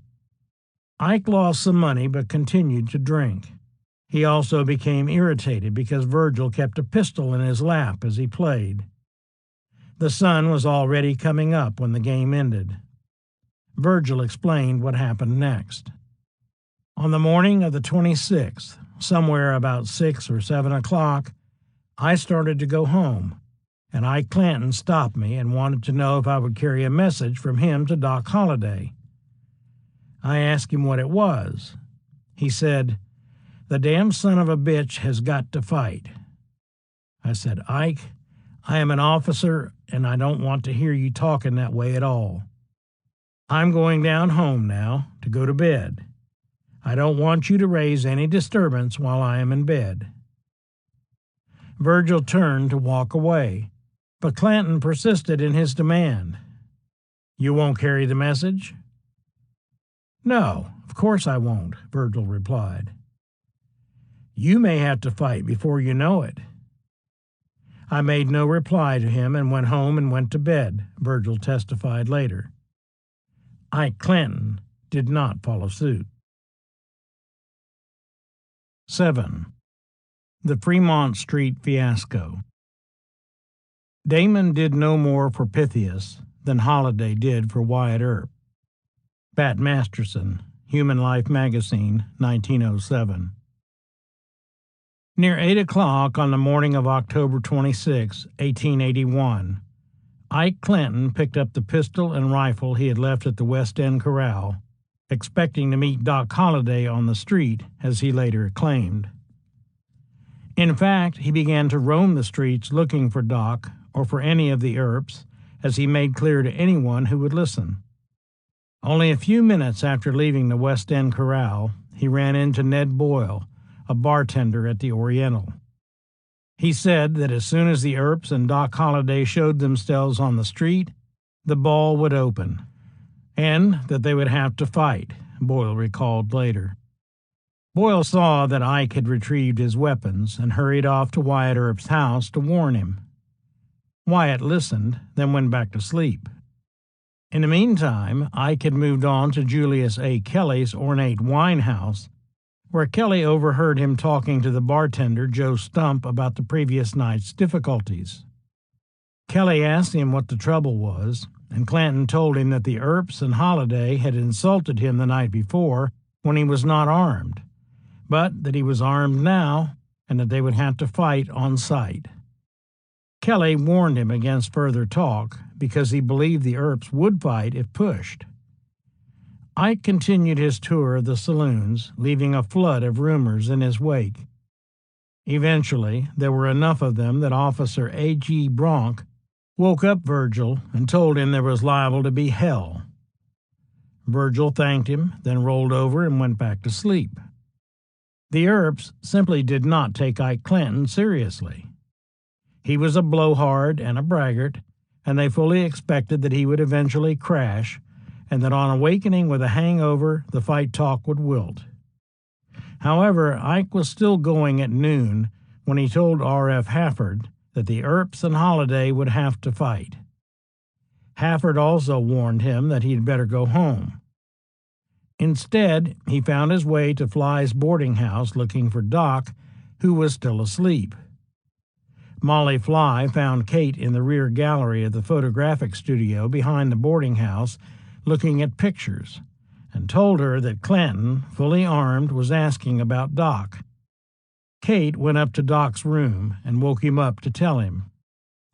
Doc sat up on the side of the bed and responded, "If God lets me live long enough to get my clothes on, he shall see me." At about that time, Virgil finally got up and started downtown. He was scarcely out of the house when Daniel Lynch, a young house painter, caught up to him and said, "Look out for Clanton. He's on the prowl and allows to kill you on sight."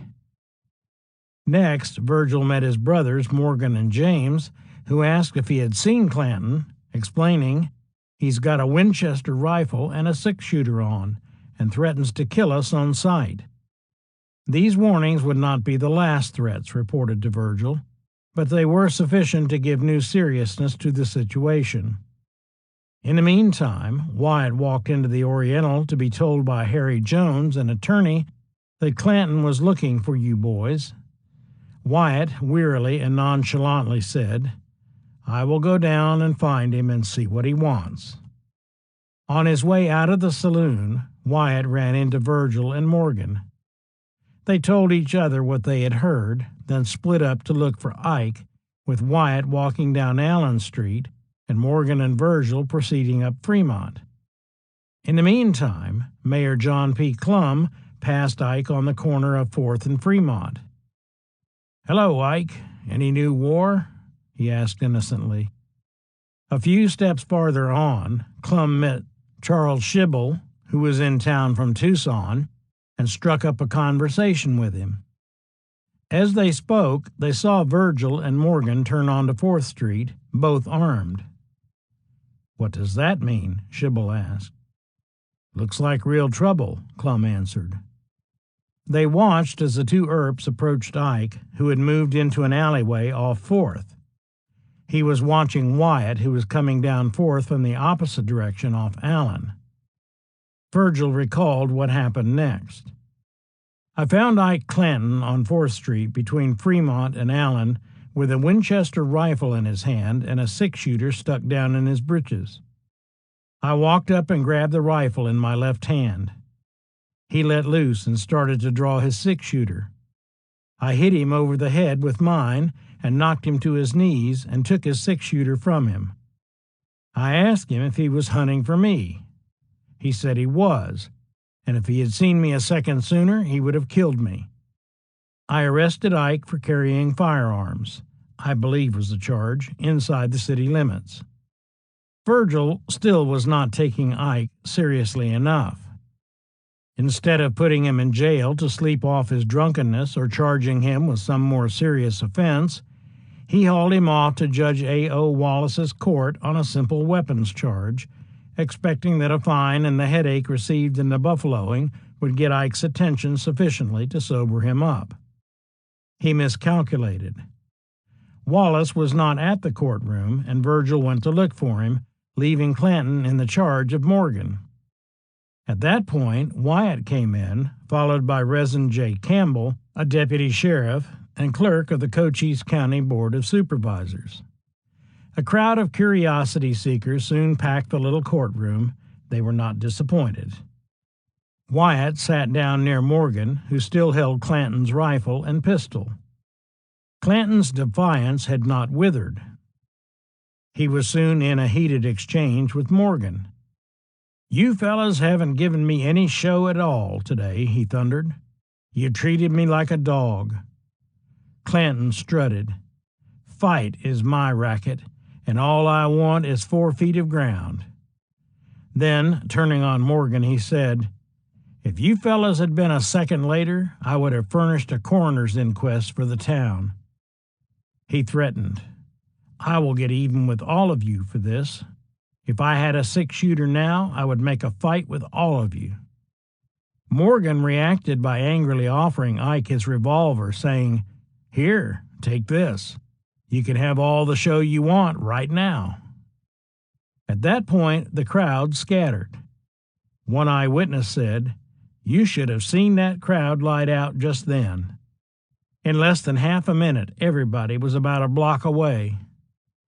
I ran with the crowd, but as no shooting was heard, in a short time we all went back again, when we found out that Ike had refused to take the gun. But I tell you, pard, that was the worst scared crowd I ever saw. Actually, Ike did jump up, but before he could grab the pistol, Deputy Sheriff Campbell pushed him into a chair. Wyatt had heard and seen enough. He yelled at Clanton, "You have threatened my life 2 or 3 times, and I have the best evidence to prove it, and I want this thing stopped." Then he thundered, "You cattle-thieving son of a bitch. And you know that I know you are a cattle-thieving son of a bitch. You threatened my life enough, and you've got to fight." He then turned and left the courtroom in a rage. As he walked out, Wyatt almost collided with Tom McLaury, who was rushing to see what kind of mess Ike had gotten himself into. Earp snapped at McLaury, and McLaury fired back. "If you want to fight, I will fight you anywhere." "Are you healed?" "Right here, right now," Earp quickly replied. In the same instant, Wyatt slapped him, jerked his own pistol, and knocked Tom to the ground with it. He stormed away muttering, "I could kill the son of a bitch," while McLaury struggled to regain his feet and fumbled to find his silver hat band, which had been knocked off when Earp struck him. Tom had had enough. Still groggy, he made his way to the Capitol's saloon and deposited his pistol behind the bar. Wyatt claimed later, "I was tired of being threatened by Ike Clanton and his gang and believed from their movements that day they intended to assassinate me the first chance they had. And I thought that if I had to fight for my life with them, I had better make them face me in an open fight." That was the post-fight rationalization. At the moment, the usually calm Wyatt Earp had lost control in a fit of anger. Still steaming, Wyatt walked to Hafford's corner at Allen and 4th Streets, bought himself a cigar, and stood there puffing away to regain his composure after a rare display of emotion. In the meantime, Virgil had returned to the courtroom with Justice Wallace, and the courtroom settled down to business. Wallace fined Ike $25 in court costs for carrying weapons. Afterward, Virgil asked Ike where he wanted to pick up his weapons. The still defiant Clanton said sharply, "Anywhere I can get them, for you hit me over the head with your six-shooter." Virgil told him he could pick them up at the Grand Hotel. At that point, the Earps were sure they had taken care of things. Shortly after noon, Frank McLaury and Billy Clanton arrived in town from Antelope Springs in company with J.R. Frink, a cattle dealer, known locally as Major, to meet their brothers. Frink was arranging to provide a herd of 600 cattle to supply beef for the Union Meat and Poultry Market, and he was working with the McLaurys on the deal. They reined up in front of the Grand Hotel without any knowledge of what had happened so far. They met Doc Holliday as they started toward the hotel. He pleasantly stuck out his hand to Billy Clanton and asked, "How are you?" Despite later efforts to give the gesture some sinister meaning, it was likely nothing more than common Southern courtesy. Doc walked on to find breakfast, and the new arrivals were moving toward the hotel when a local named William Allen, who had connections with some of the cowboys, joined them and asked if they knew what was going on. At the Grand Hotel bar, he quickly filled them in as Frank ordered drinks. Frank asked why Wyatt had hit Tom. When Allen said he did not know, Frank grew somber and said, "We won't drink." Outside, he and Billy unhitched their horses, and as they led them away, McLaury said to Allen, "I will get the boys out of town." As they headed off in the general direction of the OK Corral, they encountered William Claiborne, the youngster who was making a reputation for himself as the second Billy the Kid because of his cowboy hijinks. He was even then awaiting the disposition of a case in which he had killed a man in Charleston. Claiborne told them that he had taken Ike to Dr. Charles Gillingham's office to have his head wound treated. Together, they walked to find Ike, with Billy Clanton saying, "I want to get him to go out home." They found Ike shortly, and he promised Billy he would leave directly. In fact, Ike claimed that he saw the stableman from the West End Corral at that point and asked him to hitch up his team for him. Then they all walked together to Spangenberg's gun shop behind Brown's Hotel. On another day it would have gone unnoticed, but in a situation already taut with rumors and suspicion, the visit to a gun shop seemed deliberately provocative. Moments later, a group of miners stopped Virgil and asked, "Ain't you liable to have some trouble?" Then one of them told the marshal, "I seen two more of them just rode in. Ike walked up to them and was telling them about your hitting him over the head with a six-shooter. One cowboy said, 'Now is our time to make a fight.'" At that point, Virgil concluded that the situation was more serious than he had believed. He walked to the Wells Fargo office and borrowed a 10-gauge shotgun. By then, there were small knots of men gathered on the streets to talk about the situation. From his vantage point at Hafford's corner, Wyatt watched as the Clanton crowd passed by on 4th Street and disappeared into the gun shop. Having regained his composure, he decided to investigate. As he approached the gun shop, Frank's horse stepped onto the sidewalk and stuck its head into Spangenberg's. This violated a city ordinance, so Wyatt grasped the bridle to move the horse off the sidewalk. This movement brought Billy Clanton to the door with his hand on his gun butt. Frank followed and took his horse from Wyatt by the bridle. Earp told him he had to get his horse off the sidewalk and gave him chapter and verse on the law. Frank coolly backed his mount into the street, then without a word went back into the shop. Wyatt said that afterward, "I saw them in the gun shop changing cartridges into their belts." In fact, George Spangenberg refused to sell Ike Clanton a pistol because he had been in trouble. Virgil was still at the Wells Fargo office when Bob Hatch rushed in and said, "For God's sake, get down there to the gun shop, for they are all down there and Wyatt is all alone. They are liable to kill him before you get there." Virgil ran to the scene, arriving just as Frank re-entered the shop. He watched, too, as Billy Clanton filled his belt with cartridges. Wyatt and Virgil then walked back to Hafford's Corner. They watched the cowboys pass by and eventually turn in to the Dexter Corral. Tom McLaury, after having his head treated, stopped off at Everhardy's Eagle Market to take care of some business before catching up to the others at Dexter's Corral. As he came out of Everhardy's, his pants protruded as if there was a revolver, and J.B.W. Gardner observed that he was sorry to see that Tom was now armed. By then, Tombstone was full of buzz about what was happening, and any sense of reality was quickly slipping away. Citizens and groups were approaching the Earps with all sorts of ominous warnings about what the Clantons and McLaurys had said. Rumor had it that Ike had been seen in the telegraph office, which created the fear that he had wired for backup.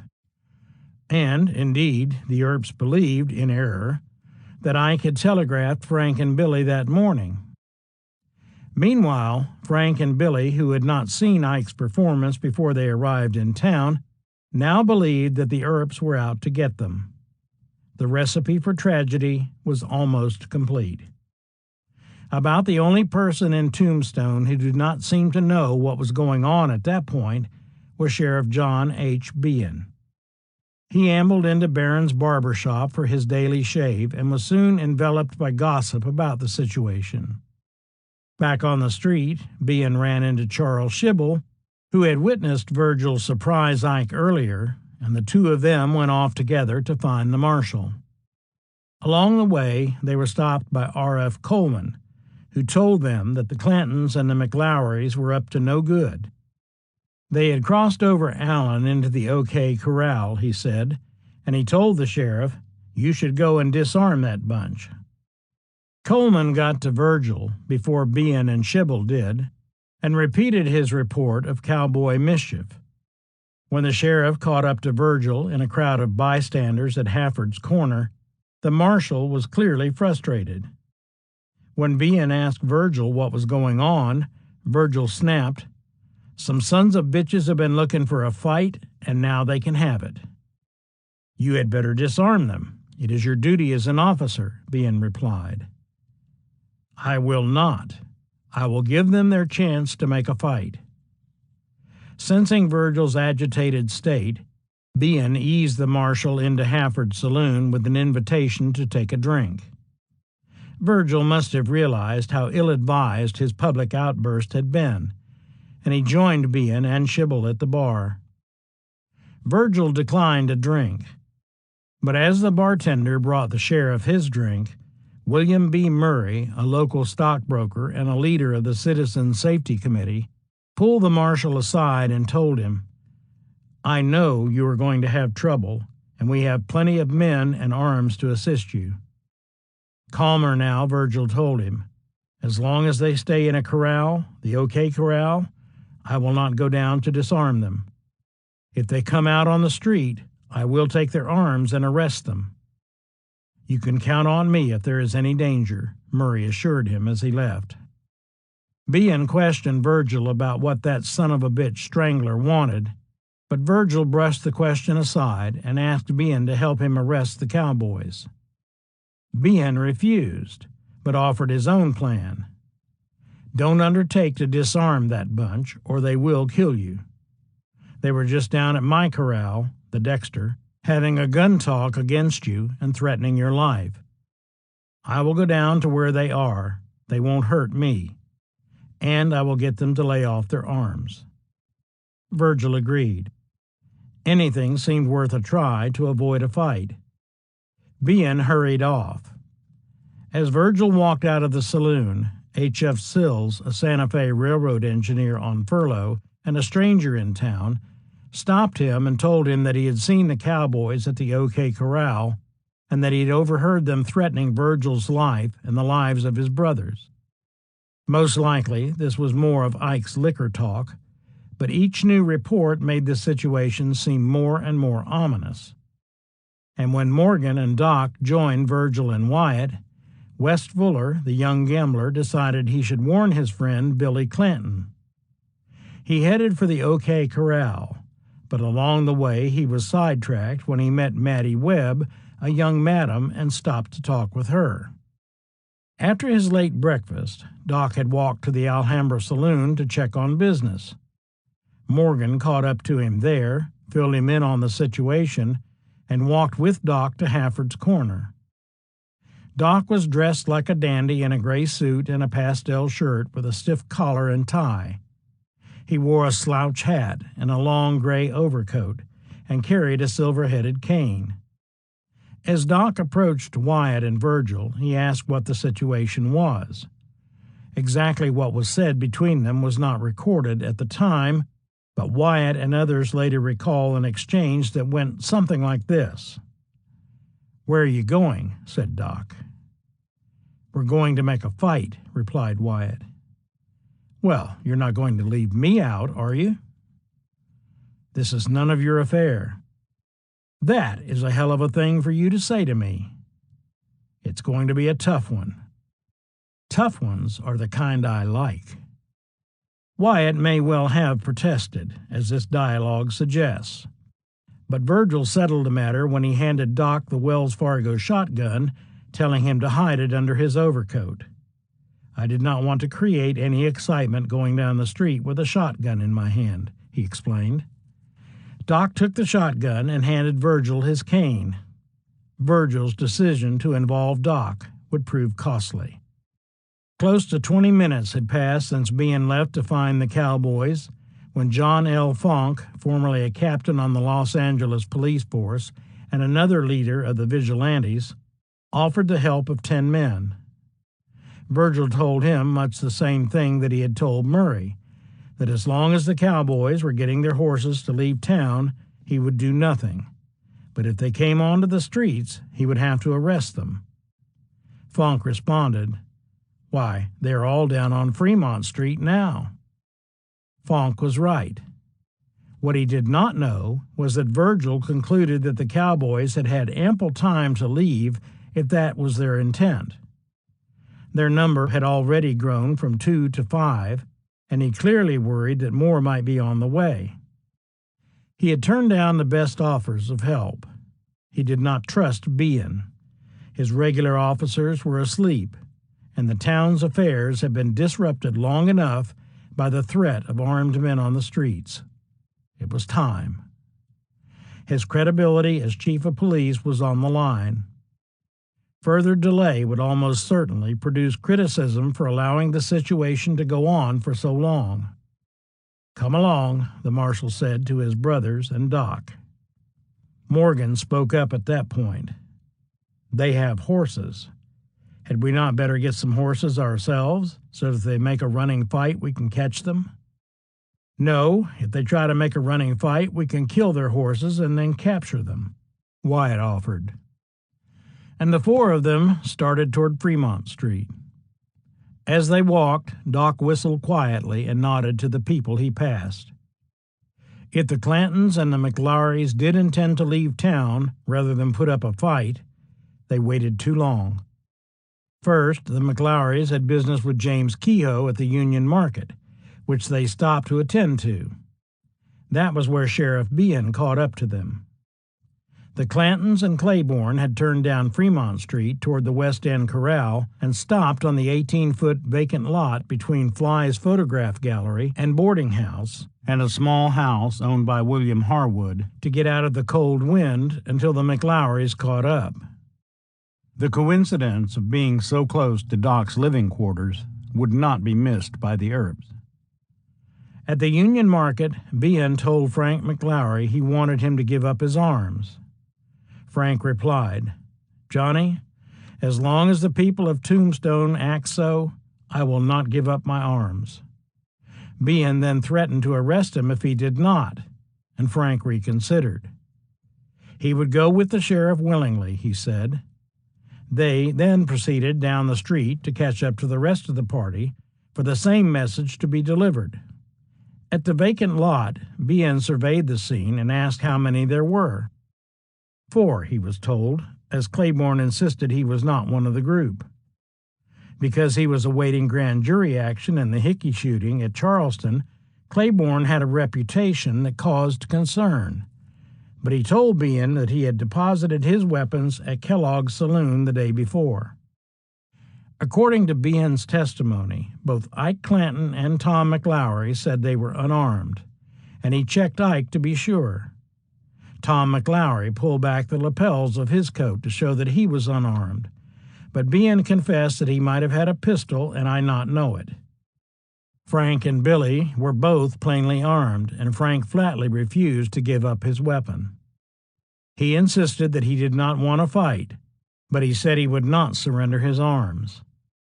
Ike Clanton later testified. Then Frank McLowry said he had business in town that he would like to attend to, but he would not lay aside his arms and attend to his business unless the Earps were disarmed. Bien was in a tough spot. Frank was obstinate, and Bien knew that his demand to disarm sworn peace officers was unreasonable. These negotiations delayed the cowboys just long enough for the Earps and Doc Holliday to turn off 4th Street onto Fremont. Someone yelled, "Here they come!" Bien looked up and saw the marshal's party walking briskly toward them along the sidewalk. He said to the Clanton group, "I won't have no fighting. You must give me your firearms or leave town immediately." "You need not be afraid, Johnny. We are not going to have any trouble," came the reply. Sheriff Bien accepted that statement, but he left the cowboys still armed when he hurried off to stop the marshal's party. The townspeople were fully alerted to what was happening, and several were trailing the Earps to see what would occur next. As the Earps passed the Union Market, Martha J. King, a customer annoyed by the distraction of the employees from business that afternoon, looked out in time to see the wind blow Doc's coat back to reveal the shotgun underneath. She testified later that she overheard one of the men say, "Let them have it," as they passed, and heard Doc reply, "All right." Placing the worst construction on what she saw and heard, she hurried to the back of the store in fright. Outside, Sheriff Bien reached the Earp party as it passed the market. With his hands outstretched, he urged, "Hold up, boys. Don't go down there or there will be trouble." "Johnny, I'm going down to disarm them," Virgil grimly responded. "I have been down there to disarm them," Bien replied. The Earps and Doc Holliday pushed on by him. Clearly, they interpreted what Bien had said to mean that he had already disarmed them. Virgil relaxed. He tucked his pistol into his pants on his left hip and shifted Doc's cane to his gun hand. Wyatt relaxed also, slipping his own revolver into his overcoat pocket. Bien did not return to the vacant lot with the Earps to complete his mission of preventing a fight. The problem was that the cowboys had not been disarmed. As Sheriff Bien himself put it, "I doubt whether they considered themselves under arrest or not after I turned to meet the other parties." Ike Clanton later testified that he did not consider himself under arrest since he was leaving town, and Frank McLowry had made his position clear on the matter as well. As the Earps approached Fly's, the cowboys stepped back into the vacant lot away from the street. Doc moved out into the street apart from the rest of the Earp party. He understood that his role was that of backup, so he positioned himself to prevent escape from the vacant lot. When Virgil turned into the lot, he found Ike Clanton standing in the middle of the lot between the buildings. Along the side of the Harwood house stood the McLaury brothers and Billy Clanton. Two horses, Frank's and Billy's, both of which had Winchester rifles in the saddle boots plainly in view, stood with the cowboys. Apparently, Billy Clanton had walked away from the McLaurys to speak with Claiborne and handed the reins of his horse to Tom McLaury. As the Earps approached, young Clanton stepped back against the wall alongside the McLaury brothers. He was nervous, but he was wearing a gun belt and a holstered revolver. Frank also had a pistol in plain view. The Earps were caught off guard by the sight of armed men and by the presence of Billy Claiborne and Wes Fuller, who had finally reached the scene too late to warn his friends. At that point, Wyatt may well have muttered a shocked "son of a bitch" under his breath, accounting for later prosecution claims that Wyatt used the expression in a threatening way. Doc watched as Virgil moved into the lot toward Ike, with Wyatt following behind and Morgan lingering on the sidewalk. He himself stayed in the street but moved closer to the center of the lot. Virgil stepped up and raised his right hand, with Doc's cane still in it, over his head. "Throw up your hands, boys. I intend to disarm you." "We will," Frank McLaury said as he stepped forward and grabbed the revolver on his hip. The inexperienced Billy Clanton also reached for his gun, and Tom McLaury grabbed his coat lapels and threw them back in a movement much like the motion of reaching for a weapon under one's coat. With Frank and Billy going for their pistols and none of the others obeying Virgil's order, Wyatt Earp took no chances and pulled his own revolver. With these movements, Doc lifted the shotgun into view from underneath his coat, pulling back the hammers of the sawed-off 10-gauge with an ominous click-click. Virgil was losing control. "Hold! I didn't mean that," he shouted, as he stood exposed with Doc's cane in his gun hand high above his head. The first shot came from Wyatt Earp's revolver, and it tore into Frank McLaury's belly left to the navel, while Billy Clanton fired wide of Wyatt. There was a pause as Virgil tried to shift the cane to his other hand and awkwardly fumbled for the pistol out of place on his hip, and the cowboys stood frozen as Frank stumbled from the impact of Wyatt's shot and Doc moved a step closer to Tom McLaury, who was moving behind one of the horses. Ike broke the indecision, charging up to Wyatt, grabbing him and wrestling with him for a moment before Wyatt shoved him away and said, "The fight's commenced. Go to fightin' or get away." Clanton broke and ran. He stumbled through the door of Flies and into another vacant lot, then through Kellogg's Saloon and out into Toughnut Street before he stopped. In the flurry of gunfire, both Ike Clanton and Billy Claiborne would later claim that the Earps shot at them, and the Earps believed that someone fired at them from just east of Flies. In all probability, in both cases, they were simply shots that went wild in the confusion. The mortally wounded Frank McLaury and young Billy Clanton put up a fight, both firing rapidly. Virgil went down with a bullet in his calf, most likely fired by Frank. Another bullet tore across the back of Morgan Earp, chipping a vertebra as it did so and causing him to shout as he fell, "I'm hit." As he scrambled to get to his feet again, he stumbled over a mound of dirt beside a ditch dug for new water pipes. Once the fight began, Doc, as containment man, closed in on Tom McLaury, who had taken refuge behind one of the horses. He was reaching across the mount either to fire a pistol or to get the Winchester in the saddle boot. The horse was plunging in the chaos, and when for a split second Tom's body was exposed, Doc squeezed the triggers on the shotgun. Tom staggered away with 12 buckshot in his right arm and side and crumpled by the telegraph pole at the corner of 3rd and Fremont, while the horse ran off down Fremont Street.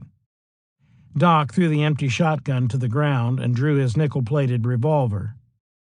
By then, Billy Clanton had been hit twice, once in the chest and once in the wrist. Falling back against the wall of the Harwood house and sliding to the ground, Clanton gamely shifted his pistol to the other hand. He continued to fire with his pistol propped on his knee. Frank McLaury, still holding on to the reins of his horse, now began to move into the street, trying to use the horse as a shield. He fired once at Morgan before his horse broke loose and ran away. Frank squatted in the street from exhaustion, but as Doc followed him, he regained his feet and, lifting his pistol, said to Doc, "I've got you now." "Blaze away," Doc said calmly. "You're a daisy if you have." They fired together. Doc's shot struck Frank in the chest at the same instant that Morgan shot him in the side of the head. McLaury's shot tore into Doc's coat and grazed his hip. "I'm shot right through," Holliday yelled. Frank went down hard, but when he seemed to still be moving, Doc ran toward him shouting, "The son of a bitch has shot me, and I mean to kill him." By then, the fight was over, except for young Clanton gamely trying to reload his pistol, as Bob Hatch and C.S. Fly, two of the witnesses, approached him. "Give me some cartridges," Billy demanded. Without a word, Fly took the pistol from his hand. The fight was over, but the confusion was not. The witnesses who had scrambled for cover when the shooting began now came out of hiding and milled about with other citizens crowding onto the scene. The two McLaurys and Billy Clanton were carried into the house on the corner of 3rd and Fremont, just beyond the Harwood house. Young Clanton said that he had been murdered and told people to go away and let him die. Frank was already dead, and Tom died without ever speaking. The confusion on the vacant lot was such that there was certainly no securing the scene, which meant that pieces of evidence could have been picked up by gawkers. The Earps were convinced that Tom fired the shot that wounded Morgan, and Wyatt would claim that Old Man Fuller later told him that West Fuller had picked up Tom's pistol in the post-fight confusion. Much of the town did not know what had just happened, and some panicky citizens thought that either the cowboys or Indians were attacking the town. Within minutes, the Vizina mill whistles brought dozens of armed men into the streets as the vigilantes turned out for action. Wyatt, the only one of the marshal's party not hit, was busily seeing to his brothers when Sheriff Behan reappeared. "I have to arrest you, Wyatt," Behan said. "I won't be arrested," Wyatt said. "You deceived me, Johnny. You told me they were not armed. I won't be arrested. I am here to answer for what I've done. I'm not going to leave town." There was a tense moment before Sylvester Comstock, a local attorney and leader of Tombstone's Democratic Party, interceded. "There is no hurry in arresting this man," he said. "He done just right in killing them, and the people will uphold them." "You bet we did right," Wyatt added. "We had to do it, and you threw us off, Johnny. You told us they were disarmed." Behan let the matter go for the moment. Later, when Ike was located, he was taken into custody by the sheriff's office. Finn Clanton came in from the ranch, and after seeing Billy's body, put himself in Behan's custody as well, with 10 extra deputies hired to protect him and Ike. In response to a rumor that a mob would attempt to take Ike Clanton from the jail and lynch him, and to prevent any such unlawful proceedings, a strong guard of deputies was placed around that building and will be so continued until all danger is past. Doc did not linger at the scene once the fight was clearly over. He retired to his room at Fly's. Kate recalled, "After the fight, Doc came in and sat on the side of the bed and cried and said, 'Oh, this is just awful, awful.' I asked, 'Are you hurt?' He said, 'No, I am not.' He pulled up his shirt. There was just a pale red streak about 2 inches long across his hip where the bullet had grazed him. Then he went out to see what had become of the 2 Earps that were wounded. They were afraid to leave them for fear that the cow rustlers would come take them in the night. That evening, John Bean called on the Earps at Virgil's home. He found the 2 injured Earp brothers there, along with James Earp and 3 of the Earp wives. Winfield Scott Williams, a lawyer about to take office as an assistant district attorney, and another unidentified man, described by Williams as a red-faced man about 5 feet 8 inches high, dressed in an ordinary suit of clothes, were also present. The mood between the marshal and the sheriff was tense. Virgil was clearly angry because he believed that Bean had misled him about the cowboys.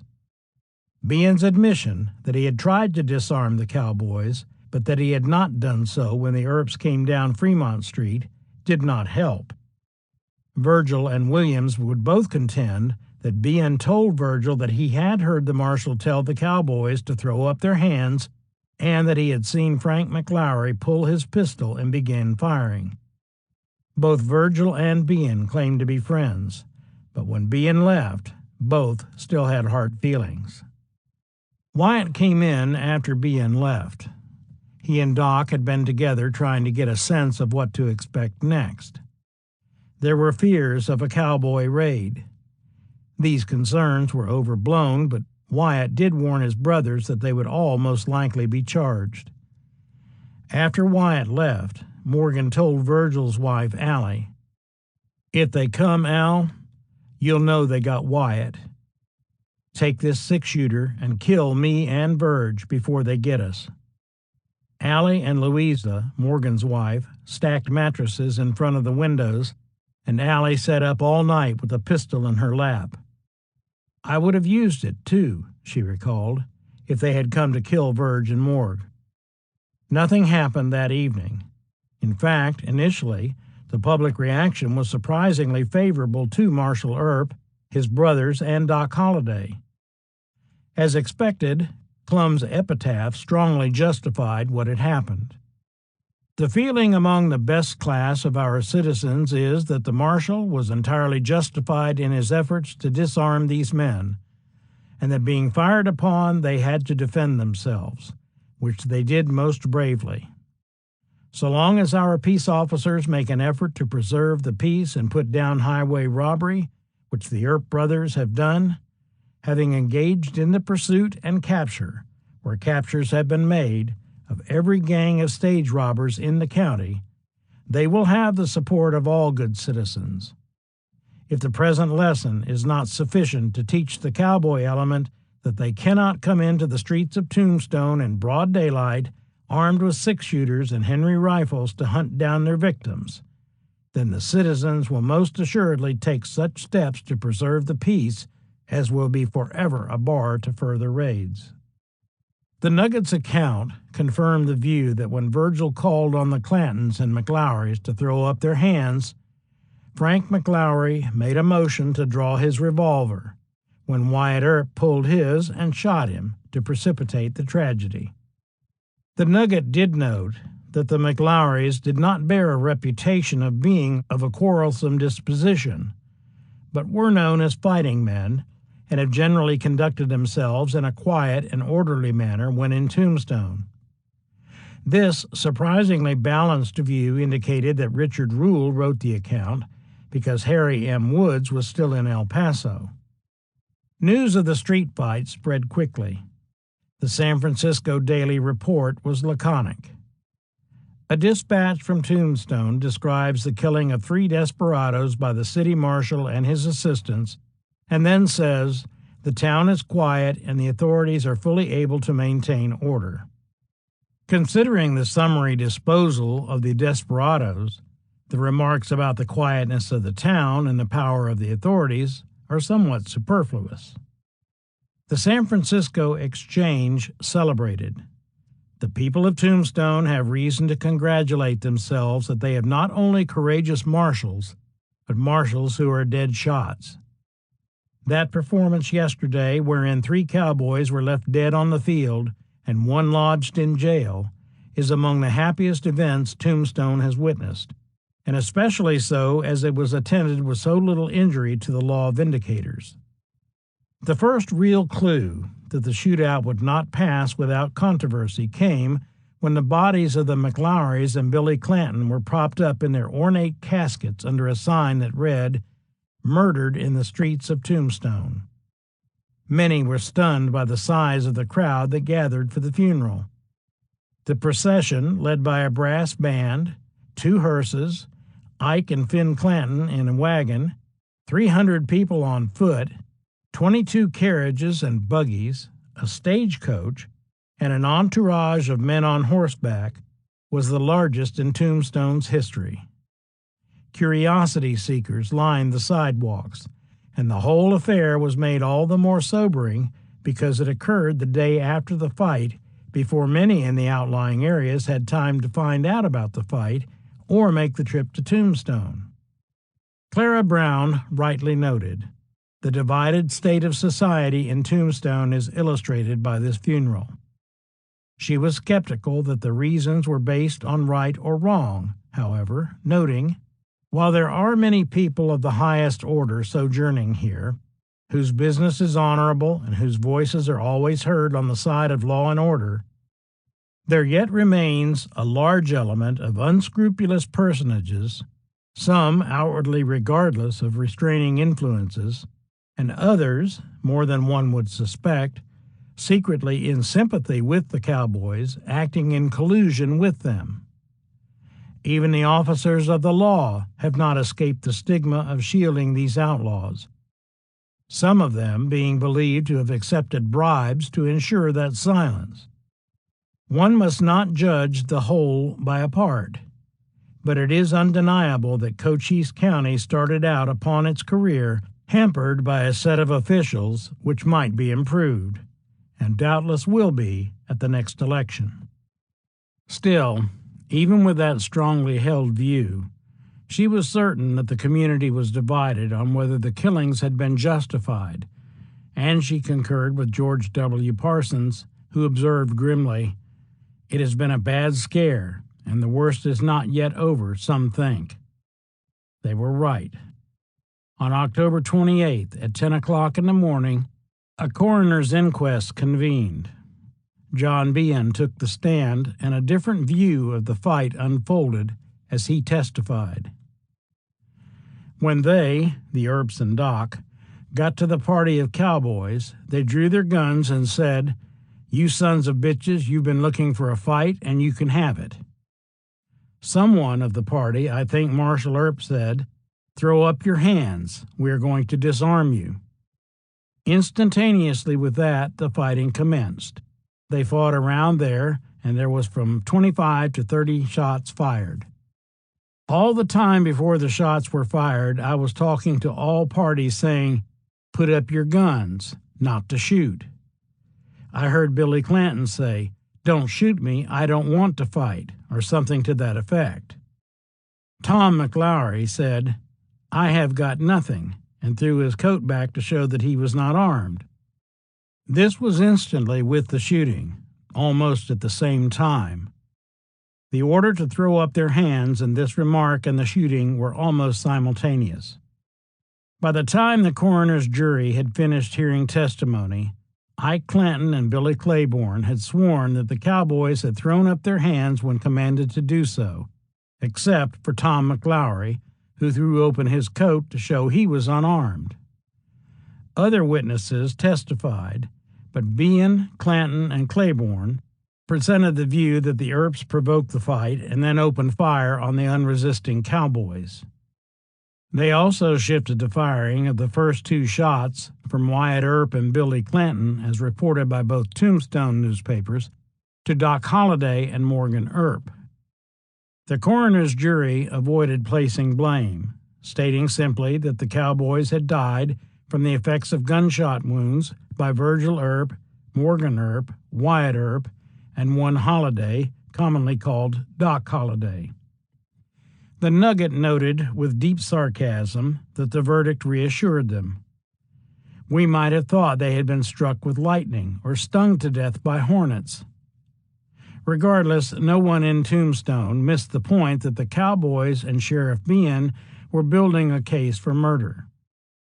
More important, the failure of the coroner's jury to declare the Earps' action justifiable opened the door for criminal charges against them.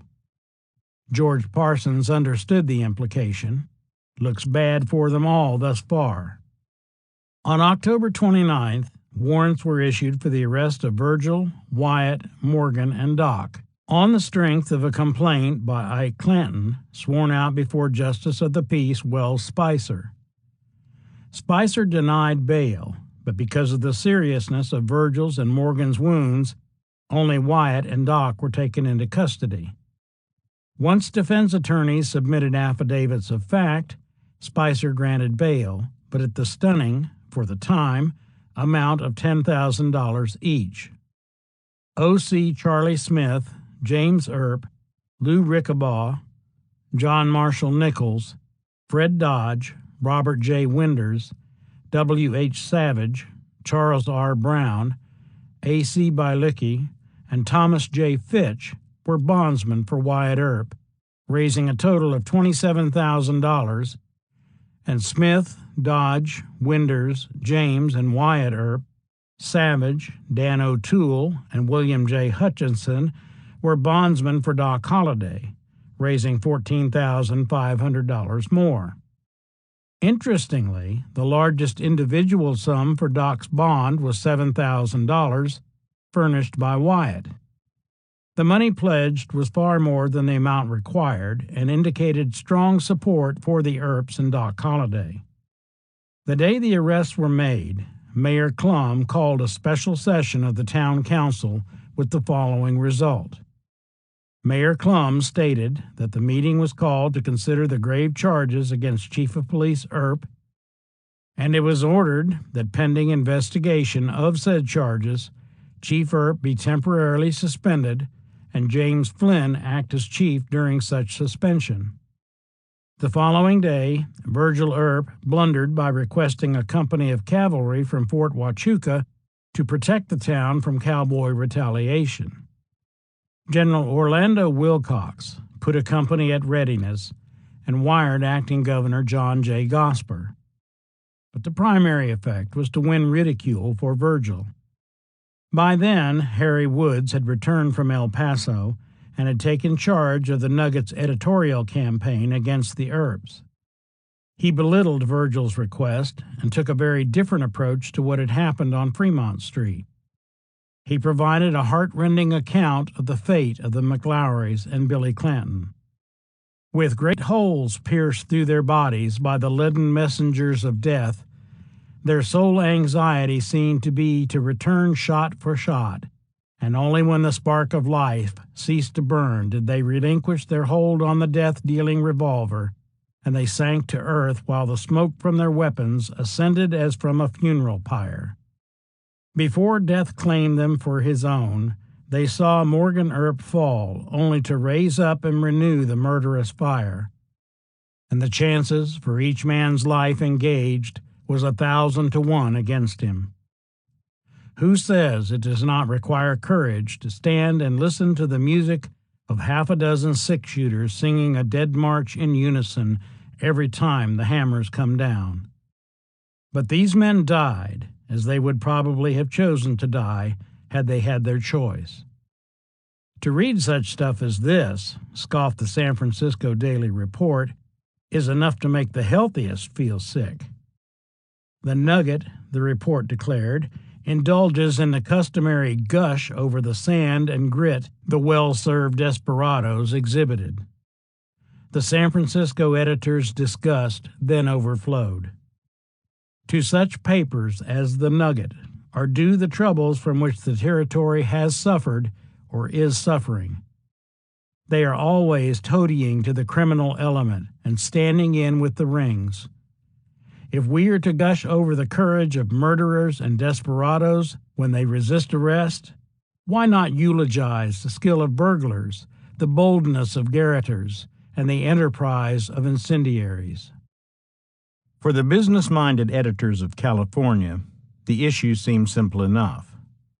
The law was primarily about maintaining order to produce an environment conducive to commerce and social stability.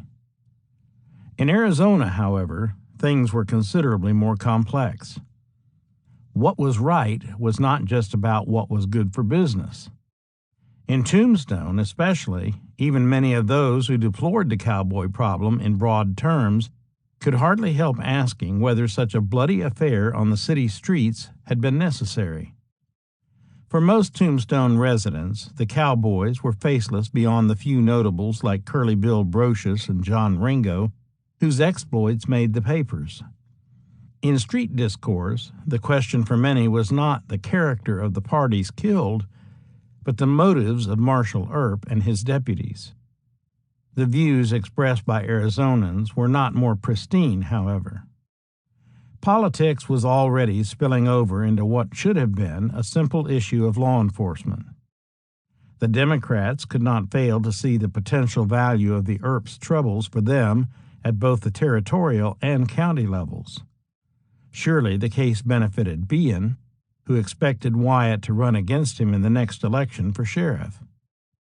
Under Sheriff Woods was now in the perfect position to promote Behan's cause at Wyatt Earp's expense.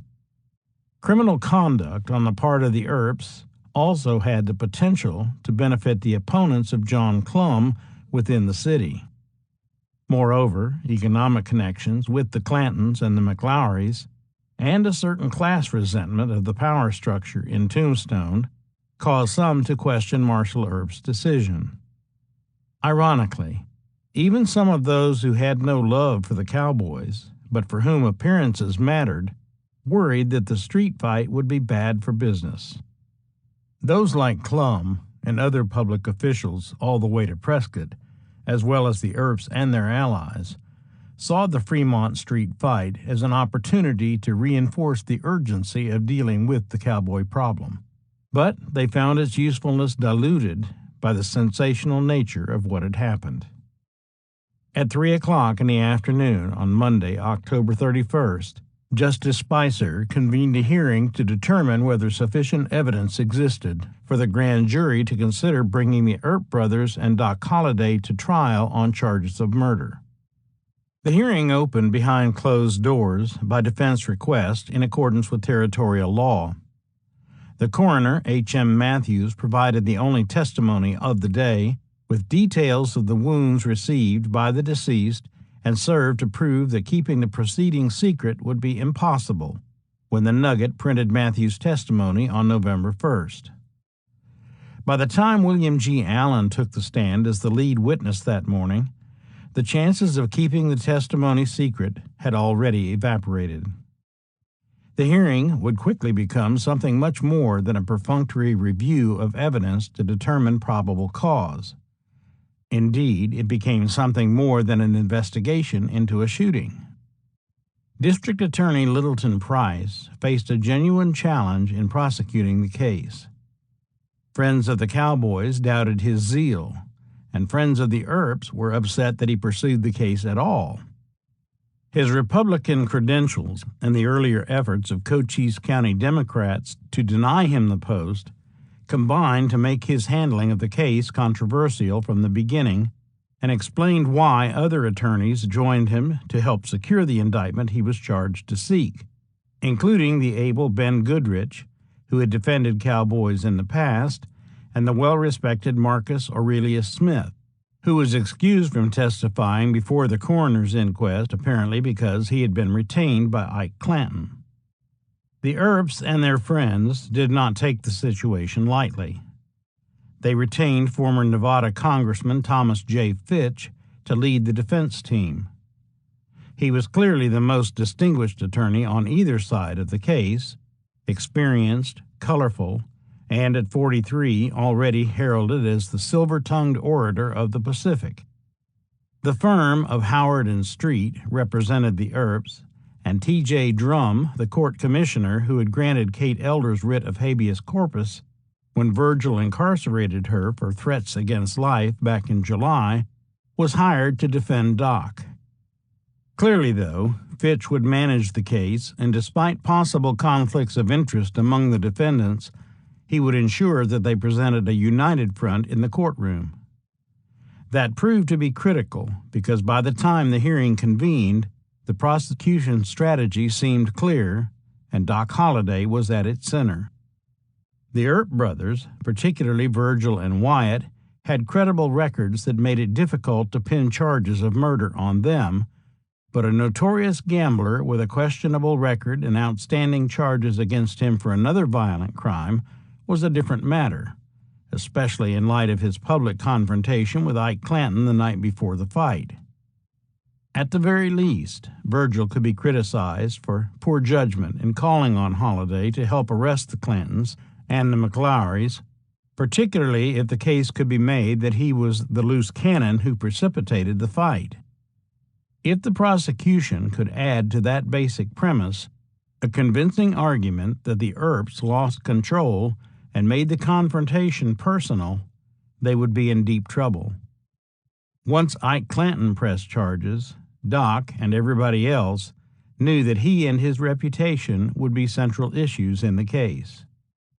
An anonymous letter from Tombstone dated November 1st and published in the Tucson Star laid the prosecution's strategy out clearly. Admit the worst that can be said of these boys, the Clantons and McLaurys, as proven facts, and they stand in angel robes of innocence as compared with the cutthroat who shot Tom McLaury with buckshot while he was protesting that he was unarmed. When the testimony began, the prosecution stressed its premise that Doc Holliday and Morgan Earp opened fire while the cowboys were trying to surrender. Billy Allen and John Behan portrayed the Earps as angry and out of control, although they did not explain why. By placing the blame on Doc and Morgan and initially suggesting a case of negligence against Virgil Earp, the prosecution seemed to be following the best route to a conviction on some charge, since neither witness gave any strong evidence of premeditation on the part of the Earps. Prosecution strategy changed when William R. McLaury, the brother of Frank and Tom, arrived in Tombstone from Fort Worth, Texas, on the evening of November 3rd, before Behan had completed his testimony. Will McLaury was himself a lawyer, and he was quickly unhappy with the prosecution's style and approach. After sitting through the end of Fitch's cross-examination and Price's redirect of Behan and the testimony of Martha J. King, who testified that one of the Earps had said, "Let them have it," as they passed the Union Market, McLaury approached Price about having Doc and Wyatt remanded to jail. King's testimony appeared to give evidence of premeditation, and he was incensed that Price and the other attorneys for the prosecution would not support him in the matter. McLaury saw their reason as fear, writing that none of the attorneys would seek to have bail revoked and would not permit me to do so, and said they did not want to get me killed and to prevent me from making this motion refused to support me if I made it. McLaury was determined, however. On November 7th, West Fuller took the stand to support the prosecution's case that the Clantons and the McLaurys attempted to surrender. The court adjourned for lunch, and when the proceedings reconvened at 1 o'clock, McLaury surprised the defendants and their lawyers by moving that the defendants be remanded to the custody of the sheriff without bail. After some haggling, Justice Spicer ruled that when the proof became evident and the presumption great that the defendants were guilty, then the court was bound to remand the defendants to custody. Fitch demanded that they be allowed to make application for bail, but for the moment, Doc and Wyatt were again in the custody of Sheriff Behan. Spicer's decision was important because it could be interpreted as an indicator that the prosecution's case was making points with him. On cross-examination, Fitch caught Fuller in some confusion on several points and asked him specifically who fired first, eliciting the response, Morgan Earp and Doc Holliday. Then he finished off his questions with the following exchange. Q. What are your feelings toward the defendant Holliday? A. We have always been friendly. Q. Are you so now? A. Yes, sir. Q. Did you not, on the 5th day of November, 1881, about 5 o'clock in the afternoon in front of the Oriental Saloon in Tombstone, say to or in the presence of Wyatt Earp that you knew nothing in your testimony that would hurt the Earps, but that you intended to cinch Holliday, or words to that effect? A. I told Wyatt Earp I thought Holliday was the cause of the fight. I don't think I used the words that I would cinch Holliday. I will not be positive.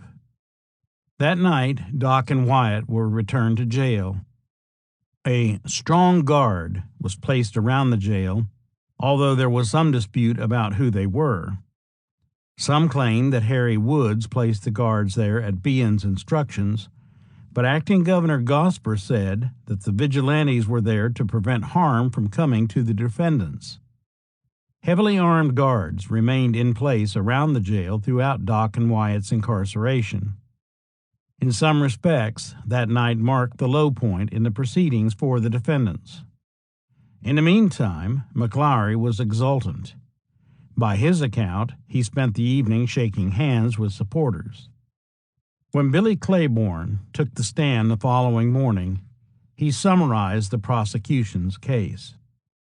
When they got to the corner of Fly's building, they had their six-shooters in their hands, and Marshal Earp says, "You sons of bitches, you've been looking for a fight, and you can have it." Marshal Earp says, "Throw up your hands." Billy Clanton threw up his hands, Ike Clanton threw up his, Frank McLaury threw up his, and the shooting commenced. At this time, Tom McLaury was standing holding open his coat by each side with his hands on the lapels and said, "I have nothing," or "I am disarmed."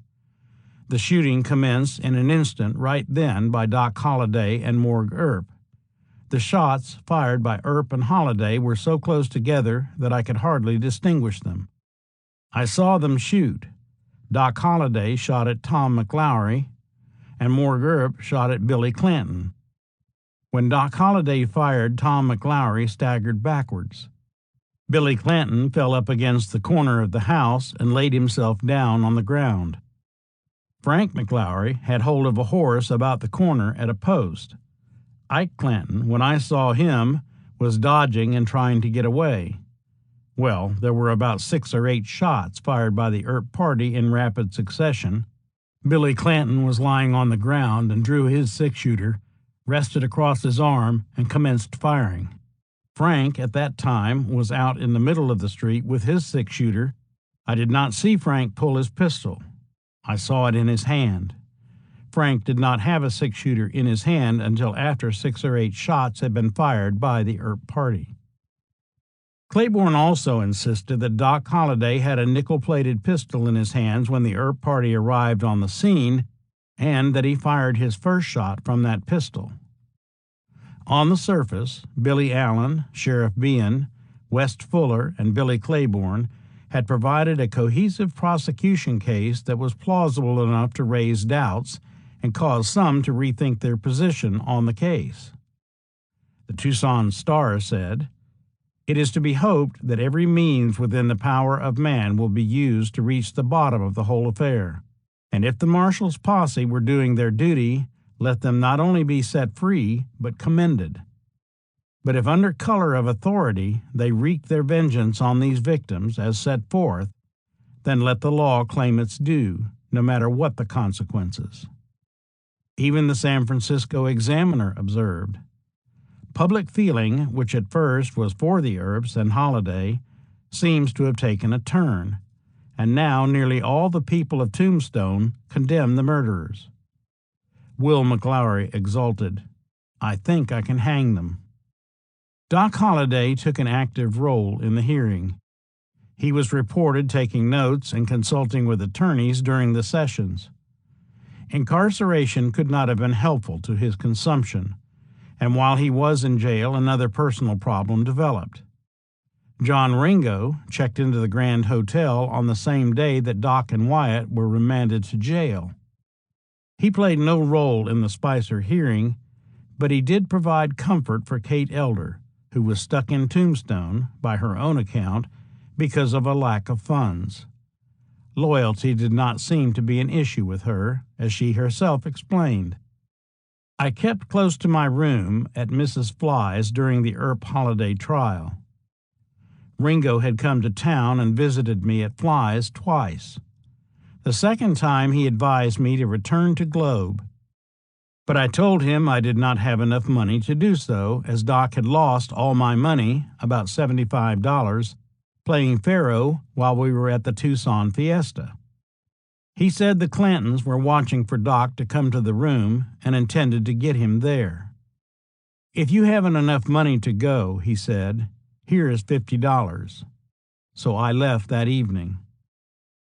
Other witnesses followed, but when Ike Clanton took the stand on November 9th, Fitch and the defense saw an opportunity to draw attention back to the causes of the street fight through a review of both the events of the night of October 25th and the morning of October 26th, and the arrangement between Wyatt and Ike that lay at the root of the matter. As expected, on direct examination, Ike confirmed the scenario set forth by Allen, Behan, Fuller, and Claiborne. He too claimed that Doc and Morgan fired first. He also portrayed himself as a victim of the Earp's malice and cast himself in a somewhat more gallant role in the fight itself than even his friends had portrayed. He claimed that he struggled with Wyatt Earp to keep him from firing at his brother, and that he left the scene under fire himself. When he had finished his direct examination, Spicer postponed cross-examination to accommodate one of the counsel for the defense. With that, other witnesses appeared for the prosecution. On November 12th, Fitch began his cross-examination of Ike Clanton. He eased into his questions, reviewing the events between his confrontation with Doc on the evening of October 25th and the street fight, seeking to establish the pattern of Clanton's threats. He also tried to question him about an earlier conversation between Clanton, Frank McLaury, and William Daly about threats against the Earps, but Spicer did not allow it. Fitch then asked if Clinton had not said within the past 2 months that they, meaning the Earps, are in our way anyway and will have to be got out, or words of similar import. The prosecution objected, and the defense did not press the question. Next, Fitch subtly introduced the question of Ike's agreement to sell out the Benson stage robbers by presenting him with a copy of the Wells Fargo telegram to Marshall Williams, agreeing to pay rewards for William Leonard, Harry Head, and Jim Crane, dead or alive. Clanton denied ever having seen it. After establishing that Clanton knew the 3 outlaws, Fitch asked him whether Wyatt Earp had approached him, Frank McLaury, and Joe Hill in an effort to get them to help him to capture Leonard, Head, and Crane. This was potentially explosive material.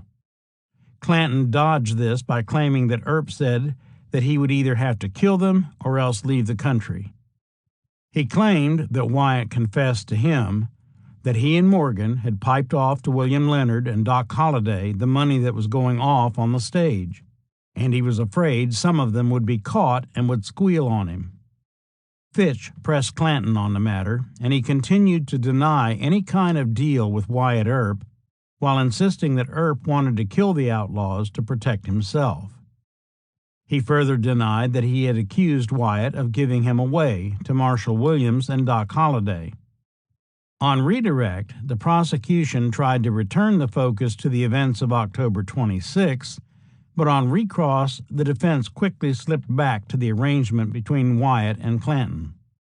Clanton claimed that Doc had confessed to him that he was involved in the Benson stage robbery and stated that Doc, Morgan, and Bill Leonard had all separately admitted to him that Doc had killed Bud Philpott.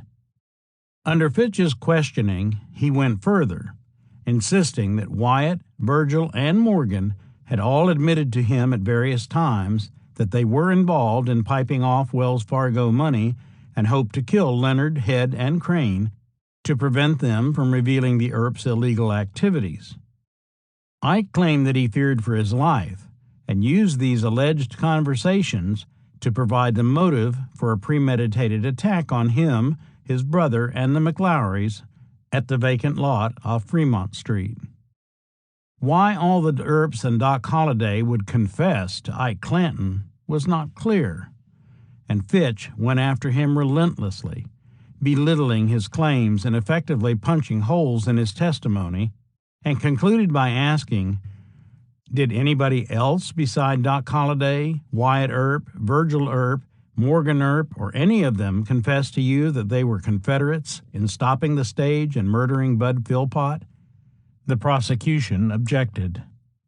The defense asked, "Did not James Earp, a brother of Virgil, Morgan, and Wyatt, also confess to you that he was a murderer and stage robber?" The defense objected again, but the point was made. Believing Ike Clanton required believing that Doc Holliday and the three Earp brothers had all confided damning, incriminating information about themselves to Ike Clanton. The skillful cross-examination had laid important groundwork for the Earp-Holliday defense, which would focus on Wyatt's deal with Ike as a causal factor in the street fight. At the same time, Ike had succeeded in raising questions in the public mind about the Earps and their troublesome friend Doc Holliday that were unlikely to go away whatever the outcome of the hearing. Wyatt Earp took the stand on November 16th, prepared to read a written statement in his own defense. After some haggling, Justice Spicer ruled that reading the statement was acceptable under Arizona statute. Wyatt reviewed the history of his relationship with the Clantons and the McLaurys, beginning with the incident of the stolen mules at the McLaury Ranch. He then reconstructed the details of his arrangement with Ike Clanton, Frank McLaury, and Joe Hill concerning the Benson stage robbers. He said that later, Clanton and McLaury claimed that he had given them away to Marshall Williams and Doc Holliday. And when they came to town, they shunned me, Morgan, Virgil, and Doc Holliday, and we began to hear of their threats against us. Wyatt took particular care to acknowledge the nature of his relationship with Doc, stating, "I am a friend of Doc Holliday because when I was city marshal of Dodge City, Kansas, he came to my rescue and saved my life when I was surrounded by desperados." Wyatt carefully recounted incidents in which the Clantons and the McLaurys made intimidating remarks to the Earps, and he listed the names of people who warned the Earps about additional threats: Farmer Daly, Ed Burns, Old Man Winter, Charlie Smith, and others. All of this was critical to his recounting of the events of October 25th and 26th because it provided the context of those events. It was in this frame of reference that he said, "I believe I would have been legally and morally justifiable in shooting any one of them on sight, but I did not do so, nor attempt to do so. I sought no advantage when I went as deputy marshal to help disarm and arrest them. I went as a part of my duty and under the direction of my brothers, the marshals. I did not intend to fight unless it became necessary in self-defense or in the rightful performance of official duty. When Billy Clanton and Frank McLaury drew their pistols, I knew it was a fight for life, and I drew and fired in defense of my own life and the lives of my brothers and Doc Holliday." It was an effective opening of the defense case, despite the criticism of Wyatt's use of a written statement. The defense team built on the history of cowboy threats that Wyatt provided and emphasized Ike Clanton's provocations in the hours before the street fight. This approach enabled the fight to be cast as a justifiable police action against men who chose to resist arrest. Wyatt's admission that he fired the first shot in response to Frank McLaury's move for his gun called into question the prosecution's premise that Doc opened the fight with a shot from his nickel-plated pistol, and the witnesses who followed hammered away at the prosecution's case by documenting cowboy threats and Wyatt's version of the way the fight opened. Virgil Earp's testimony affirmed the defense's case, and the prosecution had little impact on cross-examination. The most stunning testimony came after Virgil stepped down, when H.F. Sills, the Santa Fe Railroad engineer on leave who had warned the Earps about cowboy threats the day of the fight, took the stand and essentially affirmed the defense case through the eyes of a nonpartisan stranger. Sills' testimony was powerful in its impact, opening the way for the defense to detail the threats against the Earps that had come earlier on the day of the fight, and virtually demolishing the idea that the cowboys had thrown up their hands at Virgil's command. After Sills' testimony, the defense moved that Doc and Wyatt be released on bail. Spicer agreed in the sum of $20,000 each, and two prominent mining men, E.B. Gage and J.M. Vizina, immediately pledged the funds. The case had definitely taken a turn in favor of the defense. Doc Holliday was not called to testify. He likely would have been a good witness. As containment man for the Earps in the fight, he was in the best position of any of the Earp party to see what happened in the fight, and he certainly was involved in the preparation of the defense's case. He was bright and savvy enough to have handled himself well on the stand. He could have even submitted a written statement as Wyatt had. The defense never explained why Doc was not called.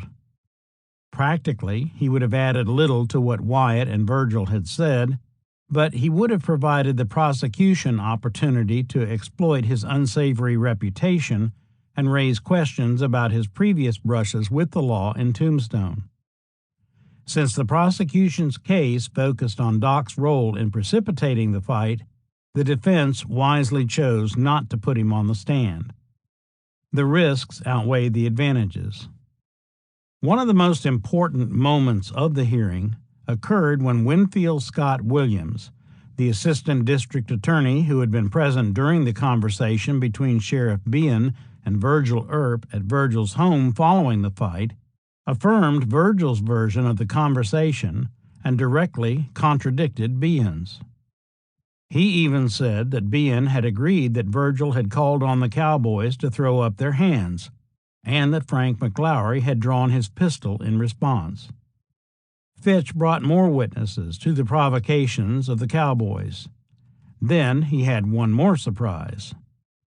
On November 27th, Addie Borland, a dressmaker who lived across the street from Fly's, took the stand. Her account was succinct. I saw 5 men opposite my house on the afternoon of October 26th, leaning against the small house west of Fly's, and one of them holding a horse. The man with the horse was standing outside. I supposed these 5 to be cowboys. I saw 4 men coming down the street toward them. A man in a long coat walked up to the man with the horse and put a pistol to his stomach, and then the man with the coat stepped back about 3 feet. I was sitting in my house at the window when I saw this. Then shooting commenced in a very few seconds after this. I don't know which party fired first. It was impossible to tell. I was looking at both parties, but no one in particular. I did not know the man with the long coat at the time of the shooting. Witness points out Doc Holliday as the man with the long coat on. Q. Did you notice what kind of weapon he had in his hand? A. It was a very large pistol, a dark bronze. Q. Was it a nickel-plated pistol? A. It was not a nickel-plated pistol. Q. Did you see at the time of the approach of the party on Fremont Street any of the cowboys throw up their hands? A. I did not. Borland said that after the first flurry of gunfire, she got up and went into her back room. Curiously, the prosecution did not cross-examine her. Borland's testimony was not entirely a blessing for the defense, but it established two critical points. First, that Doc Holliday was not holding a nickel-plated pistol at the beginning of the fight, and second, that the cowboys did not raise their hands. One of the most curious events of the hearing occurred during the lunch break when Justice Spicer called on Borland to ask her further questions and took it upon himself to recall her to the stand that afternoon. The prosecution objected, but Spicer did not rule against himself. She reiterated that she did not see anyone raise his hands. Perhaps her most powerful statement came during the prosecution's further cross-examination granted by Spicer. Q. Didn't you say this morning that you did not see who fired the first shot? A. I did say so. Q. Did you say this morning there were two shots fired close together? A. I did not. Q. Did you say there were any shots fired at all? A. I did. Q. Did you say this morning that when the first 2 or 4 shots were fired, you were excited and confused and got up from the window and went into the back room? A. I did not say how many shots were fired, for I did not know when I went into the back room. Q. What conversation did you have with Judge Spicer, if any, with reference to your testimony to be given here since you signed your testimony this morning? A. He asked me 1 or 2 questions in regard to seeing the difficulty, and if I saw any men hold up their hands, and if they had thrown up their hands, whether I would have seen it, and I told him I thought I would have seen it. Q. Did not you testify this morning that those men did not throw up their hands that you saw? A. Yes, sir, I did. Borland's testimony was potentially a mixed blessing for the defense. Her statement that Doc had approached one of the cowboys, shoved a large bronze pistol into his stomach, and stepped back could be seen as a provocative act not mentioned by any other witness. But the prosecution did not pursue it, apparently because it countered their own theory of what happened. It proved important to the defense, however, because it challenged 2 of the primary points of the prosecution, and, as in the case of Sills, was from a nonpartisan witness.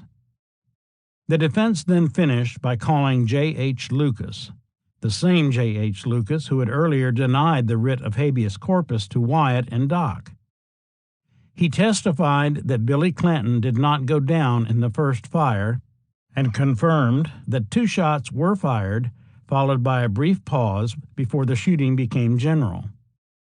Perhaps most important, he represented the better class of Tombstone citizenry supporting the Earps.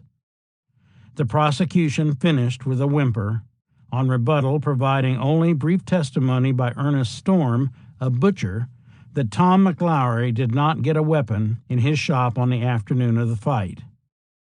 With that, the case was submitted to Judge Spicer without argument by either party on the morning of November 29th. At 2 o'clock on the afternoon of November 30th, 1881, Justice Spicer rendered his decision. It was a long, carefully constructed opinion.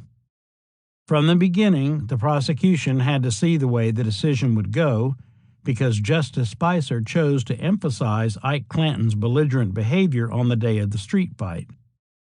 He did note that in view of these controversies between Wyatt Earp and Ike Clanton and Thomas McLaury, and in further view of this quarrel the night before between Isaac Clanton and J.H. Holliday, I am of the opinion that the defendant, Virgil Earp, as chief of police, subsequently calling upon Wyatt Earp and J.H. Holliday to assist him in arresting and disarming the Clantons and McLaurys, committed an injudicious and censurable act.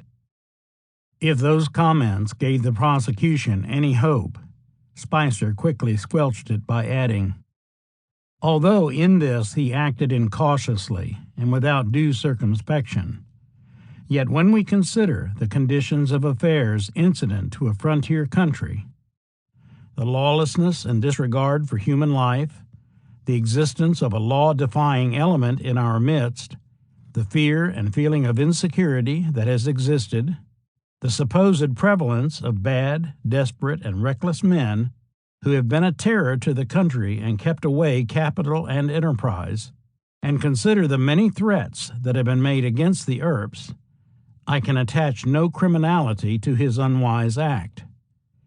In fact, as the result plainly proves, he needed the assistance and support of staunch and true friends upon whose courage, coolness, and fidelity he could depend in case of an emergency.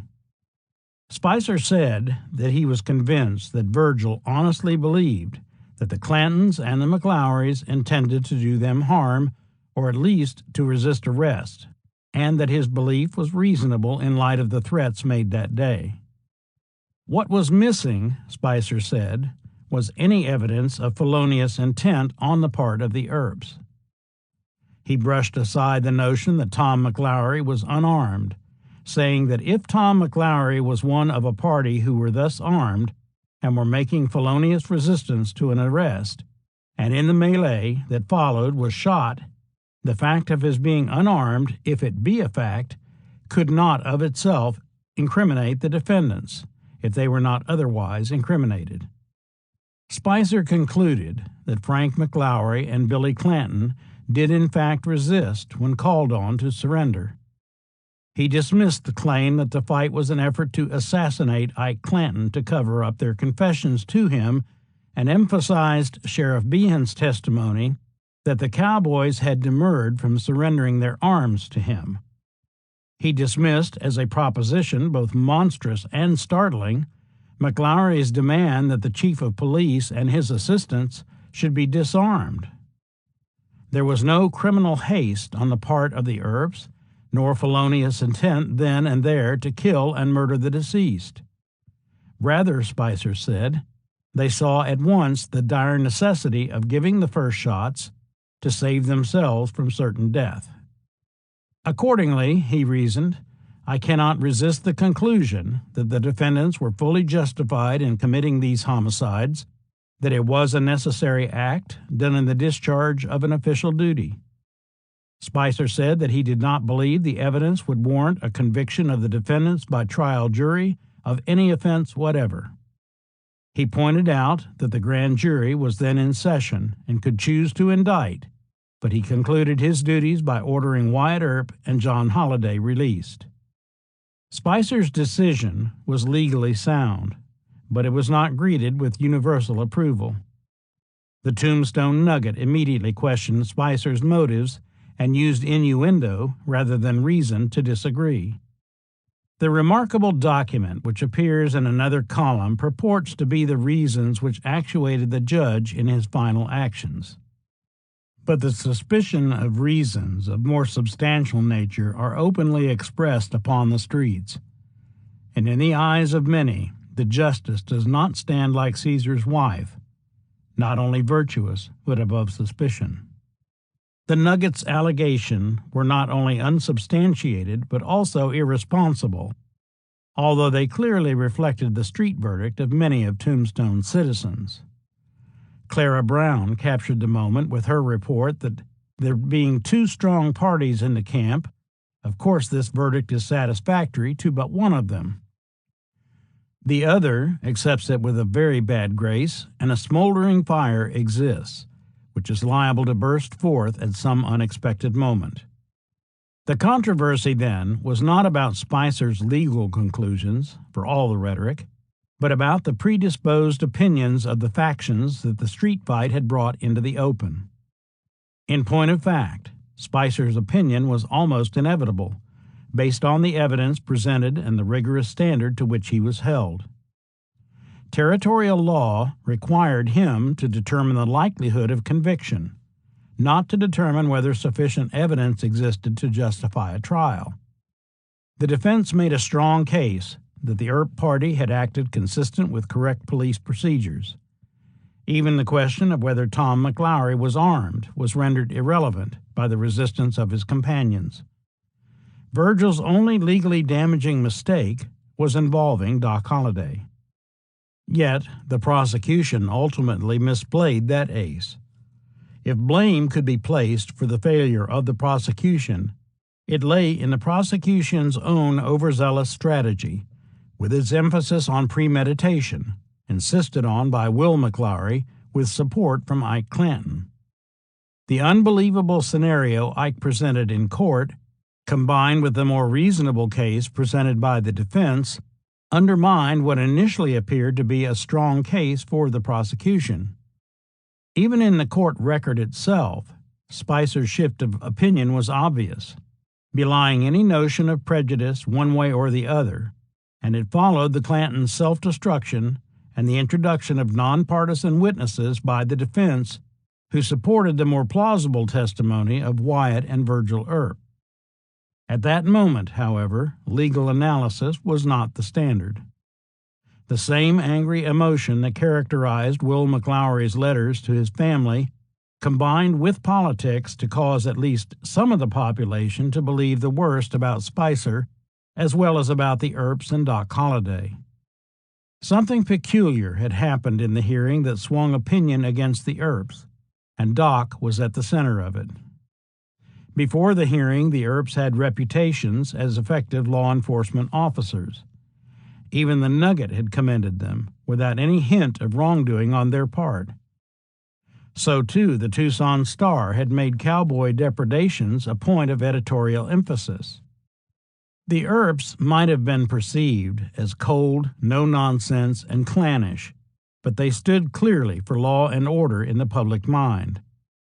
Stripped of all the rationalizations, post-fight justifications, and prevarications, the most famous gunfight in the history of the Old West was a bloody miscalculation that neither side really wanted, but that both sides believed the other side wanted.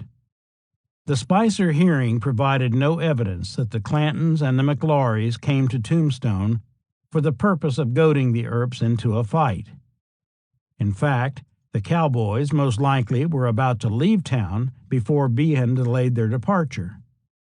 Still, Ike's threats did produce a situation that Virgil Earp, as chief of police, could not ignore. Neither was there any evidence that the Earps went to the vacant lot on Fremont Street to gun down the cowboys. They simply had no motive for doing something so damaging to their own interests. The Fremont Street fiasco was a testament to the costs of braggadocio, miscommunication, and rumor. Although Virgil and his brothers felt fully justified and were supported in that view by Judge Spicer, the cowboys saw themselves as victims, and the townsfolk both oversimplified and complicated what had happened until what really happened on the vacant lot off Fremont Street on October 26, 1881, scarcely mattered at all. Instead, the bloody miscalculations of that afternoon were filtered through preconceptions of what or who was right or wrong based on personal, economic, and political animosities, and those prejudices shaped the next phase of the Cowboy War and finally made the Earps and Doc Holliday central players in it. Doc's participation in the fight also did more than anything to cause a shift in public opinion toward the Earps after the shootings. The prosecution's attempt to place the blame on him for firing the first shot, although discredited in court, was believed by many. Doc's public confrontation with Ike Clanton the night before, his feud with Milt Joyce, and Kate's accusations about the murders of Bud Philpott and Peter Roerig, and the attempted holdup of the Benson stage gave him a bad reputation even among many of the Earp's friends. Believing the worst about him in the fight provided the easiest explanation for what happened. The one blemish on the Earps and Tombstone before the street fight was their association with Doc Holliday, and initially that seemed to be the focus of the prosecution in the Spicer hearing. It was the view summarized by Ridgely Tilden, a freelance journalist who worked for the Nugget for a time, in the San Francisco Examiner after the decision. He said, "Doc Holliday is responsible for all the killings, etc., in connection with what is known as the Earp-Clanton imbroglio in Arizona. He kicked up the fight, and Wyatt Earp and his brothers stood in with him on the score of gratitude. Everyone in Tombstone conversant with the circumstances deprecates the killings of the McLaurys and Clanton. What people could not find was justification for the deaths on October 26th, and Doc's unsavory reputation seemed to provide the logical explanation. That is why John P. Clum, a staunch friend and supporter of the Earps, would write later in his life, "I have always believed that if he, Holliday, had not been in that street battle on October 26, 1881, the affair would have been relieved of much of its bitterness." Of course, that conclusion made the Earps guilty of bad judgment, anger, and personal animosity, not premeditated murder. It did not make them the murderers Will McLaury saw in his grief.